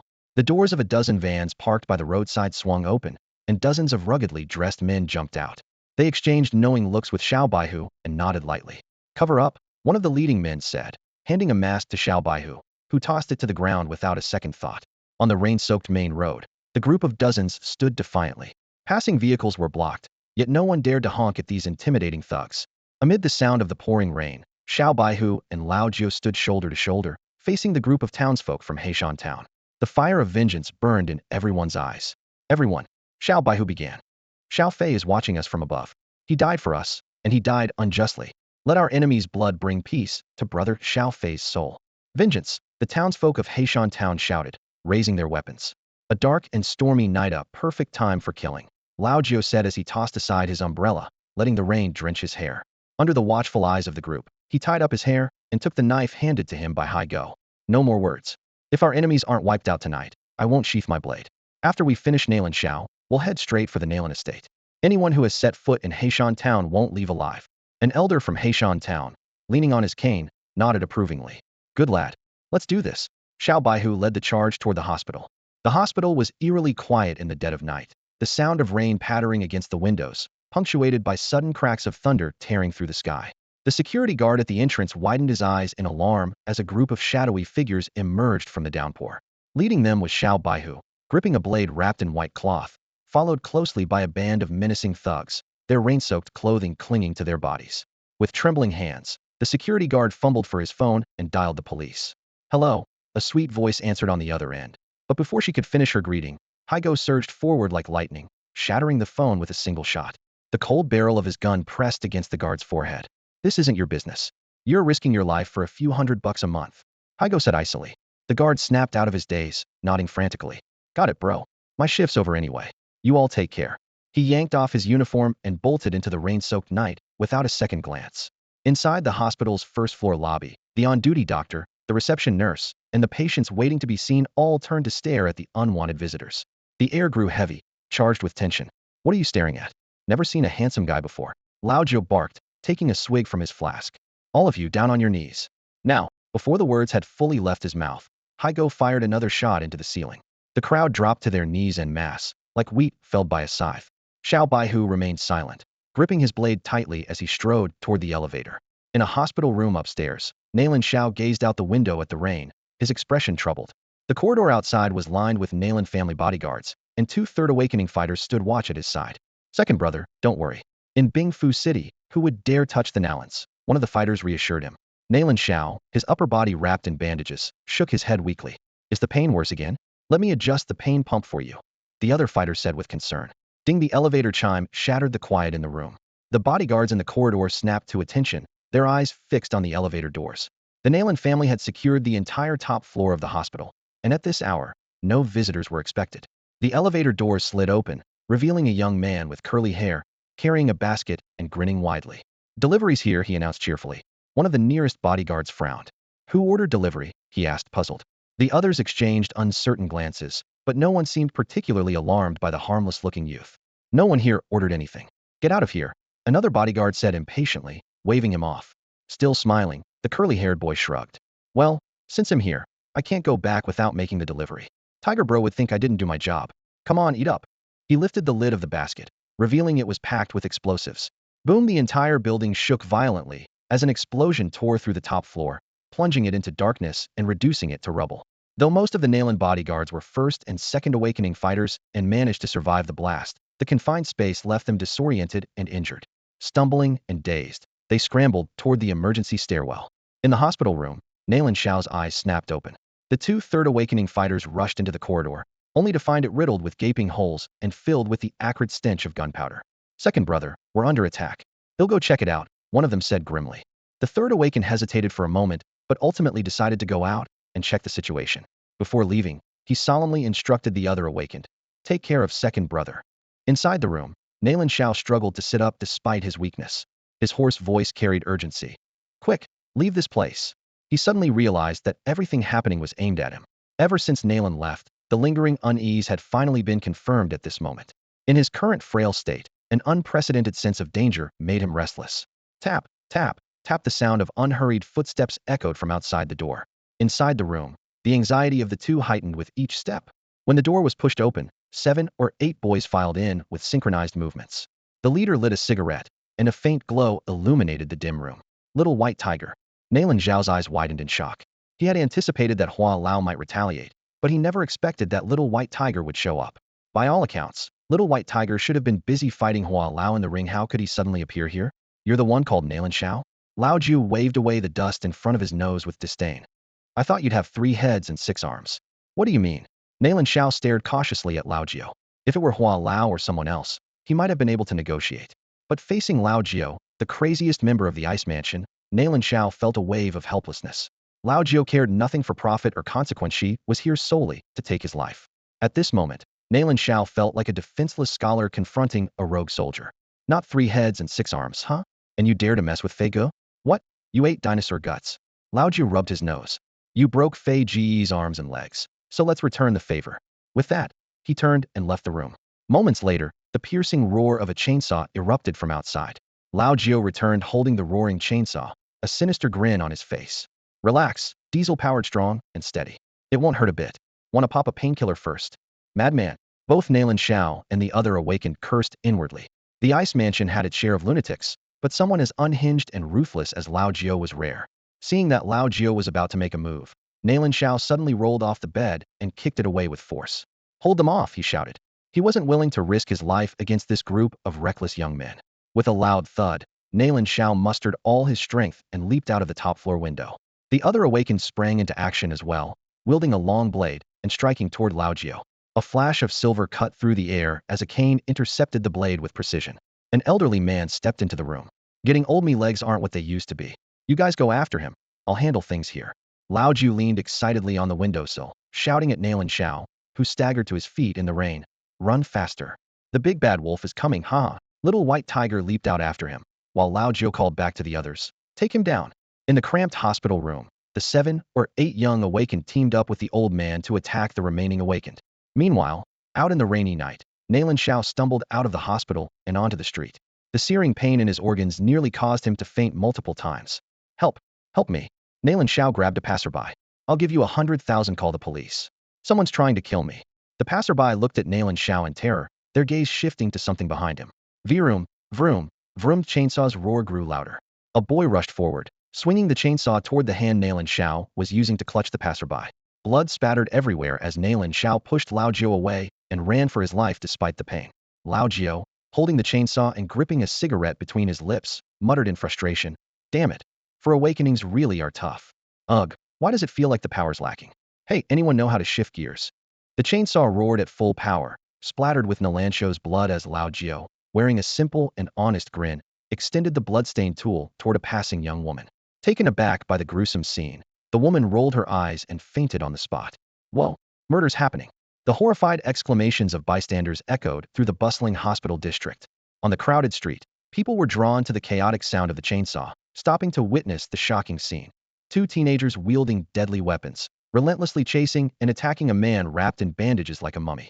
Blood pooled beneath their feet, painting a grim picture. Despite his severe injuries and the loss of his awakened powers, Nalan Shao's extraordinary physique granted him incredible endurance. Even as Xiaobeih's blade chipped away, it couldn't fully subdue this resilient opponent. The 3 of them raced down the street, with the 2 teens occasionally slashing at Nalan Shao to slow him down. Damn, this guy's tough as hell. And these 2 kids are insane. The onlookers were dumbfounded, yet no one dared to intervene in the chaotic pursuit. After sprinting for over 1,000 meters, Nalan Shao, finally exhausted, was kicked to the ground by Xiaobeihu. Lao Jiao, like a madman, rushed into a roadside restaurant, threw down a large bill, and emerged with an armful of butcher knives and cleavers. He hurried back to Xiaobeihu's side. Still trying to act tough? I'm chopping you to pieces today. Xiaobeihu grabbed Nalan Shao by the hair, forcing him to face the city gates. Bow to my brother Fij. Wait. Let's talk. Can't we negotiate? Nalan Shao was filled with frustration. If not for Fij's poisonous smoke, how could a dignified 4th awakened powerhouse fall to 2 brash teenagers? Xiaobeihu's ruthlessness and Lao Jiao's madness completely shattered his understanding of the world. Negotiation is off the table. Send this message to Fij for me. Nalan Shao gritted his teeth, his voice seething with hatred. I'll send each of his enemies down to accompany him one by one. Tell him not to worry. Lao Jiao stomped on Nalan Shao's back as the chainsaw roared once more, tearing through flesh and bone. A blood-curdling scream pierced the air, marking the end of one of Bingfu City's most renowned fighters at the hands of 2 teens. The ground is never short of rising waves. A new legend is on the rise. In front of the grand entrance of the Hua residence, Hua Lao, dressed comfortably in traditional Tang-style attire, stood with a broad smile, warmly welcoming the arriving guests. The courtyard was still thick with the sorrow of losing his sons, yet Hua Lao appeared completely unbothered, chatting and laughing with the visitors as if nothing had happened. Ming Wang and Nalan were already close allies of Hua Lao, their bond needing no further explanation. What was surprising, however, was Hua Lao's exceptional warmth toward Mr. Li. That kind and gentle expression on his face sent a chill down Mr. Li's spine. How could a man who had just lost 2 sons smile so brightly? Such composure was truly chilling. Standing before the opulent gates of the Hua residence, Mr. Li couldn't help but think of the term Hongmen banquet, a foreboding sense of not leaving this place alive creeping over him. At that moment, an old, shabby car pulled up in front of the gate. The door opened, and out stepped a tall, robust middle-aged man with white hair, dressed in a Zhongshan suit. His every movement exuded calmness and authority. Mr. Li raised an eyebrow as he recognized the newcomer Yao, the newly appointed head of the investigation team. Feeling a slight sense of relief, Mr. Li thought to himself that with the investigation team present, Hua Lao probably wouldn't make a move today. Yao, accompanied by 2 team members, approached Mr. Li and remarked meaningfully, "Quite ruthless, huh?" "What?" Mr. Li asked, thoroughly confused. Yao gave him a knowing smile. "You're as cautious as ever. Don't worry, we're only here at the Bing residence to investigate human trafficking. We're not getting involved in your feud with Nalan." Mr. Li was even more baffled, a cold unease settling in his chest. What does this have to do with Nalan? Mid-sentence, he suddenly gasped. "Don't tell me those 2 idiots." Yao patted his hand and grinned slyly. "Looks like you're not just eyeing one district of Bing. You're aiming to take over the whole city." It all clicked for Mr. Li. 2 reckless fools had caused trouble again. In the entire Bing district, only they would dare to provoke both Hua Lao and Nalan at the same time.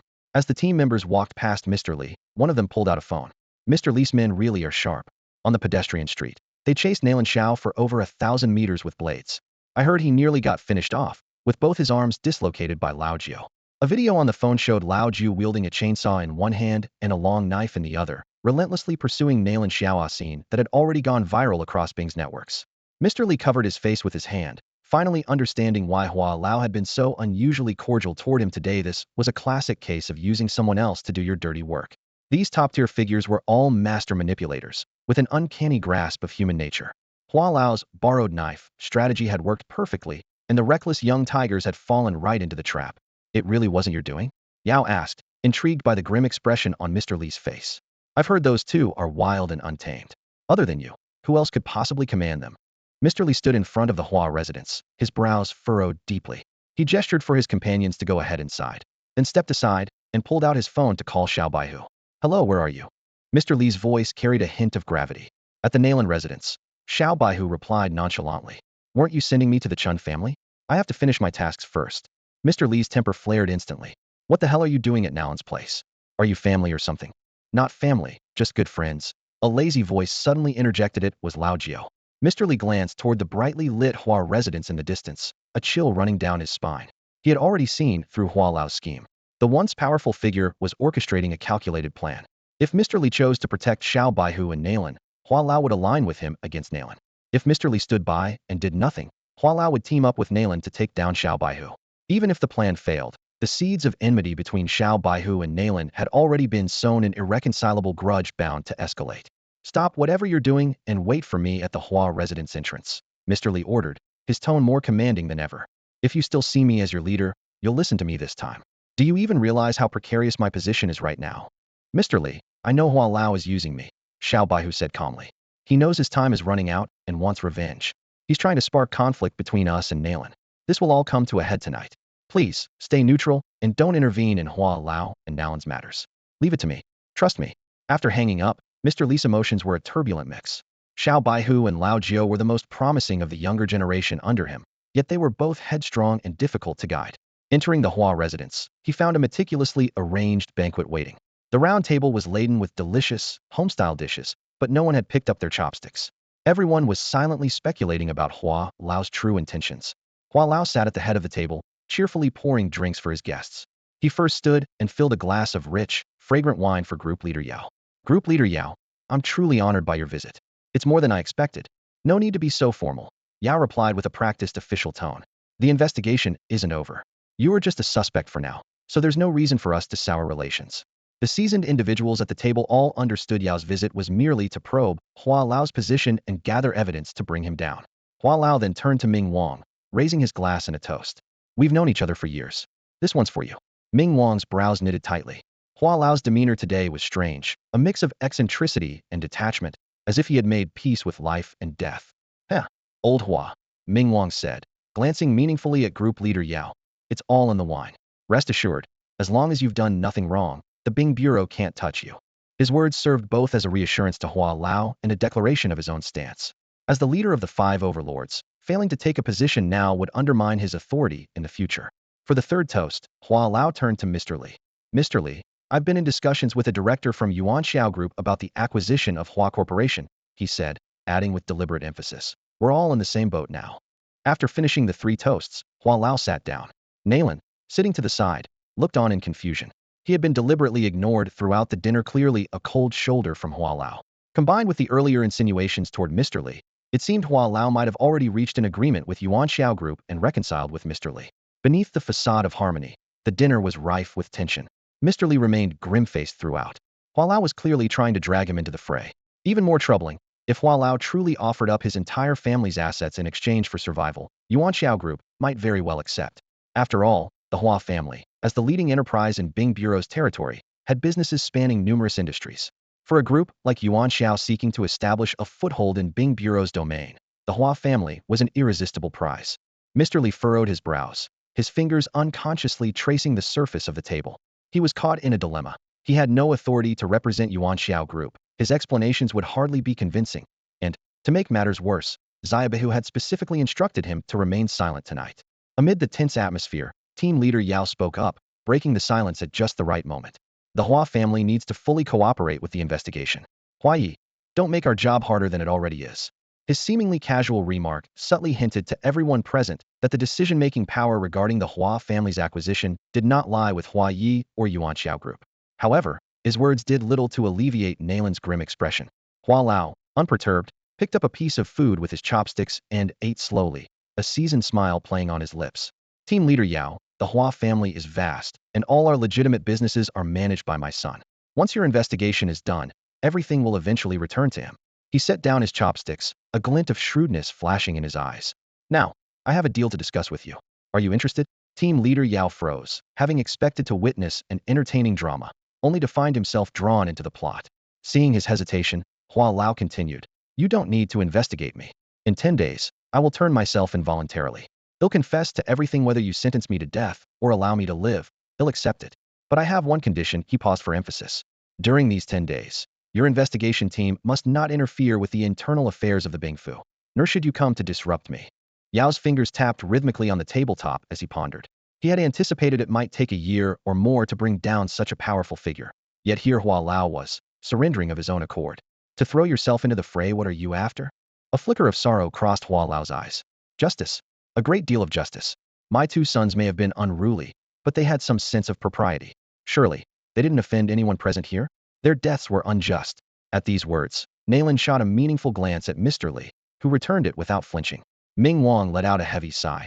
The internal strife he most dreaded was about to unfold. He reached out to comfort Hua Lao, only to have his hand gently pushed away.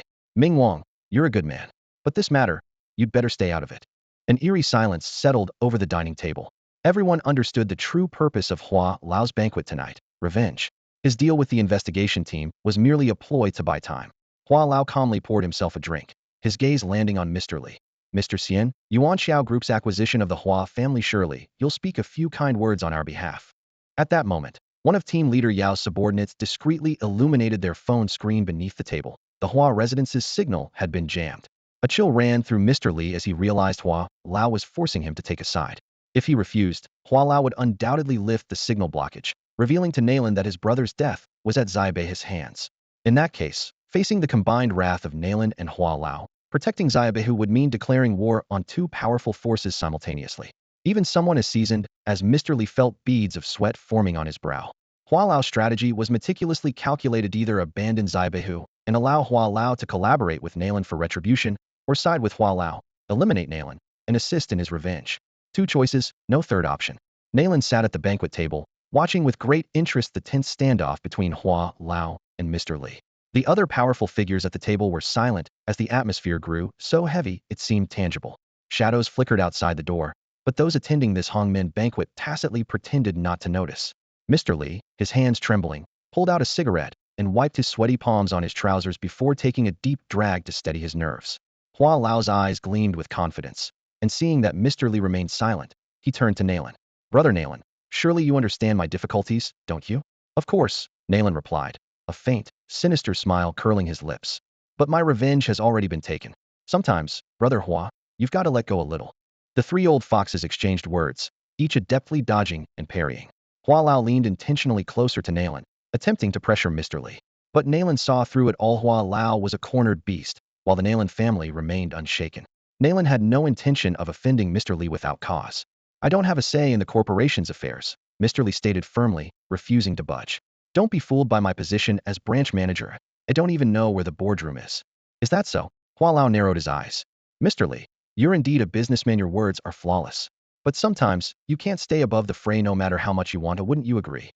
"Yotsuin, go check on the dishes," Hua Lao instructed his son with a glance. The young man understood and left the room. Moments later, the lights in the private room flickered briefly, and a glint of murderous intent flashed in Hua Lao's eyes. Just then, Nalan's phone suddenly rang. He glanced down and was startled to see nearly 100 missed calls. In the hour he had spent exchanging pleasantries with Hua Lao, he had somehow missed all of them. "Hello," Nalan answered, already sensing that something was terribly wrong. Hua Lao maintained a genial smile, but his eyes betrayed his dark intentions. He glanced provocatively at Mr. Li, as if to say, "Let's see how you get out of this one." "Sir, Xiao Yi's gone." The voice on the other end delivered the news like a thunderbolt. Ever since the younger generation of the Nalan family had perished, Nalan had only his younger brother left to rely on. Nalan Xiao was his sole remaining family. And now, in just an hour, they had been torn apart by fate. It was Xiao Baihu and Lao Jiao. They bombed the hospital, and Xiao Ye's arms were ripped off. Bang! Nayland slammed the table, his face darkening like a storm cloud. He turned his furious gaze to Mr. Li, his voice like a feral roar. What loyal dogs you've raised. He pointed accusingly at Mr. Li.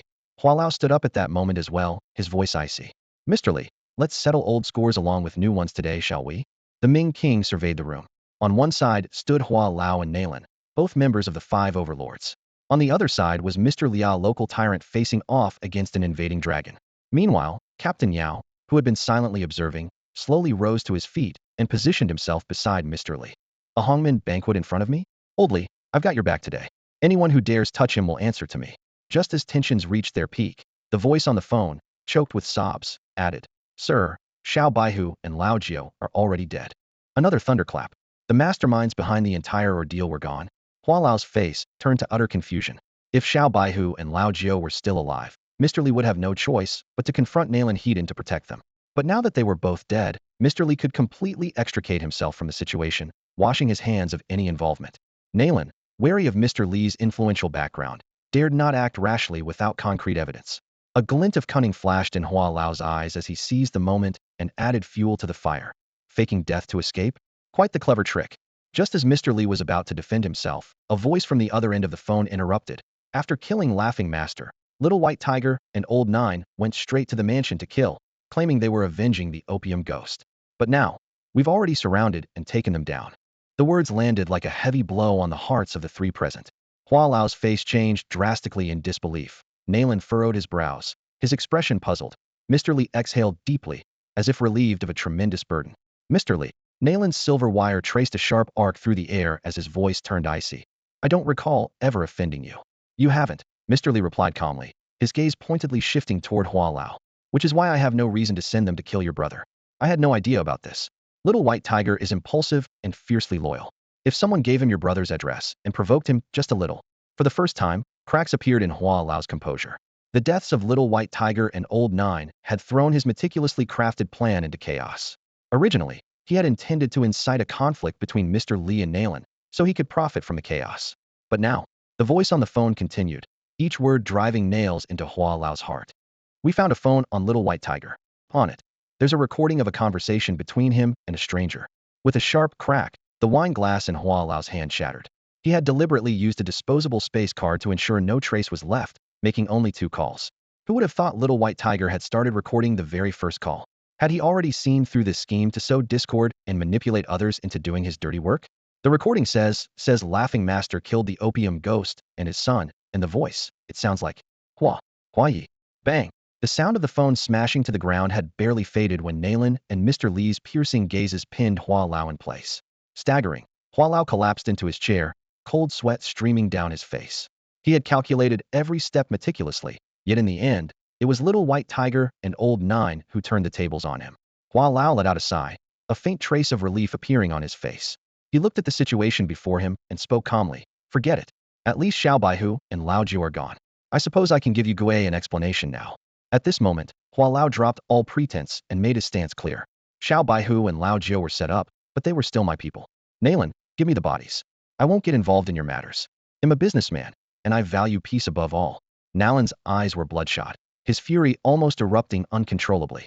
However, after weighing the pros and cons, he understood the consequences of dragging Mr. Li into the fray and reluctantly nodded. Mr. Li stood up and downed the wine in his cup in one gulp. Hua Yi, this is good wine. Pity I won't have the chance to drink with you again. Hua Lao's face twisted into a sickly grin. 2 of my enemies are gone, leaving only the last one. You all can leave now. As for the grudge between me and Nayland, it ends today. Why? Why? He's already crippled. Nayland roared with anguish, his voice tearing through the room as the silver threads in his hand shredded the round table into splinters. Crippled? Hua Lao retorted sharply. My son is still tied up, isn't he? Wasn't it your brother who took his head? You say your brother was wronged? My son was wronged even more. With a wave of his hand, a massive carnivorous plant burst from the ground, opening its gaping maw toward Nayland. Ming Wang stepped forward, intending to mediate, but Captain Yao quickly interjected. Ming Wang, in this situation, even the Buddha himself couldn't resolve it. One lost his brother, the other his son. It's hard to settle this without someone dying. Ming Wang sighed and swept his sleeve, turning to leave. Mr. Li and Captain Yao also led their people away hastily. Outside, Hua Lao's lazy and lackeys were already lined up, and upon seeing them emerge, they wordlessly made way. Nalan, go to hell. Before they had even exited the Hua residence, Hua Lao's furious roar echoed from the dining hall. Kill Nalan. 5 million to whoever does it. The sound of battle erupted, reverberating into the night sky. On the road, Mr. Li anxiously kept redialing Xiao Bai's number, but no one ever picked up. Captain Yao, on the other hand, seemed relaxed, stretching as he said, "Job's done. We'll probably be back in Beijing within a week." Thought this would be a tough nut to crack, but he just confessed on his own. Suddenly, their investigation team's car swerved violently, skidding over 10 meters on the slick road before crashing heavily into a utility pole. Rubbing his bruised nose, Captain Yao was about to erupt in anger when the driver pointed ahead, trembling. "Captain, this is way too bold." In the middle of the road, over 100 Black Mountain villagers stood silently in raincoats, sealing off the entire path. Amid the drizzle, a young man sat on the ground sharpening a blade, while Haigo held an umbrella over him to shield him from the rain. On that dark, rain-soaked street, the grating sound of the blade being honed echoed eerily, the oppressive atmosphere suffocating. Yet, Mr. Li looked as if had glimpsed a ray of hope. He kicked open the car door and strode out with determined steps. A crack of thunder tore through the night sky as Mr. Li strode forward, glaring at the young man sharpening his blade. Nearby, a small white tiger clamped a cigarette between its teeth, while Chioin bent down to light it for him. The flash of lightning illuminated the narrow alleyway, revealing a blood-soaked figure at the entrance. Lao Jiao, drenched in crimson, stood there with a middle-aged man collapsed at his feet. The man clutched at his neck, life slipping away rapidly. The steward of the Nalan family? Mr. Li recognized the dying man. If it weren't for the phone call earlier, he might have fallen into a trap himself. The steward now clung desperately to Lao Jiao's pant leg, his eyes filled with unwillingness and regret. Lao Jiao shook his head, his braided hair swaying, and approached the white tiger. Casually, he took the cigarette from the tiger's mouth and inhaled deeply. "I wasn't planning to kill him. I was ready to let him go, but then the bastard muttered something about being present when Xiao Fei died. If I didn't kill him, people might think I've recovered from my mental illness." "Well, I hope you get even worse," Mr. Li snapped irritably. "I've never seen anyone so proud of claiming they're insane." "Haha." Lao Jiao chuckled proudly. "The world is sick. I'm the only sane person in it." Mr. Li frowned. "What's going on here? How did Xiao Baihu manage to get two Ice Mansion big shots to fight each other on the spot?" Lao Jiao crouched down, scooping up some snow melt from the ground, and carefully washed the blood off his face. "Hua Lao suddenly called us. Anyone with half a brain could tell it was a setup. We may be reckless, but we're not stupid.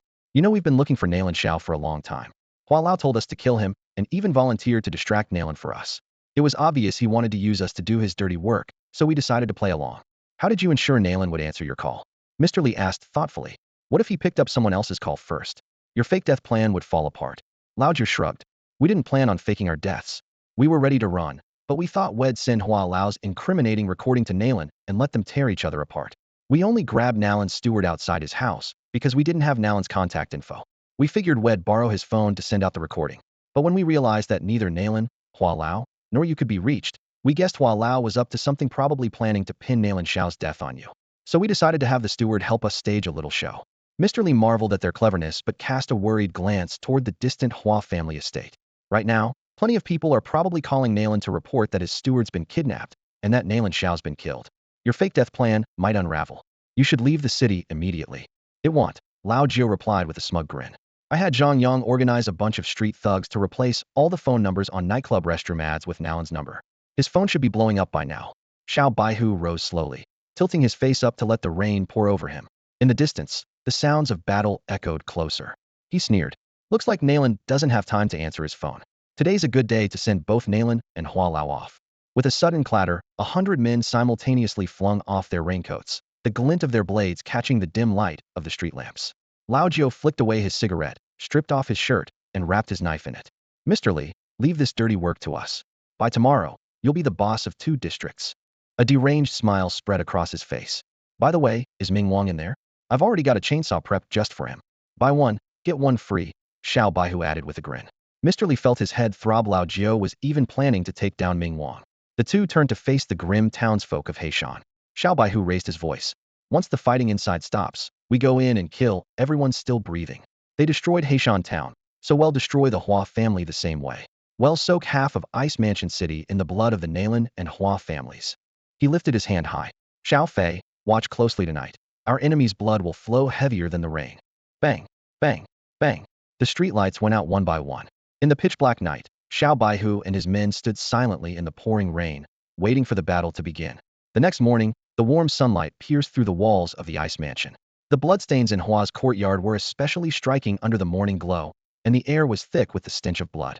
After a night of brutal combat, the corpses of Lei Zi and the henchmen Hua had hired lay scattered chaotically across the courtyard. Nalan's ruthless methods were on full display. Half of the courtyard had been reduced to ruins, the ground littered with shredded limbs torn apart by his silver threads, with not a single intact body to be found. Blood had soaked into the soil, making every step sticky and unsettling. Inside the flower house, the two central figures of this bloody conflict, Hua Lao and Nalan, were both at the end of their strength. Hua Lao's entire arm had been crushed to fragments by Nalan's silver threads, and his chest was riddled with tiny puncture wounds left by the threads piercing through him. Nalan fared no better. Half of his body had been corroded black by Hua Lao's poison, his face twisted in agony, a sight too ghastly to behold. Hua Lao, I've already shredded half of your heart. You won't last much longer, Nalan growled, his bloodshot eyes filled with madness, the ferocity of a man who had slaughtered hundreds. Hua Lao remained unfazed, gripping the man-eating flower in his hand, now transformed into a whip. You're not leaving the Hua mansion alive today. Even if I die, someone will bury me. This declaration was like rubbing salt into Nalan's wounds. The Nalan family was already sparse in number. If he were to die here, the entire Nalan clan would face extinction. In a world like this, where only the strongest survived, the four great families of Longhua had all risen to prominence through generations of effort and sacrifice. The two men summoned the last remnants of their strength, staggering toward each other. Die and go to hell, they shouted, striking simultaneously. At that very moment, a sliver of morning light broke through the cracks in the door of the dark flower house. As the door creaked open, the light grew brighter. Both Hua Lao and Nalan froze mid-action, their gazes turning toward the entrance. There, a figure stood against the rising sun, the golden light framing them like a deity. As the person stepped into the flower house, Hua Lao's expression shifted from fear to anger, then to uncontrollable laughter. Nalan, on the other hand, looked utterly incredulous. Good morning, gentlemen. Morning exercise, is it? Lao Jiu strolled in leisurely, a fried dough stick between his lips. He picked up a stool from the ground and sat down, casually surveying the flower house, which remained warm and spring-like even in the depths of winter. Man, you old demers sure are feisty. Fighting the whole night, those of us outside got bored and fell asleep waiting. He waved the cup of soy milk in his hand. Want some? Eat up and keep fighting. If you two don't bash each other's brains out today, they'll be disappointed. The little white tiger shot Lao Jiu a sideways glance and snarked, eat my ass. Can't you see Hua Lao is full of holes? If he drinks, ITLL, all leak out. What a mess, white liquid everywhere. What's he supposed to say? Were they fighting all night, or doing something else all night? Good point. Lao Jiu downed the soy milk in a few gulps and turned to the other combatant. And you, Lord Nalan? Still holding up? Hey, don't look at me like that. Your opponent's Hua Lao, not me. If you lose this fight, the whole ice mansion will know Nalan isn't as good as Hua Lao. Think about it, you can't outdo him in having kids, and now you can't even beat him in a fight. Frustrating, huh? If I were you, I'd make sure to take him down with me today. Go out together. If you die, he'll take care of your funeral, make sure it's grand. We're close, you know. If Hua Lao asked me to do it for him, I wouldn't even bother. Fair deal, right? Lao Jiu licked the grease off his fingers with relish, clearly enjoying the drama. Hua Lao and Nalan exchanged a glance, a deep sense of sorrow welling in their hearts after a lifetime of playing the predator. They were now the ones being toyed with. Having spent his whole life on the streets, Hua Lao now found himself completely outmaneuvered by two young upstarts. Gasping heavily, he collapsed onto the ground like a deflated balloon, a flicker of unwillingness flashing in his eyes. The massive man-eating flower, sensing its master's life slipping away, gently nudged its bud against his wrinkled face, as if bidding him farewell. The butler deceived me. Nalan finally saw the truth, his venomous gaze locked onto the little white tiger. Are you two here to mock us? Though he wished to tear them apart, his grievous injuries left him powerless, forced to glare in frustration. I'm done fighting, Hua Lao said, clutching his chest as he lay down, his gaze becoming unfocused. Switching to another Nalan. At least I'll have an answer for you, Gui. Nalan, unwilling to accept defeat, glared at the little white tiger. Even as a ghost, I won't let you off. With that, he spat out a mouthful of black blood, his face contorted in pain as the poison overwhelmed him, leaving him sprawled on the ground. Did they die from sheer anger? Lao Jiu wondered aloud, stepping forward to check, but stopped after 2 steps. TSK, what a miserable way to go. I still need to eat breakfast later, better not look, it'll ruin my appetite. Wrapping an arm around the little white tiger, he turned away. Come on, let's grab something to eat first before coming back. As the two stepped out of the room, the dead, Hua Lao and Nalan simultaneously regained their heartbeats. Though they had fought each other to the brink of death, the little white tiger had reaped all the benefits an insult neither could swallow. With a silent understanding, they feigned death, hoping to lure the little white tiger closer for a fatal strike. Lao Jiao, are you out of your mind? Nayland forced himself to sit up, his face full of indignation. They had been mere steps away from success, only for Lao Jiao to leave for breakfast? We've been found out, Hua Lao said with a bitter smile, shaking his head. Do you still think they're just kids? Everything that's happened today is their doing. How about teaming up? Nayland growled through gritted teeth. Even if I die, they'll drag you and the little white tiger down with me. The two dying men now shared the same singular wish to take their enemies with them to the grave. Huh. Fate sure has a sense of humor, Hua Lao sneered. Never thought I'd be forced to work with you at death's door. Father, help me. A man's voice suddenly called out from outside the flower chamber. Hua Lao's expression darkened, and fear crept into his heart. Had the only heir of the Hua family been captured? Forgetting his act, he shattered the wall with a palm strike and rushed outside. A cold wind greeted him, and realization struck had been tricked. His son, Hua Siyuan, had already been instructed to escape through the underground tunnel at the start of the fight. I've been duped, Hua Lao muttered. But before he could say more, two short blades pierced into his back.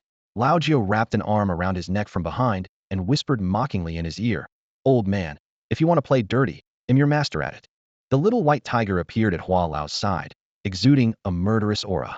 Hua Lao, your son won't escape either. Don't worry, we'll send you off properly.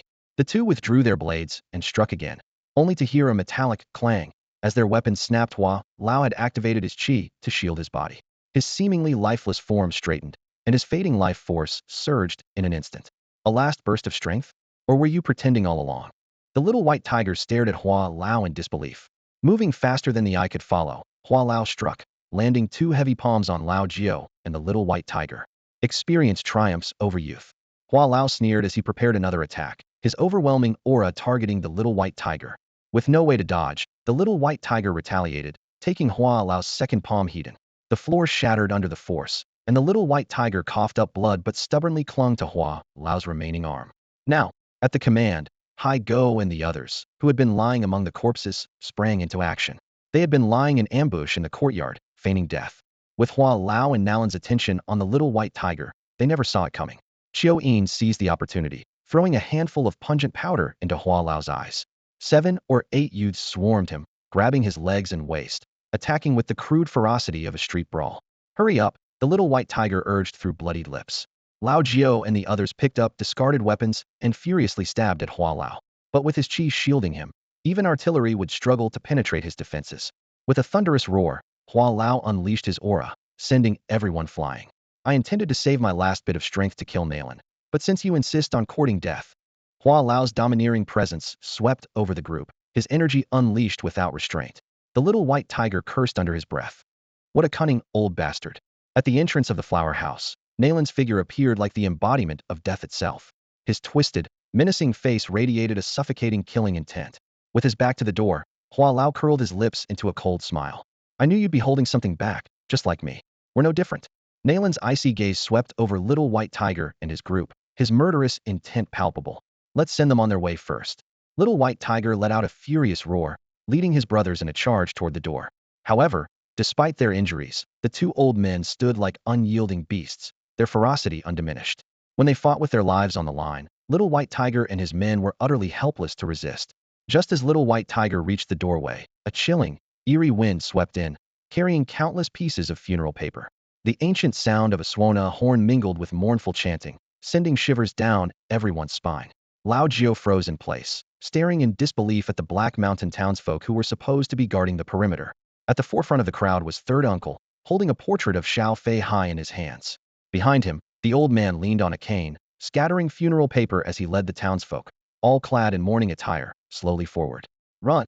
Little white tiger shouted in terror. How could these ordinary townsfolk possibly stand a chance against Hua Lao and Nalan? But the old man shook his head, his wrinkled face filled with unwavering resolve. Child, if you don't pull out the roots, the weeds will grow back. Black Mountain Town stands because of our ruthlessness, our blood ties, and our unyielding vengeance.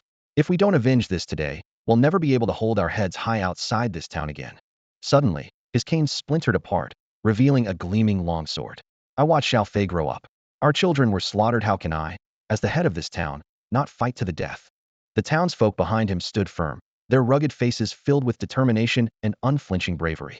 Not a single one flinched in the face of Hua Lao. Instead, a spirit of fearless sacrifice burned within them. Third uncle adjusted the portrait of Xiao Fei and pulled out a short gun, aiming it at Hua Lao. Hua Lao, read my lips. Go to hell and kneel before my boy to apologize. The old man swung the long sword, sending an invisible wave of sword energy slicing through the air. Hua Lao barely dodged it, his teeth clenched in fury. A tiger fallen to the plains, bullied by dogs. Normally, with the old man's mere third-level cultivation, he wouldn't have been able to withstand even a single strike from Hua Lao. But now, he forced Hua Lao to focus his full attention. While everyone's focus was on Hua Lao, Lao Jiao was transfixed by Xiao Fei's portrait, waves of painful memories crashing over him. Trembling, he pulled out a small medicine bottle, only to find it empty. The old man barked at Lao Jiao and Little White Tiger. You two go on ahead. Black Mountain Town's vengeance is ours alone to take. Little White Tiger sighed deeply. How could he abandon the people of Black Mountain Town? Jiao Jioga is having an episode. Haigo suddenly shouted in alarm.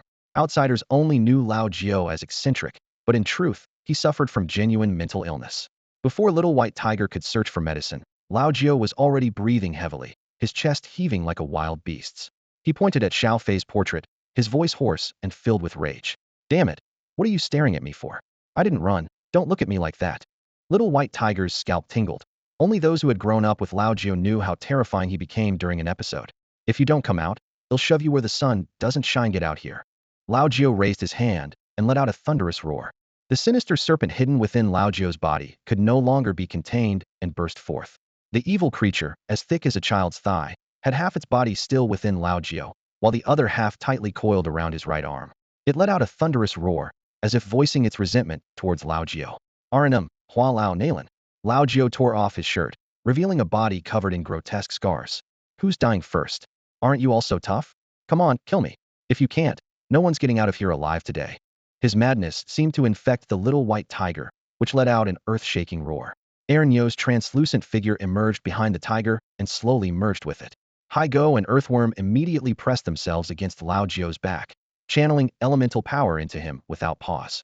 Tai Zi, Lao Jiao's losing its stay away from him. With the infusion of Haigo's flames and Earthworm's explosive energy, red scales began to appear on Lao Jiao's body. CNM, Nalan, it's your turn. Come kill me. His entire body trembled as shards of rock exploded beneath his feet. Like a raging bull, he charged straight at Nalan. Nalan sneered coldly. To him, Lao Jiao's moves were riddled with flaws and hardly worth his attention. He raised an arm slightly, controlling silver threads to weave into a horizontal whirlwind, holding the tail of the vortex firmly in his hand. Lao Jiao stopped this madness. The little white tiger paled at the sight of Lao Jiao's blood-red eyes. But it was too late. Even knowing the sharpness of Nalan's silver thread whirlwind, Lao Jiao recklessly threw a punch into it. Clang, clang, clang. The silver threads tore into his scales, sending blood and flesh flying. If not for the serpent's desperate effort to protect him, Lao Jiao's arm would have been completely destroyed. The excruciating pain only fueled Lao Jiao's frenzy. Ignoring the risk of his arm being severed, he forced his right arm into the center of the whirlwind and clasped Nalan's hand. The whirlwind came to an abrupt halt. By now, Lao Jiao's arm was a mangled mess of blood and torn flesh, and even the serpent protecting him was barely hanging on, yet it still let out a furious roar. In a flash, Lao Jiao lunged at Nalan and sank his teeth into his neck. You're insane. Nalan couldn't believe he was being overpowered by Lao Jiao. He hastily manipulated the silver threads to retaliate, but Lao Jiao slammed his head into Nalan's face with a ferocious headbutt. Bang, bang, bang. Lao Jiao locked Nalan's arms in place to prevent him from retreating and repeatedly smashed his head into him. Each collision was accompanied by Earthworm's explosive energy, leaving both men bloodied and battered. In less than the time it takes to smoke half a cigarette, Nalan, his head spinning, began to question his own reality. Meanwhile, Lao Jiao, though bleeding profusely from his nose and forehead, seemed utterly oblivious, his face twisted into a deranged grin that sent chills down the spine. Feeling good? Excited? Where's the music? Lao Jiao grinned maniacally, tightening his grip on Nalan and slamming his head into Nalan's face once more. This brutal and self-destructive fighting style, which harmed himself almost as much as his opponent, left Nalan utterly terrified. You son of a. Nalan started to curse, only to be cut off by another headbutt to the mouth. We're fighting here, focus, will you? Why are you swearing? No manners, Lao Jiao said, rubbing his forehead, where one of Nalan's teeth was now embedded. Nalan, his mouth full of blood, glared at him furiously, only to see Lao Jiao smirking triumphantly. Still feeling tough? The Ice Palace's 5 overlords? Did you get my permission to call yourselves that? With a loud slap, Lao Jiao struck Nalan across the face. I'm talking to you, what's the matter? Keck out your tongue. The fight in the courtyard came to an abrupt halt as Hua Lao and the old man simultaneously stopped their movements. All eyes were frozen on the unbelievable scene before them. Lao Jiao was straddling Nalan, slamming his head into Nalan's face like a maddened beast, again and again. There were no fancy moves, no intricate techniques, just raw, primal headbutts, each one accompanied by a spray of blinding crimson blood. Nalan was already at his limit. The deadly battle throughout the night had drained his strength, and maintaining even a fraction of his power was now an immense struggle. Unfortunately for him, he had encountered Lao Jiao, a lunatic who seemed to have no regard for his own life. Nalan's silver threads lashed out wildly, shredding Lao Jiao's scales to pieces. Yet instead of stopping him, it only seemed to excite Lao Jiao further, until he finally broke through Nalan's defenses. The old man watched this chaotic, almost absurd battle. A classic case of wild punches beating a seasoned masteran, was left speechless. Nalan's prized ability, his silver threads, was supposed to be flawless and unstoppable. But Lao Jiao's relentless, crazed headbutts left him unable to focus on controlling them. Worse yet, Lao Jiao's insane durability planted a seed of hesitation in Nalan's heart. This fight had come down to sheer willpower. Whoever faltered first, whoever lost their nerve, would lose the battle. Lao Jiao, as if dissatisfied with just headbutting, suddenly straightened up and delivered several loud slaps to Nalan's face. Come on, put some effort into it, will you? Damn it, aren't you one of the 5 overlords? This humiliation completely ignited Nalan's fury. As one of the 5 overlords, when had he ever been subjected to such disgrace? Wrapping his hands in silver threads, he transformed his palms into claws and plunged them into Lao Jiao's chest. His sharp claws tore through flesh and bone, snapping his opponent's ribs in the process. Why won't you just die? Nalan roared. But what Lao Jiao did next filled Nalan with a bone-deep terror he had never felt before. Lao Jiao grabbed Nalan's silver thread serpent like a rope and began wrapping it around Nalan's neck. As Nalan and the serpent locked eyes in shared despair, the serpent's body was stretched taut, both of them writhing in suffocating agony. Ninth brother, your serpent, it's about to snap, Haigo whispered cautiously. Useless trash, Lao Jiao sneered, tossing the serpent aside with disdain. Then, he clasped Nalan's head in both hands. Crack! Lao Jiao raised his head high and slammed it down with brutal force. Nalan's facial bones shattered instantly, his features collapsing into an unrecognizable mess. One of Lao Jiao's eyes dangled grotesquely from its socket, yet he still grinned menacingly at the onlookers. The 5 overlords? What a joke! On a distant hillside overlooking the Hua estate, team leader Yao stared at Mr. Li with a complex expression. A member of the investigation team reminded him. In a way, Lao Jiao's actions have surpassed the boundaries of humanity. Mr. Li snorted coldly, pulling out his phone to display Lao Jiao's medical records. Dissociative identity disorder, mania, delusions, depression. Depressed my ass. Yao couldn't help but curse. Depressed enough to smash his own eyeballs out. That wasn't him. Mr. Li hesitated. I'm afraid even he doesn't know what terrifying thing is lurking inside his body. Meanwhile, inside the Hua estate, Nalan had completely lost his ability to fight. Lao Jiao staggered to his feet, his head tilted, one of his eyeballs hanging grotesquely from his face, exuding an aura of sheer terror. Hua! Lao! Lao Jiao uttered in a voice that sounded inhuman, pointing at his own skull, which had already fractured. Seeing this, Little White Tiger roared, put your eye back in now. He rushed over and grabbed Lao Jiao. Kill Hua Lao quickly.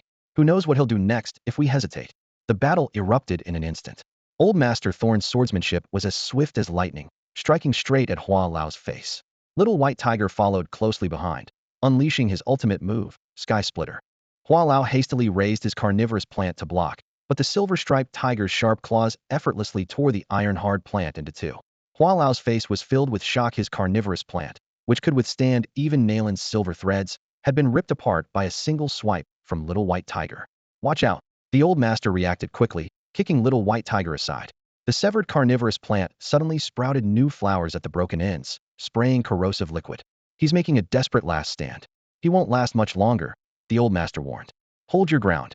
Hua Lao looked at his broken body and made a final decision. Let me show you my true trump card.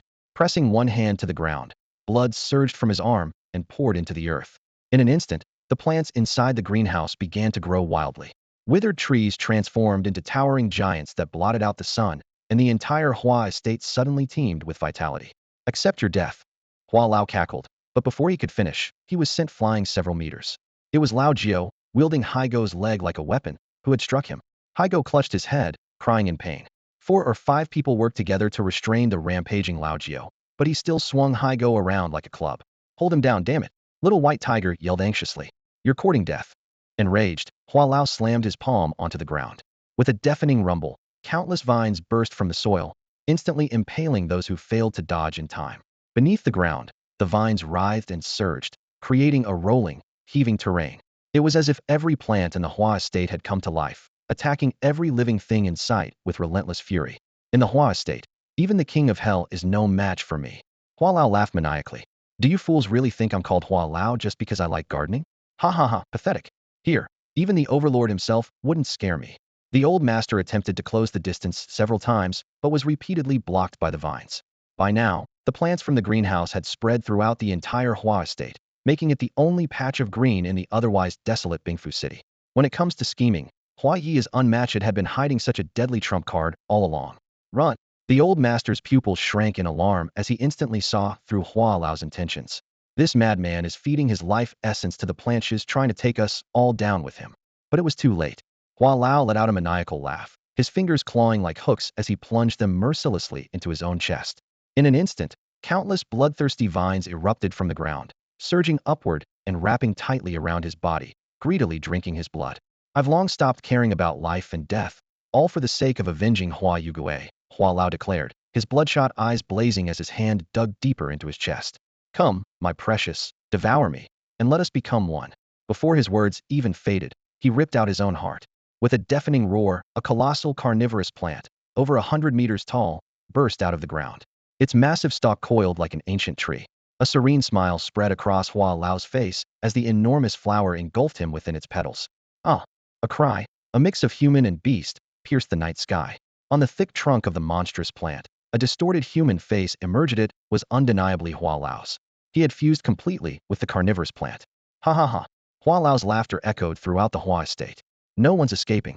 You'll all become nourishment for my flowers and plants. Thud, thud, thud. Little White Tiger struggled to push aside the surrounding bones, but countless vines erupted from the ground, instantly binding him tightly, leaving him unable to move. Such perfect ingredients, Hua Lao said greedily. Killing you would be a waste. Instead, you'll become my nutrients, and together, we'll grow even stronger. At this moment, his power had far surpassed its peak. The carnivorous plant let out a deafening roar, its 100-meter-long body coiling like a giant python around the front gate of the Hua estate, sealing off any chance of escape. This was Hua Lao's ultimate trump card, and the plant were now one, and he could never return to human form. Take Lao Jiao and go. Little White Tiger struggled to speak as the vines tightened, inch by inch, crushing his bones. In the final moments before losing consciousness, his gaze fell on the brother who meant more to him than life itself. The old master understood immediately. He stepped forward and delivered a swift punch, knocking Lao Jiao unconscious. Thank you, Little White Tiger murmured as he closed his eyes in peace. Tiger bro, Tiger bro. The anguished cries of his comrades echoed as the carnivorous plant slowly swallowed Little White Tiger whole. Cuckoo, my flower's insides are filled with the most corrosive venom. Little White Tiger will soon become a part of me. Hua Lao gloated with mad laughter. Didn't see this coming, did you? In the end, in the winter, Haigo clutched his throbbing head as he looked up at the massive carnivorous plant suspended in midair. Blood trickled from the corner of his eye. Bro, he rasped, his voice hoarse. You bastard. They'll fight you to the death. Bones, his eyes red with fury, scrambled to his feet and grabbed a weapon, ready to charge at the monstrous plant. Don't go, it's too dangerous. The old master, holding Lao Jiao in one arm, grabbed Haigo with the other. But Haigo, consumed by rage, bit down hard on the old master's hand, breaking free. Let me go? If Tiger Brother's gone, I don't want to live either. None of you will have it easy. Facing the towering carnivorous plant, not one of the dozen brothers showed the slightest hint of fear. To them, nothing was more terrifying than losing Little White Tiger. The oath they had once sworn still echoed in their ears. Live together, die together. Now is the time to fulfill that promise. Youthful fervor, what is there to fear in life or death? Spirit Fereski Cannon. Haigo's hands erupted with blazing flames, sending 2 streams of searing fire straight toward the ground. With a thunderous roar, Haigo leapt into the air, propelled by the force of the flames, and landed with precision on the massive carnivorous plant's head like an arrow released from a bow. His eyes burned red with fury as he bellowed. Spit out my brother who? The people of Heishan Town stood in stunned silence, watching the scene unfold. Haigo, agile like a monkey, used both hands and feet to pry open the plant's enormous, razor-toothed mouth. Corrosive slime dripped onto his body, instantly eating away at his skin and leaving countless small holes. Yet, he seemed oblivious to the pain, holding on with unwavering determination. Xiaofeng now, Gutu shouted. Xiaofeng immediately understood, bracing his legs in a solid stance and placing his hands on his knees. Ready. Gutu took a running start and leapt, using Xiaofeng's boost to propel himself upward. With a loud smack, Xiaofeng narrowly avoided being swallowed by the gaping maw. Gutu stared into the grotesque, putrid mouth oozing with corrosive slime, his gaze resolute as he shouted, "Give me back Hu." Before the words had fully left his mouth, he dove headfirst into the plant's throat without hesitation. In an instant, Gutu's skin was corroded to a bloody mess, but he finally managed to grab hold of the sinking little white tiger. "I won't give up," he roared, blood dripping from his arm onto the cub's head as the two of them slid further down the slimy, corrosive esophagus. As Gutu and the little white tiger's figures disappeared into the plant's digestive tract, Hygo let out a heart-wrenching scream. "Brother, who is gone? Kill this damned flower." Xiao-yin, witnessing the entire scene, was consumed by rage. This monstrous plant had not only killed Yangui earlier, but now had seemingly taken the life of the little white tiger as well. A surge of blue explosive energy rapidly gathered in his hands. The brothers around him exchanged a knowing look, nodding in unison. "Blow it to hell.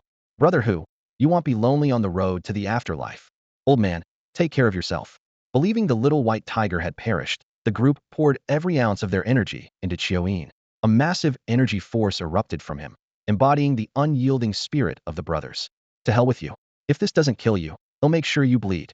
Xiao-yin roared with a guttural cry of rage, hurling the colossal energy sphere charged with the collective resolve of his brothers directly at the thick trunk of the monstrous plant. Boom!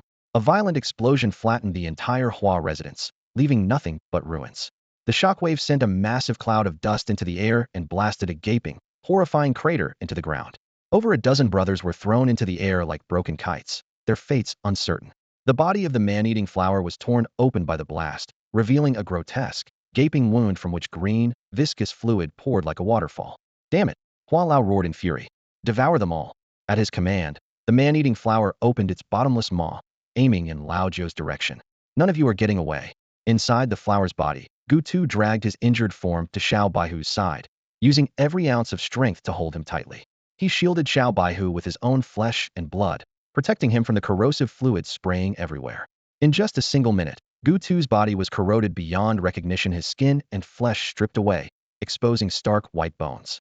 His once handsome face was ravaged by the fluid, leaving him disfigured and horrifying to behold. "Brother, brother," Gutu called weakly. "You haven't conquered Bingfu yet. You can't die. I beg you, let me die in your place. Get out of here." His desperate cries echoed, piercing through space and reaching deep into Xiao Baihu's consciousness. Within his spiritual sea, Xiao Baihu slowly opened his eyes and found himself back in the cave where he had first encountered the silver-striped tiger. Ernyo lay helplessly before him, explaining, "This is the only way I could preserve your soul. After merging with Hua Lao, it has gained sentience. If you leave here, even your soul will be devoured. Brother, heaven above, let me die for my brother.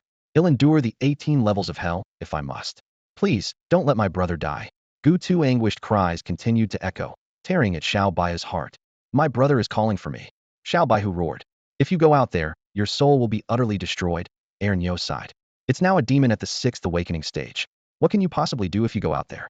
"I don't care. My brother is calling for me. If you try to stop me, I'll take you down too." Resolute, Xiao Baihu charged toward the light at the end of the cave. "You'll die," Ernyo warned sharply. "I'm not afraid of death. I'm only afraid of not dying alongside my brother." "Damn Hua Lao, even if I die, I'll take a piece of him with me." Back in reality, Xiao Baihu's eyes snapped open. He saw Gutu, now reduced to a skeletal figure, struggling to give him a comforting smile. "Brother, get out." Gutu's voice trailed off as he lost consciousness. Rage completely consumed Xiao Baihu's reason. He threw his head back and unleashed a thunderous tiger's roar. "Hua Lao, damn you." He grabbed a fleshy mass inside the man-eating flower and tore into it with savage fury. As the black blood surged into his body, an overwhelming energy threatened to tear him apart. Yet in this life-or-death moment, it propelled him to a breakthrough. The sky suddenly changed. What had been a clear, sunny day was now shrouded in dark, ominous clouds. Countless bolts of lightning gathered above the ruins of the Hua residence, roaring with deafening intensity. Thunder suddenly cracked across the sky, and Hua Lao looked up in shock, his face filled with confusion and terror. As an experienced awakened being, he knew all too well that such a celestial phenomenon should only occur with the awakening of a 9 awakened. Why was it now appearing for a mere 1 awakened? What terrified him even more was the target of the thunder little, white tiger who was still trapped inside the carnivorous flower. This meant the thunder would inevitably strike the flower first. Realizing this, Hua Lao shouted in panic, "Spit him out now." "Easier said than done," came the arrogant voice of little white tiger from within the flower. "Let me borrow your body for my awakening." Before the words fully faded, a thunderous tiger roar resonated through the heavens. The carnivorous flower trembled violently, letting out a pained screech. At this moment, Hua Lao no longer had the mind to worry about Lao Jiao and his group. Fear consumed him. Even a weakened 9 awakened thunderstrike was a fatal threat to a demonic entity like him. The sky turned pitch black as purple lightning frenziedly gathered within the clouds. No, run! Hua Lao screamed in terror, though he knew there was no escape. The carnivorous flower instinctively burrowed into the ground, hoping to evade the divine retribution. But such heavenly thunder was not so easily avoided. A thick purple bolt struck the ground with pinpoint accuracy, instantly reducing most of the flower's body to charred remains. Its agonized screams echoed throughout the ice manor, sending shivers down the spines of all who heard it. Hua Lao and the flower's anguished howls were chilling to the core. As the second wave of thunder began to coalesce, Hua Lao was already in utter despair. What made it worse was the unmistakable sensation of the flower's power rapidly draining away. Little White Tiger was voraciously devouring its demon core. Eat faster. This is a rare, once in 1,000 years demon core. It'll be immensely beneficial for you. Nyo urged anxiously.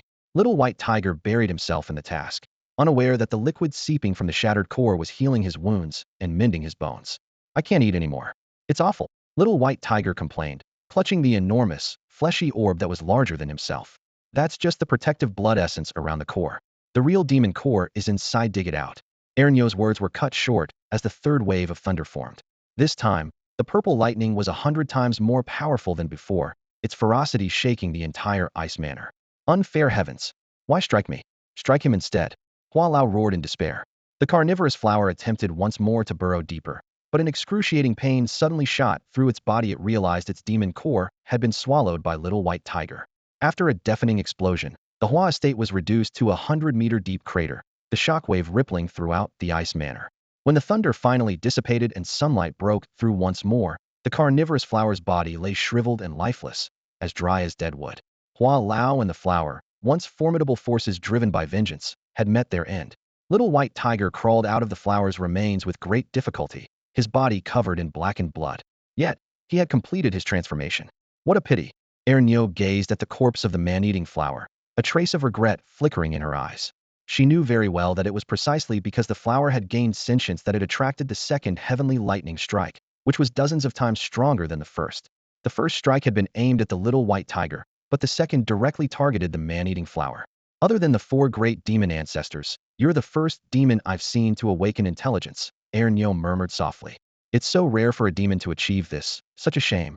Before she could finish, several figures descended from the sky with a few loud thuds. Mr. Li arrived at the scene with team leader Yao just in time. Right on time.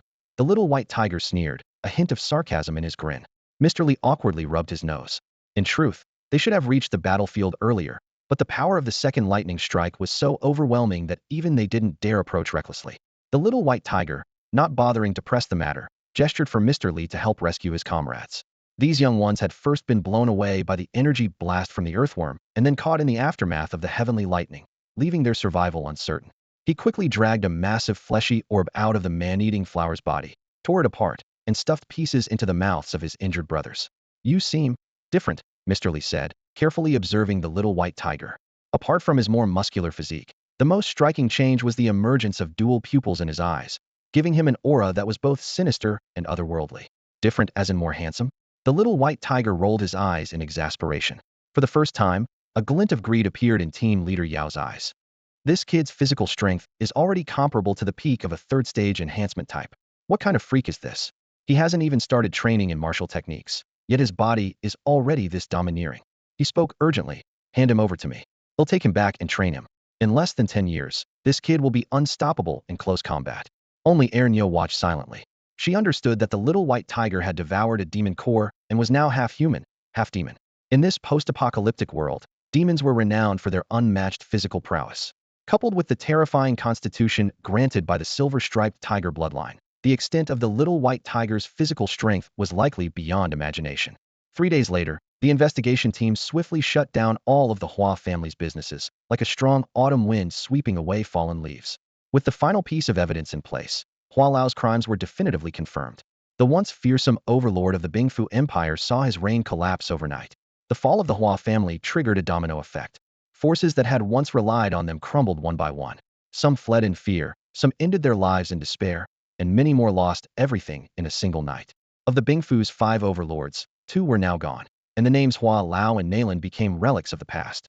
Amid this power shift, Mr. Li naturally ascended to the position of the new overlord.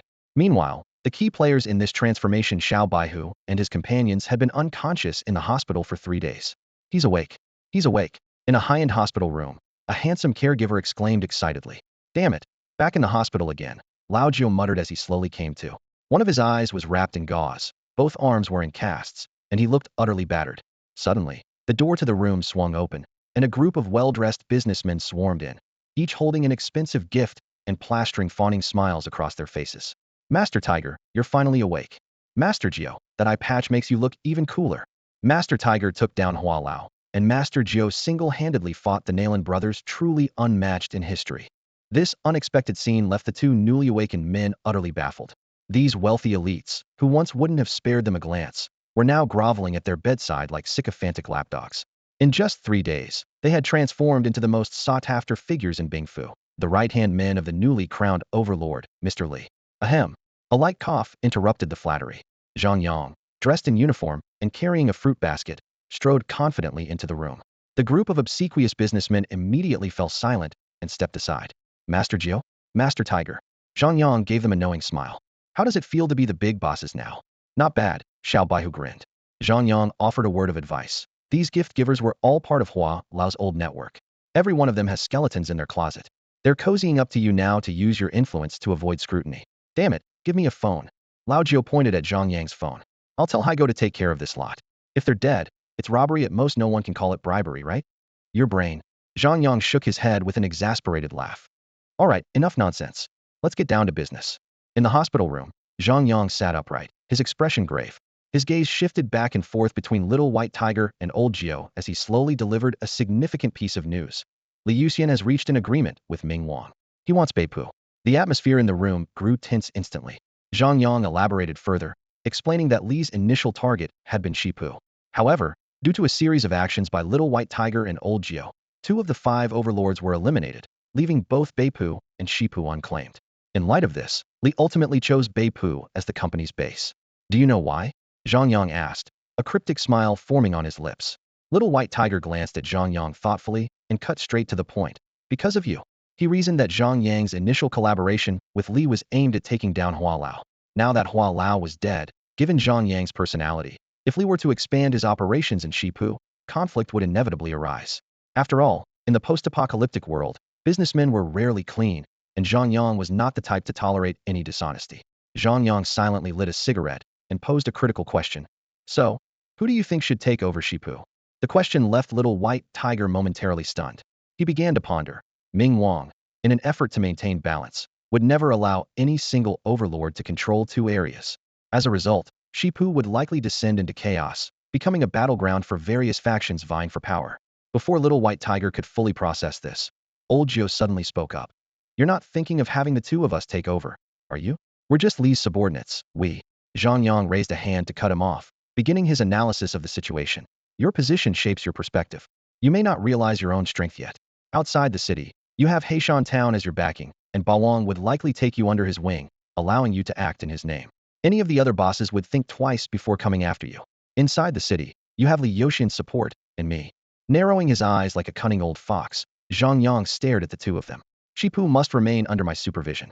Whoever wants to be the boss of Shipu will need my approval. Otherwise, I'll take them down. He continued his analysis. You've already taken out Hua Lao and Nalan. You're legendary figures in Bingfu now. The moment you step forward, you'll be able to rally a large number of followers instantly. With Hai Go and his group's support, what is there to worry about? Money? Li Yuxian won't hesitate to invest. And even if he doesn't, people outside would be eager to throw money your way. In times like these, anyone with skills won't be short of funds. Zhang Yang's words left Little White Tiger deep in thought. These brothers who grew up scavenging just to survive were now being thrust into the limelight. Despite this, both he and Old Jiu remained clear-headed. No, Old Jiu said firmly. Thank you, Brother Zhang, but we're Li's men, and the 3-year agreement cannot change. Zhang Yang had anticipated this and showed no signs of anger. On the contrary, he admired their loyalty even more. Sticking to your principles not bad, he said with a nod. After a brief pause, he added, but, if you take over Shipu, the biggest beneficiary will actually be Old Li. People's ambitions change. Don't you think Old Li now wants to control both areas?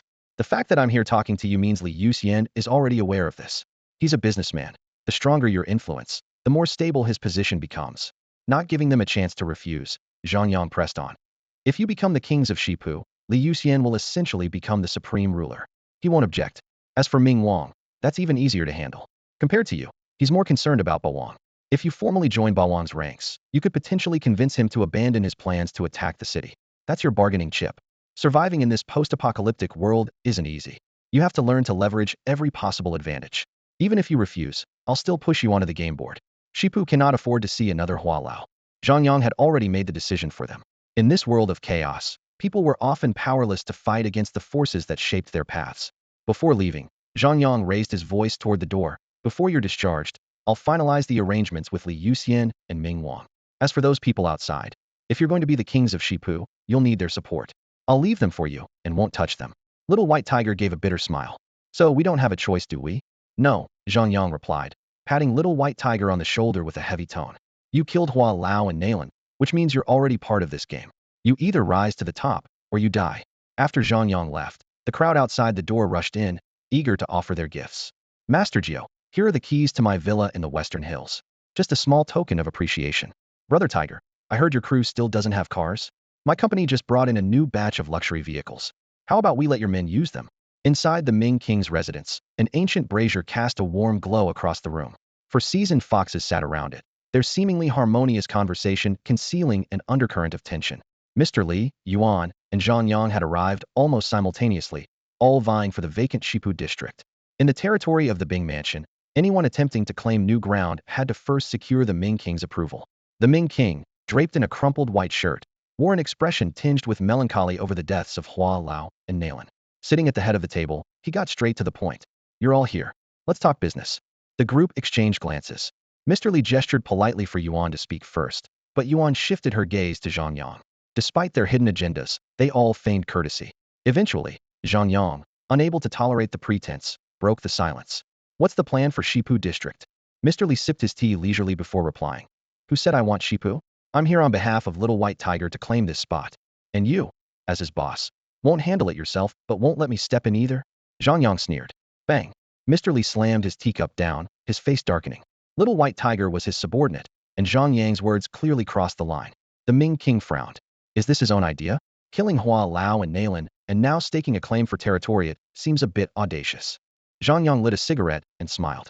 No, those two haven't agreed yet, but he'll convince them to accept. Hearing this, Mr. Li's expression relaxed. He knew Little White Tiger and Zhang Yang too well, and immediately grasped Zhang Yang's intentions.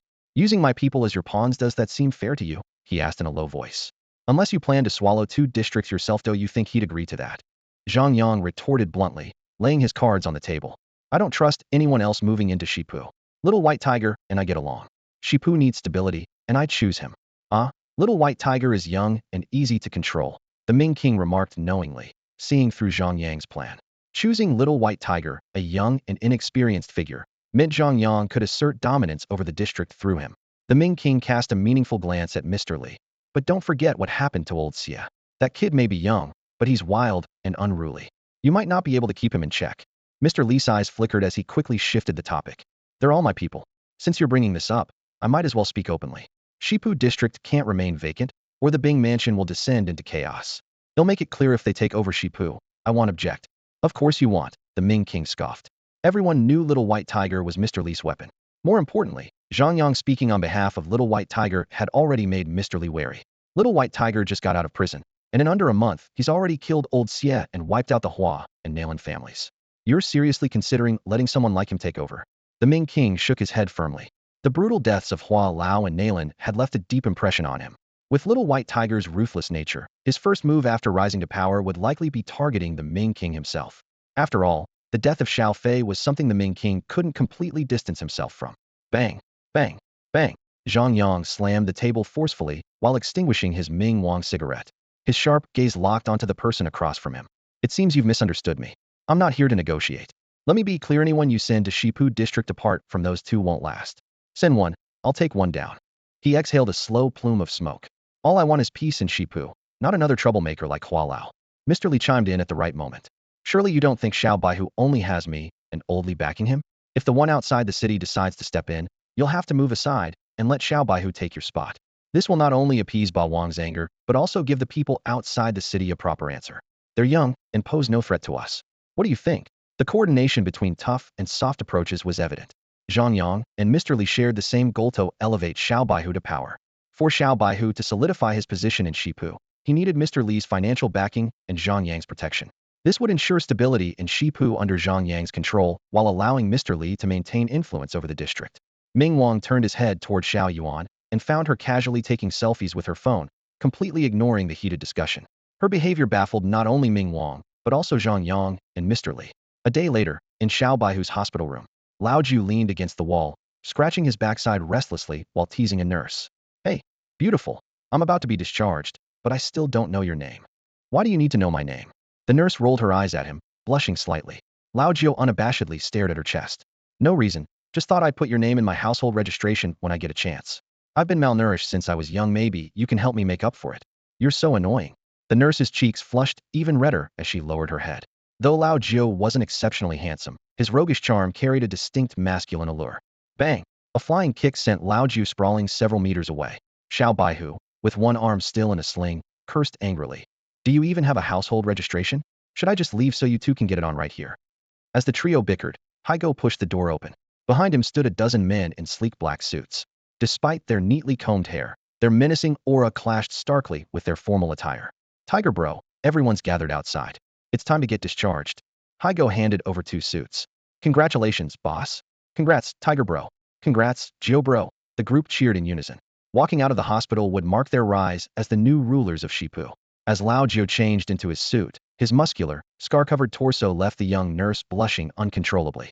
Once dressed, his usual carefree demeanor transformed into a stern and composed expression as he tied his hair back. Teasy, our time has come, Xiao Baihu said, crushing his cigarette underfoot and extending his fist toward Lao Jiu. You charge ahead without worry. Anyone who dares stand in your way, I'll take their head off, Lao Jiu replied, bumping his fist against Xiao Baihu's. We're with you too. The group collectively extended their fists, exchanging smiles. Outside the hospital, luxury cars lined the street, and a large crowd had gathered to watch. 2 rows of men stood sharply dressed, a red carpet spread across the ground. When Xiao Baihu and his entourage appeared, the district's suited business leaders bowed deeply, shouting in unison, Tiger Lord, Jiu Lord. An old man with a cane stood to the left, accompanied by the townsfolk of Heishan Town. Call him over, he instructed in a low voice. Old man, you're too kind, Xiao Baihu said as he stepped forward to support him. Your status is different now, rules must be established. Director Zhang told me that from now on, Heishan Town is your blade. At that moment, several luxury cars pulled in, the lead bearing the license plate Bing A0001. Ming Wang, Zhang Yang, Xiao Yuan, and Mr. Li stepped out, drawing gasps from the onlookers. Ming Wang approached Xiao Baihu and patted him on the arm like a senior, giving encouragement. The younger generation is truly remarkable. I'm at ease leaving Shipu in your hands. Lao Jiu nudged Haigo with his shoulder, and Haigo understood immediately. He stepped forward and announced loudly. From today onward, Shipu District takes the surname Bai. Congratulations, Tiger Lord. Congratulations, Jiu Lord. The cheers echoed through the skies. The luxurious car was spacious and comfortable, with Mr. Li and Zhang Yang deliberately arranging for Xiao Baihu and Lao Jiu to sit with them. As the vehicle slowly pulled away, the onlookers' gazes remained fixed on the car carrying the new leader of Shipu. Xiao Baihu quietly gazed out the window, observing the passers-by who had once looked at them with fear and disdain. Now, their eyes reflected respect and admiration. He deeply understood that only by becoming truly powerful could one experience the gentler side of this world. Zhang Yang turned to Mr. Li and got straight to the point. How do you plan to manage Shipu? This question immediately caught the attention of both Xiao Baihu and Lao Jiu, their eyes flashing with vigilance. They knew this was a test to measure of whether they possessed the vision and leadership required to dominate the region. Sitting up straight, Xiao Baihu cautiously responded. I plan to have the old man from Heishan Town handle ground-level affairs. As for the legitimate businesses, of course, we will follow your arrangements, sir. He cast a grateful glance at Mr. Li, adding, without you, we wouldn't be where we are today. Mr. Li exchanged an approving look with Zhang Yang. Xiao Baihu's response showcased a rare blend of humility and wisdom, avoiding any attempt to place himself on equal footing with Mr. Li just because he now controlled Shipu. Zhang Yang nodded in agreement. Smart people know when to clean up their act. Letting the old man from Heishan Town handle ground affairs is a wise choice. It honors Xiao Fei's memory while leveraging his experience to stabilize the situation. Mr. Li reached out to adjust Xiao Baihu's tie, speaking earnestly. I hope this suit can help wash away the hostility within you. I'll arrange for someone to come to Shipu and teach you the ways of business. Zhang Yang, noticing the moment, interjected with a hint of jealousy. The immediate priority is securing the title of Overlord's disciple. Ming Wang only held back because he fears the Overlord. Without that, he would have already made a move against you. These words infuriated Lao Jiao. He immediately rolled down the car window and flicked away his cigarette. Ming Wang had a hand in Xiaofei's death, and now he wants to come after us? Stop the car. I'll deal with him right now. He reached for the door handle as he spoke. Both Mr. Li and Zhang Yang's expressions darkened. They knew all too well that Lao Jiao always acted on his word. She never questioned whether he dared to act, only whether he should. Xiao Baihu quickly restrained Lao Jiao before turning to Mr. Li, his gaze firm. Mr. Li, let me be honest with you. Sooner or later, we will take down Ming Wang. This isn't just about revenge. It's a vow we made in front of Xiaofei's spirit. Mentioning Xiaofei brought a flicker of sorrow to Xiao Baihu's eyes. If Xiaofei were still here, he would have had his place in Shipu. We understand that we can't move against Ming Wang right now and are willing to endure for the time being. But asking us to completely let go of our hatred, that's impossible. The little white tiger confessed the truth to the two of them without reservation, and his honesty brought them great relief. The little white tiger, who had always been sincere with his brothers, had not changed. Someone like him would never betray them. Mr. Li gently placed his hand on Lao Jiao and the little white tiger's knees, speaking earnestly. To achieve great things, you must learn to endure what others cannot. King Ming's strength lies not only in his power. Observe more, learn more, and accumulate strength. The grandest private club in Shipu stood tall in the most bustling area. This majestic European-style building was one of Hua Lao's most lucrative businesses and the biggest money pit in the Bing Mansion. It offered everything that could tempt a man, generating tens of millions in revenue for Hua Lao annually. Zhang Yang pointed at the opulent golden doors and said, "This is yours now. As the new ruler of Shipu, you can't be without a proper enterprise. I've already purchased this club. Consider it an investment in you." In front of the club, reporters and onlookers had already gathered, all carefully arranged by Mr. Li to witness the birth of Shipu's new king. To support the little white tiger, Mr. Li even invited King Ming, Xiao Yuan, and several prominent council members, assembling nearly every notable figure in Shipu for the occasion. Zhang Yang, steadying the little white tiger by the waist, said solemnly, "From today on, you're no longer a child from the scrapyard. You're the king of Shipu, a protege of old Li, my representative, and the disciple of Ba Wang." The host's resounding voice echoed across the venue. Now, with a round of applause, please welcome the grand proprietors of the Supreme Club, Mr. Xiao Baihu and Mr. Li Huajiudo, the stage for the ribbon-cutting ceremony. Surrounded by flashing cameras, the little white tiger and Lao Jiao adjusted their outfits and walked confidently toward the club. Waves of murmurs rippled through the crowd. "So young, so handsome, I wish I could be their woman. Are they the two who killed Hua Lao? Shoo, they're the future overlords of Shipu." Mr. Li skillfully introduced the little white tiger to the prominent guests in attendance. "This is Councillor Fong of Shipu District, and this is Director Zhou of the Security Bureau." He added, "You'll inevitably have dealings with them in Shipu. Consider this an introduction. Later, I'll personally take these two boys to pay visits. I hope you all take good care of them." To Mr. Li's surprise, the little white tiger, whom he thought might be nervous, quickly adapted to the occasion, conversing with the dignitaries effortlessly. Mr. Li thought to himself, sometimes, a lack of fear can be an advantage. As everyone stood in formation for a photo, following the photographer's instructions with the little white tiger in the center, flanked by Lao Jiao, Mr. Li, King Ming, and Thursa's screeching sound of brakes shattered the harmonious atmosphere.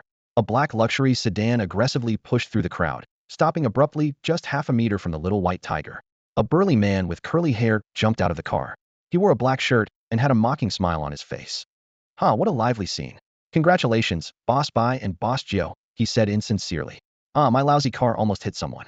I hope I didn't scare you, Boss Bai." "Ma Hongying, what are you doing here?" Zhang Yang demanded sharply. "Oh, isn't this Director Zhang?" Ma Hongying sneered, brushing back the hair from his forehead. "What? Do you have shares in the club? Planning to arrest me? I'm a law-abiding citizen. At most, it's dangerous driving, but I don't think that's under your jurisdiction, is it?" He continued provocatively. "Boss Bai, my boss sent me to congratulate you. But such a grand club, TSK, it doesn't quite match your style. I think Mr. Li should have given you a scrapyard instead. That would suit you better, huh?" The crowd buzzed with unrest. With a single glance from the old man, the Black Mountain crew immediately surrounded Ma Hongying. It was clear to everyone that he was here to stir up trouble. From the moment he spoke, he brought up the little white tiger's humble origins, deliberately humiliating him at his most triumphant moment. Ma Hongying theatrically slapped himself twice. "Oops, my bad. I let my thoughts slip out. Don't take it to heart, Boss Bai. This is Ma Hongying from the Zhongpu district. His boss controls the second most influential faction in the area." Sister Xiaoyuan stood beside Zaibu, her expression grim as she reminded him, "Ming Wang originally intended to let them take over Shipu, but you snatched it away. This time, they're not coming with good intentions. The old man leaned in closer to Xiaobe's ear and whispered, "If you back down or let him overshadow you today, the people on the ground won't respect you anymore." The situation was indeed critical. If things weren't handled properly today, others would surely question whether Xiaobehu and Laojiao, two young leaders, were capable of managing Shipu. Many still saw them as nothing more than Mr. Li's puppets. Xiaobeu nodded silently, his gaze sweeping across the crowd. Ming Wang pretended not to notice what was happening, engrossed in an animated conversation with a few council members. The others also feigned ignorance, clearly waiting to see if this young man could hold his ground. Damn it! Zhang Yang was about to pull out his handcuffs when Xiaobeu stopped him with a firm hand. "I've got this," Xiaobeu said, shaking his head. Mr. Li frowned as he glanced at Ming Wang's retreating figure and muttered, "Ma Hongying is the craziest guy in Zhongpu, and he's always reckless in his actions. His boss sent him here, so today's not going to end peacefully. I thought Ming Wang had already compromised, but it seems he's playing dirty." Xiaobehu lit a cigarette nonchalantly. "Crazy?" He chuckled softly, then turned to Lao Jiao, who stood nearby with one hand in his pocket. In a low voice, he instructed, "Do your thing, tease." Lao Jiao grinned with excitement as he pulled his hand out of his pocket. "Crazy? Perfect. They'll have a little chat with him about that." Just as Mr. Li was about to order the area cleared, Lao Jiao waved dismissively. "It's just a small matter."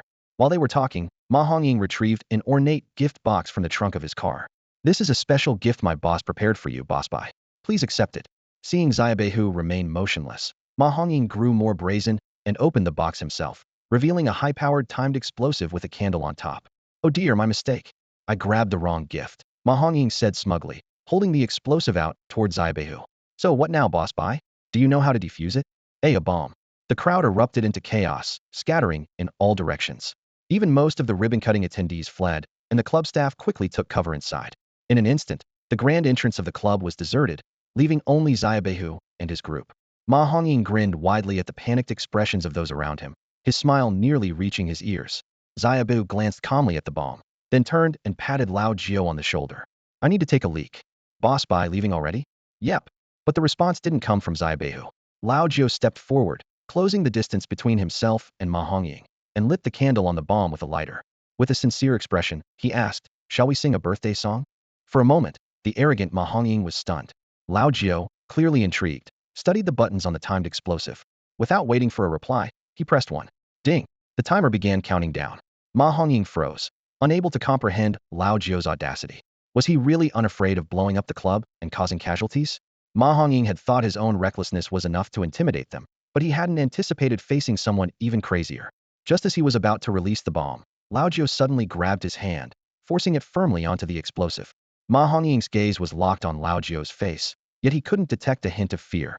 At this moment, Lao Jiao's hand was firmly pressing down on a high-explosive bomb, one powerful enough to leave even an awakened being crippled, while a disconcerting smirk played on his lips.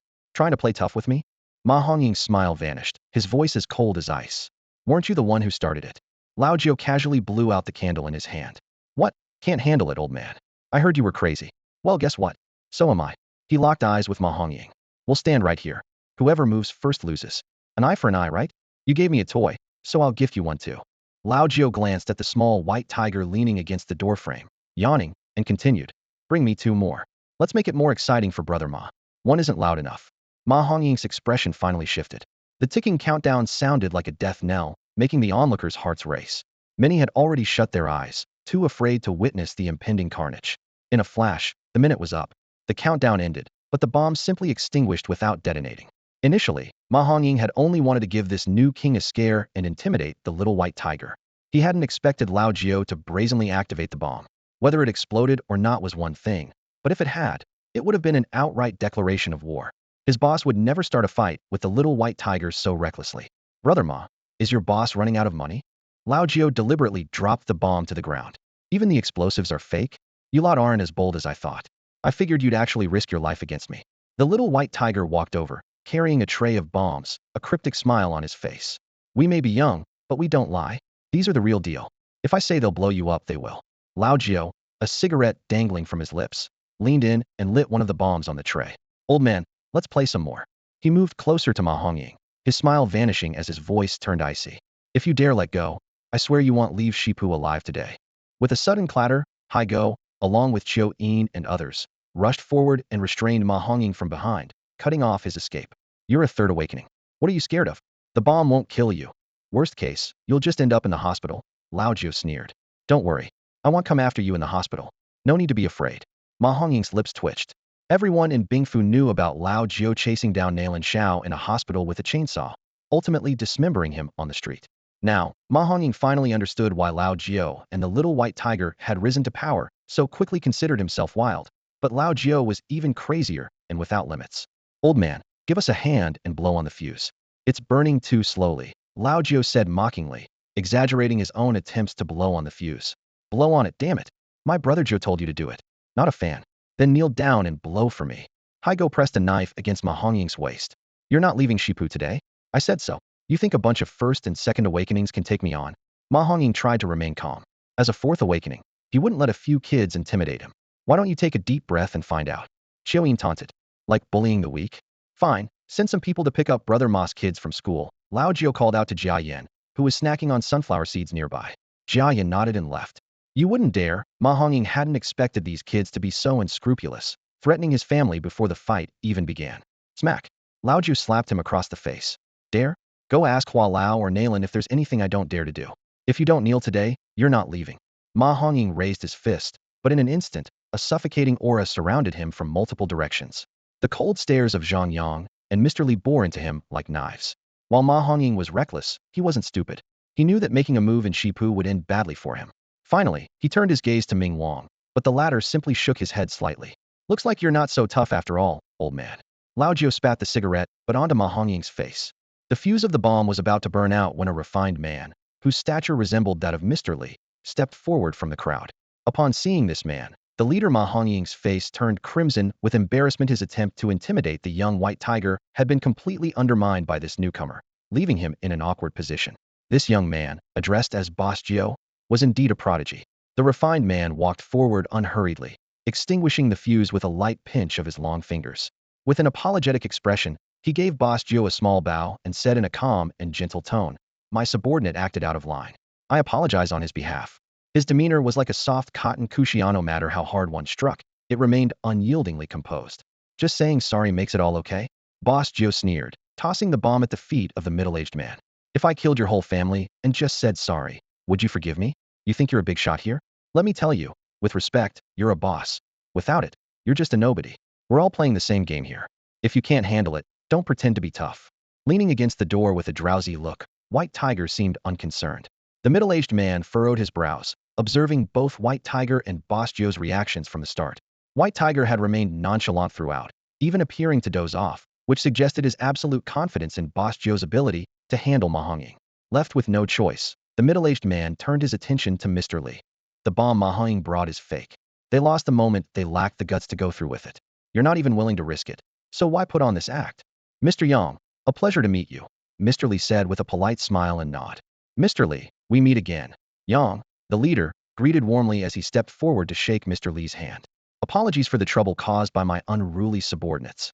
It's nothing. But before Mr. Li could finish, Boss Jiu interrupted him with a defiant tone. Bringing a fake bomb to make a scene? Can't even afford a real one.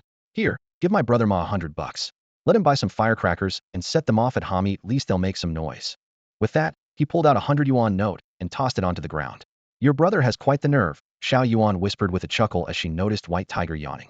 Aren't you afraid he'll really start a fight with Ma Hongying? Let them fight. Anyone in this line of work who's afraid of a brawl shouldn't be here, White Tiger shrugged. If they didn't make the other side back down today, it would only encourage others to act out in the future. Boss Jiu might seem reckless, but he was actually teaching everyone a lesson, showing them the consequences of crossing their group. Mr. Li, aren't you going to intervene? Yang's expression darkened as he turned to Mr. Li. Mr. Li sighed with a helpless smile. You can see for yourself, TV, grown wings. I can't control them anymore. So this means war. Yang fixed his gaze on Mr. Li, certain that White Tiger's newly established position left him without enough manpower to stand against him. Flower and Nalan are already down. Who do you think you are? White Tiger subtly signaled to Boss Jiu, who immediately grabbed a nearby stack of champagne bottles arranged like a tower and aimed them at Yang. The atmosphere grew tense, with conflict hanging in the air. Enough. At the critical moment, Ming Wang's voice broke the tension. That's enough. Mr. Li and Zhang Yang exchanged a knowing look and shared a faint, meaningful smile. Ming Wang's intervention subtly indicated his alignment with Yang. Whether or not he was orchestrating things from behind the scenes was unclear, but his decision to de-escalate suggested something else, that he feared the consequences of an all-out war, Or perhaps he feared the overlord. Boss Joe lowered his head, scratched his ear, and chuckled. Old Master Ming Wang, if you're going to take sides like this, I might just have to draw a little cursed circle for you. The young white tiger nodded at Lao Jiao. Lao Jiao immediately let out a thunderous shout, and over 100 people from Heishan town surged forward like a tide, surrounding Yang Laoda completely. You think you can hold us here? Ma Hongying, already fuming, shoved Lao Jiao aside and stepped protectively in front of his boss. Ming Wang's face was frighteningly dark. Lao Jiao and the young white tiger's actions left him no face at all. Yang Laoda gently nudged Ma Hongying aside, clasped his hands behind his back, and despite the encirclement, smiled calmly. Boss Bai, are you really planning to keep us here? Think carefully. If a fight breaks out, can you handle it? You've saved face. I'll admit to being caught off guard today. How about we leave it at that? Yang Laoda pulled out a check and slipped it into Lao Jiao's hand. No one will dare look down on you now. As he spoke, he glanced at Ming Wang, seemingly unintentionally. Ming Wang said in a low voice, no internal battles are allowed within Bingfu City. Anyone who dares to act recklessly better ask this old man if I agree first. The two seemed to be playing off each other, and it looked like the conflict was about to dissipate. However, the young white tiger let out a cold laugh and said loudly, Ming Wang talks a good game. But if you ask me, there's no way Yang Laoda could have entered Shipu without his approval. You're the one who let the ghost in, and now you're the one catching it. His words echoed clearly in everyone's ears, and Ming Wang's expression grew even darker. Mr. Li and Zhang Yang exchanged a knowing smile as they watched, silently sighing to themselves. Ah, you fearless like a newborn calf. The two seasoned schemers knew there wouldn't be a fight today and decided to let the young white tiger have his moment. What? My word carries no weight. Ming Wang's cold gaze swept over the group, and a chilling aura seemed to envelop everyone.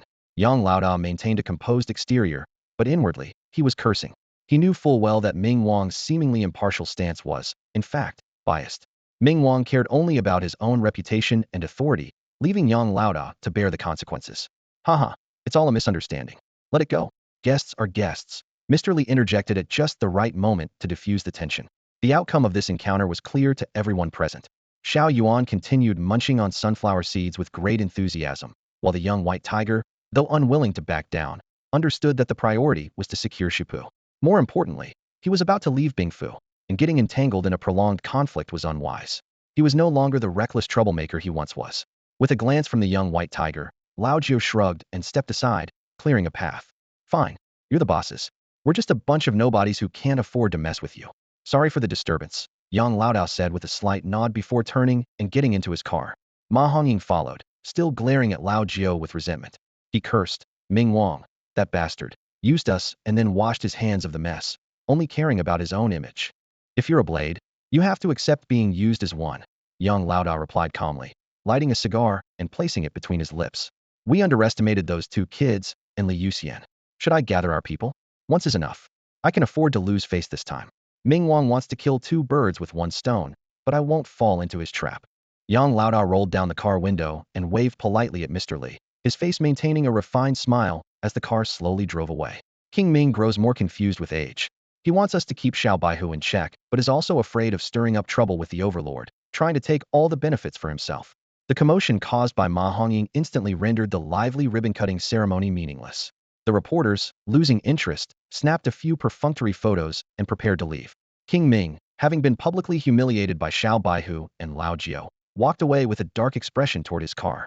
Just as he was about to step inside, a deafening explosion shattered the air. His luxurious vehicle, bearing the license plate Bing A0001, was blown into the sky, flipping several meters high before crashing heavily to the ground amidst the terrified gazes of the crowd. Amidst the towering flames, Lao Jiao's figure appeared remarkably composed. With one hand in his pocket, he strolled leisurely to the burning car, casually leaned against the scorching hood, and lit a cigarette. What kind of security is this? Even King Ming's car gets blown up. Go find out which kid was playing with firecrackers, Lao Jiao said sarcastically, giving a lazy kick to Haigo, who was standing nearby. Haigo forced a grin and gave a mock salute, replying, got it. King Ming, my apologies, Lao Jiao continued. We have too many enemies. They probably mistook your car for ours. With that, he flicked a coin from his pocket and added, guess you'll have to take the bus home, old man. We won't be seeing you off. King Ming clenched his fists tightly, the cracking of his knuckles audible. His eyes reflected the flames of the burning car, locking onto the figure of Jia Yin crouching nearby, smoking a cigarette. No one else had been near his car earlier except Jia Yin. If it wasn't him, who could it be? Xiao Yuan, holding Xiao Baihu's arm, whispered in shock, your brother is really bold. I've been in Bingfu for so many years, and this is the first time I've seen King Ming's face turn this dark. She was, of course, referring to the blatant act of blowing up King Ming's car, an act so provocative that even a fool could tell it was Lao Jio's doing. He doesn't seem to fear much, Xiao Baihu replied with a helpless smile. After the ribbon-cutting ceremony, the clubhouse was bustling with activity, packed with people. Mr. Li cheerfully deposited 1,000,000 yuan before hurrying back to his territory. Zhang Yang, due to his sensitive status, left quietly without even stepping into the clubhouse. Even so, the venue remained crowded. The scene where the two big shots publicly overpowered Boss Yang and stood up to Ming Wang had sparked interest among many onlookers, who stayed behind to spend money in hopes of forging connections.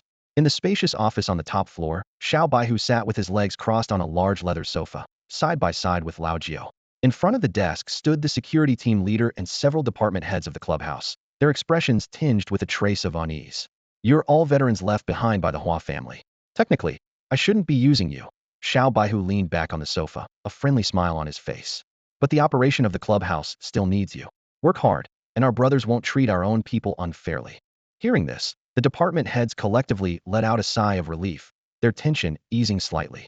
After all, as the most prestigious private clubhouse in Bingfu, the pay and benefits at Supreme Clubhouse were undoubtedly among the best. Wait a second, Lao Jio suddenly frowned, scanning the group in front of him. The numbers don't add up. A chubby man with a round face shrugged nonchalantly. Oh, they're sick and on leave. Xiao Baihu narrowed his eyes.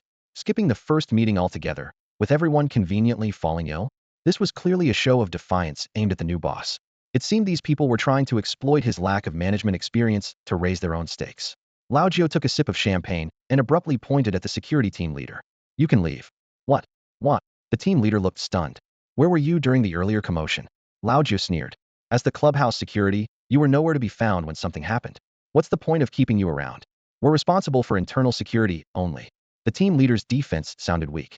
Pay him his wages as a temporary worker for just one day, Lao Jio instructed the finance manager. The security team leader became frantic. I'm an employee dispatched by XING Security Company. Our company has a 5-year contract with the clubhouse. Firing me means you owe 5 years' salary as compensation. If you breach the contract, our company has the right to sue. We're the largest security group in Bingfu. He continued, now resorting to threats. Without us, no other security company would dare take your business. Boss Jio, we're all just trying to make a living. Let's leave some room for compromise after all. The clubhouse still needs someone to stand guard, doesn't it?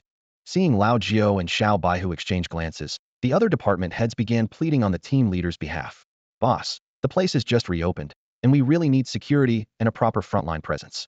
Old Xing is actually quite reliable. He's usually very responsible. Security is the face of the clubhouse. It's not something you can just replace with anyone. The chubby head of the housekeeping department even made a bold statement. Boss, we only feel safe with Old Xing here. There are disturbances at the clubhouse every day. If he leaves, then he'll resign too. In their eyes, both Xiao Baihu and Lao Jiu had no understanding of how the club operated. If they wanted to open for business, they couldn't do without them, which made the veteran staff grow increasingly brazen. The head of the housekeeping department, a man surnamed Li, stood at the conference table with a contemptuous smirk. Boss, we were all retained by Mr. Li at a significant cost. To be blunt, we stayed because we have feelings for this place. If you fire us veterans, we can just find work elsewhere. Seeing Xiao Baihu remain silent, the security captain chimed in smugly. Boss Jio, we're in a partnership. A partnership, yes, but we are the principal party, and we have the right to terminate it. A middle-aged man interrupted abruptly. He wore glasses, had a thin frame, and his slightly hunched back hinted at the weight of live struggles. I suggest we directly send dismissal letters to XING Company and let them handle it. If this escalates, your company won't just leave you to bear the consequences, they might blacklist you in the industry. XING Group won't allow someone like you to tarnish their reputation. Feng Mu, you're just a temporary head of logistics. This isn't your place to speak. Get out.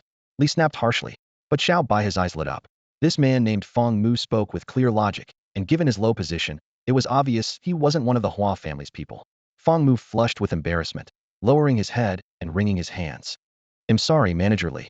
Manager Li, full of arrogance, reached out to grab the work badge he had thrown on the table, only for Lao Jio to snatch it up first. How long have you been here?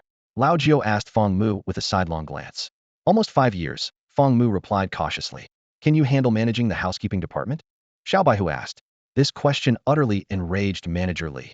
President Bai, what's the meaning of this? Are you kicking me out just because I spoke honestly? I've been here since the club opened. No one knows this place better than. Before he could finish, a heavy wooden bench was smashed onto his head, and blood instantly poured out. The man with the fake eye who had struck him returned to his seat as if nothing had happened, continuing to play on his phone.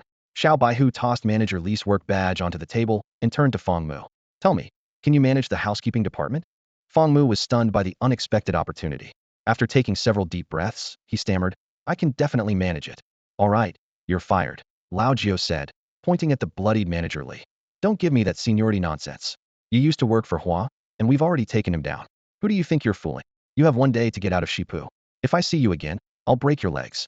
Lao Jiao's words had barely left his mouth when Lei Zi from Heishan town, already waiting at the door, strode into the room with a shotgun in hand. The office staff, having never encountered such ferocity from someone outside the city, turned pale with fear, their legs trembling. They had planned to exploit the inexperience of the newcomer, Xiao Baihu, assuming he didn't understand management. But to their dismay, he wasn't falling for their tricks. Anyone who pleaded for leniency, leave your work badges behind and get out of Shipu, Xiao Baihu said calmly, lighting a cigarette and exhaling a thin trail of smoke.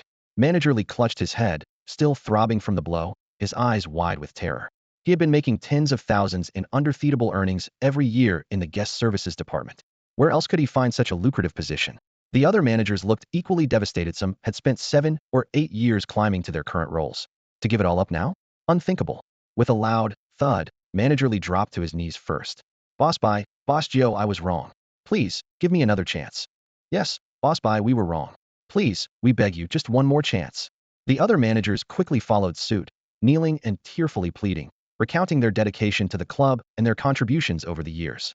Those who hadn't begged for leniency quietly edged away, not wanting to be implicated. After all, in this post-apocalyptic world, a job that was both prestigious and profitable was hard to come by. Lao Jiao scratched his ear and gave Haigo a nod. Without hesitation, Haigo snatched the shotgun and pulled the trigger, aiming at Manager Li's leg. Bang! Ah! Manager Li screamed, writhing on the ground in agony. The other managers froze, suddenly realizing the truth: this new boss was ruthless enough to kill even hardened criminals. Trying to play games with a man like this was a death wish. The head of security swallowed hard and silently placed his cap on the table. He'll resign. Lao Jiao's gaze shifted to Feng Mu, who stared at the writhing Manager Li on the ground, his mind torn. This was a golden opportunity. If he let it slip away, he might never get another chance like this again. I've worked in every department of the club. I'm confident I can keep things running, Feng Mu said through gritted teeth. All right, you're all fired, Lao Jiao declared with a wave of his hand. Haigo, anyone still here in a minute. Drag them out of the city and bury them. The managers exchanged panicked glances, not daring to test Lao Jiao's resolve. They scrambled to leave in a flurry. Manager Li, clutching his injured leg, cast one last, pained look at his work badge on the table, unable to believe how merciless the new boss was. Outside the club, the once arrogant managers stood at the entrance, staring blankly at the Supreme Club sign, their faces full of regret and bitterness. Damn it, I should have never stuck my neck out for you. Manager Li cursed, clutching his leg in frustration. I never asked you to help me. The head of security snapped back, ungrateful. Screw you. He'll beat you to death. The group quickly descended into a chaotic brawl. In the days that followed, Mr. Li frequently urged Xiao Baihu to head to the Chun residence. Compared to the matters of the Western Garden, the techniques of the 9-sense master clearly took precedence. Knock, knock, knock. A series of rapid knocks echoed at the door. Boss, someone's here to see you. Says he's a friend of yours, Feng Mu said as he pushed open the office door.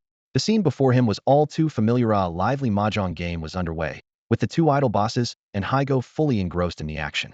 This was nothing new for Feng Mu. Since Xiao Baihu and Lao Jiao were clueless when it came to running the club, they had delegated full authority to him, promoting him to general manager to handle operations. Through Mr. Li's investigation, Xiao Baihu discovered that Feng Mu was actually a university graduate in management, a rare feat in the post-apocalyptic world. However, after his family fell from grace and he offended a powerful figure, he ended up working at the club to support his parents. Despite being middle-aged and unmarried, Feng Mu bore the burden of his family alone. Grateful for the trust his two bosses had placed in him, he dedicated himself wholeheartedly to his work. Boss, that guy seems to be from outside the city. Feng Mu lowered his voice cautiously. Considering Xiao Baihu's many enemies as the leader of a local faction, Feng Mu had to remain vigilant. Bring him up, Lao Jiao said nonchalantly. Anyone from outside the city would have to be an idiot to cause trouble here. They wouldn't make it out alive. Soon, Feng Mu led a thinly dressed young man into the room. Xiao Baihu took one look at him and froze. What the? No way. The young man looked equally stunned. Hands tucked into his sleeves, he shivered violently from the cold. It's you? You're Xiao Baihu? He exclaimed, his thin, malnourished face full of disbelief. It turned out the young man was none other than the prison mate who used to bum cigarettes off Xiao Baihu in the depths of the underground detention facility. Given their shared history, Xiao Baihu greeted him enthusiastically. "Take a seat. Here, have a smoke. Get me something to eat, will you? I just got out, and am freezing."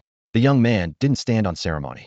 He casually wandered over to Lao Jio's side and peered at his hand of tiles. "The 9 of circles, huh?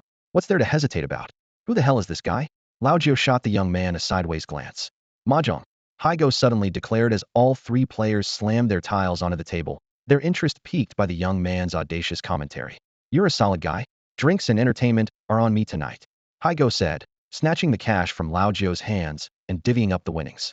Lao Jio, however, turned toward the door and shouted, "Hey, Yinner, bring me my shotgun." "Knock it off," Xiao Baihu interrupted. "This guy's a friend of mine from the 3rd underground level. He's also here looking for the blood of the demon ancestor. How'd you get out? You know that place unless you're executed. There's no way to see the light of day." The young man's pallid skin and wrinkled, weathered hands and feet were clear signs of someone who had been deprived of sunlight for a long time. "My godfather got me out," the young man said with a shrug. He plopped himself onto the armrest of Lao Jio's chair with an air of nonchalance. "Name's Duan Ka. You probably haven't heard of me, but you've definitely heard of my godfather Bao Wang." Clatter. Lao Jio's mahjong tile slipped from his hand and hit the table as he gave Duan Ka a second, more scrutinizing look. "What? Don't believe me?" Duan Ka spun around theatrically. "I'm Bao Wang's 7th adopted son, the real deal." Xiao Baihu lit a cigarette, his expression skeptical. Though they'd spent some time together in the underground prison, he knew next to nothing about Duan Ka's background. Besides, Duan Ka had always been a bit of a braggart, making his claims hard to trust. "Bao Wang's son stuck in prison for that long? Doesn't add up," Lao Jio said doubtfully. "If Bao Wang knew his son was locked up, he'd have sent someone to bust him out ages ago." Duan Ka shrugged again, a look of helplessness crossing his face. "I didn't want this either, but my godfather doesn't even know I got caught," Duan Ka grumbled, sitting at the mahjong table. As he complained, he recalled his prison break attempts. "I originally thought I could escape on my own, but that bastard on the 3rd floor was ridiculously strong. I tried 3 times and got dragged back every single time." As he spoke, a flash of memory brought to mind the image of the awakened squad captain, who always had his legs propped up on the table, dozing off. "I had no choice but to send a message to my godfather." Duan Ka curiously eyed the small white tiger and Lao Jio sitting across from him. The fact that the overlord sent him here specifically made it clear that he was very interested in these two. And understandably so, after all, they had managed to take down someone like Hua Lao Nalan, a formidable powerhouse with 5 awakenings. Such a feat sounded almost like a legend. "My godfather returned to Bingfu early. I'm here to take you out of the city to meet him," Duan Ka said impatiently, clutching his stomach. "Get me something to eat, will you? Damn it. Eating cockroaches in prison every day feels like I'm about to grow wings." Haigo, realizing who Duan Ka was, didn't dare slack off and quickly left the room to prepare. Meanwhile, Duan Ka casually slid into Haigo's seat, opened the mahjong table drawer with practiced ease, and stuffed Haigo's winnings into his own pocket. "All right, he'll play in his place. Don't look at me like that. Do you want to be under my godfather's wing? If you do, you'd better suck up to me. Give me a few foreign girls to ride, all right?" "I still doubt your identity," the small white tiger said coldly, thinking to himself that this could very well be a trap to lure him out of the city and kill him. Without a word, Duan Ka lifted his shirt, revealing a tattoo on his torso. It was a strange rune, surrounded by 3 skulls in red, green, and black. The small white tiger's eyebrows furrowed. The 3 colored skulls were no joke. Across all of Bingfu and the surrounding regions, this was the exclusive mark of the overlord. Only his most trusted inner circle had the right to bear this tattoo. Anyone who tried to fake it in the past had paid the price, entire families vanishing without a trace. Xiao face immediately lit up with a fawning grin. He quickly pulled out a cigarette and offered it to Duan Ka. "Brother Duan, I'll arrange for you to ride a foreign girl tonight. If that's not enough, you can ride me instead." "Cut the flattery. My godfather hates that," Duan Ka said smugly, taking a puff from the cigarette. "But we're prison buddies, after all. My godfather has a taste for fine wine. Throw in a couple of gorgeous women big chests, you hear me? Have them sent to my room tonight." "What does the overlord want with us?" Lao Jio asked, his tone tinged with unease. Duan Ka glanced at the tightly shut door before lowering his voice.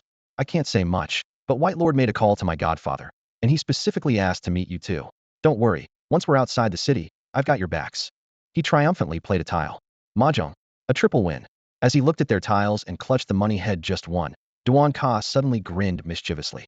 "Hey, are you guys worried I might ambush you outside the city and wipe you out?" The next morning, the first rays of sunlight broke through the horizon. 10 trucks loaded with supplies were neatly lined up. These were Mr. Li's door-opening gifts for Xiao Baihu and Lao Jio. The last truck, filled to the brim with fine liquor, was specifically chosen to cater to Ba Wang's infamous love for alcohol.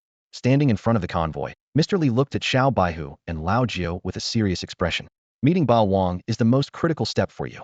His attitude will directly determine your survival in the city. He paused for a moment. Considering Lao Jiu blew up Ming Wang's car, if it weren't for Ba Wang's reputation, Ming Wang would have made sure you didn't live to see today. Zhang Yang walked forward and patted Xiao Baihu on the shoulder. If you can't earn Ba Wang's approval, don't even think about coming back to the city. Stay outside for a while to avoid any trouble from Ming Wang. Mr. Li, like a worried father, kept reminding them, be mindful of your words. Don't be loud and brash right from the start. If you anger Ba Wang, there's nothing I can do to save you.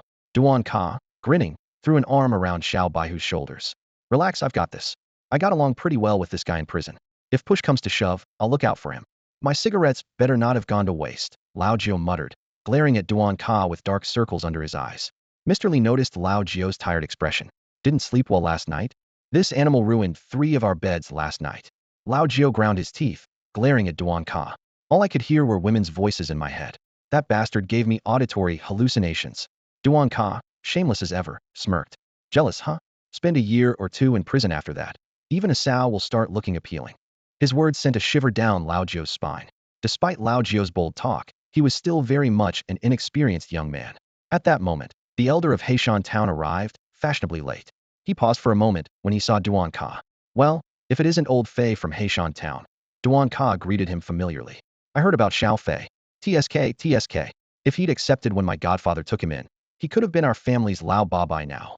If anyone else had spoken like this, the people of Heishan Town would have exploded in anger. But the title of 7th Young Master carried significant weight outside the city. 7th Young Master? What's that? Hai Go asked in confusion. Xiao Baihu and Lao Jiu both twitched at the corners of their mouths, answering in unison, Ba Wang's 7 adopted sons. The first is fierce, the second is ruthless, the third and fourth are scoundrels, the 5th died, the 6th fell, and only the 7th remains to carry on the legacy. This guy happens to be Ba Wang's chosen successor. Looking at the roguish, lecherous, gluttonous, and opportunistic Duan Ka, it was hard to believe he was Ba Wang's hand-picked heir. Don't call me 7th Young Master, Duan Ka said seriously, addressing the elder. I'm just a nobody outside the city. Call me Xiao Ka. About Xiao Fei I heard what happened. My condolences. The elder nodded with a faint smile. Thank you for your concern. Don't worry, Duan Ka said, brushing dust off himself as he climbed into one of the trucks. If my godfather attacks the city, I'll make sure to help you take down Ming Wang. The elder pulled Xiao Baihu and Lao Jiu aside and carefully briefed them on Ba Wang's situation. The entire town of Heishan was now tied to the two of them. If Xiao Baihu failed to gain Ba Wang's approval, the townspeople would have no choice but to leave the city and seek a livelihood elsewhere. Meanwhile, Feng Mu, who had been standing nearby, rubbed his hands nervously, looking uneasy. Just focus on managing the clubhouse. Don't let anything go wrong, Lao Jiu reassured him, turning back. If anyone causes trouble, fire them on the spot. No, that's not it. Feng Mu took a deep breath, as if summoning all his courage, and leaned in to whisper something in Lao Jiu's ear. Ba Wang what? Lao Jiu turned around, utterly confused. Feng Mu, though a reserved scholar, unexpectedly uncovered a matter of great importance. He stood before Lao Jiu with his head lowered, like a child caught doing something wrong. I'm sorry, boss. I know I shouldn't meddle, but you've been so good to me, Lao Jiu waved his hand dismissively, signaling it was no big deal. Seeing this, Feng Mu continued. While reviewing the old accounts recently, I found that just before the club was raided, a large sum of money went missing. He glanced furtively at the others loading goods and pulled Lao Jiu aside, lowering his voice. I asked a college friend of mine to look into it. He works at a bank. He said the money was transferred through a special channel to someone named Zhuiju. Zhuiju. Lao Jiu frowned slightly. Feng Mu leaned closer to Lao Jiu's ear. He's the 4th adopted son under Ba Wang. You need to be careful. If Hua Lao bribed him to deal with Ba Wang, that's one thing. But if Hua Lao is following Ming Wang's orders to buy off Zhuiju and sabotage this apprenticeship ceremony, then the date. Lao Jiu sharply caught on to the key detail. It was 3 days after the rumors in the city about Ba Wang wanting to take you as apprentices, Feng Mu replied. He bowed respectfully and quickly left. The journey out of the city was unusually smooth. After all, no one dared to rob Ba Wang's goods outside the city. The group sped along for an entire day and finally arrived at Ba Wang's stronghold the next day. Jiucheng Guai. Duan Ka stuck his head out of the vehicle, taking a deep breath of the familiar air. He pointed to the towering mountain ahead and introduced it to the group. This mountain is called Jiucheng Guai. Its terrain is treacherous, easy to defend, and hard to attack. Our stronghold has been here for generations, and no enemy or turncoat has ever made it to the top. Even in the post-apocalyptic wasteland, withered vegetation, and barren lands, this bare mountain still stood tall and imposing. Above the mountainside, there was only a narrow winding path, with checkpoints set up every few hundred meters. Each checkpoint was guarded by an awakened individual, a clear testament to Bawang's formidable power. Do you know why it's called Jiuchongguai? Duan Ka asked while lowering the car window to greet the guards at a checkpoint. There are 9 broken paths on this mountain. Neither man nor beast can pass without lowering the suspension bridges. It would take tens of thousands of men to even dream of attacking us. As night fell, the group entered the stronghold. It was as large as a town, with the words Bawang Zhai boldly carved above the gate. Led by Duan Ka, Xiao Baihu and Lao Jiu arrived at the tallest building in the stronghold. The structure resembled the assembly halls from Water Margin. From a distance, a man as massive as a mountain sat at the head seat, with Baiyi standing beside him. Below, 2 rows of people stood straight and imposing. Godfather. Duan Ka ran forward excitedly, bowing repeatedly at the doorway to the man at the head seat. Xiao Baihu and Lao Jiu curiously observed this legendary overlord who ruled the 3 provinces a scruffy and unkempt man. His medium-length hair was tangled, and he wore only a black fur coat despite the winter cold, leaving his scar-covered upper body bare.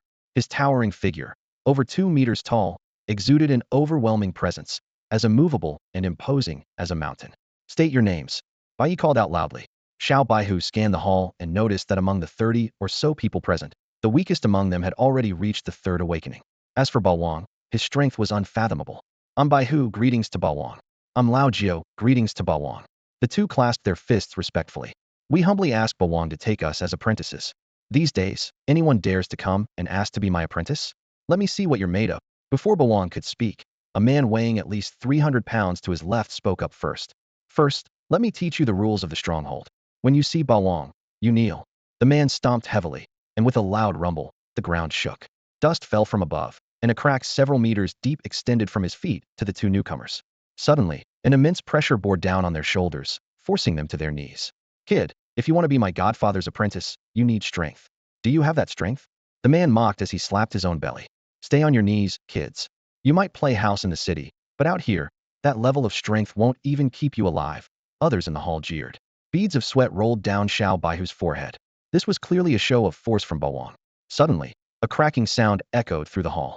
Bawang looked up, surprise flickering in his eyes as he gazed at the 2. The pair, who had been forced to their knees like beaten dogs, were now gritting their teeth and forcing themselves to stand under the immense pressure. Xiao Baihu's eyes burned with rage, and every movement he made was accompanied by the sound of cracking bones. Blood trickled from the corner of Lao Jiu's mouth, but he stood tall and unyielding. Our legs don't work well, so kneeling isn't an option for us. The chubby man widened his eyes in disbelief as he stared at the scene before him. Under the crushing force of Xiao Air's gravity ability, the 2 young men managed to stand back up, completely overturning his understanding of reality. After all, Xiao Air was a 5-sense powerhouse, and his gravity ability was strong enough to instantly crush a 2-sense fighter into pulp. The other people in the hall started casting skeptical glances at him, making the chubby man visibly uncomfortable. He glared at Xiao Baihu and Lao Jiu with frustration. Beneath their feet, the stone slabs had already crumbled into powder under the terrifying pressure, yet the 2 of them stubbornly held their ground. Just as the chubby man was about to make another move, Duan Ka suddenly rushed forward and grabbed him. These 2 kids looked after me before. Let them off. Get out of the way. The chubby man snapped impatiently, shoving Duan Ka aside. But seeing Xiao Baihu's pained expression, Duan Ka gritted his teeth and pointed at the chubby man, shouting furiously. If you dare kill them, I'll take my sister-in-law to visit that woman you've been keeping down the mountain tomorrow. Damn you. The chubby man froze mid-action, his raised hand stiff in the air. His face, full of flab, twitched with a hint of panic. How the hell do you know about that? Your mistress's sister is my girl. Guess we're practically family now, huh? Duan Ka smirked slyly and sidled up to him like a shameless rogue, patting the chubby man's beer belly ingratiatingly. These 2 kids get along with me. I plan to keep them as my little brothers. If you don't let me, I'll march over to your wife tonight and ask her to give me a nephew to play with. The chubby man's face twitched, and he shuddered at the thought of his ferocious wife. Did my sister-in-law finally lose weight? Is she down to 300 pounds now? Duan Ka's not-so-subtle threat effectively extinguished any lingering fight in him. You've got guts, the chubby man snarled, shooting Duan Ka a vicious glare before sulking back to his seat. Xiao Baihu and Lao Jiu, supporting each other, limped further into the hall. The oppressive gravity ability had nearly crushed their leg bones. This power wasn't just raw pressure from an ordinary awakened being, it could directly alter the gravitational field. But before they could reach Bawang, another figure stepped out from the group. Duan Ka's face instantly darkened. This was the most ruthless adopted son under Ba Wang. Big brother. Duan Ka quickly called out. If you lay a hand on them, he'll go and mess with my nephew. No need to bother. That little brat was too naughty, so I've already broken his legs. The man strode forward with an imposing presence, his massive frame casting a shadow over Xiao Baihu. Despite their decent height, Xiao Baihu and Lao Jiu looked like children in comparison. The man wore a tight black outfit, his arms wrapped in iron chains, and his waist adorned with skulls. A jagged scar stretched from the corner of his eye to his mouth, and his entire being radiated an aura of suffocating menace. Duan Ka tried to step in and stop him, but the man casually swatted him away, sending him flying several meters. What's he going to you? The scarred man growled, leaning down with a fierce glare. The overwhelming scent of blood emanating from him was enough to make an ordinary person collapse in fear. Xiao Baihu took a deep breath. He's my brother. If you've got a problem with him, take it out on me. He'll handle it all. Say that again. The chains on the scarred man's arms suddenly came to life, writhing like serpents. The blade at the end of a chain hovered menacingly close to Xiao Baihu's eye. Iron, are you deaf or what? C&M, if you're not willing to take us in, we'll leave right now. Don't play these petty tricks. Lao Jiu angrily slapped away the chains wrapped around him, pulling Xiao Baihu up to leave. The overlord, who had been seated calmly before the divine altar, suddenly rose to his feet. His figure appeared like a phantom, instantly blocking their path. His pitch-black eyes locked onto Xiao Baihu, exuding an oppressive aura that made it hard to breathe. In an instant, the entire hall fell into a deathly silence. Every source of light extinguished, and even the blood moon in the sky was swallowed by the darkness. In the pitch black, the overlord's towering figure loomed like a descended deity, instilling a fear neither Lao Jiu nor Xiao Baihu had ever known. Calm down, Godfather. Duan Ka and the chain-wielding man stepped in front of the overlord. To everyone's surprise, the chain-wielding man, one of the Smoke Ghost brothers, knelt down and pleaded. He's Smoke Ghost brother, and him Smoke Ghost brother too. Please, calm your anger. The murderous intent in the overlord's eyes gradually faded, and a faint smile tugged at the corner of his lips. Seeing the two still standing their ground, he nodded in approval. You're not afraid he'll kill you? If you wanted to kill us, it'd take just a word, Xiao Baihu replied, feigning calm despite being paralyzed by the overlord's overwhelming presence. Against the king of the underworld, they might have dared to resist, but in the face of the overlord, they couldn't even muster the thought of defiance. Why do you want to become my disciples? The overlord asked directly. To kill the king of the underworld, they answered honestly. He'll kill him myself when I attack the city. If that's your only reason, you might as well leave now. As the overlord turned away, his long coat billowed dramatically. Lao Jiu and Xiao Baihu exchanged a glance, and in that moment, they both felt an unshakable desire to follow this powerful figure. Suddenly, Xiao Baihu dropped to his knees. I want to be as strong as you. The overlord chuckled coldly and grabbed a jug of wine, downing it in one go. You've killed plenty in Ice City. Taking you in will only bring trouble. How about this? They'll take only one of you. With that, he casually tossed a sharp dagger to the ground. Whoever is left standing can become my disciple. Both reached for the dagger at the same time, but Lao Jiu seized it first and pointed it at his own abdomen. He'll become your disciple. He'll stab myself 3 times and leave. Snap! Xiao Baihu grabbed the blade with his bare hand and broke it in half. We're brothers through thick and thin.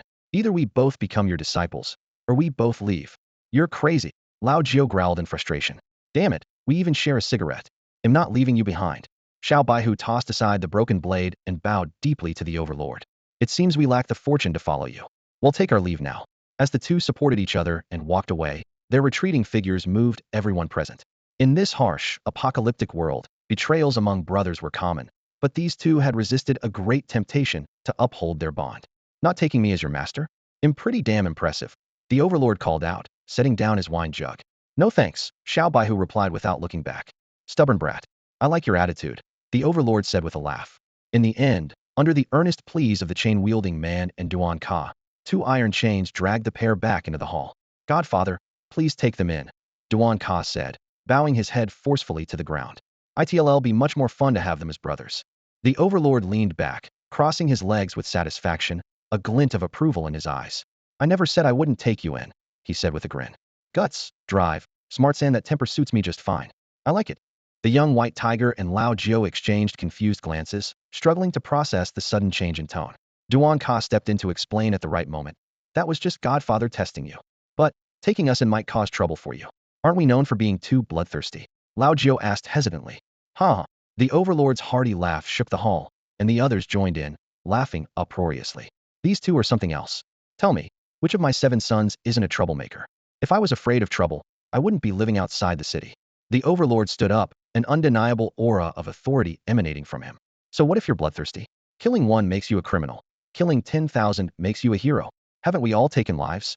Hundreds, even thousands. He locked eyes with the two of them. What I despise most are scheming cowards. You've been in the city too long, and I was worried you'd picked up Liuxian's bad habits. That's why I had to test you. He squinted slightly, continuing, remember this, kid. In the apocalypse, all schemes and tricks are meaningless. True strength is the only foundation for survival. Be honest with your brothers, and show no mercy to your enemies. From now on, don't hold back whether you're in the city or outside of it. Forget about saving face for anyone. They'll have your back. The overlord's words ignited a fiery determination in the two. Compared to the exploitative attitudes of Zhang Yang and Mr. Li, the overlord's open favoritism and protective nature embodied the true spirit of life outside the Sitya straightforward approach. If he liked you, he'd treat you well without pretense. If he didn't, he'd come at you with a blade. No excuses needed. Why aren't you paying your respects yet? Bai Yi prompted with a kind smile. The chain-wielding man next to him added, kneel down. Greetings, master. Lao Jiao greets master. Call me godfather. The overlord's fierce face broke into a wide smile. I've never had children, so my disciples are my sons. You'll bury me when I'm gone, and as long as I'm alive, no one will dare bully you. Godfather. Both of them knelt down joyfully, bowing their heads. The overlord's grin stretched, so wide it seemed to reach his ears, his face crinkling with deep lines. He helped them up and patted the chain-wielding man on the shoulder. This is your eldest brother, my first son, Hoodoo. Despite his intimidating appearance, Hoodoo managed a friendly smile. The smoker saved my life. His brothers are my brothers. If anyone dares mess with you, they'll wipe out their entire clan. As the overlord's eldest son, Hoodoo certainly lived up to his reputation as a man of few words and ruthless action. The overlord slung an arm around the two newcomers and swaggered over to the fat man. The once arrogant fatty now looked sheepish, his face flushing as his body jiggled with an embarrassed chuckle. Lao Ba, Lao Jiao, earlier godfather asked me to test your strength. Don't hold it against your second brother. This is your third brother, He Lizi, and your fourth brother, Zuaiju. The overlord continued, introducing them. He added, fifth brother is deceased, and sixth brother is crippled. Thus, only the first four and the seventh were present. Hearing the name Zuaiju, Lao Jiao's heart skipped a beat. Recalling Feng Mu's warning, he immediately grew more vigilant.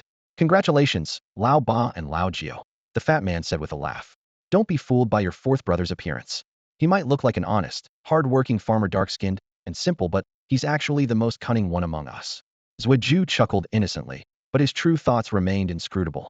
Third brother, fourth brother, and old nine greeted each other without revealing much emotion, though their eyes betrayed a hint of caution. The black civet grinned, flashing a set of gleaming white teeth. Hello, brothers. As your elder, I don't have much to offer. How about I head into the city tonight and take out the Bright King to liven things up for you? The corner of the little white tiger's mouth twitched slightly. To this group, killing someone as significant as the Bright King seemed as casual as having a meal or taking a drink of water. Sensing their unease, the fatty quickly explained, Godfather doesn't like dealing with officials in the city. Otherwise, getting in would be a piece of cake for us.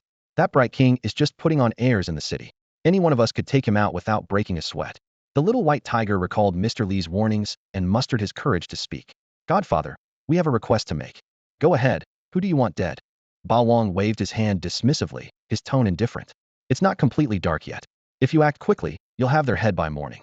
His words carried an air of unshakable confidence, as if no opponent was worth his concern. Hoodoo let out a sinister laugh. No need to trouble ourselves too much. Isn't there still the so-called 3 overlords in the city? Second brother and I can take them all out in one night and gift the ice mansion to old 8 and old 9 as a congratulatory present. I've been itching to avenge Yingui for a while now. Fatty's face lit up with delight at the idea. That way, I won't have to go back and finish my assignments. But hey, brother, remember, when you're looking for a wife, don't let Godfather pick one for you. A woman weighing several hundred pounds? Even I'd be scared she'd crush me to death. Smack. Ba Wang slapped Fatty across the face. Look at yourself first, you idiot. Out of all you brothers, only old 8 and old 9 look halfway decent. Feeling flattered by the rare praise, old 9 and the little white tiger lowered their heads, slightly embarrassed. The Ba Wang stronghold was undeniably powerful, but aside from Duan Ka and Bai Yi, most of its members were cut from the same rough cloth as Ba Wang himself, clearly not the nicest of people. Godfather, it's not about killing anyone, the little white tiger cautiously clarified. We wanted to ask you to hold off on attacking the city for now. Ba Wang's expression darkened instantly. What? Did you take money from the Bright King? Or did Li Yuxian put you up to this? His face twisted with disdain at the mention of Mr. Li. Stop picking up their nonsense. Listen to me, if someone pisses you off, just deal with them. If you can't handle it, I'll back you up. It's not like that, old Nine hastily explained. It's just our own idea. Why? Fatty asked, looking puzzled. The little white tiger explained. We want to avenge Xiao Fei ourselves, and we're worried that if you enter the city, it'll turn into a bloodbath. With the recent capture of the West Pa district, he had begun planning his own power base. While Ba Wang could easily eliminate the Bright King, the ensuing chaos and casualties would likely foster resentment among the city's residents. To truly control the Ice Mansion, they couldn't afford to alienate the locals. Godfather, give us 3 months. The little white tiger added quickly upon noticing Ba Wang's displeasure. If we can't take care of the Bright King in that time, we'll personally lead the charge to attack the city. Bai Yi nodded approvingly. That works. If these two want to establish themselves in the city, they need to follow some of the local rules. Grumbling, Ba Wang pulled out his satellite phone. Hello. Who is this? A calm voice answered on the other end. You'll find out soon enough, Ba Wang replied impatiently. Ba Wang, what do you want? The Bright King's voice suddenly grew tense. Figured it out now, huh? Listen up. I've promised my godsons I won't make a move on you for now, but you're going to transfer 10 million to my account. What? The Bright King sounded momentarily stunned, clearly unaccustomed to such brazen extortion. You became my godson's enemy, and you don't intend to show some goodwill? By tomorrow morning, I expect to see 20 million in my account. Hearing such an audacious demand, the little white tiger and old Nine exchanged bewildered glances. They hadn't realized extortion could be carried out so blatantly. Wasn't it 10 million? The Bright King shouted angrily over the phone. 10 million each, Ba Wang replied with a sneer. I decided to double it. And if you keep complaining, the price will only go up. The next morning, the two of them slowly woke up, nursing pounding hangovers. Yet, it had been the most restful night's sleep they had experienced in years. The door creaked open, and Duan Ka walked in carrying a bowl of hangover soup. As he entered, he teased, next time, make sure to eat something before drinking. Lao Jiu shot him a glance, thinking to himself, eat? After last night, the brothers had taken turns forcing drinks down his throat 1 bowl per minute on average. It was a miracle he hadn't been drunk to death. Godfather's waiting for you, Duan Ka said, jerking his chin toward the door. The three of them headed to the back of the mountain, where a sheer cliff overlooked the valley. There, they saw Ba Wang, shirtless, holding a massive boulder weighing thousands of pounds aloft with one hand as part of his training. Spotting them, he grinned and greeted, you're here. With a casual toss, he let the boulder crash to the ground, causing the earth to quake beneath their feet. Ba Wang picked up a wine jar, took a hearty swig, and asked, I heard from Shaoqi you're heading to Chuanfu? Yes, Godfather. We'll come back to keep you company once we're done, Xiao Baihu replied, though his mind was set on mastering the ultimate technique of a 9-sense awakened. Lao Jiu, on the other hand, was more focused on repaying his debt for the Yao ancestors' blood. You're after Yao Ri Tianwang's technique, aren't you? Ba Wang saw through their thoughts, a smirk tugging at the corners of his mouth. Li Yuxian sure knows how to cut a deal. Seeing their puzzled expressions, Ba Wang explained, when an awakened reaches the 9th sense, they earn the title of Tianwang Heavenly King. Like Ao Xing Tianwang, who guards Xiangfu, or Bai Yi Tianwang from the 4th War Zone. Yao Ri Tianwang is the only 9-sense powerhouse in our region. His Yao Ri ultimate technique allows him to harness solar energy as his own. They call him the Immortal in daylight. As long as the sun shines, he's indestructible. Godfather, are you interested? We could steal it for you. Lao Jiu offered eagerly, rubbing his hands together. Ba Wang waved him off. I'm a dark element ability user. That technique's useless to me. I called you here to warn you Chuanfu is overrun with foreign invaders right now. What? Lao Jiu's eyes widened. Those scum from Kodao have extended their reach to Chuanfu? The mayor of Chunfu son-in-law is a mixed blood from Longhua and Kodao. Under the guise of economic development, he's brought wolves into the fold. Now, those foreigners are running rampant in Chuanfu. Well, be careful, Xiao Baihu promised in a low voice. Ba Wang delivered a swift kick to Xiao Baihu's rear. Careful, my ass. I'm telling you, if you see those foreigners, take them down without mercy. They'll have your backs. Chuanfu is our territory. Only we have the right to take from it. If those outsiders dare to come, slaughter them all. If they're not afraid of death, teach them a lesson. Got it, Godfather. We'll make sure they regret it. The two replied in unison. Ba Wang grinned in satisfaction. He liked these two reckless brats just the way they were. Remember the rules of our village. No robbing the poor, no robbing women, and no robbing the elderly. Against outsiders, you don't need to follow any rules. Go all out and take them down. If they piss me off, I'll cross the sea and raid them myself. Ba Wang's eyes burned with intensity as he scanned the crowd. Duan Ka scratched his backside discreetly, yawned, and found an excuse to slip away. On the cliff, only Ba Wang and two disciples remained, and the atmosphere grew heavy.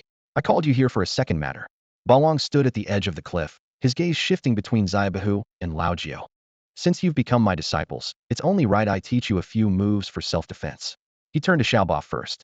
Your abilities balance offense and defense, so we'll teach you the Bawang Armor Breaker. This technique consists of 7 punches, with each punch exponentially more powerful than the last. The final punch delivers an attack 100 times stronger, with your body comparable to the peak of the 3rd awakening. Anyone below the 4th awakening won't survive beyond the 5th punch. Bawang couldn't hide his pride. My Bawang 9 techniques, each disciple can only learn one move. It's not about holding back. It's because the blood energy required is so immense that you'd explode if you couldn't handle it. Meanwhile, in the Ming Manor within the city, the Ming King, now over 50, was just about to retire for the night when sudden noises from downstairs interrupted him. Lately, his sleep had been light due to the deaths of Hua Lao and Nalan, as well as the trouble with Bawang. Frowning, he reached for a bottle of pills on his bedside table and swallowed 2. Opening his bedroom door, he was hit by the acrid smell of cheap tobacco and the overwhelming stench of blood. Peering through the gap, he saw 4 thugs occupying the living room, watching an obscene film with sleazy grins. Watching this kind of stuff on such a big TV is something else. A fat man in a suit scratched his crotch, while the others shamelessly indulged in the Ming King's prized collection of fine wine.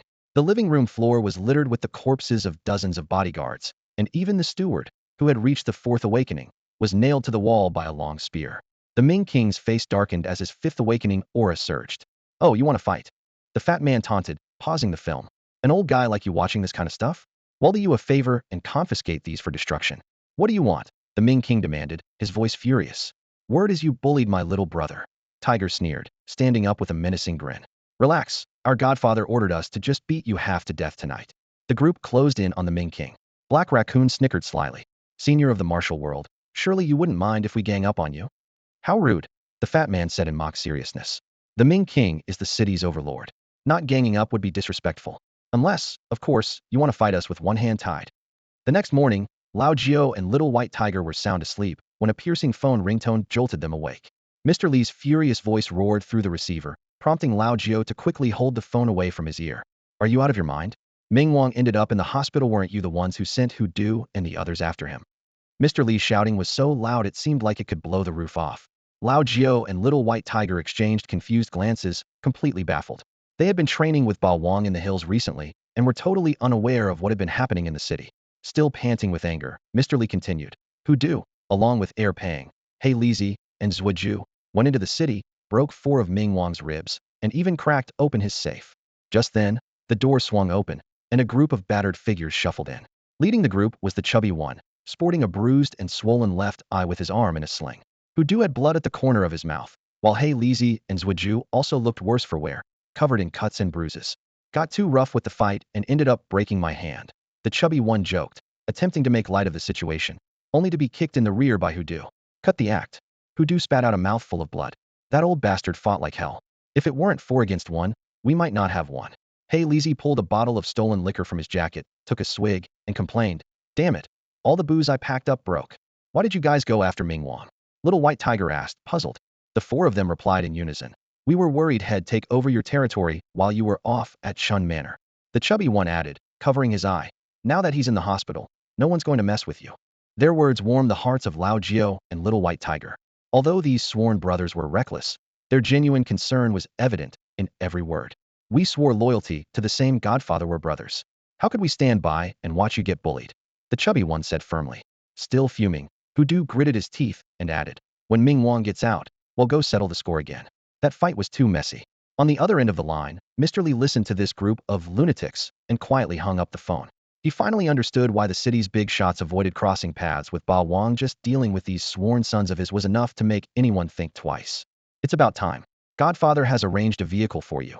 You should head to Chuanfu now." Zhuju glanced at his watch, his tone carrying a hint of urgency. Even with smooth travel, the journey from Bingfu to Chuanfu would take 5 to 6 days, and encountering transformers on the way could make the timing unpredictable. The two had already spent 2 full days in the village. Any further delay, and they might not even get a taste of the soup. At the village gate, a heavy-duty truck loaded with goods had been waiting for some time. This was the vehicle arranged by Bawang out in the wilderness. Only such a powerful truck could roam freely. Bawang, wrapped in his coat, strolled out of the village and introduced the driver. "This is Old Sun, a veteran transporter from Bingfu City, who specializes in the Bingfu to Chuanfu route." The chubby man grinned as he tossed his backpack to the two, but his eyes carried a subtle threat. "Eighth Master, Ninth Master, take good care of my brother. If a single hair on his head is harmed, I'll bring my crew to hijack your company's trucks every day." Here's a little gold from the Ming family for your journey, Bawang said, patting little white tiger on the shoulder with a serious expression. Chuanfu is more chaotic than Bingfu. Be cautious over there. If you run into trouble you can't handle, don't try to be a hero. As long as I'm alive, you don't need to risk your lives. The bond between men doesn't require many words, a single glance is enough. The group from Hudo watched the two leave, their eyes filled with concern for their brothers. If anything happens, call for backup, all right? Got it. The driver was a man in his 40s, reticent and reserved. Once on board, he respectfully offered them cigarettes, his every move revealing his wariness toward Bawang's group. After all, transporters fear nothing more than encountering highway robbers. Driver, how does Chuanfu compare to Bingfu? Is it more prosperous? Little White Tiger, who had never traveled far, chatted enthusiastically alongside Lao Jiao, partly to pass the long journey and partly to learn more about their destination. The driver gripped the steering wheel with both hands, a cigarette dangling from his lips, smoke causing one eye to tear up. About the same in terms of prosperity, but Chuanfu is a bit more chaotic. The whole city has been under lockdown recently. What happened? Transformers attacking the city. Lao Jiao, sitting cross-legged on the small bed behind the driver's seat, asked curiously. You haven't been following the news? The driver cast a surprised glance at them. It's been the talk of the town around here these past 2 days. A bank in Chuanfu owned by the Senko Group from Kodao was robbed. They took over 20 million and didn't stop there. They even stormed Senko's headquarters and killed dozens of foreigners. Serves those bastards right, the driver said indignantly. They tricked people in Chuanfu into buying their investment funds, with even the council backing them up. Ordinary folks don't understand these things. They just followed along, thinking they could make money. In the end, many lost everything, families ruined. Those foreigners only know how to exploit us. They deserved it. Little White Tiger and Lao Jiao were stunned. Robbing banks wasn't uncommon in the post-apocalyptic world, but robbing a bank and then boldly going on a killing spree was rare. Who did it? Little White Tiger couldn't help but ask. Word is the mastermind was a college student. The driver continued, now in the mood to talk. His family was middle class in Chuanfu City. They believed Senko's lies and invested everything they had. When the bank claimed it was all lost and refused to return a penny, his entire family jumped to their deaths. This kid was born to be a daredevil. He handled this job meticulously. The driver pulled out a newspaper from under him and handed it to the two. It was from 3 days ago, with the front page featuring an image of 5 masked men firing guns. Little White Tiger examined it closely and noticed that one of the men had only 4 fingers on one hand. 6 days later, on a rugged road near the uninhabited zone, Xiaobahu and Lao Jiao were squinting and curled up in the truck's cab as the bumpy path churned their stomachs. The closer they got to Chuanfu, the more their exhaustion pushed them to their limits. Hang in there. We're almost at Shenghua Town, where I usually stop to rest, the driver said as he patted his pocket, realizing he was out of cigarettes. Frustrated, he stepped on the gas and pressed forward. Screech, the truck, running at full throttle, suddenly braked hard, nearly throwing Xiaobahu out of the cab due to the inertia. In the middle of the road, 7 burly men blocked their way. Lao Jiao's sharp eyes quickly noticed that these men were different from typical bandits. They carried camouflage backpacks, had smooth skin, and their positions were clearly the result of professional training, completely unlike the bandits from Bawang's he'd encountered before. The driver, clearly a seasoned veteran, pulled a wad of cash from the glove compartment and shouted out the window, "Brothers, I know it's tough out here. Hey, raise some cash, grab yourselves some smokes." The man in the center, holding a shotgun, spoke calmly. "We need a ride." His words instantly made the driver tense. Those who ask for money are easier to deal with. Those who don't are the real trouble. The man approached the truck door, knocked on the window, and tossed in a roll of cash. "Brother, our vehicle broke down. Mind giving us a lift?" The driver glanced at Xiaobahu for help, hoping the Bawang name might intimidate them. "They're all awakened. Don't act rashly," Xiaobahu said as he quickly scanned the men outside. 5 are at the 3rd awakening, 1 at the 4th, and the leader, he's unfathomable. With a setup like this, unless they're transporting gold, there's no need for such a lineup. Before the driver could respond, 6 of the men had already nimbly climbed into the truck bed, while the leader entered the cab. The man appeared to be in his early 40s, with a buzz cut, piercing eyes, and an aura of uprightness that starkly contrasted with the people of the surface. "Young man, mind scooting over a bit?" he said, slinging the shotgun onto his waist. He pulled out a pack of cigarettes and handed them to the 3 in the cab. "Don't worry, we're just hitching a ride. We'll pay the fare, and we won't cause you any trouble." "Whoa, is this King Bashan brand?" the driver asked, recognizing the cigarette. The middle-aged man smiled and nodded, lighting one up and taking a focused drag. After driving for a while, Xiaobahu and Lao Jiao's wariness eased slightly. At least for now, these men didn't seem hostile. The middle-aged man, sensing the heavy atmosphere, glanced at the 2 younger passengers and asked, "Young men, are you heading to Chuanfu as well?" His tone softened noticeably, likely due to their youth. "Yeah, We're learning to drive trucks with our master, Lao Jio replied in a clumsy, heavily accented dialect. The middle-aged man nodded with a faint smirk. Outdoing business at such a young age must be tough. It's nothing. My younger siblings need to go to school. A little hard work for me is no big deal. Xiao Baihu responded with a smile. The middle-aged man nodded noncommittally and turned to rest. Xiao Baihu discreetly wiped sweat from his palms, realizing the man had seen through their lie, but chose not to expose it. Just then, a voice crackled urgently through the walkie-talkie from their lookout on the roof. Commander, 9 o'clock direction, 5 vehicles, heavily armed. The middle-aged man immediately sat upright as a high beam swept across the cabin. The driver felt his hair stand on end as the roar of off-road vehicles approached from outside. In such a situation, the heavy truck stood no chance of outrunning the pursuers.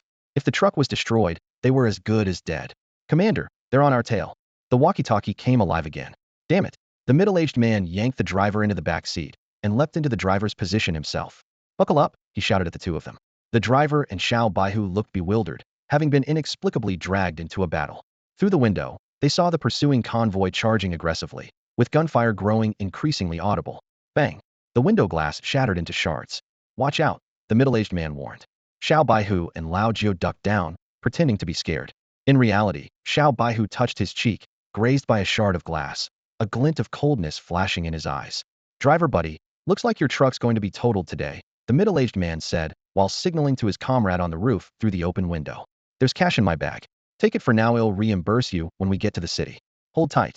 The middle-aged man stomped on the gas pedal, making the heavy truck drift in an astonishing maneuver. The cargo flew dozens of meters away as the truck skidded on its side wheels, leaving long marks on the ground before stabilizing.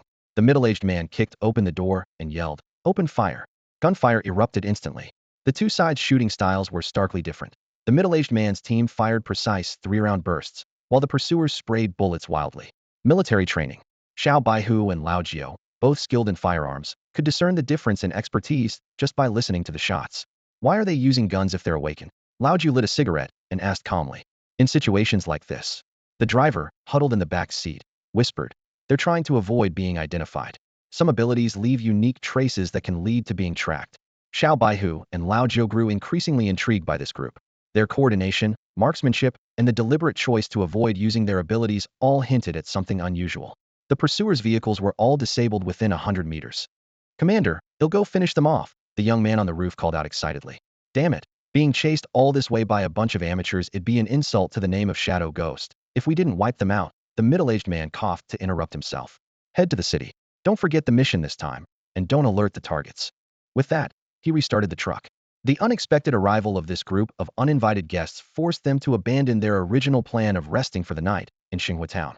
The middle-aged man drove relentlessly through the night, finally reaching Chuanfu just before dawn. The city walls stood tall and imposing, towering at a height of 20 to 30 meters. Through the morning mist, several high-rise buildings under construction loomed faintly in the city, one of which even surpassed the height of the walls. Chuanfu seems to be doing pretty well, Lao Jio remarked, pointing at the tallest building. You don't see anything like that in Bingfu. TCH. The driver spat on the ground, a look of disdain crossing his face. Those people from Kodao came here and started building these vanity projects. Do you know how many corpses are buried beneath these skyscrapers? Starving people couldn't even get a single grain of food. They're not one of us, and their hearts are bound to be different. The middle-aged man, now fully awake, had a glint of understanding in his eyes. He patted the driver on the shoulder. Give me your bank account number. They'll transfer the fare to you later. You don't need to come into the city with use. It's better not to invite trouble for yourself. Having witnessed the ruthlessness of this group, the driver could only nod in resignation and silently opened the door. This trip was likely going to cost him everything he had. Before parting, the middle-aged man gave Lao Jio and Xiao Baihu a meaningful look. Young men, the path you're on with Lei Zi is a tough one. Find a stable job if you can. How do you know that? Xiao Baihu and Lao Jio immediately became wary, their hands instinctively moving toward their waists.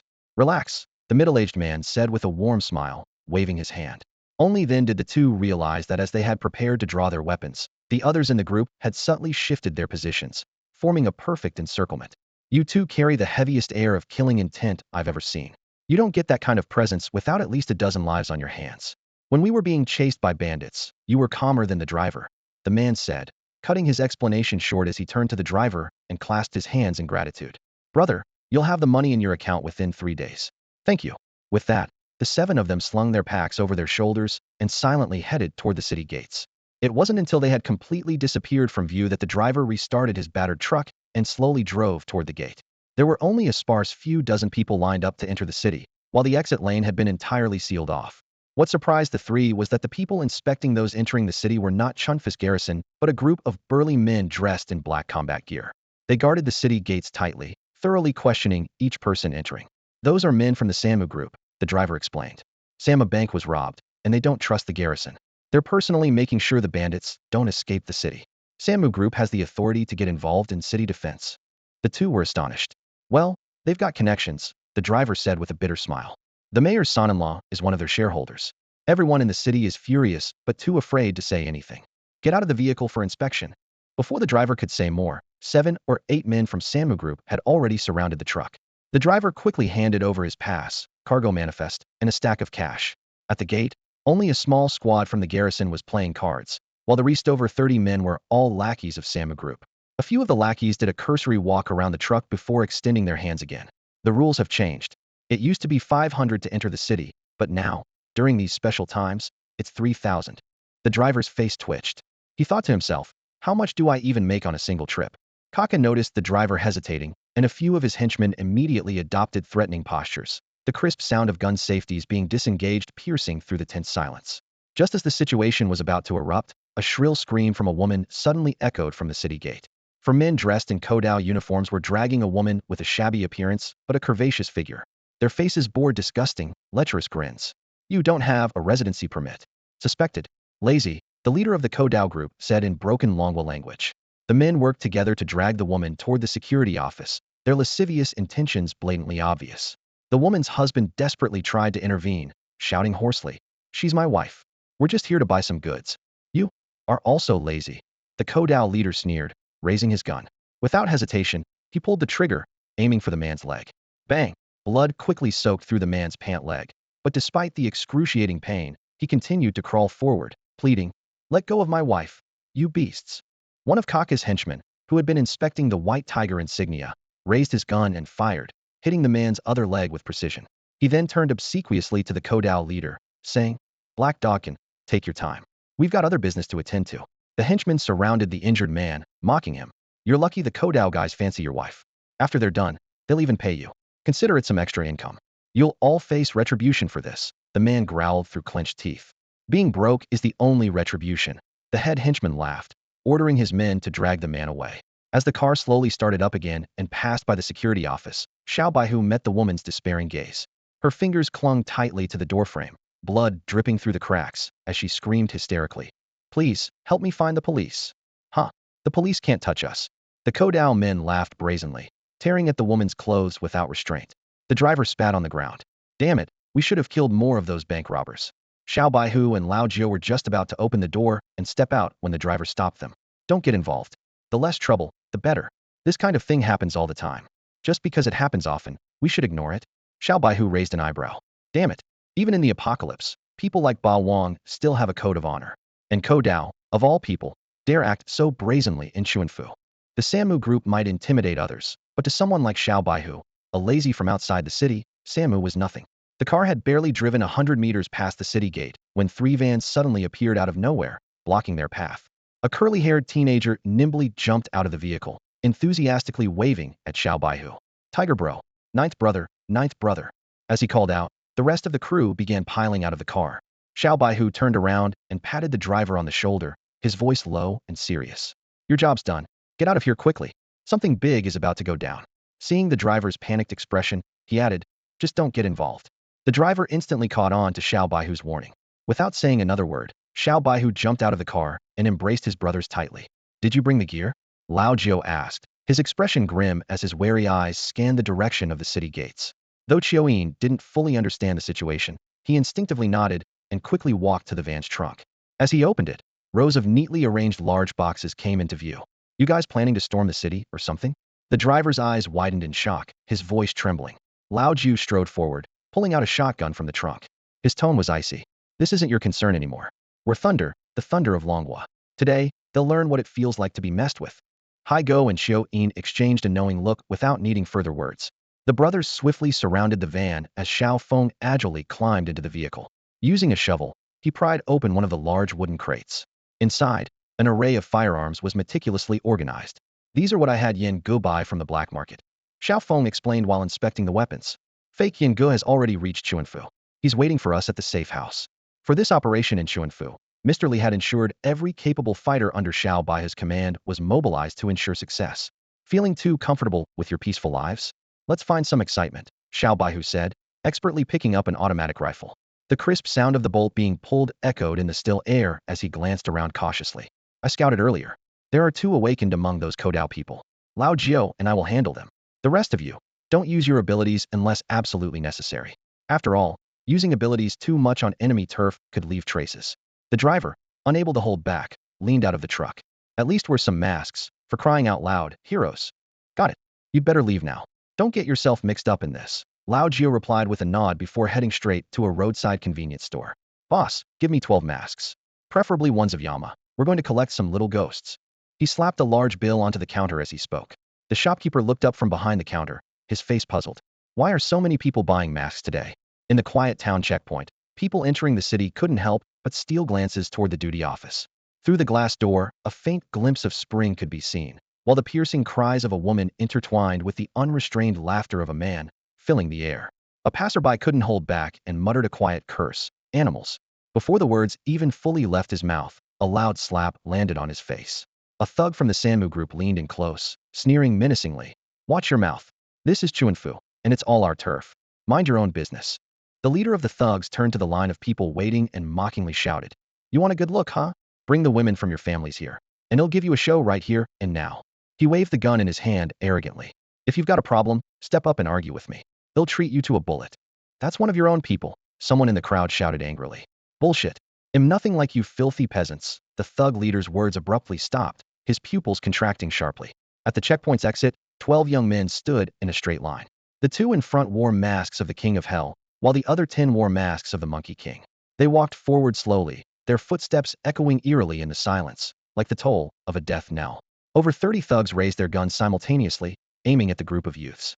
The thug leader opened his mouth to bark an order, but then his eyes caught the distinctive outfits of the 2 figures at the front.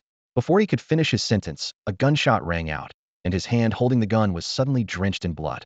Chioyin unzipped the canvas bag on his back, revealing a full bag of grenades, leaving the thugs dumbfounded. Don't want to call yourselves citizens of the Dragon Nation, huh? Then he'll send you off to be reborn. The deafening sound of explosions reverberated through the checkpoint. The 12 stood motionless, opening fire immediately. The thugs, unprepared for such a scene, scrambled for cover, panicking. Old Gio, wielding a shotgun, rushed toward the thug leader in a few swift strides. As the leader began to shout, "Protect!" Old Gio kicked away the cover in front of him and grabbed him single-handedly. You dared to extort 3,000 from me?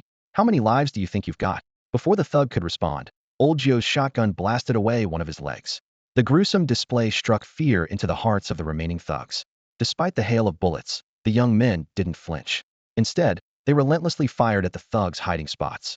Xiao Bai's clothes were riddled with holes, yet he remained unscathed. At that moment, the thugs realized he was an awakened, and their hope drained away. Xiao Baihu raised his hand, and the group instinctively advanced. He grabbed one thug and crushed his head effortlessly, roaring with authority. All of you, get on your knees. Anyone who dares to look up will have their head blown off. Brother, boss, Brother Lei, it's a misunderstanding. I swear I didn't know you were with Brother Lei. The thugs pleaded desperately, but their cries were met with a slap from Old Gio, sending 5 of the man's teeth flying instantly. Aren't you supposed to be after Lazy? Lao Gio sneered, the dark barrel of his shotgun pressed against the gang leader's forehead. Let me ask you one thing, where are you from? Cold sweat broke out on the gang leader's forehead. As the head of his crew, he instantly understood the purpose of Lao Gio and his group's visit. That was just talk. I'm from Longhua, he stammered. Lao Gio nodded slightly and moved the shotgun away from the man's forehead. Just as the gang leader was about to breathe a sigh of relief, Lao Gio opened his palm, revealing a brass shotgun shell. Like feeding people bullets, huh? Well, let me treat you to some. Lao Gio's tone was calm, his movements gentle as he pressed the shell against the man's lips. You've got 2 choices. I shoot this into your gut, or you swallow it yourself. The bullet, thicker than a finger, gleamed coldly under the light. Please, brother, let me go, the gang leader begged, desperation etched across his face. It looks like you need my help. Lao Gio didn't waste words. He cocked the shotgun. The sharp metallic click sent a shiver down the gang leader's spine. Panicking, he shoved the bullet into his mouth. The oversized casing caught in his throat, nearly choking him unconscious. Brother, is that enough? The leader gasped, his eyes filled with a desperate will to survive. Can I go now? How does it taste? Lao Jiu asked, a wicked grin spreading across his face. Smack. Xiaofeng slapped the man hard across the face. My big brother asked you how does it taste? It, it tastes good. The leader whimpered, his voice breaking into sobs. Good to hear. Here, have some more. Lao Jiu unfastened his bullet pouch and dumped a bag full of shells onto the ground. His expression turned feral. Eat every single one, or I'll shoot you full of holes. He kicked the man to the ground. Bone picked up the bullet pouch with a mocking laugh. The gang leader, now terrified out of his wits, screamed and scrambled toward the outskirts of the city. As he crawled past the line of people waiting nearby, several burly men grabbed him and pinned him to the ground. Brother, you did the right thing. We've got your back. We'll help him finish his meal. One of the men shouted, his voice filled with rage. Yeah, damn it, scum like this deserves to die. Shove all those bullets down his throat. The crowd roared in agreement. Two of the men snatched the bag of bullets from Bone, pried the gang leader's mouth open, and forcefully stuffed the shells in. An elderly man standing outside the city gestured to Xiao Baihu. Son, leave this to us. You all have more important things to do. Xiao Baihu nodded in acknowledgement. Lao Jiu raised his shotgun. Kill them all. Leaving them alive will only bring more harm to others. Rat-a-tat-tat. The gunfire was relentless, lasting a full 5 minutes. Over 30 lackeys, their morale shattered, were reduced to riddled corpses. These men were nothing more than small-time thugs from the city who had been recruited by the Sankey group. They had delusions of grandeur, but in reality, they only knew how to bully unarmed civilians. When faced with the wild lazy from outside the city, they didn't even have the guts to hold their guns steady. If they accuse you of being a lazy, you'd better be one. Thanks, brothers, someone from the thinning crowd called out. The people knew that after killing so many, going into the city would mean certain capture. Near the city gates, the gang leader's lifeless body lay with his eyes wide open, his throat grotesquely swollen from the bullets that had been crammed into his mouth. He had choked to death on them. Once the crowd dispersed, Lao Jiu removed his mask. Don't we need the masks anymore? Bone asked, puzzled. No, Lao Jiu replied coldly. I want those Kodao bastards to know exactly who killed them, so they'll never dare set foot in Longwo again. With that, the group removed their masks and headed toward the guard station. Hello, this is the East Gate checkpoint. The young soldier in the garrison trembled as he picked up the phone, ready to call for reinforcements. He and his comrades were huddled in another duty room, deliberately avoiding the inspection tasks at the checkpoint. The duty captain quickly pressed down on the young soldier's hand, his sharp eyes conveying a silent message to his subordinate. The soldier instantly understood while they might accept small benefits here and there, they would never stoop to becoming lackeys for the Sama group. The actions of these outsiders had already crossed the line. What's going on? A voice urgently inquired from the other end of the line. The young soldier was silent for a moment, then took a deep breath. Reporting in, our squad has all come down with food poisoning. Requesting full team leave. What? Can't talk now. Even the captain is so sick he had to be rushed to the hospital. With that, he hung up. The captain nodded approvingly, then led his team confidently out of the duty room. They happened to cross paths with Lao Jiu and his group. The two sides faced off from a distance of about 10 meters, with Chiu Yin and the opposing soldiers raising their guns simultaneously. The captain calmly pushed down his team's weapons and grumbled. Damn it. We should have been given glasses ages ago. Can't see a damn thing clearly. Yeah, Captain, I've got dust in my eyes. Can't see squat. Another soldier chimed in. One of the bespectacled team members, annoyed by the poor acting, simply smashed his own glasses on the ground and stomped on them. Now I really can't see a thing. Lao Jiu watched this scene unfold, a smirk tugging at the corner of his mouth. He shook his head at Chiu Yin, slung his shotgun over his shoulder, and casually strolled toward the Kodao people's duty room. By now, the sound of a woman's cries had ceased, leaving the room eerily silent. It was clear those inside had caught wind of the commotion outside. Knock, knock, knock. Lao Jiu rapped on the door, his tone mocking. May I come in and mess you all up? Through the glass on the door, he spotted a woman curled up on the bed. She appeared to be trembling in fear, but her fingers subtly pointed toward the side of the door, silently warning Lao Jiu of an ambush. Boom! A massive hand suddenly smashed through the wall, sending the Kodao man hiding behind the door flying several meters. Xiao Baihu retracted his dust-covered fist with a disdainful snort. Why bother talking sense to these animals? Do you think they even understand human language? Oh right. Lao Jiu slapped his forehead as if having an epiphany. I forgot animals don't understand human speech. He then began mimicking dog barks mockingly. Woof, woof, woof. Perhaps enraged by the blatant taunt, or maybe deciding to go all out, two more Kodao men hiding behind the door suddenly lunged, their katanas thrusting straight toward Lao Jiu's chest. Clang. The moment the blades made contact, the katanas shattered into pieces. Your Kodao swords are as fragile as you are, Lao Jiu sneered, his grin taking on a deranged edge. He drove his shotgun straight through the wooden door, impaling one of the Kodao men. Don't move. Feels exciting, doesn't it? The two ordinary Kodao men collapsed, gravely injured. The remaining awakened fighter rushed to the bed, grabbing the woman and holding her up as a hostage. Drop your weapons, he demanded. Xiao Baihu scowled, cursing their cowardice under his breath, but Lao Jiu merely gave a wicked smile. He hoisted the Kodao man impaled by his shotgun and said mockingly, "What a coincidence. I've got a hostage too. How does that feel?"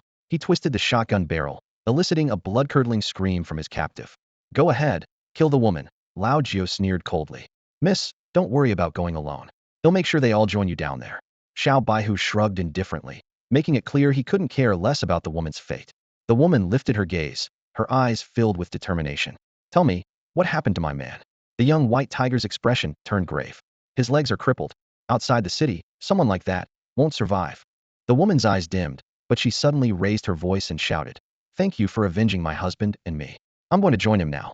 See me off, don't let me die at the hands of these scum." Old Gio pulled out a shotgun and pointed it at one of the raiders' groins. "Can't keep your pants in check? Let me help you with that." Bang! A gunshot echoed. The two awakened raiders stared at their companion's blood-soaked lower body, trembling with fear. "What the hell is yammeat? Some kind of butterfly? Is it a specialty of your island?" Old Gio released his grip, and the man collapsed, lifeless. Bakairu. The two awakened raiders, humiliated and enraged, raised their blades and charged at the woman. "Shit!" Old Gio and the young white tiger rushed forward simultaneously. Two mere second-stage awakened ones dare seek death? "Black Dog, stop them!" scoffed the two third-stage awakened raiders. Black Dog blocked their path with his blade, a sharp gleam radiating from it. Itoria draw slash. A fierce slash carved a fissure in the ground, the crescent-shaped blade energy hurtling toward the young white tiger. Clang! The young white tiger stood firm, his chest puffed out as his skin shimmered with a silver glow, absorbing the impact. "Impossible!" Black Dog was incredulous. "Overlord, armor break." The young white tiger retaliated with a ferocious punch. The guard post shattered amidst the clash of blade, aura, and fist wind. After 3 exchanges, the tide turned. The first punch left the young white tiger slightly disadvantaged. The second was evenly matched. The third forced Black Dog to retreat several steps, his blade breaking into 3 pieces. "Ow! How can you unleash attacks at the peak of the 3rd stage?" Black Dog stammered. Taking advantage of the moment, Old Gio circled around to rescue the woman, but the raiders were quicker. The woman faced death with composure, glaring at her attackers. "I'll be waiting for you in the afterlife." Bang! Blood splattered everywhere. Everyone froze in shock at the scene. Before them, the one dead was the 3rd stage awakened raider, his head exploding like a watermelon. 3 seconds later, the distant echo of a gunshot reached their ears. Black Dog dropped to the ground as if he'd seen a ghost. A 3rd stage awakened raider killed from a kilometer away, without anyone knowing the sniper's location. The guard post fell silent, the tension palpable. Gun-wielding awakened ones unique among summoners. They could condense bullets from their energy and take lives from miles away. Without locating them, the only option was to endure their attacks. Who fired that shot? The young white tiger and Black Dog locked eyes, searching for answers in each other's gaze. On an unfinished high-rise a kilometer away, a masked man lay prone, a voice crackling through his radio. "Report, instructor. Target eliminated. Requesting permission to take out the other awakened individual." The sniper replied steadily. "Negative," the instructor's deep voice responded. "Don't startle Xiao Lei. These two are interesting. You actually have a firearm awakener." Black Dog pressed himself tightly against the wall of the duty room, cold sweat dripping from his forehead. He didn't dare recklessly charge out, fearing he'd be shot the moment he stepped outside. Little White Tiger and Old Nine exchanged a puzzled glance, equally bewildered. In this unfamiliar territory of Chuanfu, who could possibly be lending them a hand? "Who the hell are you people?" Black Dog glared at the two of them, his eyes filled with suspicion. He was well aware that an ordinary small group could never nurture such a skilled firearm awakener. Old Nine had no interest in figuring out whether the sniper was friend or foe. He quickly stepped forward, lifted the woman on the bed, and handed her to Xiaofeng. "Sister, go home and live your life. Your man's probably not dead. Find another hospital in a different district and get him treated." He instinctively reached for his pocket, only to find it empty. Turning his gaze to Black Dog, he asked, "Got any money on you?" "Huh?" Black Dog was momentarily stunned, unable to comprehend how someone could be so audacious. "Damn it, you're about to die, and you're still worried about money? I'm doing you a favor for your afterlife." Old Nine spat on the ground before turning to the woman. "Sister, wait outside. He'll get you some medical expenses." "Bakairu. Baka." Before the words fully left Black Dog's mouth, Old Nine's figure suddenly appeared behind him. Startled, Black Dog leaped into the air while swinging his knife in retaliation. The crumbling wall gave way with a crash, and a slash appeared across Old Nine's waist. "Humph, overestimating yourself."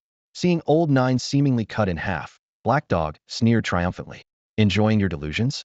Old Nine's chilling voice came from behind him. The injured old nine began to fade like a projection, while the real old nine had already grabbed a chair and smashed it down on Black Dog's head. Illusion techniques? Black Dog stared wide-eyed at the vanishing image. Are you an enhancer or a mentalist? Dead men don't need to ask so many questions. Little White Tiger and Old Nine flanked Black Dog from both sides. Black Dog was inwardly alarmed. One of them, with second-level awakening, could unleash the strength of a third-level peak. The other, supposedly an enhancer, could use illusions. He couldn't match Little White Tiger in a direct fight, and his underhanded tricks were no match for Old Nine. You'll regret this. Black Dog swung his broken blade wildly, sending a flurry of wind blades toward the crowd at the door in a desperate attempt to create chaos and escape. But the people outside moved quickly, vanishing without a trace in an instant. Realizing his plan failed, Black Dog immediately pulled out a black sphere. A foul-smelling smoke filled the air, and taking advantage of the cover, he leaped over 10 meters away. That dog's trying to escape. Little White Tiger was the first to give chase. He saw our faces. We can't let him get away. Put on your masks and kill him in the street. Old Nine made the decision without hesitation. The group donned their masks, stopped holding back, and pursued at full speed. After running several hundred meters, Black Dog thought he was in the clear. After all, no one would dare kill a Kodao Islander in broad daylight. These Dragon Nation people'll kill every last one of them. Boom. Before he could finish his sentence, an explosion erupted beside him. Even with his third-level awakening, the blast left him injured. Two youths wearing Sun Wukong masks appeared on the street, and one of them kept hurling blue energy orbs. Boom, boom, boom. A series of explosions echoed through the street as pedestrians screamed and scattered in panic. Damn it. Persistent bastards. Black Dog gritted his teeth in fury. Lazy doesn't stop until the target's dead. From the other end of the street, Little White Tiger and Old Nine emerged from the crowd, their killing intent palpable as they closed in on Black Dog. You can't kill me. The voice of the Black Dog from the Sanmu group trembled as he slashed his palm. Blood instantly seeped into the broken blade, forming a sinister crimson tip. Haigo formed seals with his hands, and flames several meters high roared forth like a furious dragon, surging toward the Black Dog. Unwilling to face Xiao Baihu and Lao Jiohedin, the Black Dog shifted his stance, charging straight at Haigo. Wind energy spiraled around his blade, slicing through the wall of fire. In a swift leap, his katana aimed directly at Haigo's throat. Fool. A mere first-tier awakener dares to block my way. The Black Dog's arrogant words were cut short when Haigo's lips curled into an eerie grin. Now, brothers. Suddenly, silhouettes emerged from both sides of the street. As the Black Dog hung midair, Haigo darted forward like a serpent, locking onto his legs. To his horror, the Black Dog realized his arms had been pinned by 4 or 5 awakeners, rendering him unable to wield his blade. 10 brothers hoisted the Black Dog into the air in a crucifix-like position. Despite his desperate struggles, the group, tempered by heavenly lightning, had strength far surpassing ordinary awakeners of the same tier. They gritted their teeth, barely managing to restrain this formidable third-tier fighter. I am Black Dog, he of the Samu group. If you dare kill me, you'll meet a fate worse than death, he roared furiously. On the bustling street, passers-by froze in shock, watching the masked youths. For years, the Kodao people had run amok in Chuanfu, their tyranny unchecked. Though there had been covert assassinations, no one had ever dared to confront them so openly in broad daylight. Why wouldn't we dare? Xiao Baihu and Lao Jiu stood side by side, slowly drawing short blades from their waists under the gaze of hundreds. For harming our compatriots, Lao Jiu raised his blade high, resembling a judge from the underworld. Kill! Haigo and the others responded in unison, pulling the Black Dog's contorted body taut once more. The onlookers erupted in fury. For those who wreak havoc in Longwa, kill! The crowd's impassioned cries echoed across the street. For the first time, the Black Dog felt death so close. The very people he had once regarded as insignificant now burned with a desire to tear him apart. Heaven bears witness, Gil. Lao Ju leaped into the air. This blade is for her, for the woman you wronged. Longwa women are not to be trifled with. His blade pierced through the Black Dog's cheek, silencing his throat. Xiao Baihu followed swiftly. This blade is for him, for the man you belittled. Longwa men are no cowards. The sharp edge struck down mercilessly. Bring the blades. Lao Jiu commanded. From nearby shops, knives and cleavers flew out. A white-collar worker in a suit tossed a wad of cash. Take all the blades. I'm paying for them. 10 minutes later, the Black Dog's body was riddled with dozens of steel knives, resembling a grotesque porcupine. Suddenly, a convoy of SUVs roared onto the scene. Over 20 awakeners charged ahead, heading straight for Lao Jiu and the others. A man dressed in Kodao attire on one of the vehicles bellowed, "Capture them!" The crowd surged forward, shielding the masked youths. If you have the guts, kill us all. You've done well today, go now. We'll hold them off. The leader of the Sanmu group drew his katana and shouted at the driver, "Run them over. Kill these lowly scum." Armed guards raised their guns, and the awakeners at the forefront bared their fangs. Fools! I love slaughtering Longwa people the most, one of them sneered. The citizens of Chuanfu, long oppressed by the Kodao invaders, linked arms and stared down their oppressors with unyielding resolve. To hell with you. Longwa men don't back down. Come on if you dare. A gunshot shattered the silence. The head of the leading awakened member of the Sanmu group exploded in an instant, white brain matter and bright red blood splattering through the air. It was the handiwork of that mysterious firearm wielder. Immediately after, a series of deafening explosions erupted, throwing the Sanmu convoy into utter chaos. SUVs were hurled into the air, their occupants suffering heavy casualties. Lao Jiao and Xiao Baihu stood frozen, wide-eyed, as they watched the sudden massacre unfold before them. At that moment, a figure wearing a fearsome yaksha mask descended from the sky, landing heavily on the ground. It was the instructor. Two awakened individuals from the Kodao group, oblivious to the danger, charged at him. The man, who had previously seemed amicable toward Lao Jiao and Xiao Baihu, was now unrecognizably ruthless. With a swift motion, he grabbed the heads of the two attackers. A loud crack followed as he crushed their skulls like ripe watermelons. Bang! Another sharp gunshot rang out, and another awakened individual's head was blown apart. It turned out to be the instructor's sniper, perched atop a low building by the roadside, his large rifle aimed with precision. His eyes glinted with disdain as he sneered. So you call yourselves the Samu group? Anyone here who can actually fight? Raise your hand. At the rear of the convoy, one of the surviving vehicles was suddenly overturned by a tremendous force. A colossal gorilla, towering 4 meters high with bulging muscles, charged wildly through the chaos. With a single swing of its powerful arms, it sent a dozen people flying. Standing amidst the Kodao crowd, it beat its chest in defiance, unleashing an earth-shaking roar. In a matter of moments, the once imposing 100-man convoy had crumbled into disarray. The remaining 20 or so awakened individuals from Kodao huddled together, their eyes fixed warily on the instructor. The instructor spat on the ground and shouted in Kodao language. Anyone speaking Kodao, kill them all. You dare to seal off the city and trap my brothers? I'll break you right here in your own streets. Before the echo of his words had faded, the ground beneath him cracked as he launched himself like a cannonball into the enemy ranks. The leader of the Kodao awakened group drew his longsword and roared, while the remaining 20 or so individuals unleashed their powers simultaneously. Waves of elemental energy surged toward the instructor, but every attack dissipated upon contact with the thin protective barrier surrounding him. Triple blade slash. Whirlwind cut. Slash this. The awakened fighters screamed desperately. The instructor's figure blurred as he darted into their midst. With a single slap, he sent an awakened individual's head flying clean off. The headless body remained frozen mid-attack, creating a scene of macabre horror. Xiao Baihu and Lao Jiao were utterly shaken, unable to believe that the man who had shared a vehicle with them could be so terrifying. The instructor moved with brutal efficiency, ripping one man's head off and using it as a weapon to crush another's skull. His methods were savage beyond belief. Do you realize the consequences of crossing the Samu group? The group's leader shouted as he retreated, attempting to use the organization's name to intimidate his opponent. Surrounded by a dozen awakened fighters, the instructor remained untroubled. He calmly lit a cigarette, the mocking grin on his yaksha mask growing even more sinister. I came here to fight the Samu group, he said coldly. We are the mighty Samu group, and the leader began, but before he could finish, the instructor's hand clamped down on his head. I don't want to hear it. I want to see you kneel, the instructor said as he pressed the burning cigarette against the man's face. While the physical pain was negligible for an awakened individual, the humiliation was unbearable. Just kill me already. My people will avenge me. The leader's words were cut short as a sickening crack sounded. The instructor had kicked his leg, snapping it into an unnatural shape. I said, kneel. The instructor growled, his voice cold and menacing, like the Reaper himself.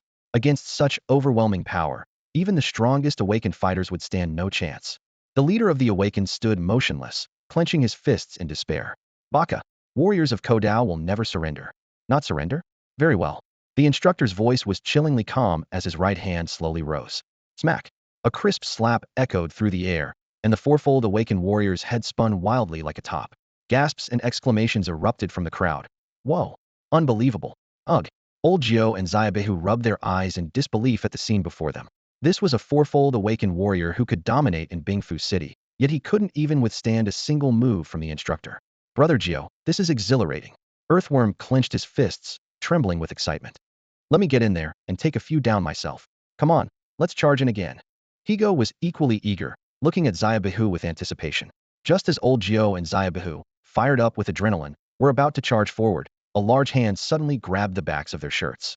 Enough playing around, time to retreat. The main force of the Sankey group is already on its way, said the crew-cut man wearing a gold earring, one of the instructor's subordinates.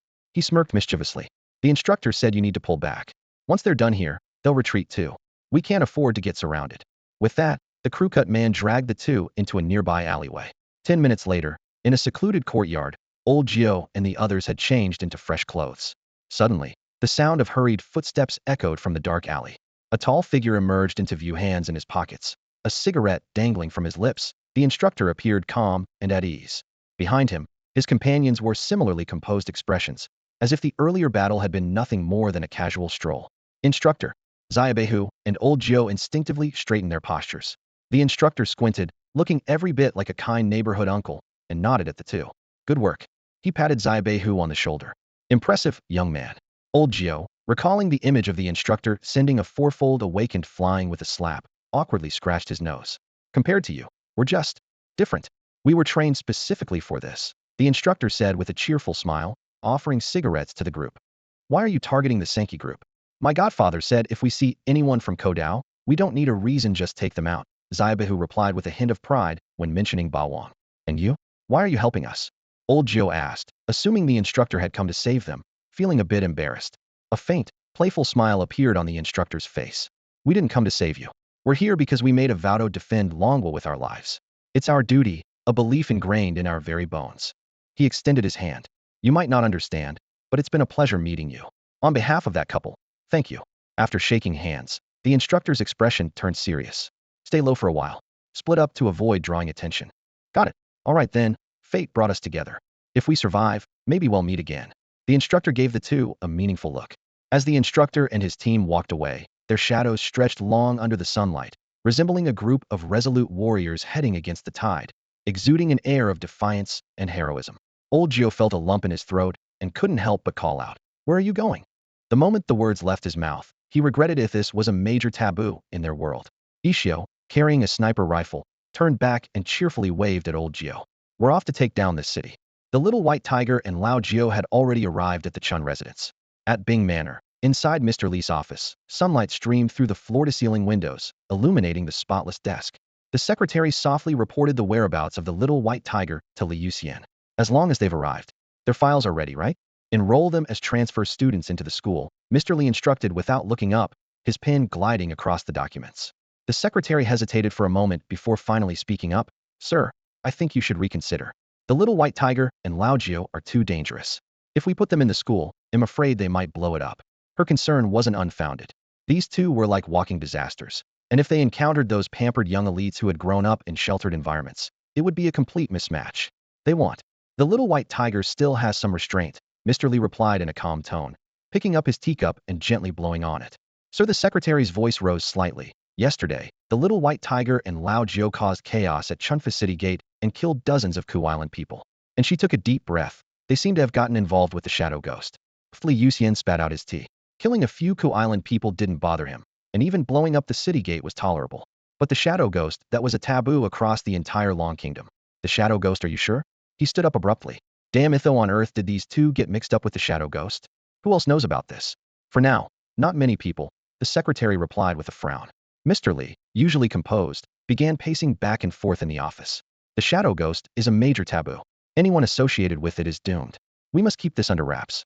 At Chunfis Tianha Private High School, the most prestigious private school in the area, the entry requirements were so high that even Mr. Lee had to spend over 100,000 to secure admission for the little white tiger and the others. At the school gate, rows of luxury cars gleamed under the sunlight, and many students were accompanied by impeccably dressed bodyguards. In contrast, the little white tiger and Lao Gio stood out like sore thumbs. Despite wearing the same school uniforms, their streetwise demeanor was impossible to hide. Lao Gio squatted at the gate, a cigarette dangling from his lips, looking every bit like a street thug. Passing students couldn't help but steal glances at him. Student by, Student Lee, your enrollment procedures are complete. Please follow me. A reception teacher with a polished appearance approached the pair, but froze mid-sentence. Among the well-dressed students at the gate, Lao Gio and his group were squatting in a circle, each holding a cigarette, drawing all the attention. Ahem, the teacher cleared his throat and pointed at the cigarette in Lao Gio's mouth. Misunderstanding the gesture, Lao Gio enthusiastically pulled out another cigarette. You want one too? Damn, they'll bring you a pack next time. Tianha is the best school in the city. Don't smoke at the gate, it damages the school's image, the teacher said sternly. So it's fine to smoke inside the school? Outsiders can't see it there, right? Chiu Yin asked innocently. Hopeless, the teacher muttered with a roll of his eyes before waving them off impatiently. Follow me. First, you'll attend the weekly flag-raising ceremony. With that, he turned and walked into the campus without looking back. As they passed through the school gate, a scene of classic Western-style architecture unfolded before them. Lush greenery and a scholarly atmosphere filled the air, standing in stark contrast to the dilapidation outside. The group, led by Xiao Baihu, entered the campus like Grandma Lu visiting the Grandview Garden, looking around with wide-eyed curiosity. These children who grew up in a junkyard had eyes brimming with wonder, as they had never set foot in a school before. Beep, beep, beep, the crisp sound of music suddenly echoed across the campus. The teacher who was receiving them visibly tensed and hurried forward. Quickly now, the flag-raising ceremony is about to begin, she urged, then turned back and asked, by the way, do you know how to sing the Kodao flag-raising song? What kind of nonsense is that? Lao Jiu frowned. Isn't the flag-raising supposed to be accompanied by the Dragon Nation's national anthem? Though he'd never been to school, he did know this much. The teacher's face lit up with a hint of pride. Clearing her throat, she explained, our Tianhe school has been acquired by the Sama Corporation. Now we raise the Kodao flag and, naturally, sing their anthem. This is the only school in the entire Chun Prefecture with this privilege. Graduating from Tianhe means you can directly enter SAMU for work. It's a tremendous honor. Xiao Baihu narrowed his eyes. Though he lacked formal education, he understood all too well that Kodao would not support Dragon Nation's education without ulterior motives. Schools like this would undoubtedly produce students who would become Kodao's lackeys, giving them a foothold to control the entire Chun Prefecture. SAMU Corporation is the largest conglomerate in Chun Prefecture, the teacher continued. Once you're in school, you should be grateful and help Kodao students whenever you can, okay? She failed to notice that Xiao Baihu and Lao Jiu's hands were already resting on the weapons at their waists. To these two lazy, Kodao's lackeys deserved only one fate. Fortunately, Xiao Feng quickly grabbed their hands and quietly reminded them, brother, don't forget the mission. Why aren't you moving? The teacher impatiently turned back to urge them. Teacher, may I ask your surname? Lao Jiu straightened his clothes, concealing his weapon, and asked with a smile. Maybe I'll have my buddy Yin send you something nice later. The teacher's face brightened with satisfaction. My surname is Sima. You can call me Teacher Sima. As for gifts, don't send them to the school. It would be too conspicuous. Got it. Xiao Baihu nodded as they walked, discreetly snapping a photo of Teacher Sima's back and sending it to Fake Eye. Dead or alive? Fake Eye's reply was concise. For the lazy, when the boss issued a task, it had to be done, no questions asked. If the target could be reminded of their roots, fine. If not, they'd be sent to meet their ancestors. Sima had no idea that her fate was now sealed in Xiao Baihu's phone. If she had been acting out of necessity, they might have let it slide. But her pride in the situation made her unforgivable. Soon, the group arrived at a massive sports field capable of holding tens of thousands of people, its ground neatly covered with turf. Over 1,000 students stood straight and solemn, their eyes fixed on the Kodao flag fluttering above the stage. If you don't know the song, just follow along. This is your first lesson, Teacher Sima said with a wide smile, clearly pleased with Xiao Baihu's earlier promise of a gift. She placed them at the back of a certain class lineup. This is the class you'll be joining senior year, Martial Division, Class 5. In the post-apocalyptic high schools, students were divided into two categories. Awakened individuals joined the Martial Division, while those who hadn't awakened studied in the Literary Division. Standing in the lineup, Xiao Baihu exuded an aura of defiance, danger, and dominance that clashed sharply with the scholarly air around him. But they weren't the only ones standing out. At the end of the lineup of the neighboring class, another group of individuals seemed equally out of place. Most conspicuous was a young man reclining on a leather sofa, his hair slicked back neatly, his features strikingly handsome, and his focus entirely on the tablet in his hands as he played a game. In a sea of upright students on the field, he lounged with his legs crossed, radiating arrogance that drew everyone's attention. Hey bro, Hago nudged Lao Jiu with his elbow, gesturing subtly toward the scene with a glance. Dear students, before today's flag-raising ceremony, I must share with you some very sad news. In the pale morning light, the principal led a short man in a black suit onto the podium. The principal's voice trembled slightly with emotion. Yesterday, a group of ruthless bandits stormed the Chun residence. The SAMU group fought valiantly to protect the peace of our city. Tragically, the SAMU group lost several brave souls. As the principal spoke, tears welled up in his eyes. The short man removed his glasses, bowed deeply toward the Kodao flag, his expression filled with grief. Following the principal's lead, all the teachers and students bowed in unison at a solemn 90-degree angle. A heavy atmosphere enveloped the entire school. However, amid the crowd, a group led by Xiao Baihu stood out conspicuously. They walked with their heads held high, hands casually tucked into their pockets, exuding an air of indifference. Hey bro, is he talking about those guys we and the instructor took out yesterday? Hegu leaned close to Lao Jiao, whispering with a mischievous grin. Who cares? As long as they were Kodao people, Lao Jiao replied nonchalantly, then turned to Chiu Yin. After school, grab a couple of firecrackers. Let's get rid of the bad vibes. Nearby, a boy engrossed in his tablet suddenly chuckled. His almond-shaped eyes crinkled into crescent moons, adding a hint of charm to his expression. Xiao Baihu noticed that this boy, too, had not participated in the moment of silence, making such a fuss over a few dead Kodao lackeys, as if their emperor had died. The boy on the couch quipped, winking slyly at Xiao Baihu. You lot, what are you doing? A burly, black-clad man on the podium roared, pointing furiously at them. Everyone is observing a moment of silence, and you dare act so disrespectfully toward our heroes? Get up here immediately. His outburst instantly drew everyone's attention. A few Kodao students began to stir, clearly eager to teach this irreverent group a lesson. The burly man, cursing under his breath, repeatedly bowed to the short man beside the principal. Karakusan, my apologies.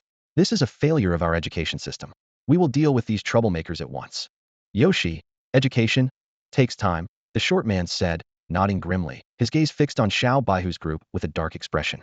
Xiao Baihu exchanged a glance with Lao Jiao, letting out a resigned sigh. They had intended to keep a low profile while investigating the Joju techniques, but trouble seemed to find them regardless. Let's go. If he tries anything, we'll handle it, Xiao Baihu sneered, stepping confidently toward the podium. For them, who had grown up in rough neighborhoods, a fight was just another day.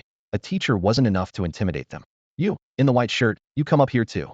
The burly man pointed out another student who hadn't observed the moment of silence. The boy on the couch stood up reluctantly, his expression showing clear annoyance. Instantly, 4 or 5 students from his class stood behind him with deference. Young master, it's fine, the boy said with a wave of his hand, yawning lazily. Let's go. Might as well stretch our legs. And so, the boy from the couch, Xiao Baihu, and another well-dressed student in a white shirt ascended the podium under the watchful eyes of the entire school. Nearby, teacher Sima caught sight of Xiao Baihu and quickly turned away, pretending not to notice, afraid of being dragged into the mess. The Kodao students in the audience glared at them with murderous intent, as if wishing to tear them apart, while the Longwa students looked on with sympathy. Since Tianhe was acquired by the Sankey group, the school has completely changed. The previous leadership and unruly students were all removed, leaving behind only sycophants and bullies. On this particular day, a stout, dark-skinned director stood on the stage, his face clouded with anger, berating a group of students. What are your names? No discipline. You're all punished. Kneel here for a day. The principal, standing nearby, kept glancing nervously at a young man lounging on the sofa. His face was filled with unease as he cautiously leaned over to whisper into the director's ear. Director Li, this is Ma Fangshan, the young master of the Ma family.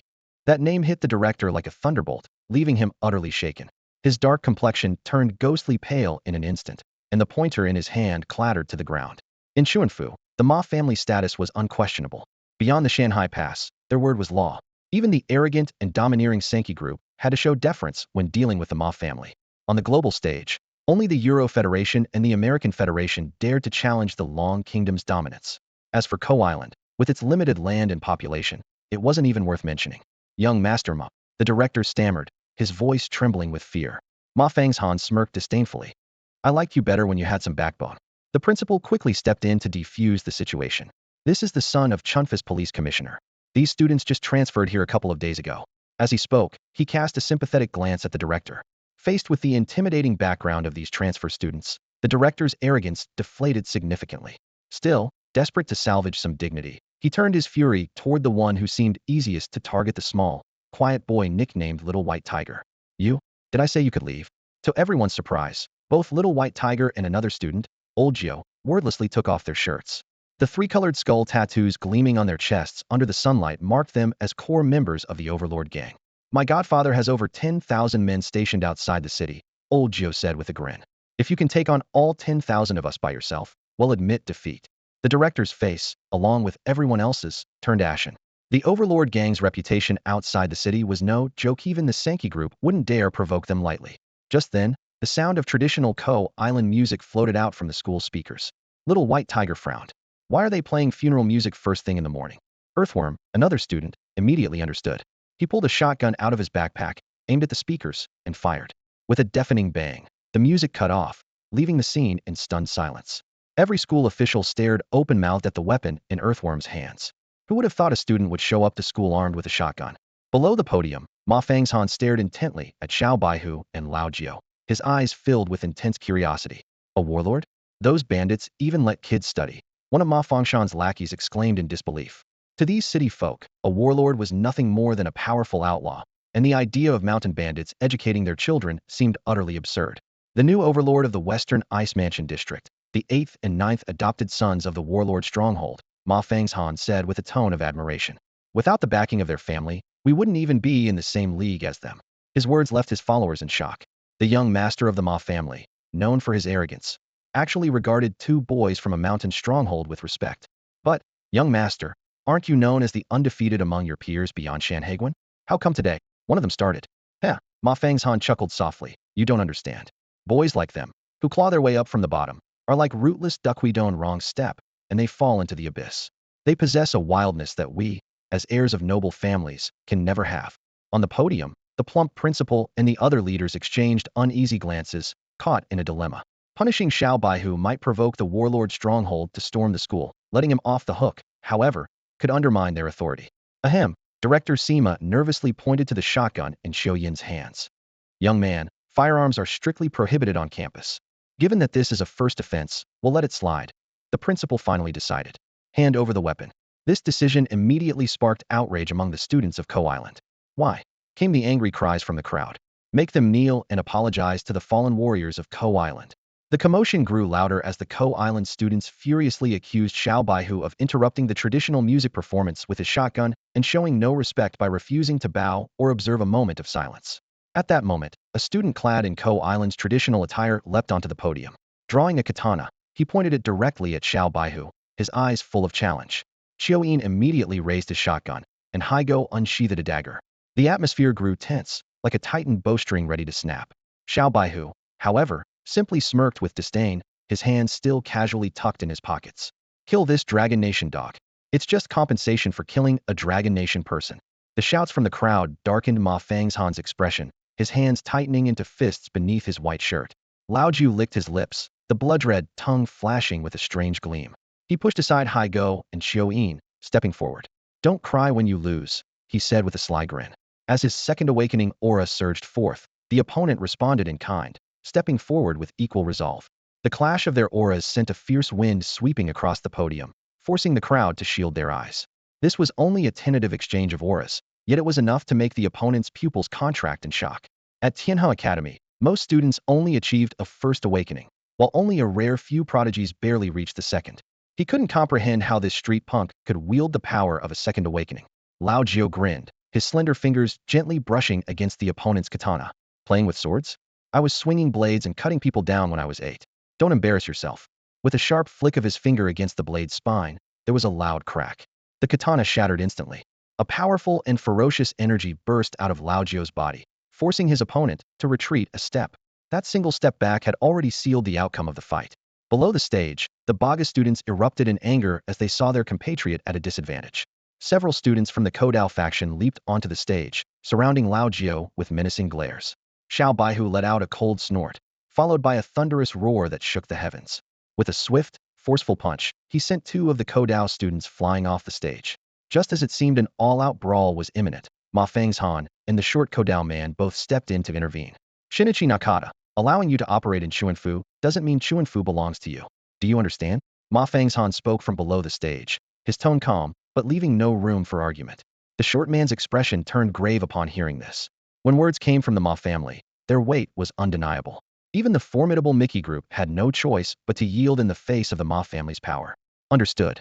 Shinichi Nakato's face darkened as he bowed deeply to Ma Fengshan.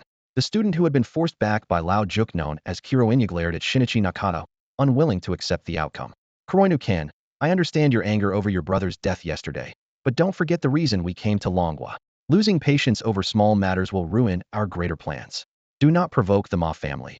Shinichi Nakato warned him discreetly. Kuroinu swallowed his frustration, suppressing his rage.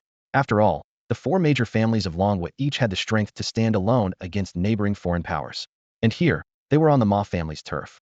Seeing the situation de-escalating, Xiao Baihu and Lao Jiu turned to leave, but were halted by Kuroinu's shout. Stop right there. What now? Can't let it go. Xiao Baihu turned back impatiently. Not satisfied? Come with me outside the city, and we'll settle it. Onion or all-out brawl. You choose. He opened his canvas bag, and his companions began pulling out their weapons. Kuinu gritted his teeth, restraining his anger, and frowned. Since young Master Ma has spoken, I won't cause further trouble here. But, do you dare to participate in the Lungwa Kodao student exchange competition a week from now? He'll defeat you fair and square then. A student in a white shirt leaned over to Xiao Baihu and whispered, the exchange competition is officially about fostering relations between students from the two nations, but in reality, it's a staged display of strength by the Kodao faction. Xiao Baihu gave him a grateful glance, and the other returned a knowing smile. 1 week from now, he'll make sure you're all convinced. Xiao Baihu pointed at all the Kodao students below the stage, provocatively declaring, and like I said, onion or all-out brawl, you pick. The defiant attitudes of the two left the Kodao students fuming, but under the intimidating gaze of Shinichi Nakato, none dared to act recklessly.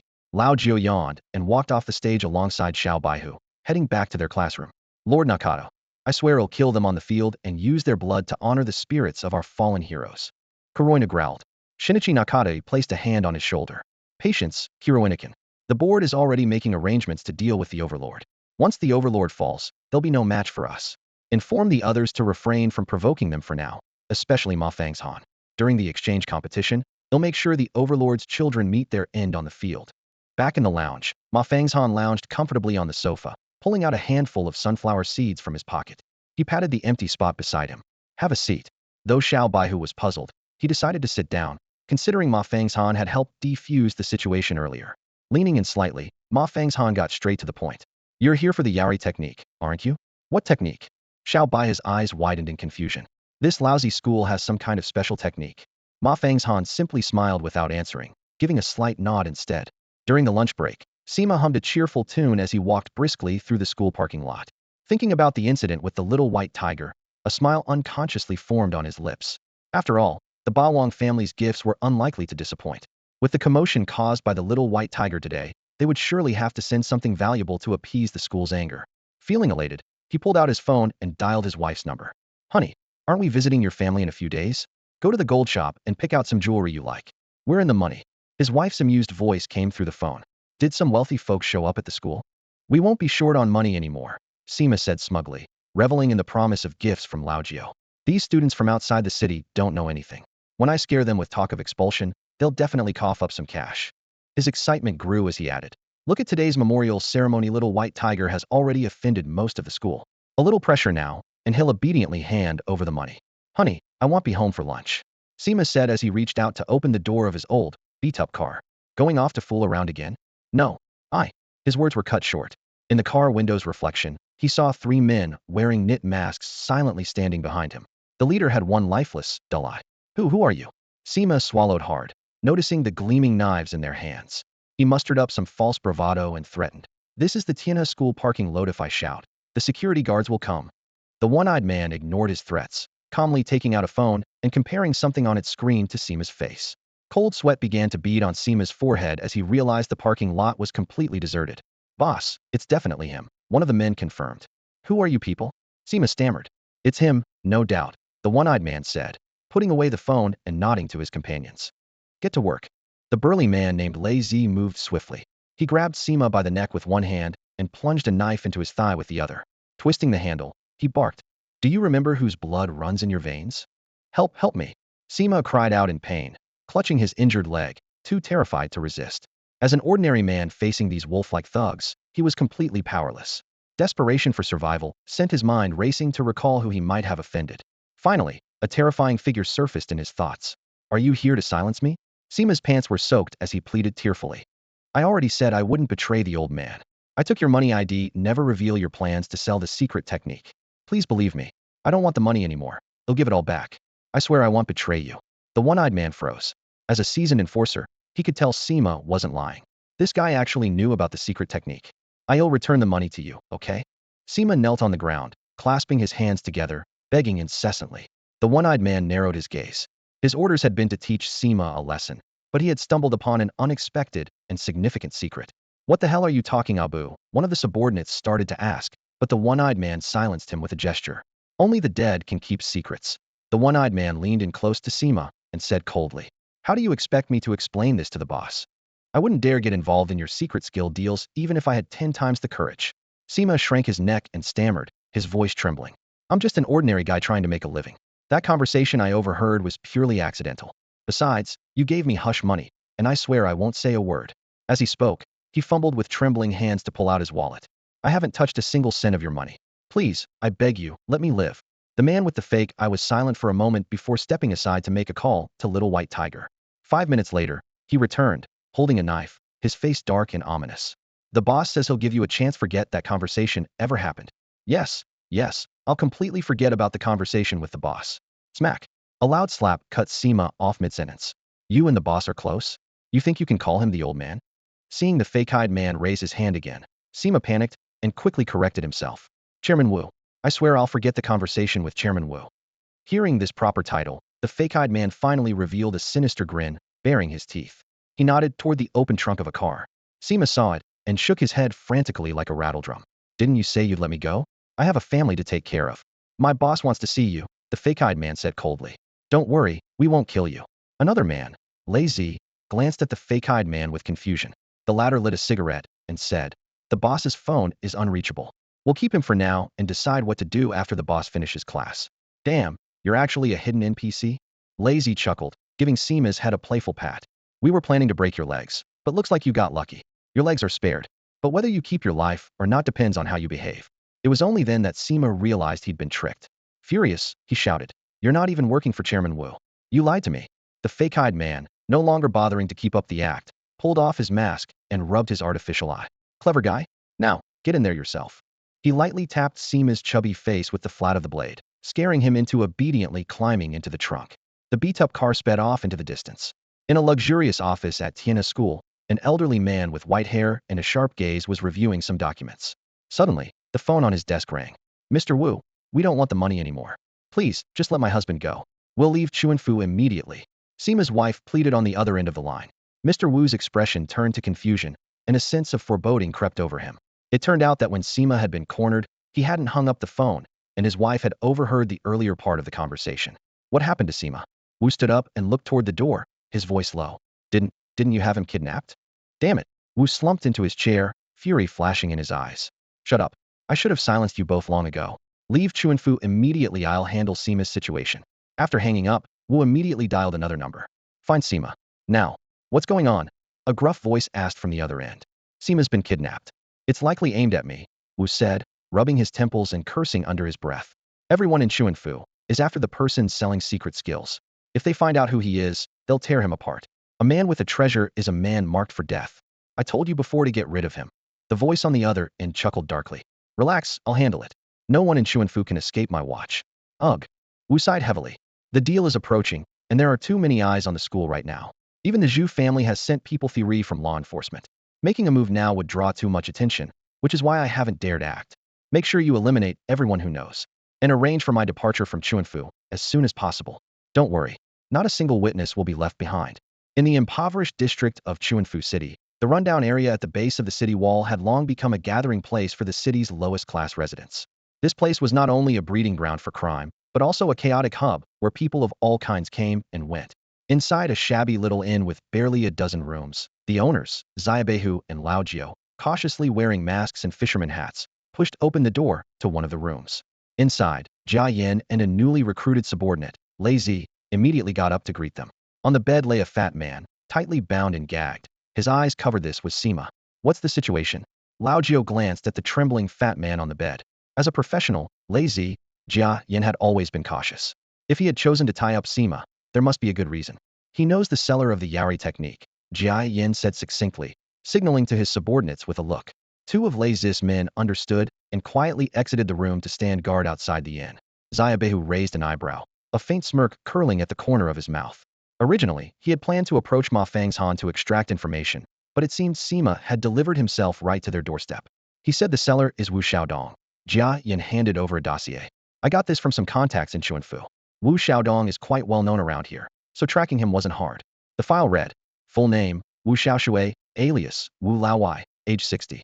He owned 3 companies specializing in hotel and transportation businesses.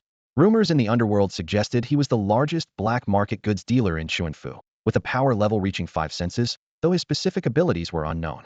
The file also included a frontal photo of Wu Xiaoshui. Xiaobehu nodded in satisfaction. Gathering this much information in such a short time was impressive. Laojio approached the bed and patted Sima's chubby face. "Now, I'll ask, and you'll answer. If you lie, we'll bury you outside the city. Got it. Sima trembled violently and nodded repeatedly. Jia Yin removed the filthy socks stuffed in his mouth. How do you know Wu Xiaoshui is selling the Yari technique? Lao Jia pressed him. This is a big deal. How did someone like you find out? Why haven't they silenced you? That hat day. Sima stammered. There were rumors at the school that Wu Lao was injured while out of town. I wanted to curry favor with him, so I went to the Wu residence. I saw him meeting guests in the study while I went to the garden to smoke. That's when I overheard someone on the phone mentioning the Yari King and saying Wu Lao was raising the price. At first, I didn't understand, but later, when I heard about someone selling the Yari technique at school, I connected the dots. Xiaobehu and Lao Jiao exchanged a glance, finding Sima's story plausible. To those in power, small fry like Sima were insignificant, not worth the effort to lie or cover for someone else. Then why weren't you silenced? Xiaobehu asked further. Because the person on the phone didn't know I was eavesdropping, Sima's voice quivered. Later, I immediately went to Wu Lao to confess, hoping to use the opportunity to get close to him. He gave me some money and even promised to make me the dean of discipline. Jia Yin let out a cold laugh. To people at the top, only dead men could keep secrets. Even if Sima truly wanted to pledge loyalty, what value could someone as insignificant as him offer? The very fact that he was still alive raised the biggest questions. The young white tiger frowned in thought for a moment before voicing his idea. Could it be that they were afraid killing him would draw suspicion from others? Sima quickly chimed in. Yes. Yes, that's it. I had already told my wife and friends that Mr. Wu promised me a promotion. As he spoke, he dropped to his knees, his voice trembling with tears. Please, brother, let me go. I swear I don't know anything else. The two questioned him further, but Sima kept shaking his head, insisting he knew nothing more. It was clear that his knowledge about that special skill was extremely limited. Still, the clues they had were already sufficient. What should we do with him?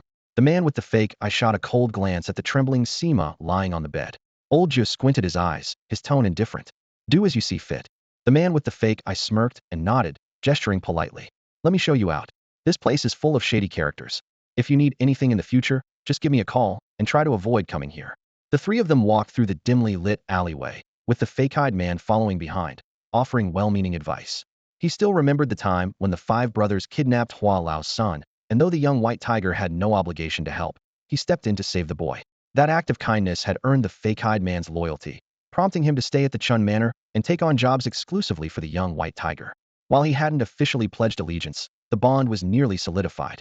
Once they exited the slums, old Joe pulled out a cigarette and handed it to the fake-eyed man. Brother Yin, this thing with Lei Zi is just the beginning. Why not join us for the long haul? The young white tiger nodded in agreement, a decision the two had carefully considered. After all, the fake-eyed man had lost four brothers while working with them, and their teamwork over this period had been seamless. They handled the operations up front while he orchestrated things in the shadows, forming an unbeatable partnership. Recruit me. The fake-eyed man froze, caught off guard by the sudden proposition. What else? The young white tiger grinned, painting a rosy picture. Your brothers are gone, so why not become our brother? After this job, you and the old man can manage the Ice Manor territory. Once we take down the Ming King, we'll give you a district to run on your own. The fake-eyed man's heart wavered. If it had been anyone else, such words might have meant little, but the young white tiger and old Joe genuinely cared for their brothers. More importantly, they had the power to back their promises. Don't worry, the money will be more than enough, old Joe said, patting the fake-eyed man's shoulder. The fake-eyed man silently took a drag from his cigarette. As he stubbed it out, a trace of sorrow flickered in his eyes. I'm used to my freedom. Let me think it over. Though he had come ashore, his four brothers would forever rest beneath it. The two didn't press him further and turned to leave. Before getting into the car, old Jew looked back with a smile. Brother Yen, whether you stay as Lei Zi or join us, you'll always be our brother. Damn it, you almost had me convinced with just a few words. If I were a woman, I'd probably have thrown my bra at you by now, the fake-eyed man joked with a laugh. Now get out of here. This place is crawling with all kinds of creeps at night. Watch yourselves. You too. Finish up and get out of the city. When we're done, we'll head back to the Ice Manor together, the young white tiger said, handing him a carton of cigarettes from the car. Not far away, inside a black seven-seater vehicle, a bearded man wearing a mask rubbed his nose and pulled a short knife from his waist. What are you doing? Asked Ma Fang's Han, who was lounging in his seat, playing on a handheld game console. He cast a sidelong glance at the man. Do you really think you're one of old Wu's lackeys or something? The man's pupils suddenly contracted, and beads of sweat appeared on his forehead. He hurriedly explained. Old Wu repeatedly instructed us to silence anyone who knows his identity. He went mad, trying to save his own skin. Are you going to lose your mind with him? If those two kids die in the Chun Mansion, the Overlord might just raze the city to the ground. Ma Fang's Han lit a cigarette with a calm expression. His face appeared faintly through the swirling smoke. I had you infiltrate Second Brother's team just to sabotage this deal, he said, a sinister smile tugging at the corner of his lips. Beneath his normally sunny and handsome demeanor, a dark and terrifying nature began to surface. If the seller's identity is no longer a secret, a glint of cunning flashed in Ma Fengshan's eyes as he continued with a malicious grin. The Zhu family, the Sanmu group, all the major and minor factions in the city, they'll give my dear brother plenty of headaches. The old man has been favoring second brother too much lately. If he pulls this off, the Ma family. He paused, his voice turning icy, might face a regime change. When he mentioned his second brother, a trace of ruthless malice, far beyond his years, flickered in Ma Fengshan's gaze. The man lowered his head, furrowing his brows with a conflicted expression. But doing this doesn't guarantee the Ma family will complete the deal. If old Wu's identity is exposed, other factions might not openly challenge the Ma family, but who wouldn't covet the ultimate technique of a nine-sense master? They'll definitely scheme in the shadows. That would make it much harder for the Ma family to finalize the deal. We haven't even found what old Wu is after. If another faction gets to it first. The man trailed off as Ma Fengshan interrupted. The reason Wu Xiaoshui hasn't made the deal yet is because the Ma family hasn't found what he wants. He intends to trade the technique for a life extension pill to prolong his life. If he values his life so much, he surely wouldn't risk it for the technique, would he? Ma Fengshan walked to the window, resting his chin on one hand as his deep, dark eyes stared thoughtfully in the direction where the little white tiger had disappeared. Once old Wu's identity is exposed, with predators circling, the factions in Chun Mansion will tear him apart to get the technique. When he's on the brink of death, I'll step in to save him. I'll take the technique, and he'll even thank me for it. He let out a contemptuous laugh. My second brother. He's just too rigid. Leaning close to the man's ear, Ma Fengshan lowered his voice and revealed his plan. With each word he spoke, the man's cold sweat flowed more heavily, soaking the back of his shirt entirely. Amid the sound of pouring rain, inside a simple, air-conditioner-less motel room, for men known as lazy sat around a charcoal stove, with a steaming hot pot bubbling in the center, filling the air with its aroma. Sima, whose blindfold had just been removed, crouched on the ground, his face pale as a sheet and his body trembling uncontrollably. Take a seat. Have something to eat, said Jia Yan, as though welcoming a guest, pulling over a small stool. Sima slumped onto the stool, his ashen face etched with terror. He wasn't a fool. The fact that they had removed his blindfold and let him see their faces could only mean one thing: they intended to silence him for good. Brother, Jia Yan said bluntly, placing a piece of meat into his bowl, life is all about fate. Let me be honest with you today, we only planned to teach you a lesson. But you said things you shouldn't have. Sometimes, keeping your thoughts to yourself can let you live a little longer. The other lazy ate their hot pot silently, their eyes devoid of any sympathy. In this dog-eat-dog world, compassion was the most extravagant emotion. They'll leave Chuanfu, all right? Sima pleaded, his voice trembling. I'm just a nobody. There's no need to kill me. No can do, Jia Yan replied, setting down his chopsticks in front of Sima, a faint but chilling smile on his face. Wu Xiaoshui thought you were a nobody too, so he didn't kill you. And what did you do? You betrayed him. My boss has been here before. Even though you were blindfolded, what if you remembered their voices? He paused. We can't let the boss take that risk, can we? As he spoke, Jia Yan placed another piece of meat into Sima's bowl, his tone almost gentle. When you take money to do a job, there are rules. As lazy, we solve problems for the boss, not create them. It's not just you. If I were to slip up, I'd deal with myself too. No loose ends for the boss, understand? At that moment, the sound of slow, deliberate footsteps echoed from the hallway outside. The four lazy instantly tensed, their movements synchronized as they froze in place. Years of living on the edge had sharpened their instincts for danger.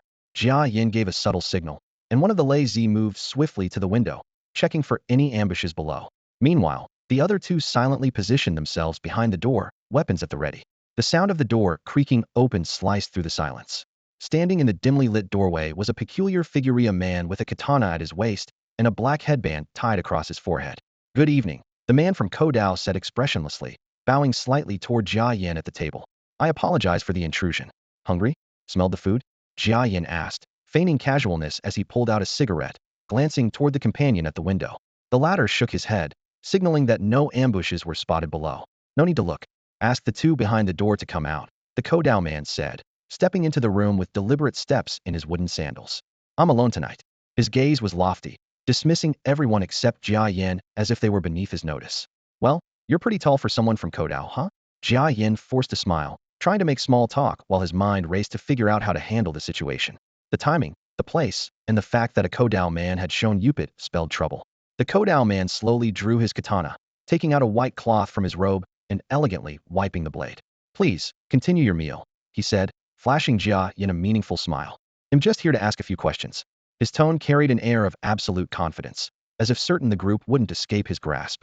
The two lazy behind the door began closing in silently, while Jia Yan's hand crept under the table, tightly gripping the hidden dagger. You are Tiana's teacher? The warrior's gaze was as sharp as a blade, piercing straight into Sima. Do you know the identity of the sunlight technique seller? The barrage of questions jolted Sima's lethargic spirit back to life. Jian and the others immediately grew tense. To be tracked down so quickly, it was clear the intruder was here for the seller's identity. Jian scanned the other Lei Z members swiftly, calculating. These were all hand-picked confidants of Mr. Li. The possibility of an insider was non-existent. Yes, I know. Please save Methiri trying to kill me. Sima's voice trembled with desperation, disregarding the intruder's identity in his frantic plea for survival. Before the words had fully left his mouth, the four Lei Z had already sprung into action. Two by the door summoned green wind elements into their palms, transforming their hands into blades. Jian and the Lei Z by the window charged directly at the warrior. Their attack struck from unexpected angles, swift as lightning. The warrior merely tilted his head slightly. His katana glimmered with a faint green light. As the blade sliced through the air, it gave off a sharp, resonant hum. The tip of the blade transformed into a fine green streak, circling around the warrior like a protective ring. All four Lei Z were hurled backward simultaneously, and the entire building was sliced clean in half, collapsing with a deafening crash. 5 cents. Jian muttered under his breath, staring at the short blade in his hand, now broken in two. A thin, almost imperceptible wound stretched across his chest, though no blood seeped out. Do not move, the warrior commanded arrogantly, raising his head. My blade is swift move, and you die. Until I finish my questioning. You don't even qualify to die. The 5 overlords of the Ice Mansion were only at the 5 cents level, while Jian was a mere 3 cents. Against a 5 cents warrior, there was no chance of victory. Don't kill me. Sima frantically checked himself for injuries, and upon realizing he was unharmed, he cried out in relief. I'll tell you. The seller is Wu Xiaoshui. Two Lei Z, clutching the bloodlines on their bodies, glared furiously at the traitor. Jian raised a hand, signaling the group to stay still. Each of them bore a fatal bloodline wound. The slightest movement could cost their lives. Good, the warrior said with a satisfied smile. Now, who else have you told this to? Tell me, and I'll spare your life. I might even let you join the Sama Corporation. The promise reignited Sima's hope. Seeing that Jian and the others were no longer a threat, his courage swelled. Yeah, you think blindfolding me means I can't figure out who they are? Humph, sending Lazy to kill me? I'll. Before he could finish, blood erupted from his neck, spraying meters into the air. The small room was instantly drenched in crimson. Yet the Lazy, undeterred, lunged at Sima with reckless abandon. Their fearless actions left both Sima and the warrior stunned. Kill him. Two Lazy by the door leapt into the air, their bodies exploding mid-flight. Don't let him say the boss's name. Jian roared furiously. Ah! Sima's agonized screams echoed through the slums. 3 mangled corpses, reduced to half their original forms, collapsed onto him. The two Lazy in front bit down viciously on his neck, while the one at the window clutched his throat with both hands. Even in death, their lifeless eyes and dissipating pupils remained locked in their final killing stance. This unyielding determination made even the warrior's expression change. Stop whining. Fake Eye snapped in disgust, glaring at Sima on the ground. He pressed a foot down on him to prevent any chance of escape. Blood was already seeping from Sima's eye sockets, nose, and ears, soaking the cigarette in his mouth, yet it did nothing to affect the tone of his voice. The warrior glanced at the 3 corpses on the ground, a hint of admiration flashing in his eyes. I sometimes really don't understand you Thunderers. What kind of belief drives you to willingly die for someone behind the scenes? Some of them had only met Xiaobehu and Lao Jiu once. Take the money, solve the problem. Fake Eye said calmly, casting a brief glance at Sima before exhaling a puff of smoke. For us Thunderers, you're either a fugitive or someone who can't survive otherwise. If we betray the boss today, no one will hire us again. Our families will starve, and will be ridiculed by our peers. Once you've taken the money for your life belongs to the boss. That's the rule. He glanced at a full pack of cigarettes on the table, a faint smile of satisfaction appearing on his lips. Lucky for me, this boss treats me like a brother. Even if I die, I don't have to worry about my family. So, choosing the right person to follow is crucial. If it were another boss, I probably wouldn't risk my life so easily. Tracing the person behind this through you guys isn't hard. The warrior said with a regretful shake of his head. You people from Longhua always seem willing to die for some insignificant loyalty. You know nothing. Fake Eye sneered, a trace of pride flashing across his face. Thunderers never leave loose ends. If I become the loose end, in terms of skill, I can't beat you. But when it comes to risking my life, who have I ever backed down from? As he spoke, Fake Eye flicked his wrist, and a small remote detonator appeared in his hand. Screw you. Today, I'll show you what it really means to follow the rules. What are you planning to do? Boom. A small mushroom cloud rose from the slums as flames quickly engulfed the area. In the moment of the explosion, I burst out in manic laughter. Screw you. Not even a body for you to trace. Figure it out yourself. Meanwhile, in a house somewhere in the slums, Ma Fang's gazed out the window at the rising flames, a flicker of admiration in his eyes. What a thunderer. There are thousands of thunderers out there, but not many can truly hold to the rules. He chuckled softly. What happens next? Heh, the seller's information can't be covered up anymore. The show begins. But what I'm more curious about is how Xiaobehu will respond. Outside the Supreme Club, a convoy of vehicles lined up in perfect formation. Over 20 off-road vehicles were parked in a row at the entrance. The men from Heishan Town, fully armed, stood in 3 rows, ready for action. The old man stood in front of the cars like a weathered pine tree, steady and imposing. His cane struck the ground with force, emanating an unrestrained aura of menace. The boss was humiliated at Chuanfu. Even his fake eye was destroyed. What do you say we do about it? The old man's voice was low and commanding. Kill them. Take those bastards out. The men from Heishan Town roared, their weapons in hand. Over the years, Heishan Town had become the private army of Xiao Baihu, sharing both his glory and hardships. A single call could mobilize the entire town's forces. The old man nodded in satisfaction, his gaze sharp and piercing. I won't say much more. If Xiao Baihu dies in Chuanfu, we'll be back to starving and scraping by outside the city. We've only just begun to enjoy the good life. And now Chuanfu wants to mess with us? Then we'll fight until no one dares to look down on our boss. Once inside Chuanfu, there's only one thing to do-kill. The old man's voice rose sharply. Anyone who even dares glare at the boss, kill them on the spot. Be ruthless, be quick. Whether it's the Samu group or anyone else, whoever the boss points at, we'll take them down. Fang Mu arrived at the entrance with his men, pushing a small cart. The old man yanked off the white cloth covering it, revealing a pile of cash stacked over a meter high. The sight of the glaringly bright bills stirred everyone present. Take your blood money and move out. The men lined up, pocketed their share of the money, and boarded the vehicles without hesitation. Meanwhile, at Bawang village, the fatty woke from his sleep, rubbing his eyes as he picked up his phone. Over 50 missed calls left him feeling a chill down his spine.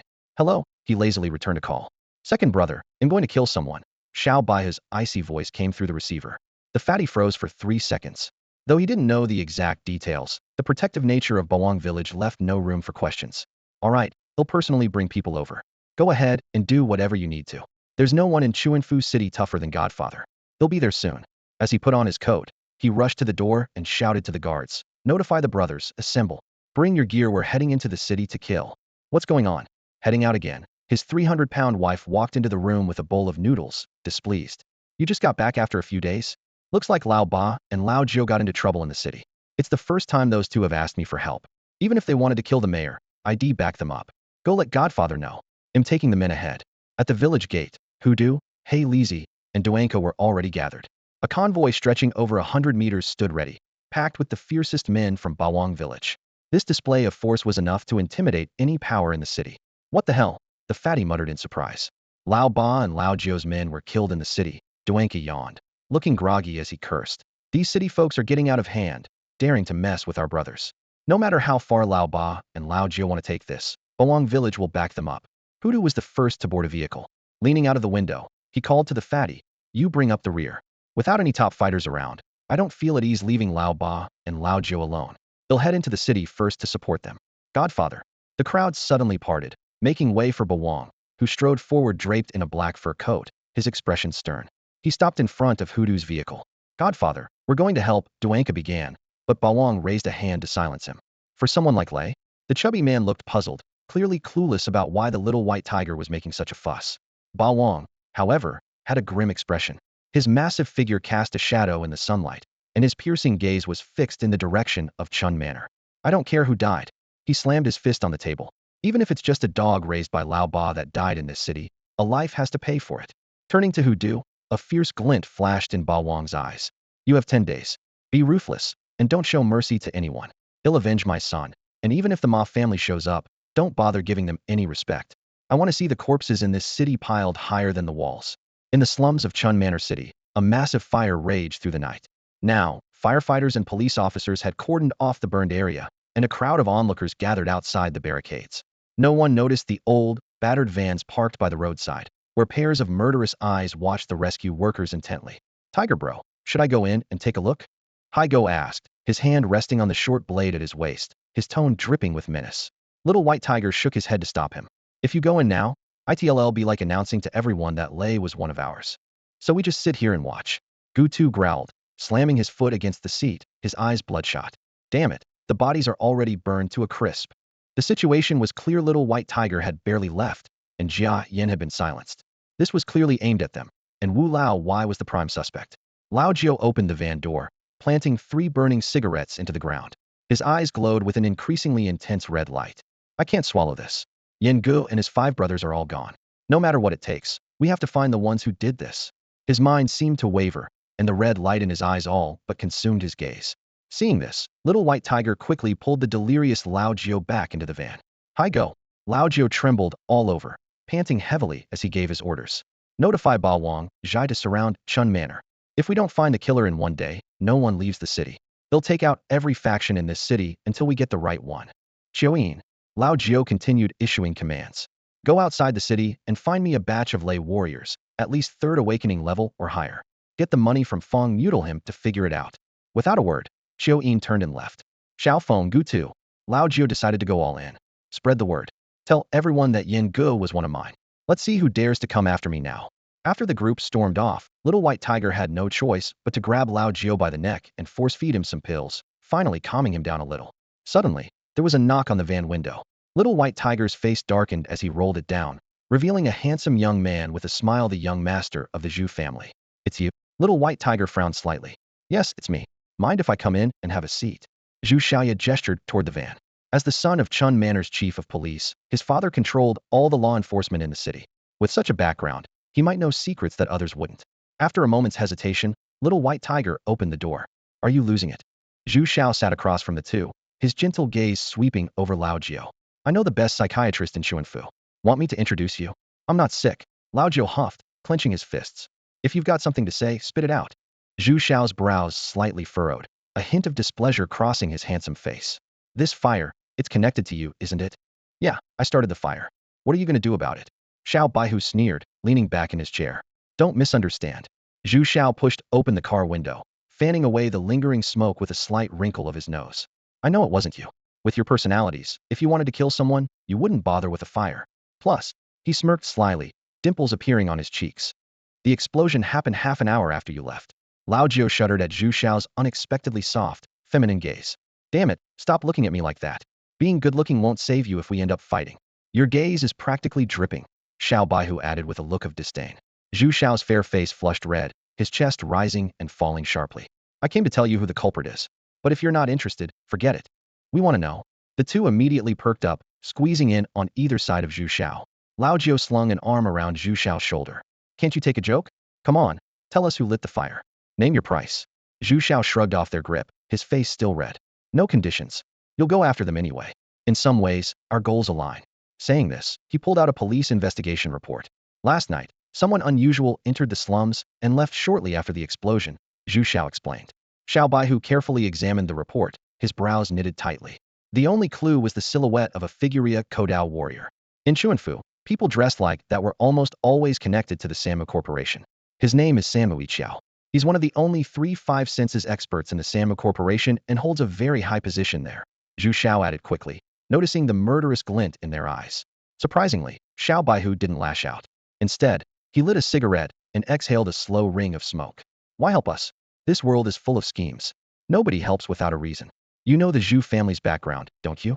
Zhu Xiao shifted slightly. My father was a protege of that old man from the First War Zone.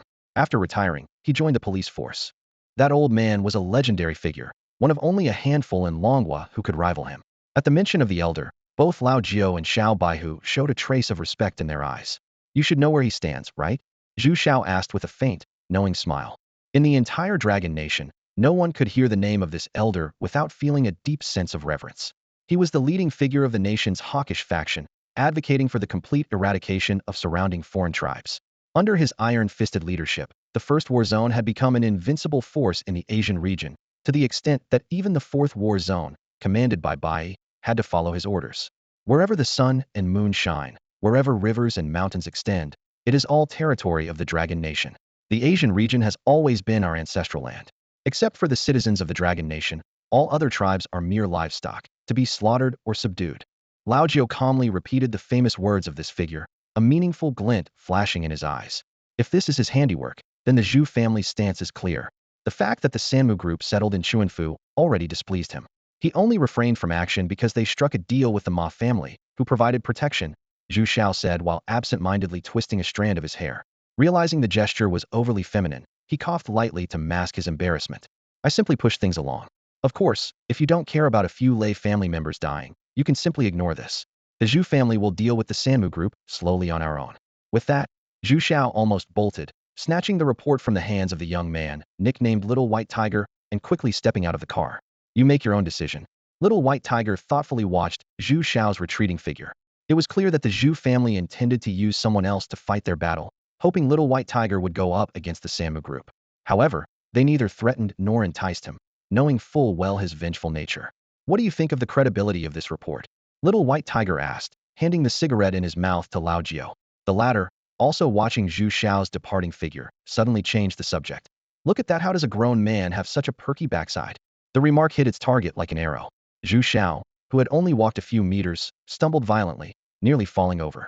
Flustered, he clutched his backside and ducked into his car. Young master, did the discussion go well?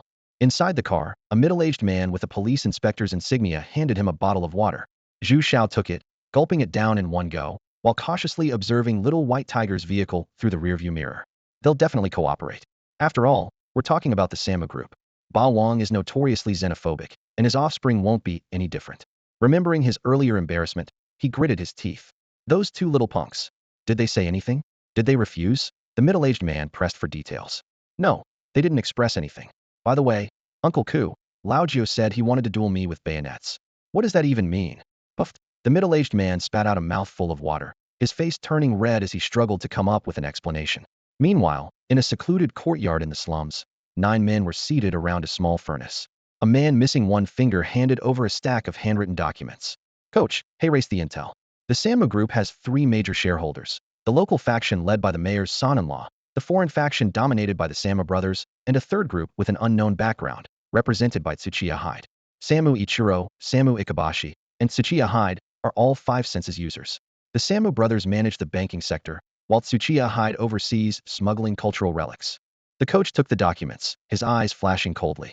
He glanced disdainfully at the photos of the 3 individuals, tapping each one with his finger before stopping at Sanmu Ikibashi's picture. Him. Ishio. Check the calendar and pick a lucky day to bury him. The group huddled together, whispering as they planned their operation.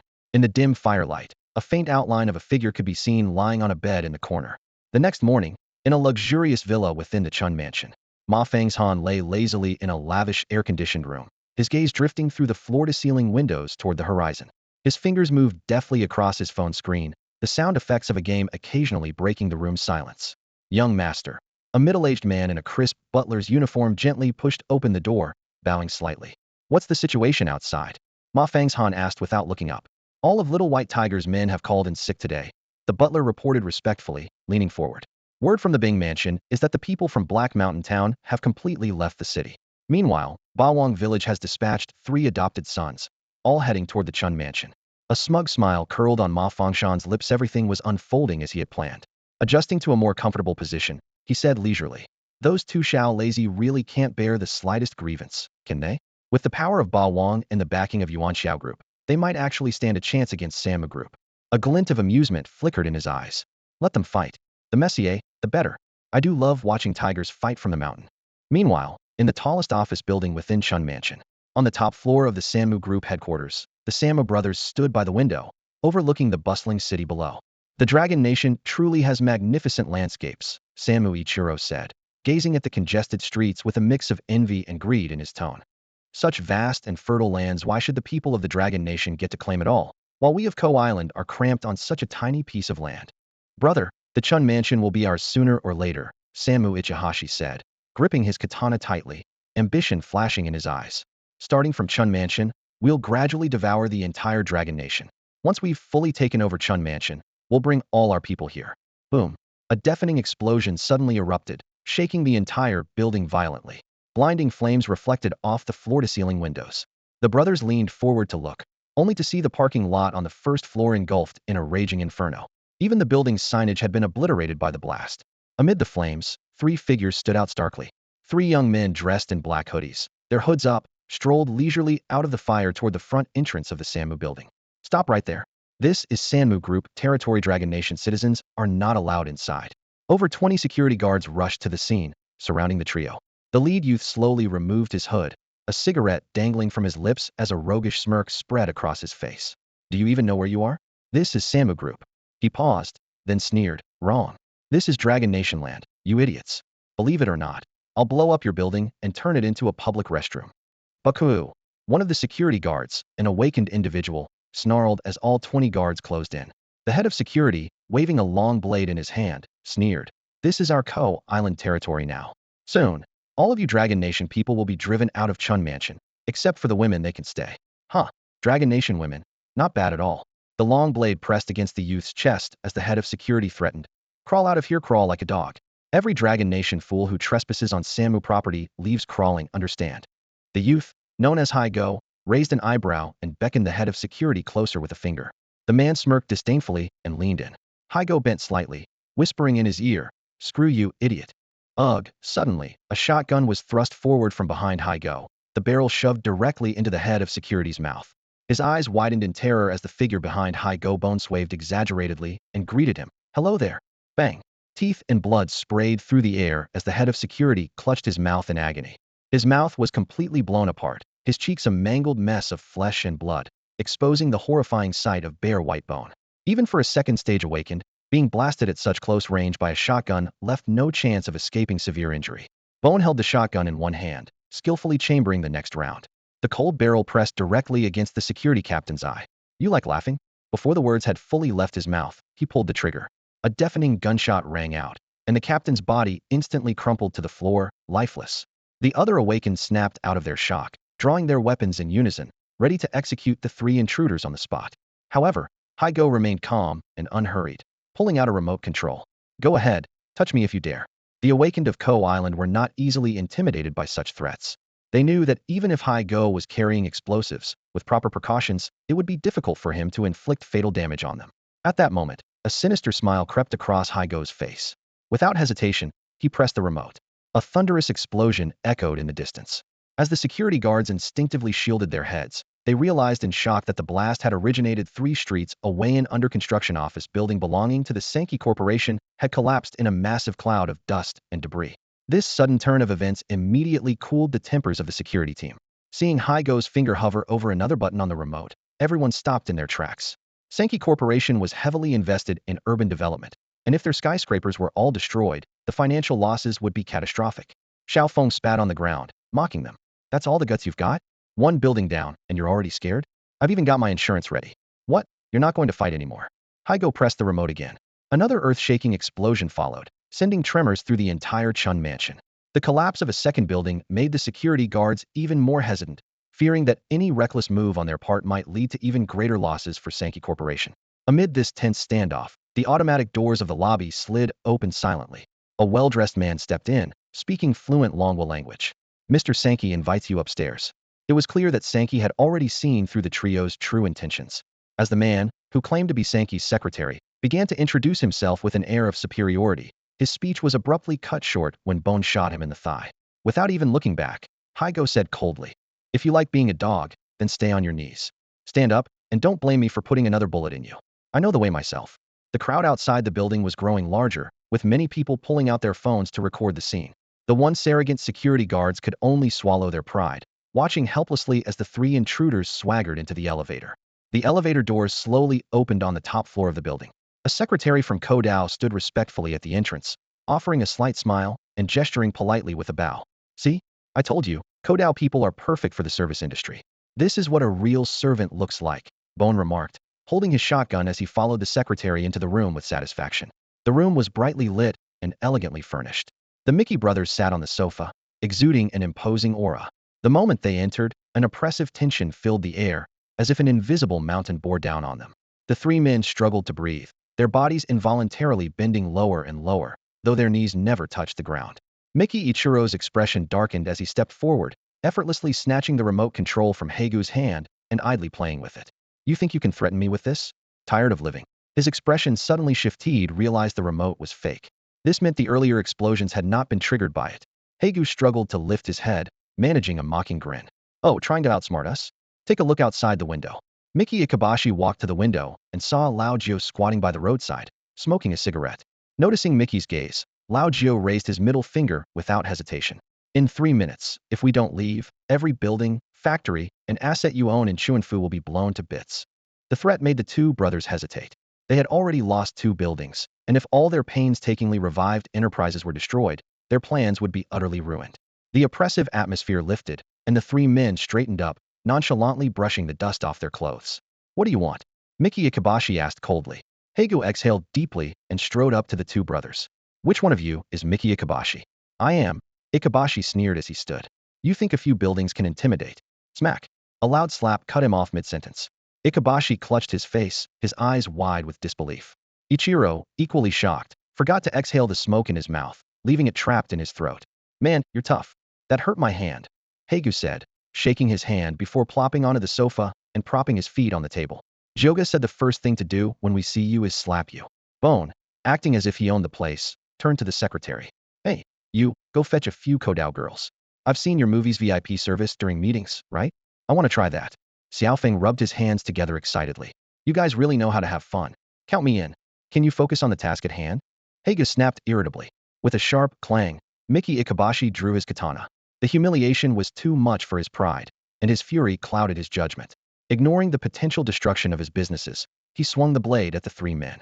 Faced with the attack from a 5 cents master, the 3 made no attempt to resist, instead locking their gaze on him. Just as the blade was about to reach Heiga's forehead, a resounding clang echoed. A red katana appeared out of nowhere, intercepting the fatal strike. The one who intervened was none other than Miki Ichiro. Control yourself. Ichiro barked sternly. Don't forget why we came to Chuanfu. With a deafening boom, the sofa beneath the 3 men shattered under the immense pressure. Heigo instinctively touched his head, confirming there was no bleeding. He knew full well that his opponent had pulled back at the last moment. But this act of restraint only fueled his rebellious nature. This cocky young man had always been the type to push back harder when faced with strength. Come on. Heigo straightened his neck and pointed at his forehead with a finger, his eyes full of defiance.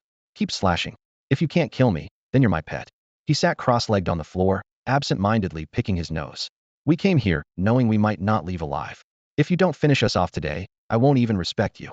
Xiao Feng chimed in, his tone dripping with disdain. At least have some backbone. Just kill us all already. What's a mere business empire? Blow it up and rebuild it. If I were in your shoes, I wouldn't be able to swallow this insult. This exchange completely enraged Senki Ichihashi.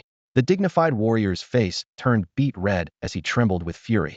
Finally, he stormed out, kicking the door open and leaving in a fit of rage, his blade in hand. Had enough yet? Senki Ichiro, clearly the calmer of the two brothers, remained seated on the sofa, his cold gaze fixed on the 3 intruders. Xiao Feng nudged his 2 companions with his elbow and whispered, we should probably ease up. If this guy snaps and kills us all, that'd really suck. Heigo toned it down a notch, finding another sofa to sit on. Clearing his throat, he got straight to the point. The lazy from the slums, did you kill them? The question caught Senki Ichiro completely off guard. Of all the reasons he had imagined for this commotion, he hadn't considered that it would be over a few lazy. After all, lazy were mercenaries paid to risk their lives. No one had ever avenged a lazy, let alone risked being hunted endlessly by the Senki brothers. You came here for them? Senki Ichiro frowned. What else? Heigo rolled his eyes. Your building doesn't exactly have any pretty girls. If no one invited us, we wouldn't have bothered coming. So what do you want? Senki Ichiro's expression darkened. It was clear that these intruders weren't about to leave quietly. Heigo lit a cigarette, theatrically blowing a smoke ring. Money? Huh. Money's only good enough to measure the worth of you Kodao dogs. The lives of us Longwa people can't be bought. He stood up, cracking his neck. We came here for one Riazanto deliver a message from Jyogo. We're coming for you. Consider this your heads up, so you don't die clueless. At least you'll know why you're dead. If you leave us alone, we'll walk out right now. Heigo added as he headed toward the door. That is, if we can actually leave this building. Senki Ichiro's expression turned indescribably complex, as if he'd just swallowed a fly. Who would start a war with the Senki group over a few lazy? And even more absurdly, who would bother notifying their enemy before doing so? This was madness. Oh, right. Heigo suddenly stopped at the door, smacking his forehead as if he'd just remembered something. He turned back and added, we also planted bombs in this building. I forgot where exactly, so you might want to have someone look for them. Not even a thank you? So rude. Gutu muttered under his breath when he saw Senki Ichiro's blades slightly unsheath. As the news spread, in various places, Ma Fang's Han, Zhu Xiao, and Mr. Li all exclaimed in unison, what? Is he out of his mind? Blowing up 2 of the Senki group's buildings just to deliver a warning? Ma Fang's Han stared off into the distance, his gaze unfocused. He suddenly felt as though Jiu had become a complete stranger. It was clear he had never truly understood the man. What on earth? How does his mind even work? Ma Fang's Han was utterly baffled. Clearly, there were subtler ways to sabotage the Sankey group and slowly weaken them. But Jiu had chosen to play such an absurdly reckless hand. What about Xiao Baihu? Ma Fang's Han tried to reassure himself. I can't be wrong, Xiao Baihu must still be the rational one. Jiu Ji's just having one of his moments. The reality, however, was this. Xiao Baihu was currently scouting the Sankey Bank with his team and had just smuggled half a ton of explosives into the city. On the way back, Lao Jiu leaned lazily against the car seat, a cigarette dangling from his lips, as he listened to Zhu Xiao's sharp voice angrily berating him over the phone. Somehow, Zhu Xiao had gotten hold of his number, and the moment the call connected, he unleashed his fury. I told you to target the Samu group, not to charge at them recklessly. Are you some kind of brute? This is how I do things, Lao Jiu replied coldly, exhaling a puff of smoke as his eyes flicked to the rearview mirror, where two black sedans were tailing them. Let me make this clear. We're letting you use us willingly, but that doesn't mean I'm your subordinate. Don't push me, or he'll take down your Zhu family along with them. He motioned for the driver to stop in the middle of the road, pulled two grenades from the inside pocket of his jacket, and stepped out of the car. Raising his hand, he signaled the trailing vehicles to stop. Two grim-faced men rolled down their car windows, trying to stay composed. Hey, brother, is there a problem? One of them asked. Lao Jiu, still holding the phone between his shoulder and ear, leaned closer to the car window. The man repeated, Brother, maybe there's been a misunderstanding? Ignoring them, Lao Jiu instead spoke into the phone. I prefer to face things head-on, which is why you and I don't get along. I don't like playing games behind the scenes. Are you out of your damn mind? Zhu Xiao's enraged voice screeched from the phone. Grinning, Lao Jiu swiftly pulled the pins from the grenades and tossed them into the car. Later, he said, giving the car roof a light pat before turning back to his own vehicle. The men in the trailing car panicked, scrambling out and fleeing in terror. A deafening explosion echoed behind him. Calmly, Lao Jiu spoke into the phone. Let the word spread. The one who died was Lei Zi from Bingfu, one of my men. The Samu group was behind it. Lei Zi had the seller's information, and they took it. Zhu Xiao frowned on the other end. What's your plan to deal with them? In 2 days, release another piece of news. The Samu group is out of money. You think the big shots in the city are that gullible? Zhu Xiao started, but then his almond-shaped eyes widened as if he had caught on to something. If we can make it look like their cash flow has dried up, the other factions will connect the dots and assume they stole the seller's information to trade for some kind of secret technique. At that point, the Samu group won't be able to explain their way out of it. He then asked slyly, You've got another move planned after that, don't you? What's next? Do we know each other that well? Lao Jiu retorted before hanging up. Outside a Samu bank branch, inside a small noodle shop, Xiao Baihu sat with his head lowered, focused on his bowl of noodles as he listened to his men's intel reports. The bank, recently marred by a robbery and fraud scandal, now saw few customers coming or going. 5 minutes later, more of his men trickled into the shop, reporting their findings. The bank had 20 security guards, 5 awakened individuals. The owner of the neighboring fried dough shop had unfathomable strength, but terrible cooking skills. The number of personnel in the underground vault was unknown, and the bank had no rear exit. Boss, a frontal assault is too risky, one of his men analyzed. They've got lookouts stationed outside the bank. If we get bogged down, and Samu group reinforcements arrive, we'll be trapped inside. Xiao Baihu remained unfazed, wiping the corner of his mouth. No matter how many people they station, they're just targets. He'll attack whenever I feel like it. Before he finished speaking, the door swung open, and a biting cold wind swept in, carrying with it the imposing figure of a tall man who strode into the shop. On a bitterly cold afternoon, 7 or 8 men entered a noodle shop, huddled against the chill with their hands tucked into their sleeves. The warm air inside the shop allowed their tense bodies to relax slightly. The eyes of Xiao Baihu and his companions lit up. Leading the group of newcomers was none other than the instructor they had been eagerly awaiting. Instructor, Yixiuj, Xiao Baihu called out excitedly, and the rest of the group quickly stood to offer their seats. A faint, meaningful smile appeared on the instructor's resolute face. Having noodles? The instructor asked as he sat down at the table. Yeah, Xiao Baihu replied, handing him a cigarette. Good. Not bad. What you really want is the stacks of cash across the street, isn't it? The instructor cut straight to the point. A young man beside the instructor brought over a steaming bowl of noodles and carefully wiped down the chopsticks for him. Xiao Baihu's gaze unintentionally swept over the man's hand and noticed he was missing a ring finger, just like the wanted criminal in the newspaper who had robbed a bank. Didn't get enough last time? Looking to grab more. Xiao Baihu glanced around. Aside from the busy shop owner in the kitchen, the place was empty. The instructor introduced the young man without hesitation. This is Ming Xing, one of my team members. A local from Chuanfu, and a disciple I personally trained. Ming Xing appeared to be in his 20s. but his eyes carried a ferocity that belonged to someone far older, a gaze forged through years of bloodshed. We didn't rob them for the money, the instructor clarified. Ming Xing has a personal grudge against the Samu group. Last time was payback. The atmosphere in the noodle shop subtly shifted. The instructor continued. We all used to work for a certain someone big, and we can't stand seeing outsiders without wanting to take them down. We happened to spot one of your guys scouting, so we decided to check it out. Xiao Baihu hesitated. Their original plan was to use the bank as a setup to deal a heavy blow to the Samu group. If the instructor intervened, their plan would be ruined. How about we work together? The instructor suggested. That won't work, Xiao Baihu shook his head. To be honest, the bank is part of our setup. Unexpectedly, the instructor agreed easily. Fair enough. We're also planning to set a trap at the bank. Whatever your goal is, as long as the bank gets hit, our objective will be achieved. Once the bank is robbed, Samu Ichihashi will definitely show up. That's when we'll strike. The two quickly reached an agreement. 3 days from now, at 10 in the morning, the instructor said, glancing at the bank across the street. But you'll need to stay inside for at least 10 minutes. If we get surrounded in the bank, it's over, Xiao Baihu frowned. Don't worry, we'll make sure you get out, the instructor replied, lifting his glass of water with a satisfied smile. It's getting late. We'll head out for now. Once the job's done, I've got a little surprise for you. The scene shifted to the outskirts of Chuanfu, inside a drafty, dilapidated house. A sickly man lay in bed, weakly asking his wife to pour water for their guest. Uncle Yu, it's been a while, the guest greeted, respectfully placing down a gift. You're thoughtful, the man replied, a pale but content smile on his face. The last time I saw you was at Smokey's birthday banquet. Not much time left for me. Even the hospital won't take me in. Being a guy like me, this is just how it ends, the man said with calm acceptance. The young visitor silently lit a cigarette, hesitating to speak. Something on your mind? Go ahead. With my relationship with Smokey, if I can help, I will, the man said. The boy gazed at him sorrowfully, then picked up a bundle of cash from the floor and placed it on the table. Uncle Yu, I want to buy your life. In the Zhufu living room, a group of teenagers was devouring their food with such ferocity that the nanny standing nearby was left dumbfounded. Among them, Lao Jiu had one foot propped up on a chair, shoveling food into his mouth as if he hadn't eaten in days.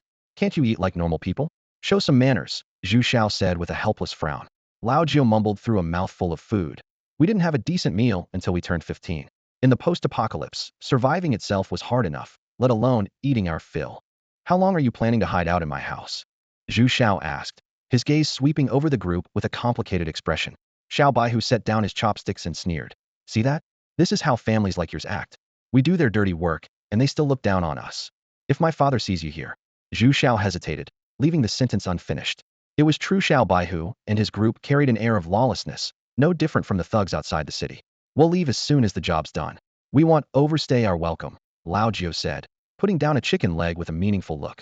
Ever since they blew up the Samu Corporation building, they had been wanted across the city and had no choice but to hide at the Zhu family estate.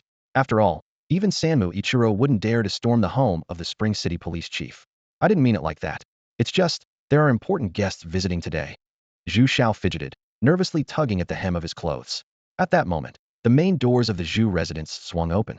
A man dressed in military uniform with a white cape draped over his shoulders stepped into the courtyard. His refined features exuded the demeanor of a cultured general, but his sharp, star-like eyes radiated an imposing aura of dominance. Xiao Baihu and Lao Jiu couldn't gauge his strength. He seemed as distant and untouchable as the sun, moon, and stars, yet his presence was impossible to ignore.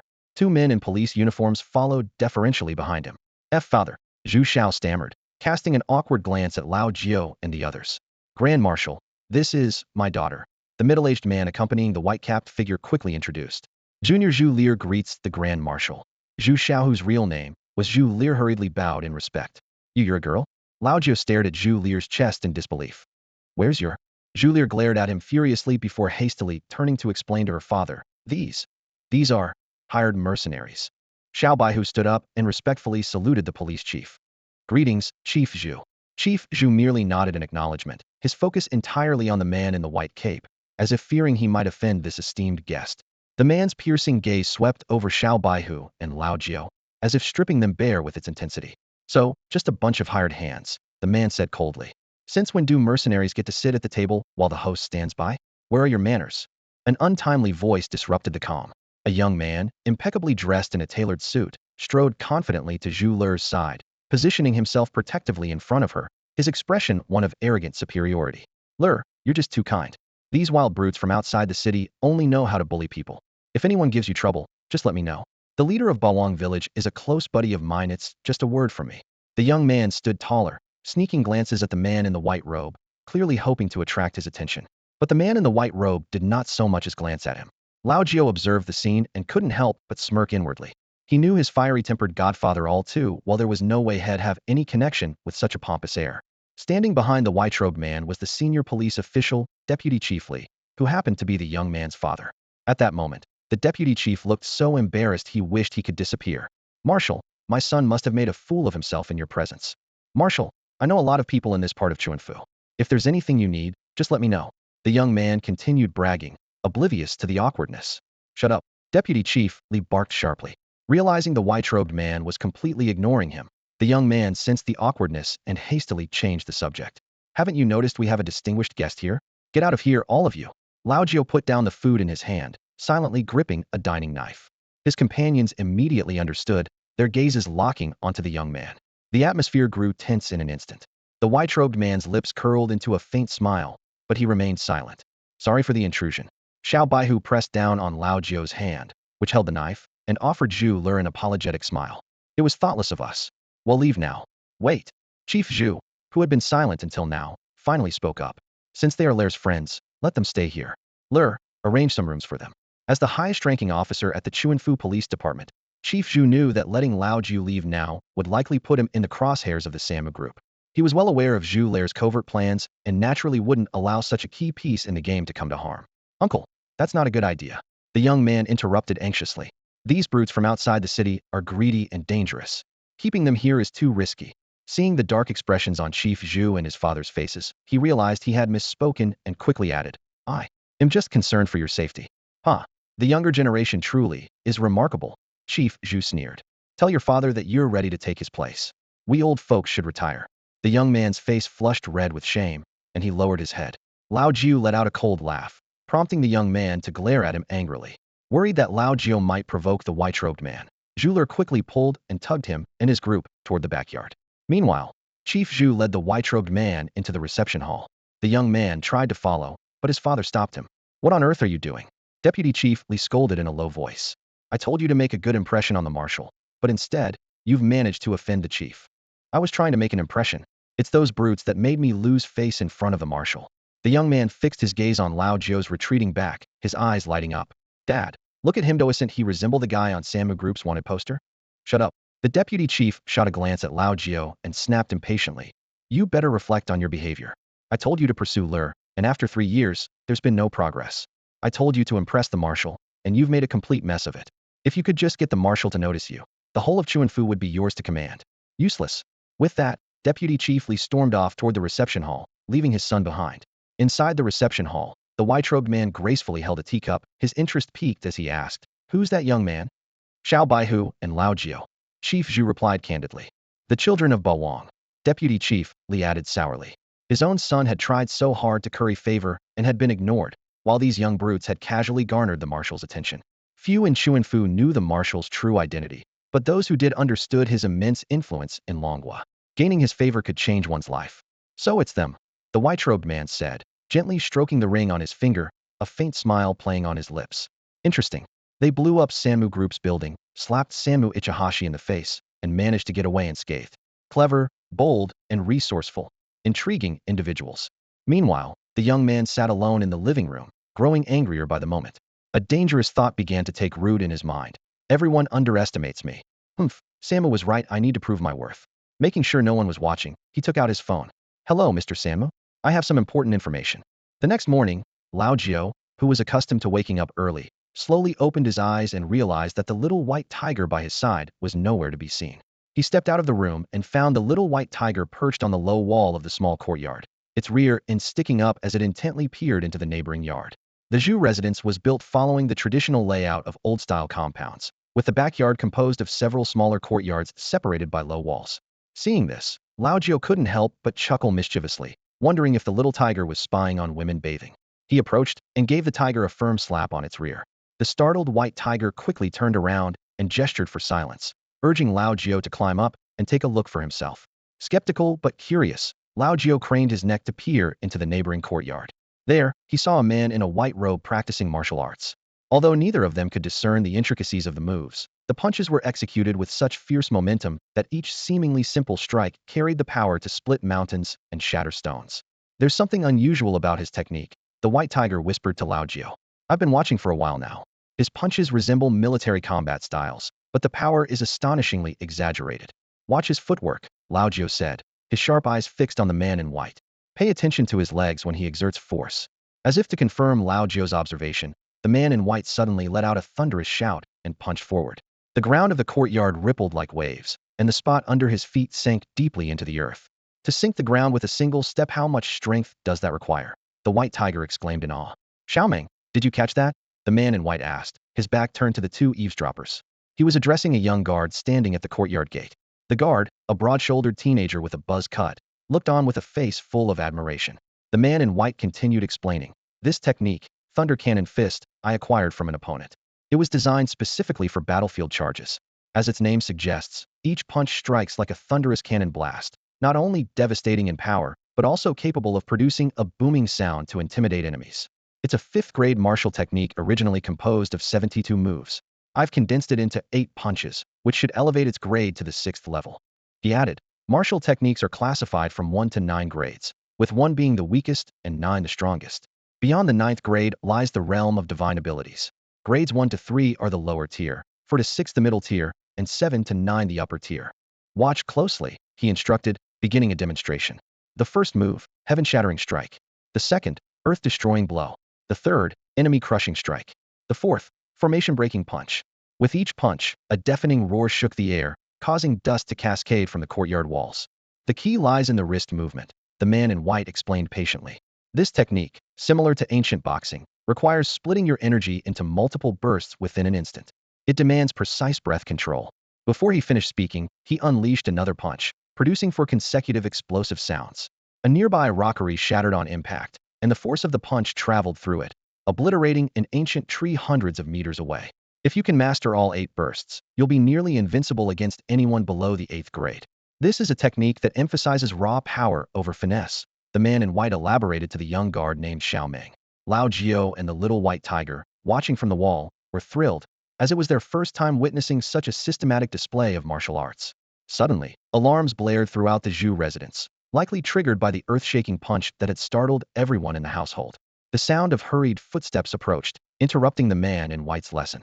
Commander, we need to leave, Xiaoming said, his gaze briefly flickering toward the wall where 2 heads had just ducked out of sight. The man in white smiled knowingly and took the towel Xiaoming handed him. The young guard hesitated as if wanting to say something, but ultimately lowered his head in silence. The guards weren't supposed to ask such questions, but the man in the white robe didn't mind. A gentle smile played on his lips, as these people carried the aura of his old friend. As long as it's about resisting foreign invaders, I will give my full support. How much they can comprehend, however, depends on their own fate. The man in the white robe placed a firm hand on Xiaoming's shoulder, his eyes sharp and piercing. Nowadays, there are few who still carry a true sense of patriotism, he said solemnly. The Dragon Kingdom belongs to us. Protecting this land doesn't rely on scheming politicians, but on you, the passionate youth. You are like sparks that must be carefully nurtured and guided. That is the responsibility we, as the older generation, must bear. For thousands of years, the Dragon Kingdom has stood strong only because countless heroes have shed their blood and sacrificed their lives, the white-robed man continued. As soldiers, we must always lead the charge. Remember, if you choose to be my guard, you must abandon all prejudice. Any man of the Dragon Kingdom who stands against foreign invaders is your comrade. They are worthy of inheriting my legacy and fighting alongside you. If one day I fall, it is these people, as passionate as you, whom you should trust the most. Xiaoming looked at the man in the white robe with wide, innocent eyes, then straightened his back and offered a crisp military salute. Yet, he couldn't help but ask in confusion. How could you possibly die, Commander? You are the undefeated white robe, feared by all nations.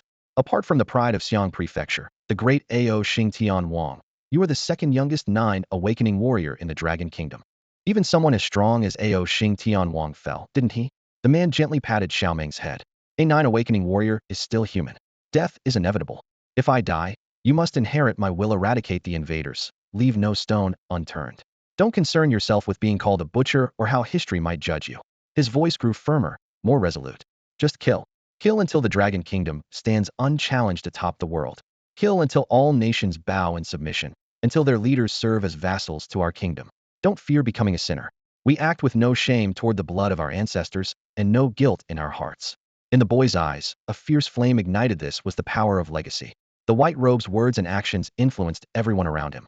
And this boy, in time, faithfully carried out the white robe's will, even to his final breath. But what if they lose to the Samu group? Xiao Ming asked naively. A flash of boldness crossed the white robe's eyes. I have already entered Chun Prefecture. Victory or defeat no longer matters. No invaders will leave this city alive.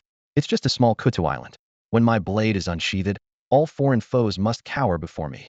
He laughed heartily, hands clasped behind his back as he strode toward the room. Commander! Xiao Ming clenched his fists and shouted after the white robe's retreating figure. If it's killing you need, I am ready to lead the charge.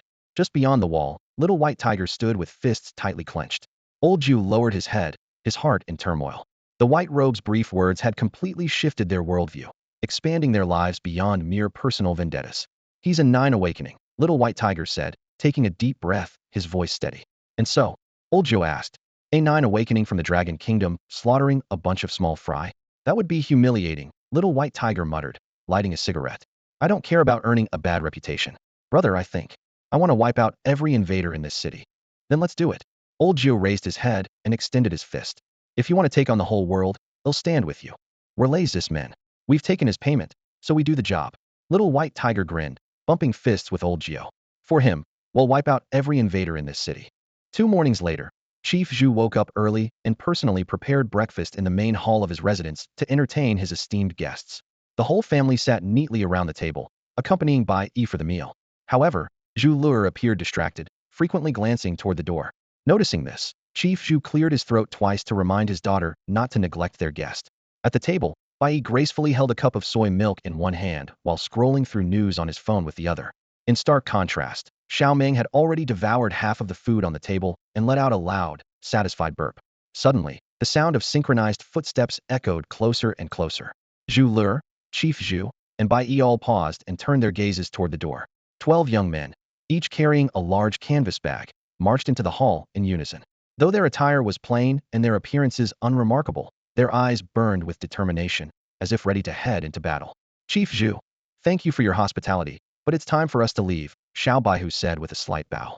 Bai Yi's lips curved into a faint smile as he continued his breakfast. Chief Zhu nodded warmly. Zhu Luer's gaze involuntarily fell on Lao Jiao, who was standing beside Xiao Baihu. Their eyes met briefly, and she quickly looked away, flustered. Drink more milk, it's good for you. You are what you eat, Lao Jiao teased, instantly turning Zhu Luer's concern into irritation. Where are you going? Xiao Ming asked, noticing the group's resolute demeanor. I heard you're all wanted out there. Huh? Lao Jiao sneered, glancing disdainfully at Bai Yi, who remained focused on his meal. An alien issuing a wanted notice in Longhua? Who cares? We'll be off now. Sorry for the trouble these past few days, Xiao Baihu said, bowing deeply to Bai Yi in gratitude for teaching them martial skills. In unison, the 12 young men knelt down to pay their respects. Only then did Bai Yi set down his bowl, a faint smile gracing his lips. Wishing you success in your mission. Stay safe, Zhu Luer couldn't help but say to Lao Jiao. TCH, we're Thunder Boys. If it's not dangerous, it wouldn't be us. If you want me safe, why don't you sponsor me? Lao Jiao shot her a sidelong glance. At 10:20, will the police station send officers to arrest us? Xiao Baihu suddenly turned to Chief Zhu, his tone serious. This unexpected request left both Zhu Luer and her father momentarily stunned. I heard that Sammo Bank will be robbed at 10:30, Xiao Baihu said calmly. Please send officers to apprehend them. They won't resist. Make sure they face justice. Understood. Zhu Luer responded quickly, cutting off her father before he could speak. Xiao Baihu exchanged a glance with Lao Jiao, then turned and walked away. The 12 young men moved toward the rising sun, their figures illuminated against the light. If they survive, their accomplishments in the next 100 years will be immeasurable, Bai Yi remarked, his gaze lingering on their retreating figures. Remarkable strategy. Chief Zhu exclaimed in realization, marveling. These Thunder Boys truly have an exceptional understanding of human nature. At the entrance, Xiao Yin was already waiting, accompanied by 3 Thunder Boys whose life forces were faint and fragile. These are Uncle Yu, Uncle Bai, and Uncle Lang. Xiao Yin introduced solemnly to Xiao Baihu. They were my brother's comrades. They were poisoned on a recent mission and don't have much time left. With that, Xiao Yin lowered his gaze, unable to hide the sorrow of sending off old friends, one after another, knowing this time he would have to personally see them off. Uncle Yu, enduring his frail and sickly body, looked at Xiao Yin Lei with a kind and gentle gaze. A faint, comforting smile appeared on his pale face. Kid, if we must die, let it be while serving the boss. Thank you all. At least we can earn this last some before we go. Knowing our families will be taken care of, we can rest in peace. Lazy, his scarred face breaking into a bold and hearty grin, spoke with fearless determination in his eyes. When I reach the underworld, they'll stand before the king of hell and proudly declare, though my hands are stained with countless lives, the blood was of foreign enemies. That should at least balance half my sins. He then threw his head back and laughed loudly. Old Joe silently pulled out a pack of cigarettes and handed them to the three elder veterans. Watching their unyielding courage, his heart grew heavier. These three men knew they were going to act as scapegoats for Xiao Baihu and the others, fully aware they were walking to their deaths, yet they accepted the mission without hesitation. Xiao Baihu bowed deeply, his voice tinged with guilt. You'll likely face some suffering once you're in custody. He knew all too well that Xuanfu was no Bingfu. Without Zhang Yang's support, they had limited connections within the police force. While Director Zhu might be willing to help from behind the scenes, his deliberate distance indicated he wouldn't openly shield them. Playing the role means going all the way, Uncle Yu said with resolute determination. We must die in custody, and we must hold on until our very last breath before we go. As seasoned lazy members, they would never tarnish the boss' reputation. Entering custody was a dead end. Though they didn't have many days left to live anyway, who wouldn't want to spend their final moments with family? Who wouldn't want someone to mourn their passing? Dying in custody would mean their bodies couldn't even be claimed by their loved ones, leaving them as unremembered spirits. The oppressive atmosphere was too much for Gu Tu, who turned to the three elder veterans, considering erecting a symbolic tomb for them at least. Forget it, Uncle Yu shook his head. Ko Island's roots run too deep in Xuanfu. If it's discovered, our families would be in danger. After death, does it really matter where we're buried? Xiao Baihu clenched his fists tightly. The deaths of these three lazy members would solidify the narrative that the Sanmu Group's financial chain had collapsed. If the plan succeeded, the Sanmu Group would undoubtedly face universal condemnation. After a moment of thought, Uncle Yu drew the curved blade from his waist and handed it to Xiao Baihu. Kid, this knife is yours now. By seniority, I'm your elder. By the rules, you're the boss. And by camaraderie, you're brothers to Yan Gue. We're taking on this task for you, so don't feel guilty. We do this willingly. If you care, just look after our families in the future. All right, let's move out. Old Joe commanded, waving his hand. 3 SUVs roared to life, and the convoy began its mission. 1 kilometer away from Zhufu, dozens of men lay in wait along the roadside, ready for an ambush. Leading them was the deputy director's son, his eyes fixed venomously on the approaching convoy. Feng Jun, you've done well this time, Tsuchiya said with a genial smile. Our Sanmu group will fully support your advancement in the police force. Young Feng, his face twisted with hostility, nodded grimly. Failing to gain Bai Yi's approval, unable to win Zhu Lier's affection, and burdened by his father's disdain, all of it had pushed him to the edge of reason. I'll prove my worth to Zhu Lier, and I'll make Bai. He abruptly stopped mid-sentence, his face paling as he cast a nervous glance toward Zhu Fu. Even with 100 times his current courage, he wouldn't dare expose Bai Yi's whereabouts. Otherwise, not even the Sanmu Group, nor anyone in the world, could guarantee his survival. Feng Jun, I understand you. Tsuchiya spoke earnestly, his eyes gleaming with a yearning for acknowledgement.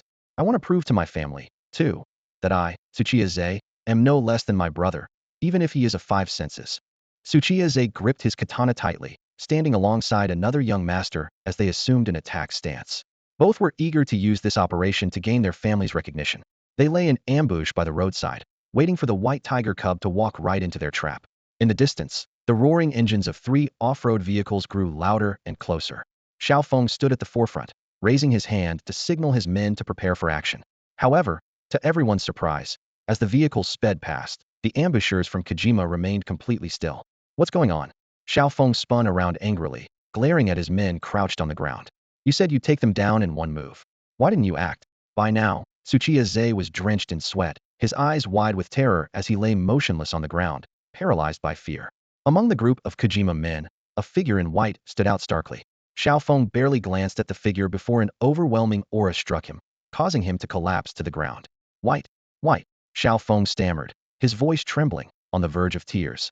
The figure in white watched the white tiger cub vanish into the distance before slowly lowering his gaze to the trembling Kojima men. An invisible force pinned them to the ground, rendering them incapable of even the slightest movement. Commander, Xiao Feng pleaded tearfully. The man in white spoke with calm indifference. Has no one told you? Within a 5-kilometer radius of me, no foreigner is allowed to live. His serene gaze swept across the group, and with just that single look, it felt as though they were plunged into the depths of hell, cold sweat pouring down their faces. Do you know why I've always ignored you? The man in white sighed. Because you lack a sense of belonging to Longhua. Xiaomeng, he called softly. The other immediately drew a dagger, ready to finish them off. Bury them, the man in white commanded abruptly, his usual gentle demeanor replaced with a trace of displeasure. Show no mercy to enemies, as ruthless as you can. Before the words had fully settled, the man in white made a slight motion with his fingers. The ground beneath them rippled like liquid, swallowing everyone into the earth. The effortless manipulation of elemental properties left everyone present trembling with fear. Spare me, please. Tsuchiya was already scared out of his wits, begging for his life without a shred of dignity. The man in white listened to their desperate pleas, then turned to Xiao Meng with a satisfied smile. I feel better now. Let's go. I think I can eat another bowl of rice back home. Inside the Sanyu Bank, the atmosphere was desolate and cold. Only a few scattered customers were at the counters handling transactions. The recent embezzlement scandal had caused a sharp decline in foot traffic. An elderly woman with snow-white hair stood at one of the counters. She was dressed in a thin, heavily patched garment, and her worn-out cloth shoes were caked with mud. Her frail hands trembled as she held out a bank card, her voice filled with pleading. This is my son's card. He died last year while building for your Sanyu group. His compensation money is in here. The teller, busy applying lipstick while glancing in a mirror, barely looked up. She cast a dismissive glance at the card, which displayed a balance of 0. Tapping her brightly painted nails against the glass counter, she sneered. The owner of this card is deceased. How can you prove he was your son? The old woman carefully pulled a photo from her tattered cloth bag, wrapped in blue cotton. It was the only picture she had of her and her son together. The teller glanced at it briefly, her lips curling into a mocking smirk. A photo? So what? In these times, there's no such thing as household registration. I suspect you're misusing someone else's card. Should I call the police right now? You told me yesterday to bring a photo, and you'd give me the money, the old woman cried, tears streaming down her face. He died building for your Sanyu group. The teller suddenly stood up, pointing at the elderly woman and shouting harshly. Your son's fate was sealed on our construction site and tarnishing the company's image. You bring bad luck. Get out. 4 or 5 burly security guards approached, their eyes filled with menace. One of them threatened, Granny, go home. If you come back again, we'll call the police and have you arrested. We know where you live. The old woman stood up shakily, her vision blurred by tears. You people have no humanity, my poor child. At that moment, a tall figure stepped in front of her. A young man with neatly parted hair and a large canvas bag slung over his shoulder gently placed a hand on her trembling shoulder. Well, what are you doing? The old woman stammered, stepping back in fear. I don't want the money anymore, okay? The young man offered her a warm smile. Ma'am, sit down. They'll help you get your money. He gently guided her back to her seat, then strode to the counter and slammed his canvas bag down heavily. Deposit this. The teller's eyes lit up. Ever since the scandal, no one had come to deposit money. Seeing the bulging canvas bag, her expression immediately shifted to one of obsequiousness. Welcome, valued customer. Please follow me to the VIP room. No need. The young man lit a cigarette, yanked open the bag, and dumped its contents in an explosion of colorful cash onto the counter. Everyone present, from the customers and security guards to the teller herself, froze in stunned silence at the unexpected sight. The calm of the bank lobby was shattered by a sudden commotion. So much money, wait, it's white? A gasp rippled through the crowd.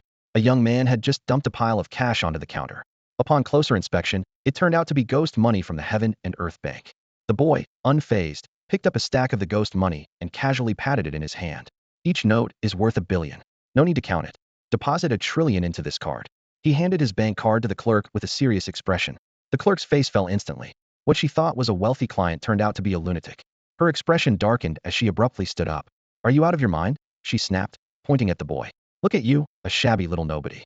Get out of here with that old hag. You sewer rats make me sick. Hearing the commotion, the security guards began to gather. An elderly woman nearby tugged at the boy's sleeve, her voice trembling. Child, this is Sama Bank. We can't afford to mess with them. Let's just leave. The boy, however, raised an eyebrow and shouted. What's the matter? You don't accept Heaven and Earth Bank currency? What are you going to use in the afterlife? He pointed at the clerk and continued his tirade. With that face of yours, back in my hometown, no one would even pay $50 to spend the night with you. The guards quickly moved in to intervene. The lead guard grabbed the boy roughly. Kid, you've got a death wish? The boy suddenly grinned and stuffed a stack of ghost money into the guard's chest. Here, take it. Spend it on your way. Before anyone could react, the boy whipped out a shotgun. Boom. The lead guard was sent flying. The room fell silent, the air thick with tension. The other guards scrambled to draw their weapons, but the boy fired several more shots in quick succession. Bang, bang, bang. They all dropped to the ground. In the waiting area, a group of teenagers calmly pulled on masks and swiftly took control of the bank. The boy dragged one of the bodies to the counter, pressing his ear against it as if listening intently. So, can this money be used down there? He lifted his head to meet the terrified gaze of the clerk. He says it works. If you don't believe me, I can send you down to check for yourself. He pointed the shotgun at the small hole in the counter's glass. 1 trillion. Not a cent less. The staff behind the counter looked pleadingly at the manager. The manager hesitated, then signaled them to comply. After all, even if the card had money, it couldn't be withdrawn. Once the deposit was completed, the boy, now holding the card with a smug grin, took a new number and lined up again. Withdraw the whole trillion, he demanded. A white tiger cub nearby rolled its eyes at him. Even if you sold the entire island, you wouldn't have a trillion. The boy scratched his chin, looking frustrated. You don't even have a trillion? What kind of lousy bank are you running? Is this how you repay my trust? Do you have any idea how much I spent on these Joss papers? A full 500 bucks. Lao Gio barked, gripping a shotgun in one hand while slamming the other on the computer monitor at the counter, his piercing gaze fixed on the visibly panicked bank manager. The manager sized up the young-looking robber before him, thinking he might be able to bluff his way out. Trying to appear composed, he said, our bank still has 500,000 in cash. He'll give it all to you, okay? Lao Gio smirked disdainfully, as if the prestigious Sanmu Bank could only have a measly 500,000. But he didn't bother to expose the lie. Instead, he simply nodded. 60 seconds later, Lao Gio accepted a bundle of cash handed to him by the manager, whose hands were trembling uncontrollably. Turning away, he approached an elderly woman cowering in the corner. The fierceness on his face softened into gentleness. Ma'am, go home and live a good life. Don't stay in Chuanfu any longer. Leave the city today, he said, carefully helping her to her feet and guiding her toward the bank's entrance. At the door, Bone immediately understood the cue.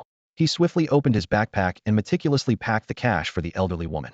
Lao Gio repeatedly urged, Ma'am, you can't stay in Chuanfu, got it? He knew all too well that if she didn't leave soon, the Sanmu group would surely come after her. The elderly woman clutched Lao Gio's hand tightly, tears streaming down her wrinkled cheeks. Child, I'm grateful for your kindness, but you need to run. We can't afford to provoke the Sanmu group. There's hope for better days ahead, Lao Gio replied, forcing a warm smile as he gently embraced her. Child, why don't you come with me? Let's leave the city together.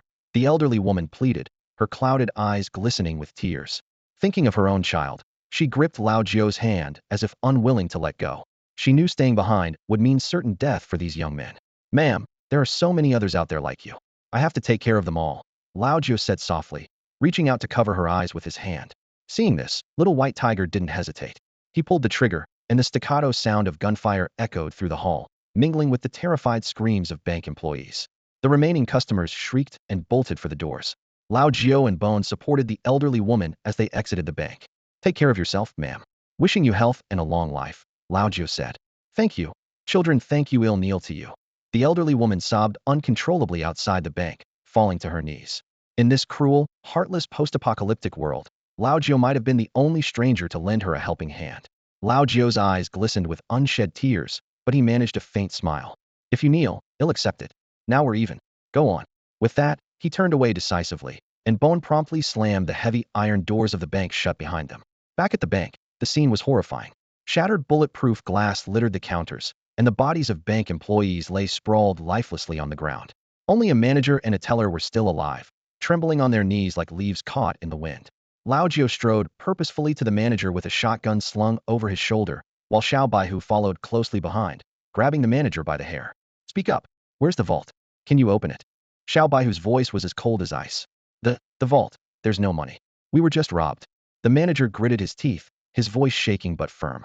I'm the manager of Sankey Group. It's my duty to protect the interests of Sankey Group. Go ahead, kill me. My life belongs to Mr. Sankey. For Sankey Group, I'm ready to die. Sworn loyalty to a thief, huh? You really take it to the next level. Lao Gio gave a sarcastic thumbs up, his tone dripping with mockery. Xiao Baihu didn't waste time arguing. She bent down and picked up a shard of the shattered bulletproof glass. The manager, seeing this, gathered his courage and said, I'm warning you, Sankey Group rules Chuanfu with an iron fist.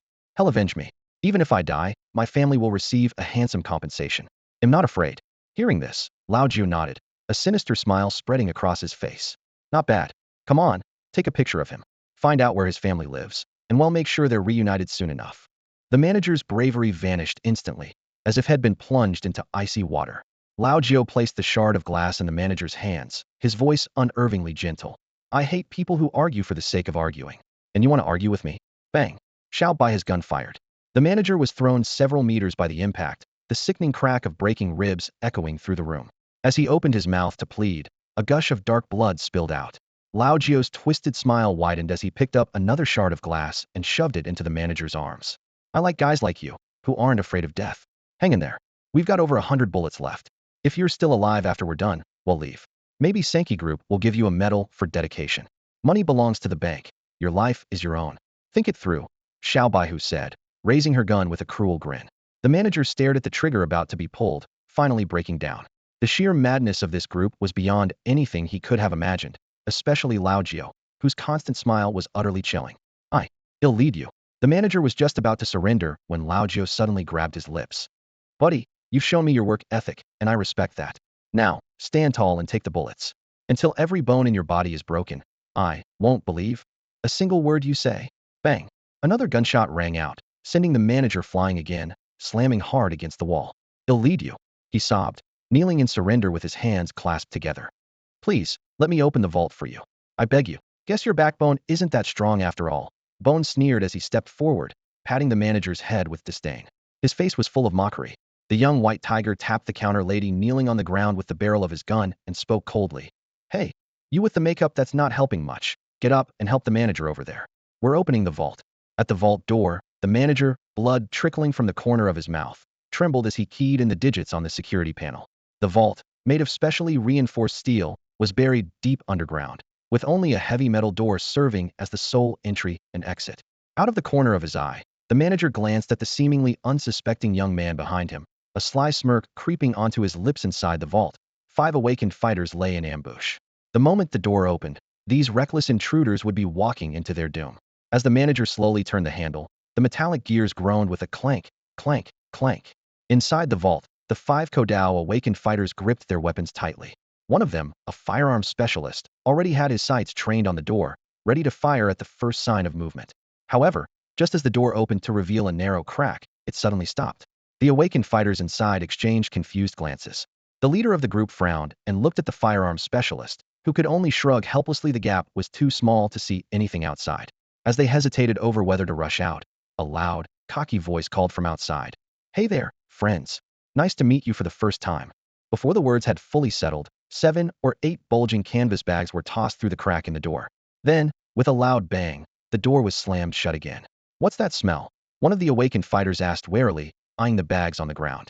Suddenly, the sharp sizzle of burning fuses echoed painfully in the enclosed space.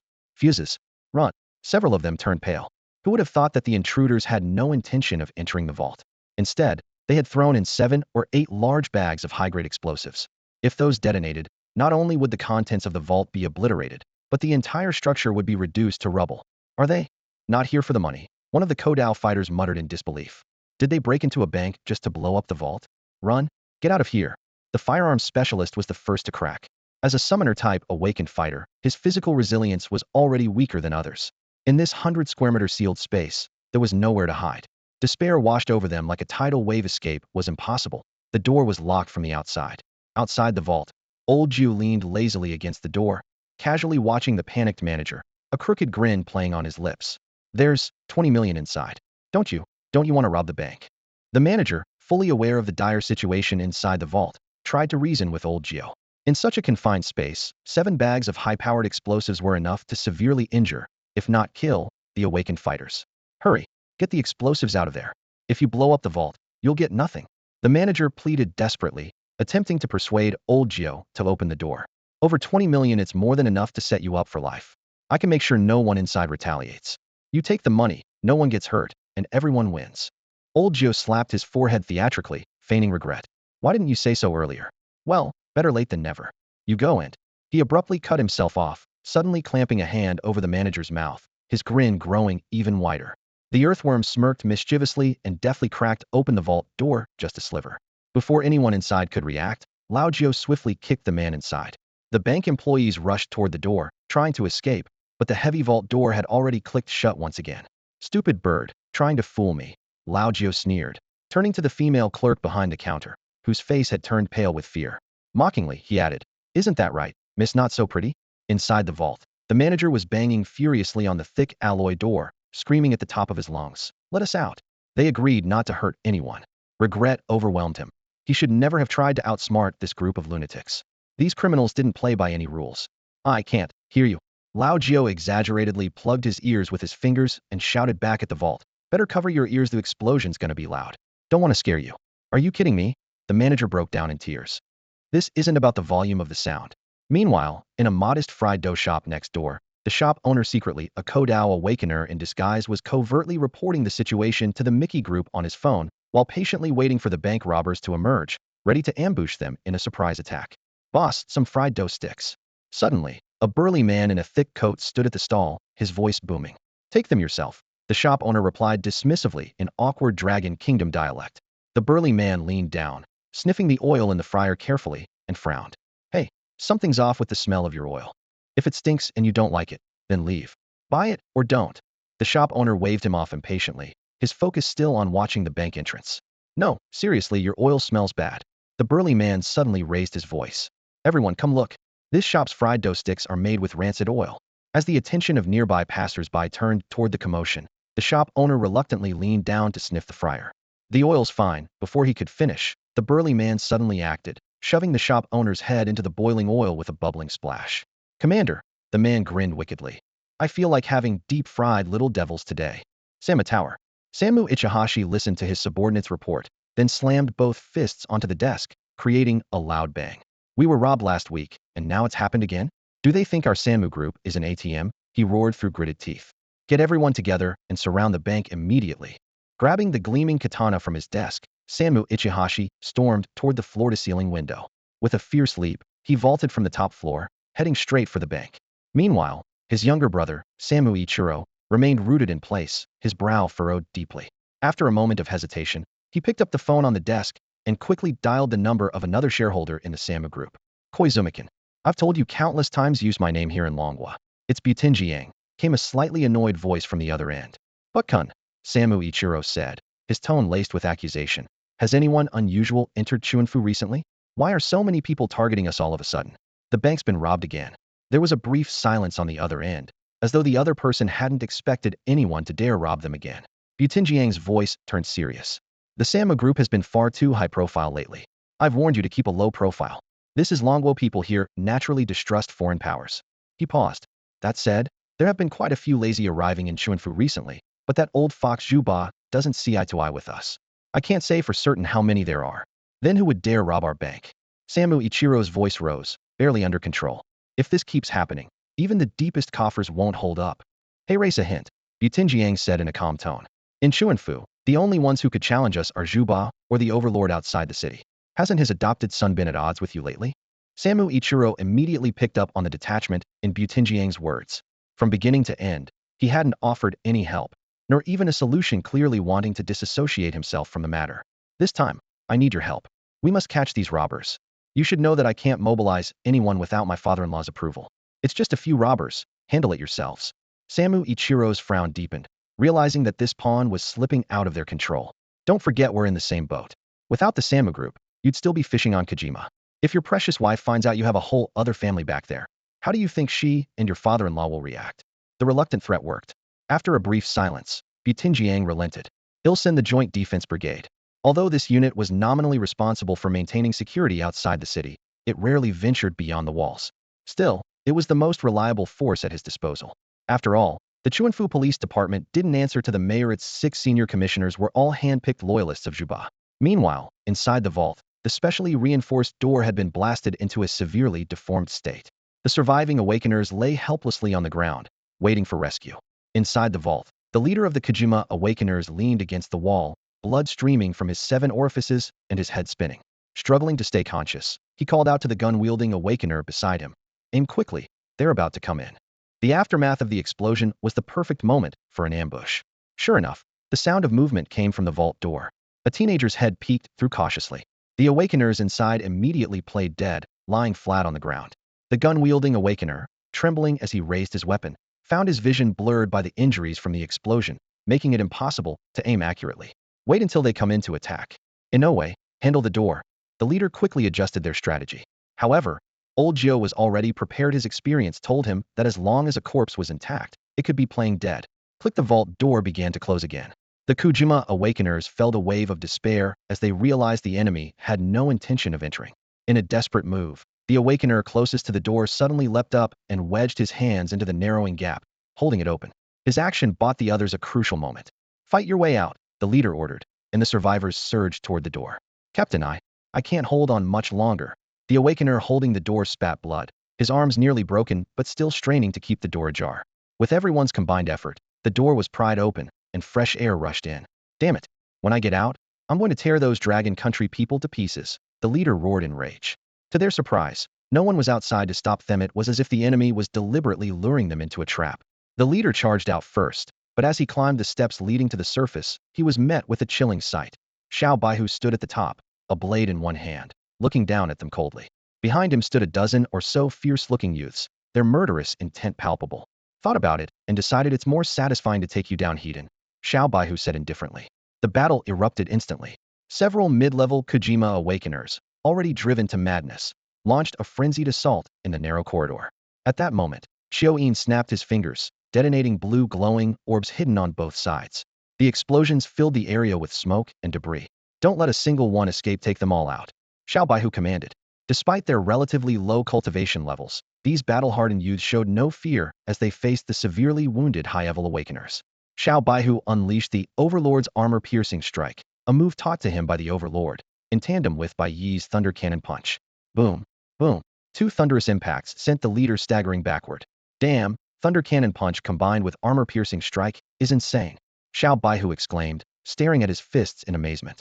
Bai Yi's Thunder Cannon Punch seemed tailor-made for him. If he could master the technique to its seventh strike and stack it with the Overlord's armor-piercing effects, the resulting power would be unparalleled. Meanwhile, in the Ma family's villa, young Master Ma lounged on a sofa, casually watching a live broadcast of the bank's perimeter. Why would Xiao Baihu rob a bank out of nowhere? His lackey asked, puzzled. Young Master Ma smirked knowingly. Don't underestimate these streetwise fighters who claw their way up from the bottom. Their thinking is beyond what most people can comprehend. But, I get it. He narrowed his eyes and explained. They're trying to confirm the rumor that Samu Group is out of money. There's been talk that Samu has already purchased the 9th Awakener Divine Ability. If it's proven that their finances are in ruins, it will solidify accusations that they lied about acquiring the Divine Ability. The first Warzone leader would never allow an alien race to possess the 9th Awakener Divine Ability. If Samu really had it, they might still have a chance to negotiate. But the problem is that we don't. So how do they prove Samu Group is broke? If they open the vault and there's not a single cent inside, what do you think the headlines will say? A crowd of onlookers had already gathered outside the bank.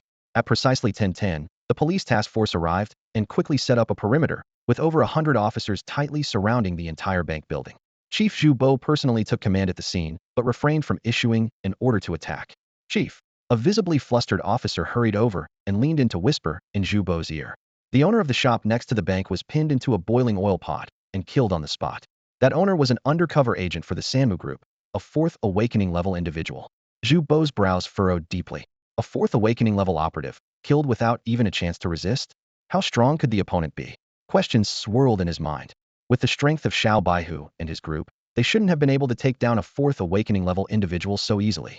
The only plausible explanation was that Xiao Baihu had assisted someone with at least 5th Awakening level power, if not stronger. Bang! A loud explosion suddenly echoed from within the perimeter. A white figure crashed heavily to the ground, leaving a deep crater at the bank's entrance. Immediately after, Samu Ichihashi, wielding a long blade and wearing a grim expression, landed at the edge of the crater. Move aside.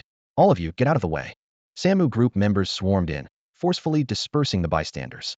Hundreds of armed personnel from the Samu Group and the police force now stood on opposite sides of the bank, locked in a tense standoff.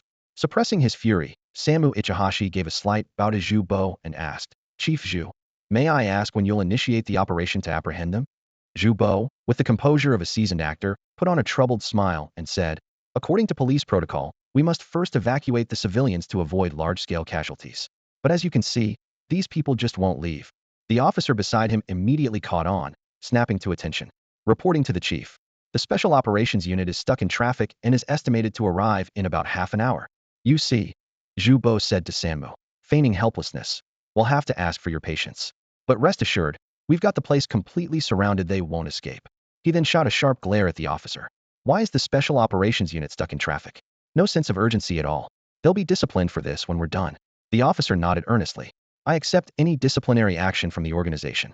They'll also write a formal complaint about the city's infrastructure issues as soon as I return. Samu Ikihashi's face twitched, the muscles near his mouth visibly tense. His grip on his katana tightened, as if he were barely restraining himself from drawing it. Zhu Bo and the officer's excuses were clearly a stalling tactic. with a subtle jab at the Samu group's connection to the mayor's son-in-law. In that case, as the aggrieved party, may I go in myself? Samu Ichihashi asked in a cold tone. This time, Jubo didn't refuse and gestured with a polite, please motion. Move out, Samu Ichihashi commanded, signaling his subordinates to charge into the bank with their weapons raised. However, the police force surged forward at the same time, blocking their entry at the door. What's the meaning of this? The aura of Mikio Ichihashi pressed down like a mountain as he glared fiercely at Chief Zhu. Zhubai, unfazed, stepped forward to confront Mikio Hiden. You may go in, but your men must stay outside, Zhubai said coldly. Why? For illegal possession of firearms, Zhubai replied, raising an eyebrow as his gaze swept over the surrounding TV reporters. I could arrest you right here and ruin your reputation. Though Zhubai's words seemed professional, it was clear to any observer that he was buying time to protect Xiao Baihu. If Mikio's men stormed into the bank, Xiao Baihu might not make it out alive. Mikio Ichihashi took a deep breath, frustration bubbling inside. Normally, Zhubai turned a blind eye to the heavily armed Mikio group, but now he was suddenly playing the righteous official. Very well. Chief Zhu, you are indeed impartial and law-abiding, Mikio said, glancing at the reporters and onlookers, his tone softening. I assume I can go in alone. He dared not openly clash with Zhubai in front of the media, as the latter represented Longwa's judiciary. Defying him would mean challenging the entire state apparatus. Zhubai smiled faintly. Please, go ahead. Clang. The blade of a katana was unsheathed, and its sharp edge instantly shattered the bank's front doors. Mikio Ichihashi strode into the bank, exuding a murderous aura. In the basement, Xiao Baihu and his group had already dealt with the severely injured awakened fighter from Kodo Island. Lao Jio held a flashlight, carefully inspecting the vault to ensure all the cash had been burned. This was the ultimate goal of their mission. Heavy, rhythmic footsteps echoed closer. Xiao Baihu raised an eyebrow, turning to meet Mikio Ichihashi's cold, piercing gaze. Mikio's eyes were fixed on the corpse of the awakened leader, whose chest had been pierced by Lao Jio's claws. What are you staring at, huh?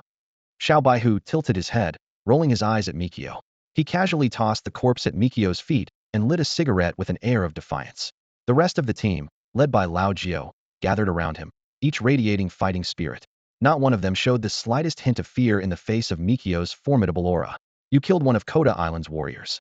Any last words? Mikio's katana gleamed coldly in the dim light. Yeah, I've got something to say. Screw you. Lao Jio sneered dismissively. Huh, a so-called 5 cents awakened? I've killed plenty of your kind. Xiao Baihu retorted, picking up a short blade from the ground and glaring provocatively at Mikio. Come on, old man. Show me what you've got. Striking a pose, are we? Xiao Baihu taunted, crushing the corpse's skull underfoot. Come at me then. I don't care how strong you Arion long with soil. You kneel when you speak to me. Got it. Mikio Ichihashi erupted in fury. His katana slashed through the darkness, sending 2 intersecting silver-white energy blades hurtling toward Xiao Baihu. Step aside. Let's see who's tougher. Xiao Baihu barked, shoving Lao Jiu out of the way. A tiger's roar echoed through the vault, reverberating like thunder. Roar! Ernyo emerged from behind Xiao Baihu, her body emanating a silver glow that wrapped around him like armor. Instead of retreating, Xiao Baihu charged forward, chest out, meeting the cross-shaped energy blades Hiden. In the shadows, Xiao Baihu's sky-splitting claws erupted with a blinding light, leaving a glowing slash in the air.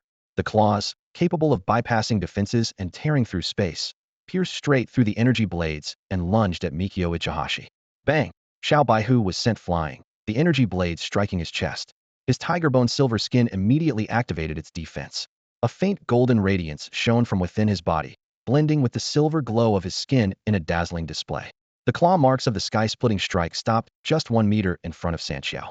That deadly blow missed by a hair's breadth. Had it gone any further, it would have dealt a devastating injury to its target. At that moment, a furious roar erupted from the rubble. A small white tiger shot out like a cannonball, the gruesome cross-shaped wound on its chest, igniting the primal beast within. Samu froze for a second. How could an opponent at the second awakening realm withstand the full-powered slash of a 5th awakening master and still be able to move? Kneel before me! The white tiger roared, launching a punch at Samu's raised katana. The immense force instantly bent the once-proud weapon into a shape. Samu staggered back a step, disbelief written all over his face. Peak of 4th awakening. How are you doing this? His shock outweighed even his killing intent. He couldn't comprehend how a 2nd awakening opponent could unleash an attack with the force of a 4th awakening master. Little did he know, this was the unique ability of the white tiger's silver skin and tiger bones. It could absorb and convert attacks into its own power. Suddenly, the white tiger dipped its head sharply.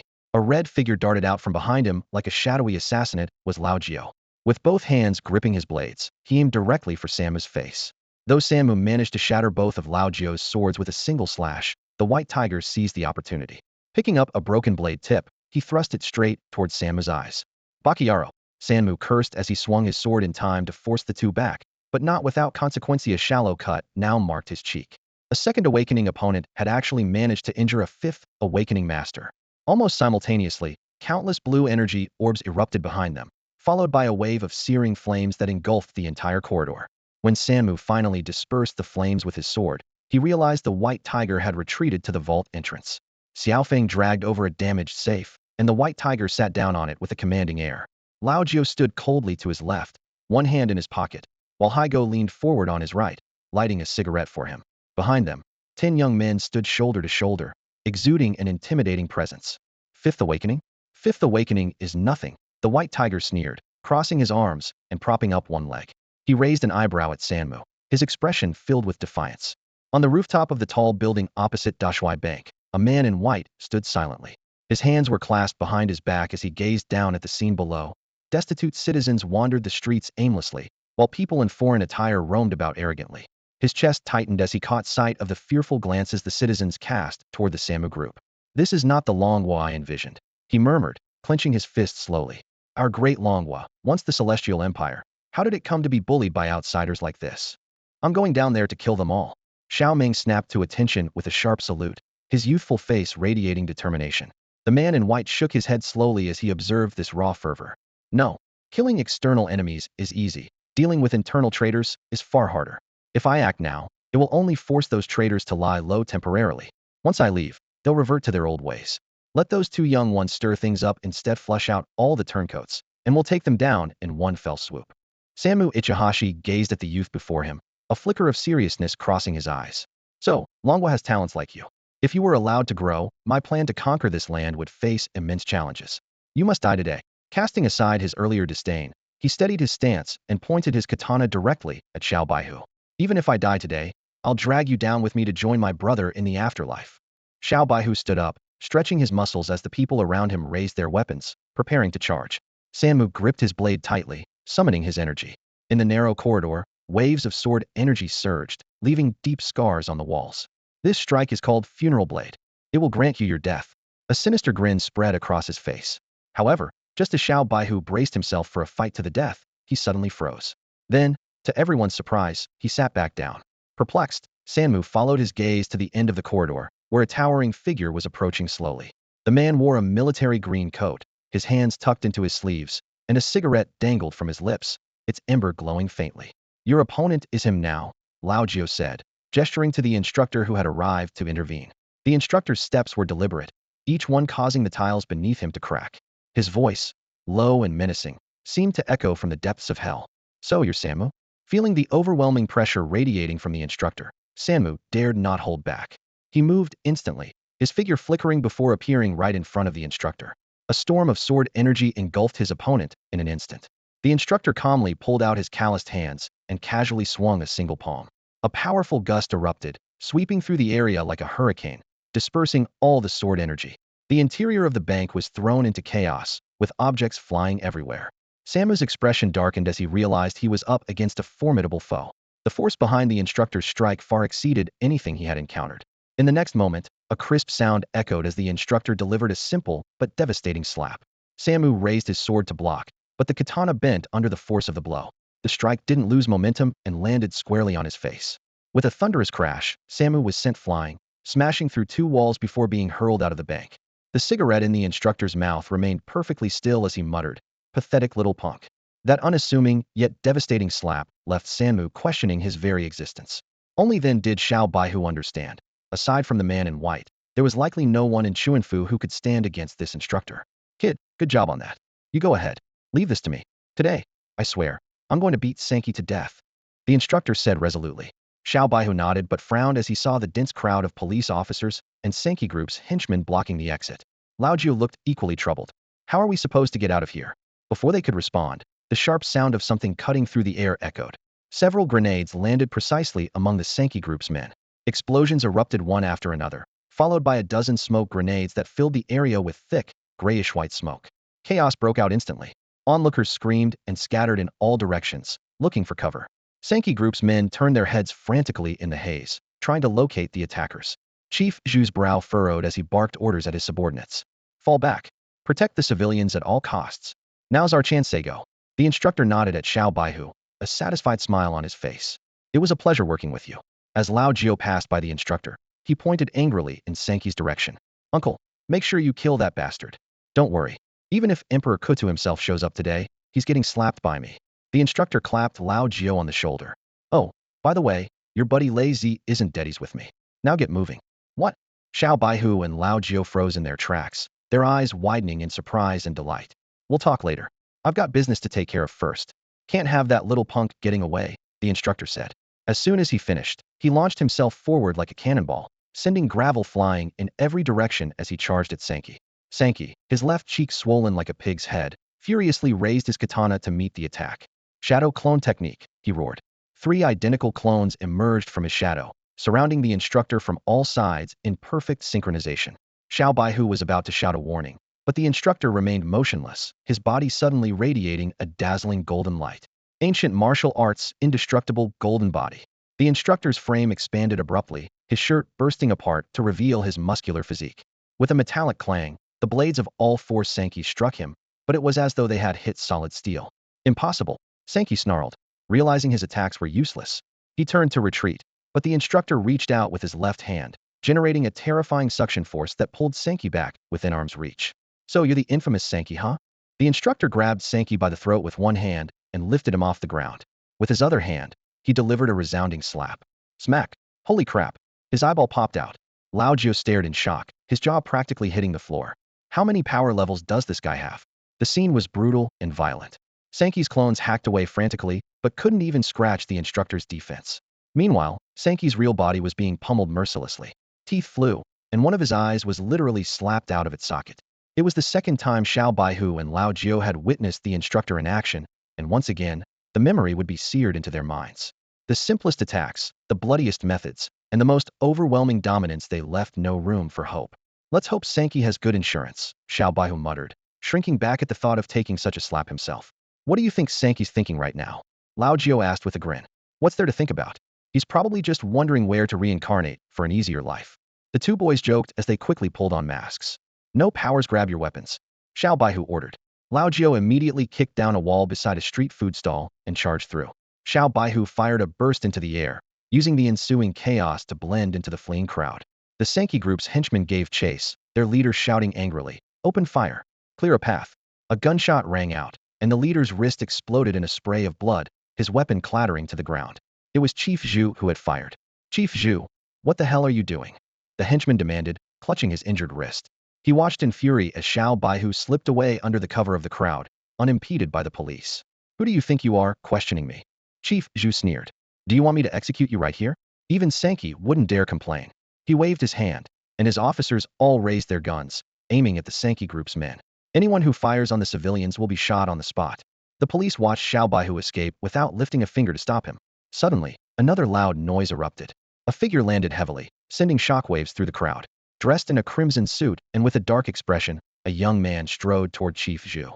It was Tsuchiya, one of Sankey Group's top enforcers. Chief Zhu, instead of stopping the robbers, you're interfering with Sankey Group. Tsuchiya said coldly. I don't need to explain myself to you. Chief Zhu retorted. The rights of the people come first. Anyone who threatens the civilians is my enemy. Tsuchiya was momentarily speechless, his face twisting into a bitter smile. Fine. Let's see how you explain letting the robbers go. Chief Zhu grinned. Explain? To you? Why don't you file a complaint at the station? Tsuchiya froze. He knew the entire Spring City police force was under Chief Zhu's control. Even the mayor couldn't do anything about it. What good would a complaint do? Well done, man. Cheers erupted from the crowd. Amid the chaos, Little White Tiger weaved swiftly through the panicked people, occasionally met with a thumbs up from passersby.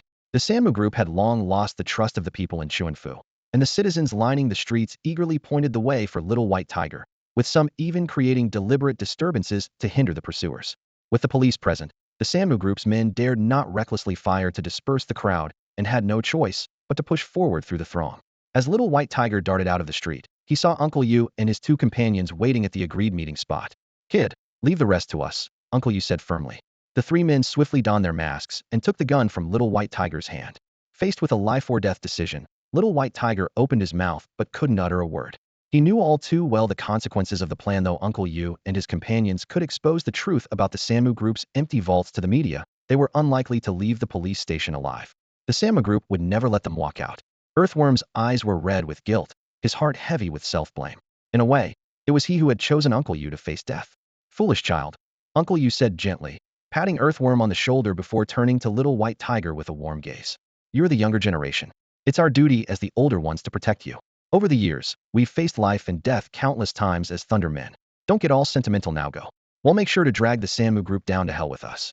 Uncle Yu patted Little White Tiger on the head. Kid, you've got what it takes to be a Thunderman, but if there's another path, take it. Live your life well. Wolf Uncle pulled back the bolt of his gun with a sharp motion and strode toward the street. As the Samu Group's men charged at him, he didn't hesitate to pull the trigger. The crowds on either side of the street quickly ducked behind cars for cover. Come on, you cowards. Wolf Uncle roared with laughter. A wolf travels 1,000 miles to feast on meat, while a dog roams just as far, only to eat dirt. Afraid of bullets? Grab a damn gun. Suddenly, a sniper's bullet struck his shoulder, spraying blood. Without even glancing at his wound, he spun around and unleashed a volley of bullets at the attacker. Kids, the road ahead is long. See you in the next life.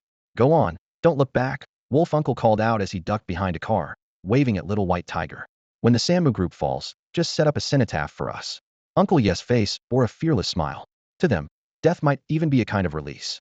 Kid, thank you for letting us die with some purpose, another Thunderman said, patting Old Nine's face. Come on, let's show those Samu Group bastards what it means to face Thundermen from outside the city. The three of them formed a triangular formation, their gunfire overlapping and suppressing the enemy so effectively that the Samu Group's men couldn't lift their heads. When I get to the other side, I'll tell Smoker that his brothers are real men. Uncle Yu shouted. Little White Tiger tried to rush forward several times, but was yanked back by Old Nine. Go? If you don't, all of this will be for nothing. Old Nine hoisted Little White Tiger onto his shoulder and sprinted away. Just 2 minutes later, a crimson figure shot out from the bank entrance like a phantom, untouched by bullets. With a resounding bang, Wolf Uncle and the car in front of him were sent flying several meters, and the trio's defensive line was instantly breached. Tsuchiya's polished leather shoes pressed down on Wolf Uncle's chest. His blood-red eyes glinted coldly as he spoke in a voice like ice. Who sent you? Tell me, and I'll let you die a little easier. Wolf Uncle's ribs were shattered, and the poison coursing through him left him powerless to resist. Yet he gritted his teeth and cursed. Damn you, scum from Ko Island. They'll be waiting for you down below. As he finished, he coughed up another mouthful of blood. Go ahead. Tsuchiya slowly raised his foot, aiming at Longshu's chest. With a sudden thrust, his leather shoe pierced through. Longshu's eyes widened in disbelief as he stared at the Kojima man before him. In that instant, a sharp gunshot rang out. A bullet formed from condensed energy struck Tsuchiya's thigh with precision. Gritting his teeth against the pain, Tsuchiya whipped his head around. On a nearby rooftop stood a young man, aiming a sniper rifle at him. Their eyes locked, and the sniper boldly flipped him off. Screw you. Just wait till I'll break your legs sooner or later. I'll be waiting. Tsuchiya sneered coldly, stomping down hard and crushing the already lifeless Longshu's skull. This blatant provocation left Ishio seething with rage. He immediately pulled the trigger, but at such close range, and with Tsuchiya on guard, both shots missed their mark. A twisted grin spread across Tsuchiya's face. Today, I'm going to slaughter all your comrades right in front of you, you cowardly little pest who only dares to shoot from the shadows. Before he finished speaking, he darted toward Uncle Yu like a phantom. Ishio quickly stowed his sniper rifle and drew a short blade, ready to fight to the death. But before he could charge forward, he was yanked back by Xingxing. I can't let my comrades die like this. Ishio roared in anger. Xingxing shook his head. He won't die. Sure enough, just as Uncle Yu faced imminent peril, someone suddenly emerged from the crowd and stepped in front of him. Boom! Tsuchiya's fist collided with the newcomers, but the stranger stood firm, while the injured Tsuchiya was forced to take 2 steps back. The newcomer was none other than Director Zhu. Are you shielding a criminal? Tsuchiya, consumed by rage, roared. Director Zhu furrowed his brow. A criminal? The court hasn't ruled yet. Right now, he's just a suspect. Even if he were guilty, it wouldn't be your place to act. So you're protecting him? Tsuchiya clenched his fists tightly. Director Zhu shrugged nonchalantly. Do you really think Chuanfu answers to Kojima? If I hand you a warrant, you'd better scurry back to Kojima and go fishing, little brother. Who wants to mess with our director? Did you even ask Chuanfu's Special Operations Unit? A synchronized march echoed loudly as the imposing Special Operations Unit made their entrance. This elite force, composed of awakened individuals, instantly scattered the Sankey Group's men. The unit captain quickly approached and saluted Director Zhu. Director, we'll detain the suspect and begin an immediate interrogation. Over 100 awakened officers swiftly encircled Uncle Yu, and another individual named Lazy. Rather than apprehension, it looked more like protection. Sankey Group's lackeys were left stranded on the outskirts, desperate to capture the little white tiger, but unable to advance. Those who tried to breach the line were immediately kicked away by special operations officers. You don't look like a good person. I suspect you're involved in last month's murder case. To the station now. With Director Zhu backing them, these awakened officers of the Special Operations Unit feared nothing. In contrast, the Sankey Group's lackeys were mostly street thugs before being recruited. None dared to truly challenge the police. As the standoff dragged on, Uncle Yu suddenly snatched a gun from a nearby officer and fired 3 shots at Tsuchiya. The bullets struck Tsuchiya's face, leaving 3 red marks. What the hell is going on here? Director Zhu bellowed. The officer looked aggrieved. My phone rang, and I got distracted. He took the chance to grab my gun. Tsuchiya's face darkened as he realized the officer had deliberately loosened the holster to give Uncle Yu the opportunity. Just then, a fleet of vehicles bearing the Joint Defense Team's insignia roared past on a nearby street. Director Zhu's expression turned grim, while Tsuchiya smirked. As the strongest force under Buitenji Yang, the Joint Defense Team's number of awakened members, though fewer than the Special Operations Unit, was more than enough to deal with the little white tiger. Director Zhu, I'll take my leave now. Do as you wish. With that, Tsuchiya sprinted off in the direction the little white tiger had fled. That's all for today. Thank you so much for watching. I hope you guys enjoyed. If you wish to have another part of this recap, please give us at least 1,000 likes. Please don't forget to comment and subscribe to our channel for more content like this. Until next time.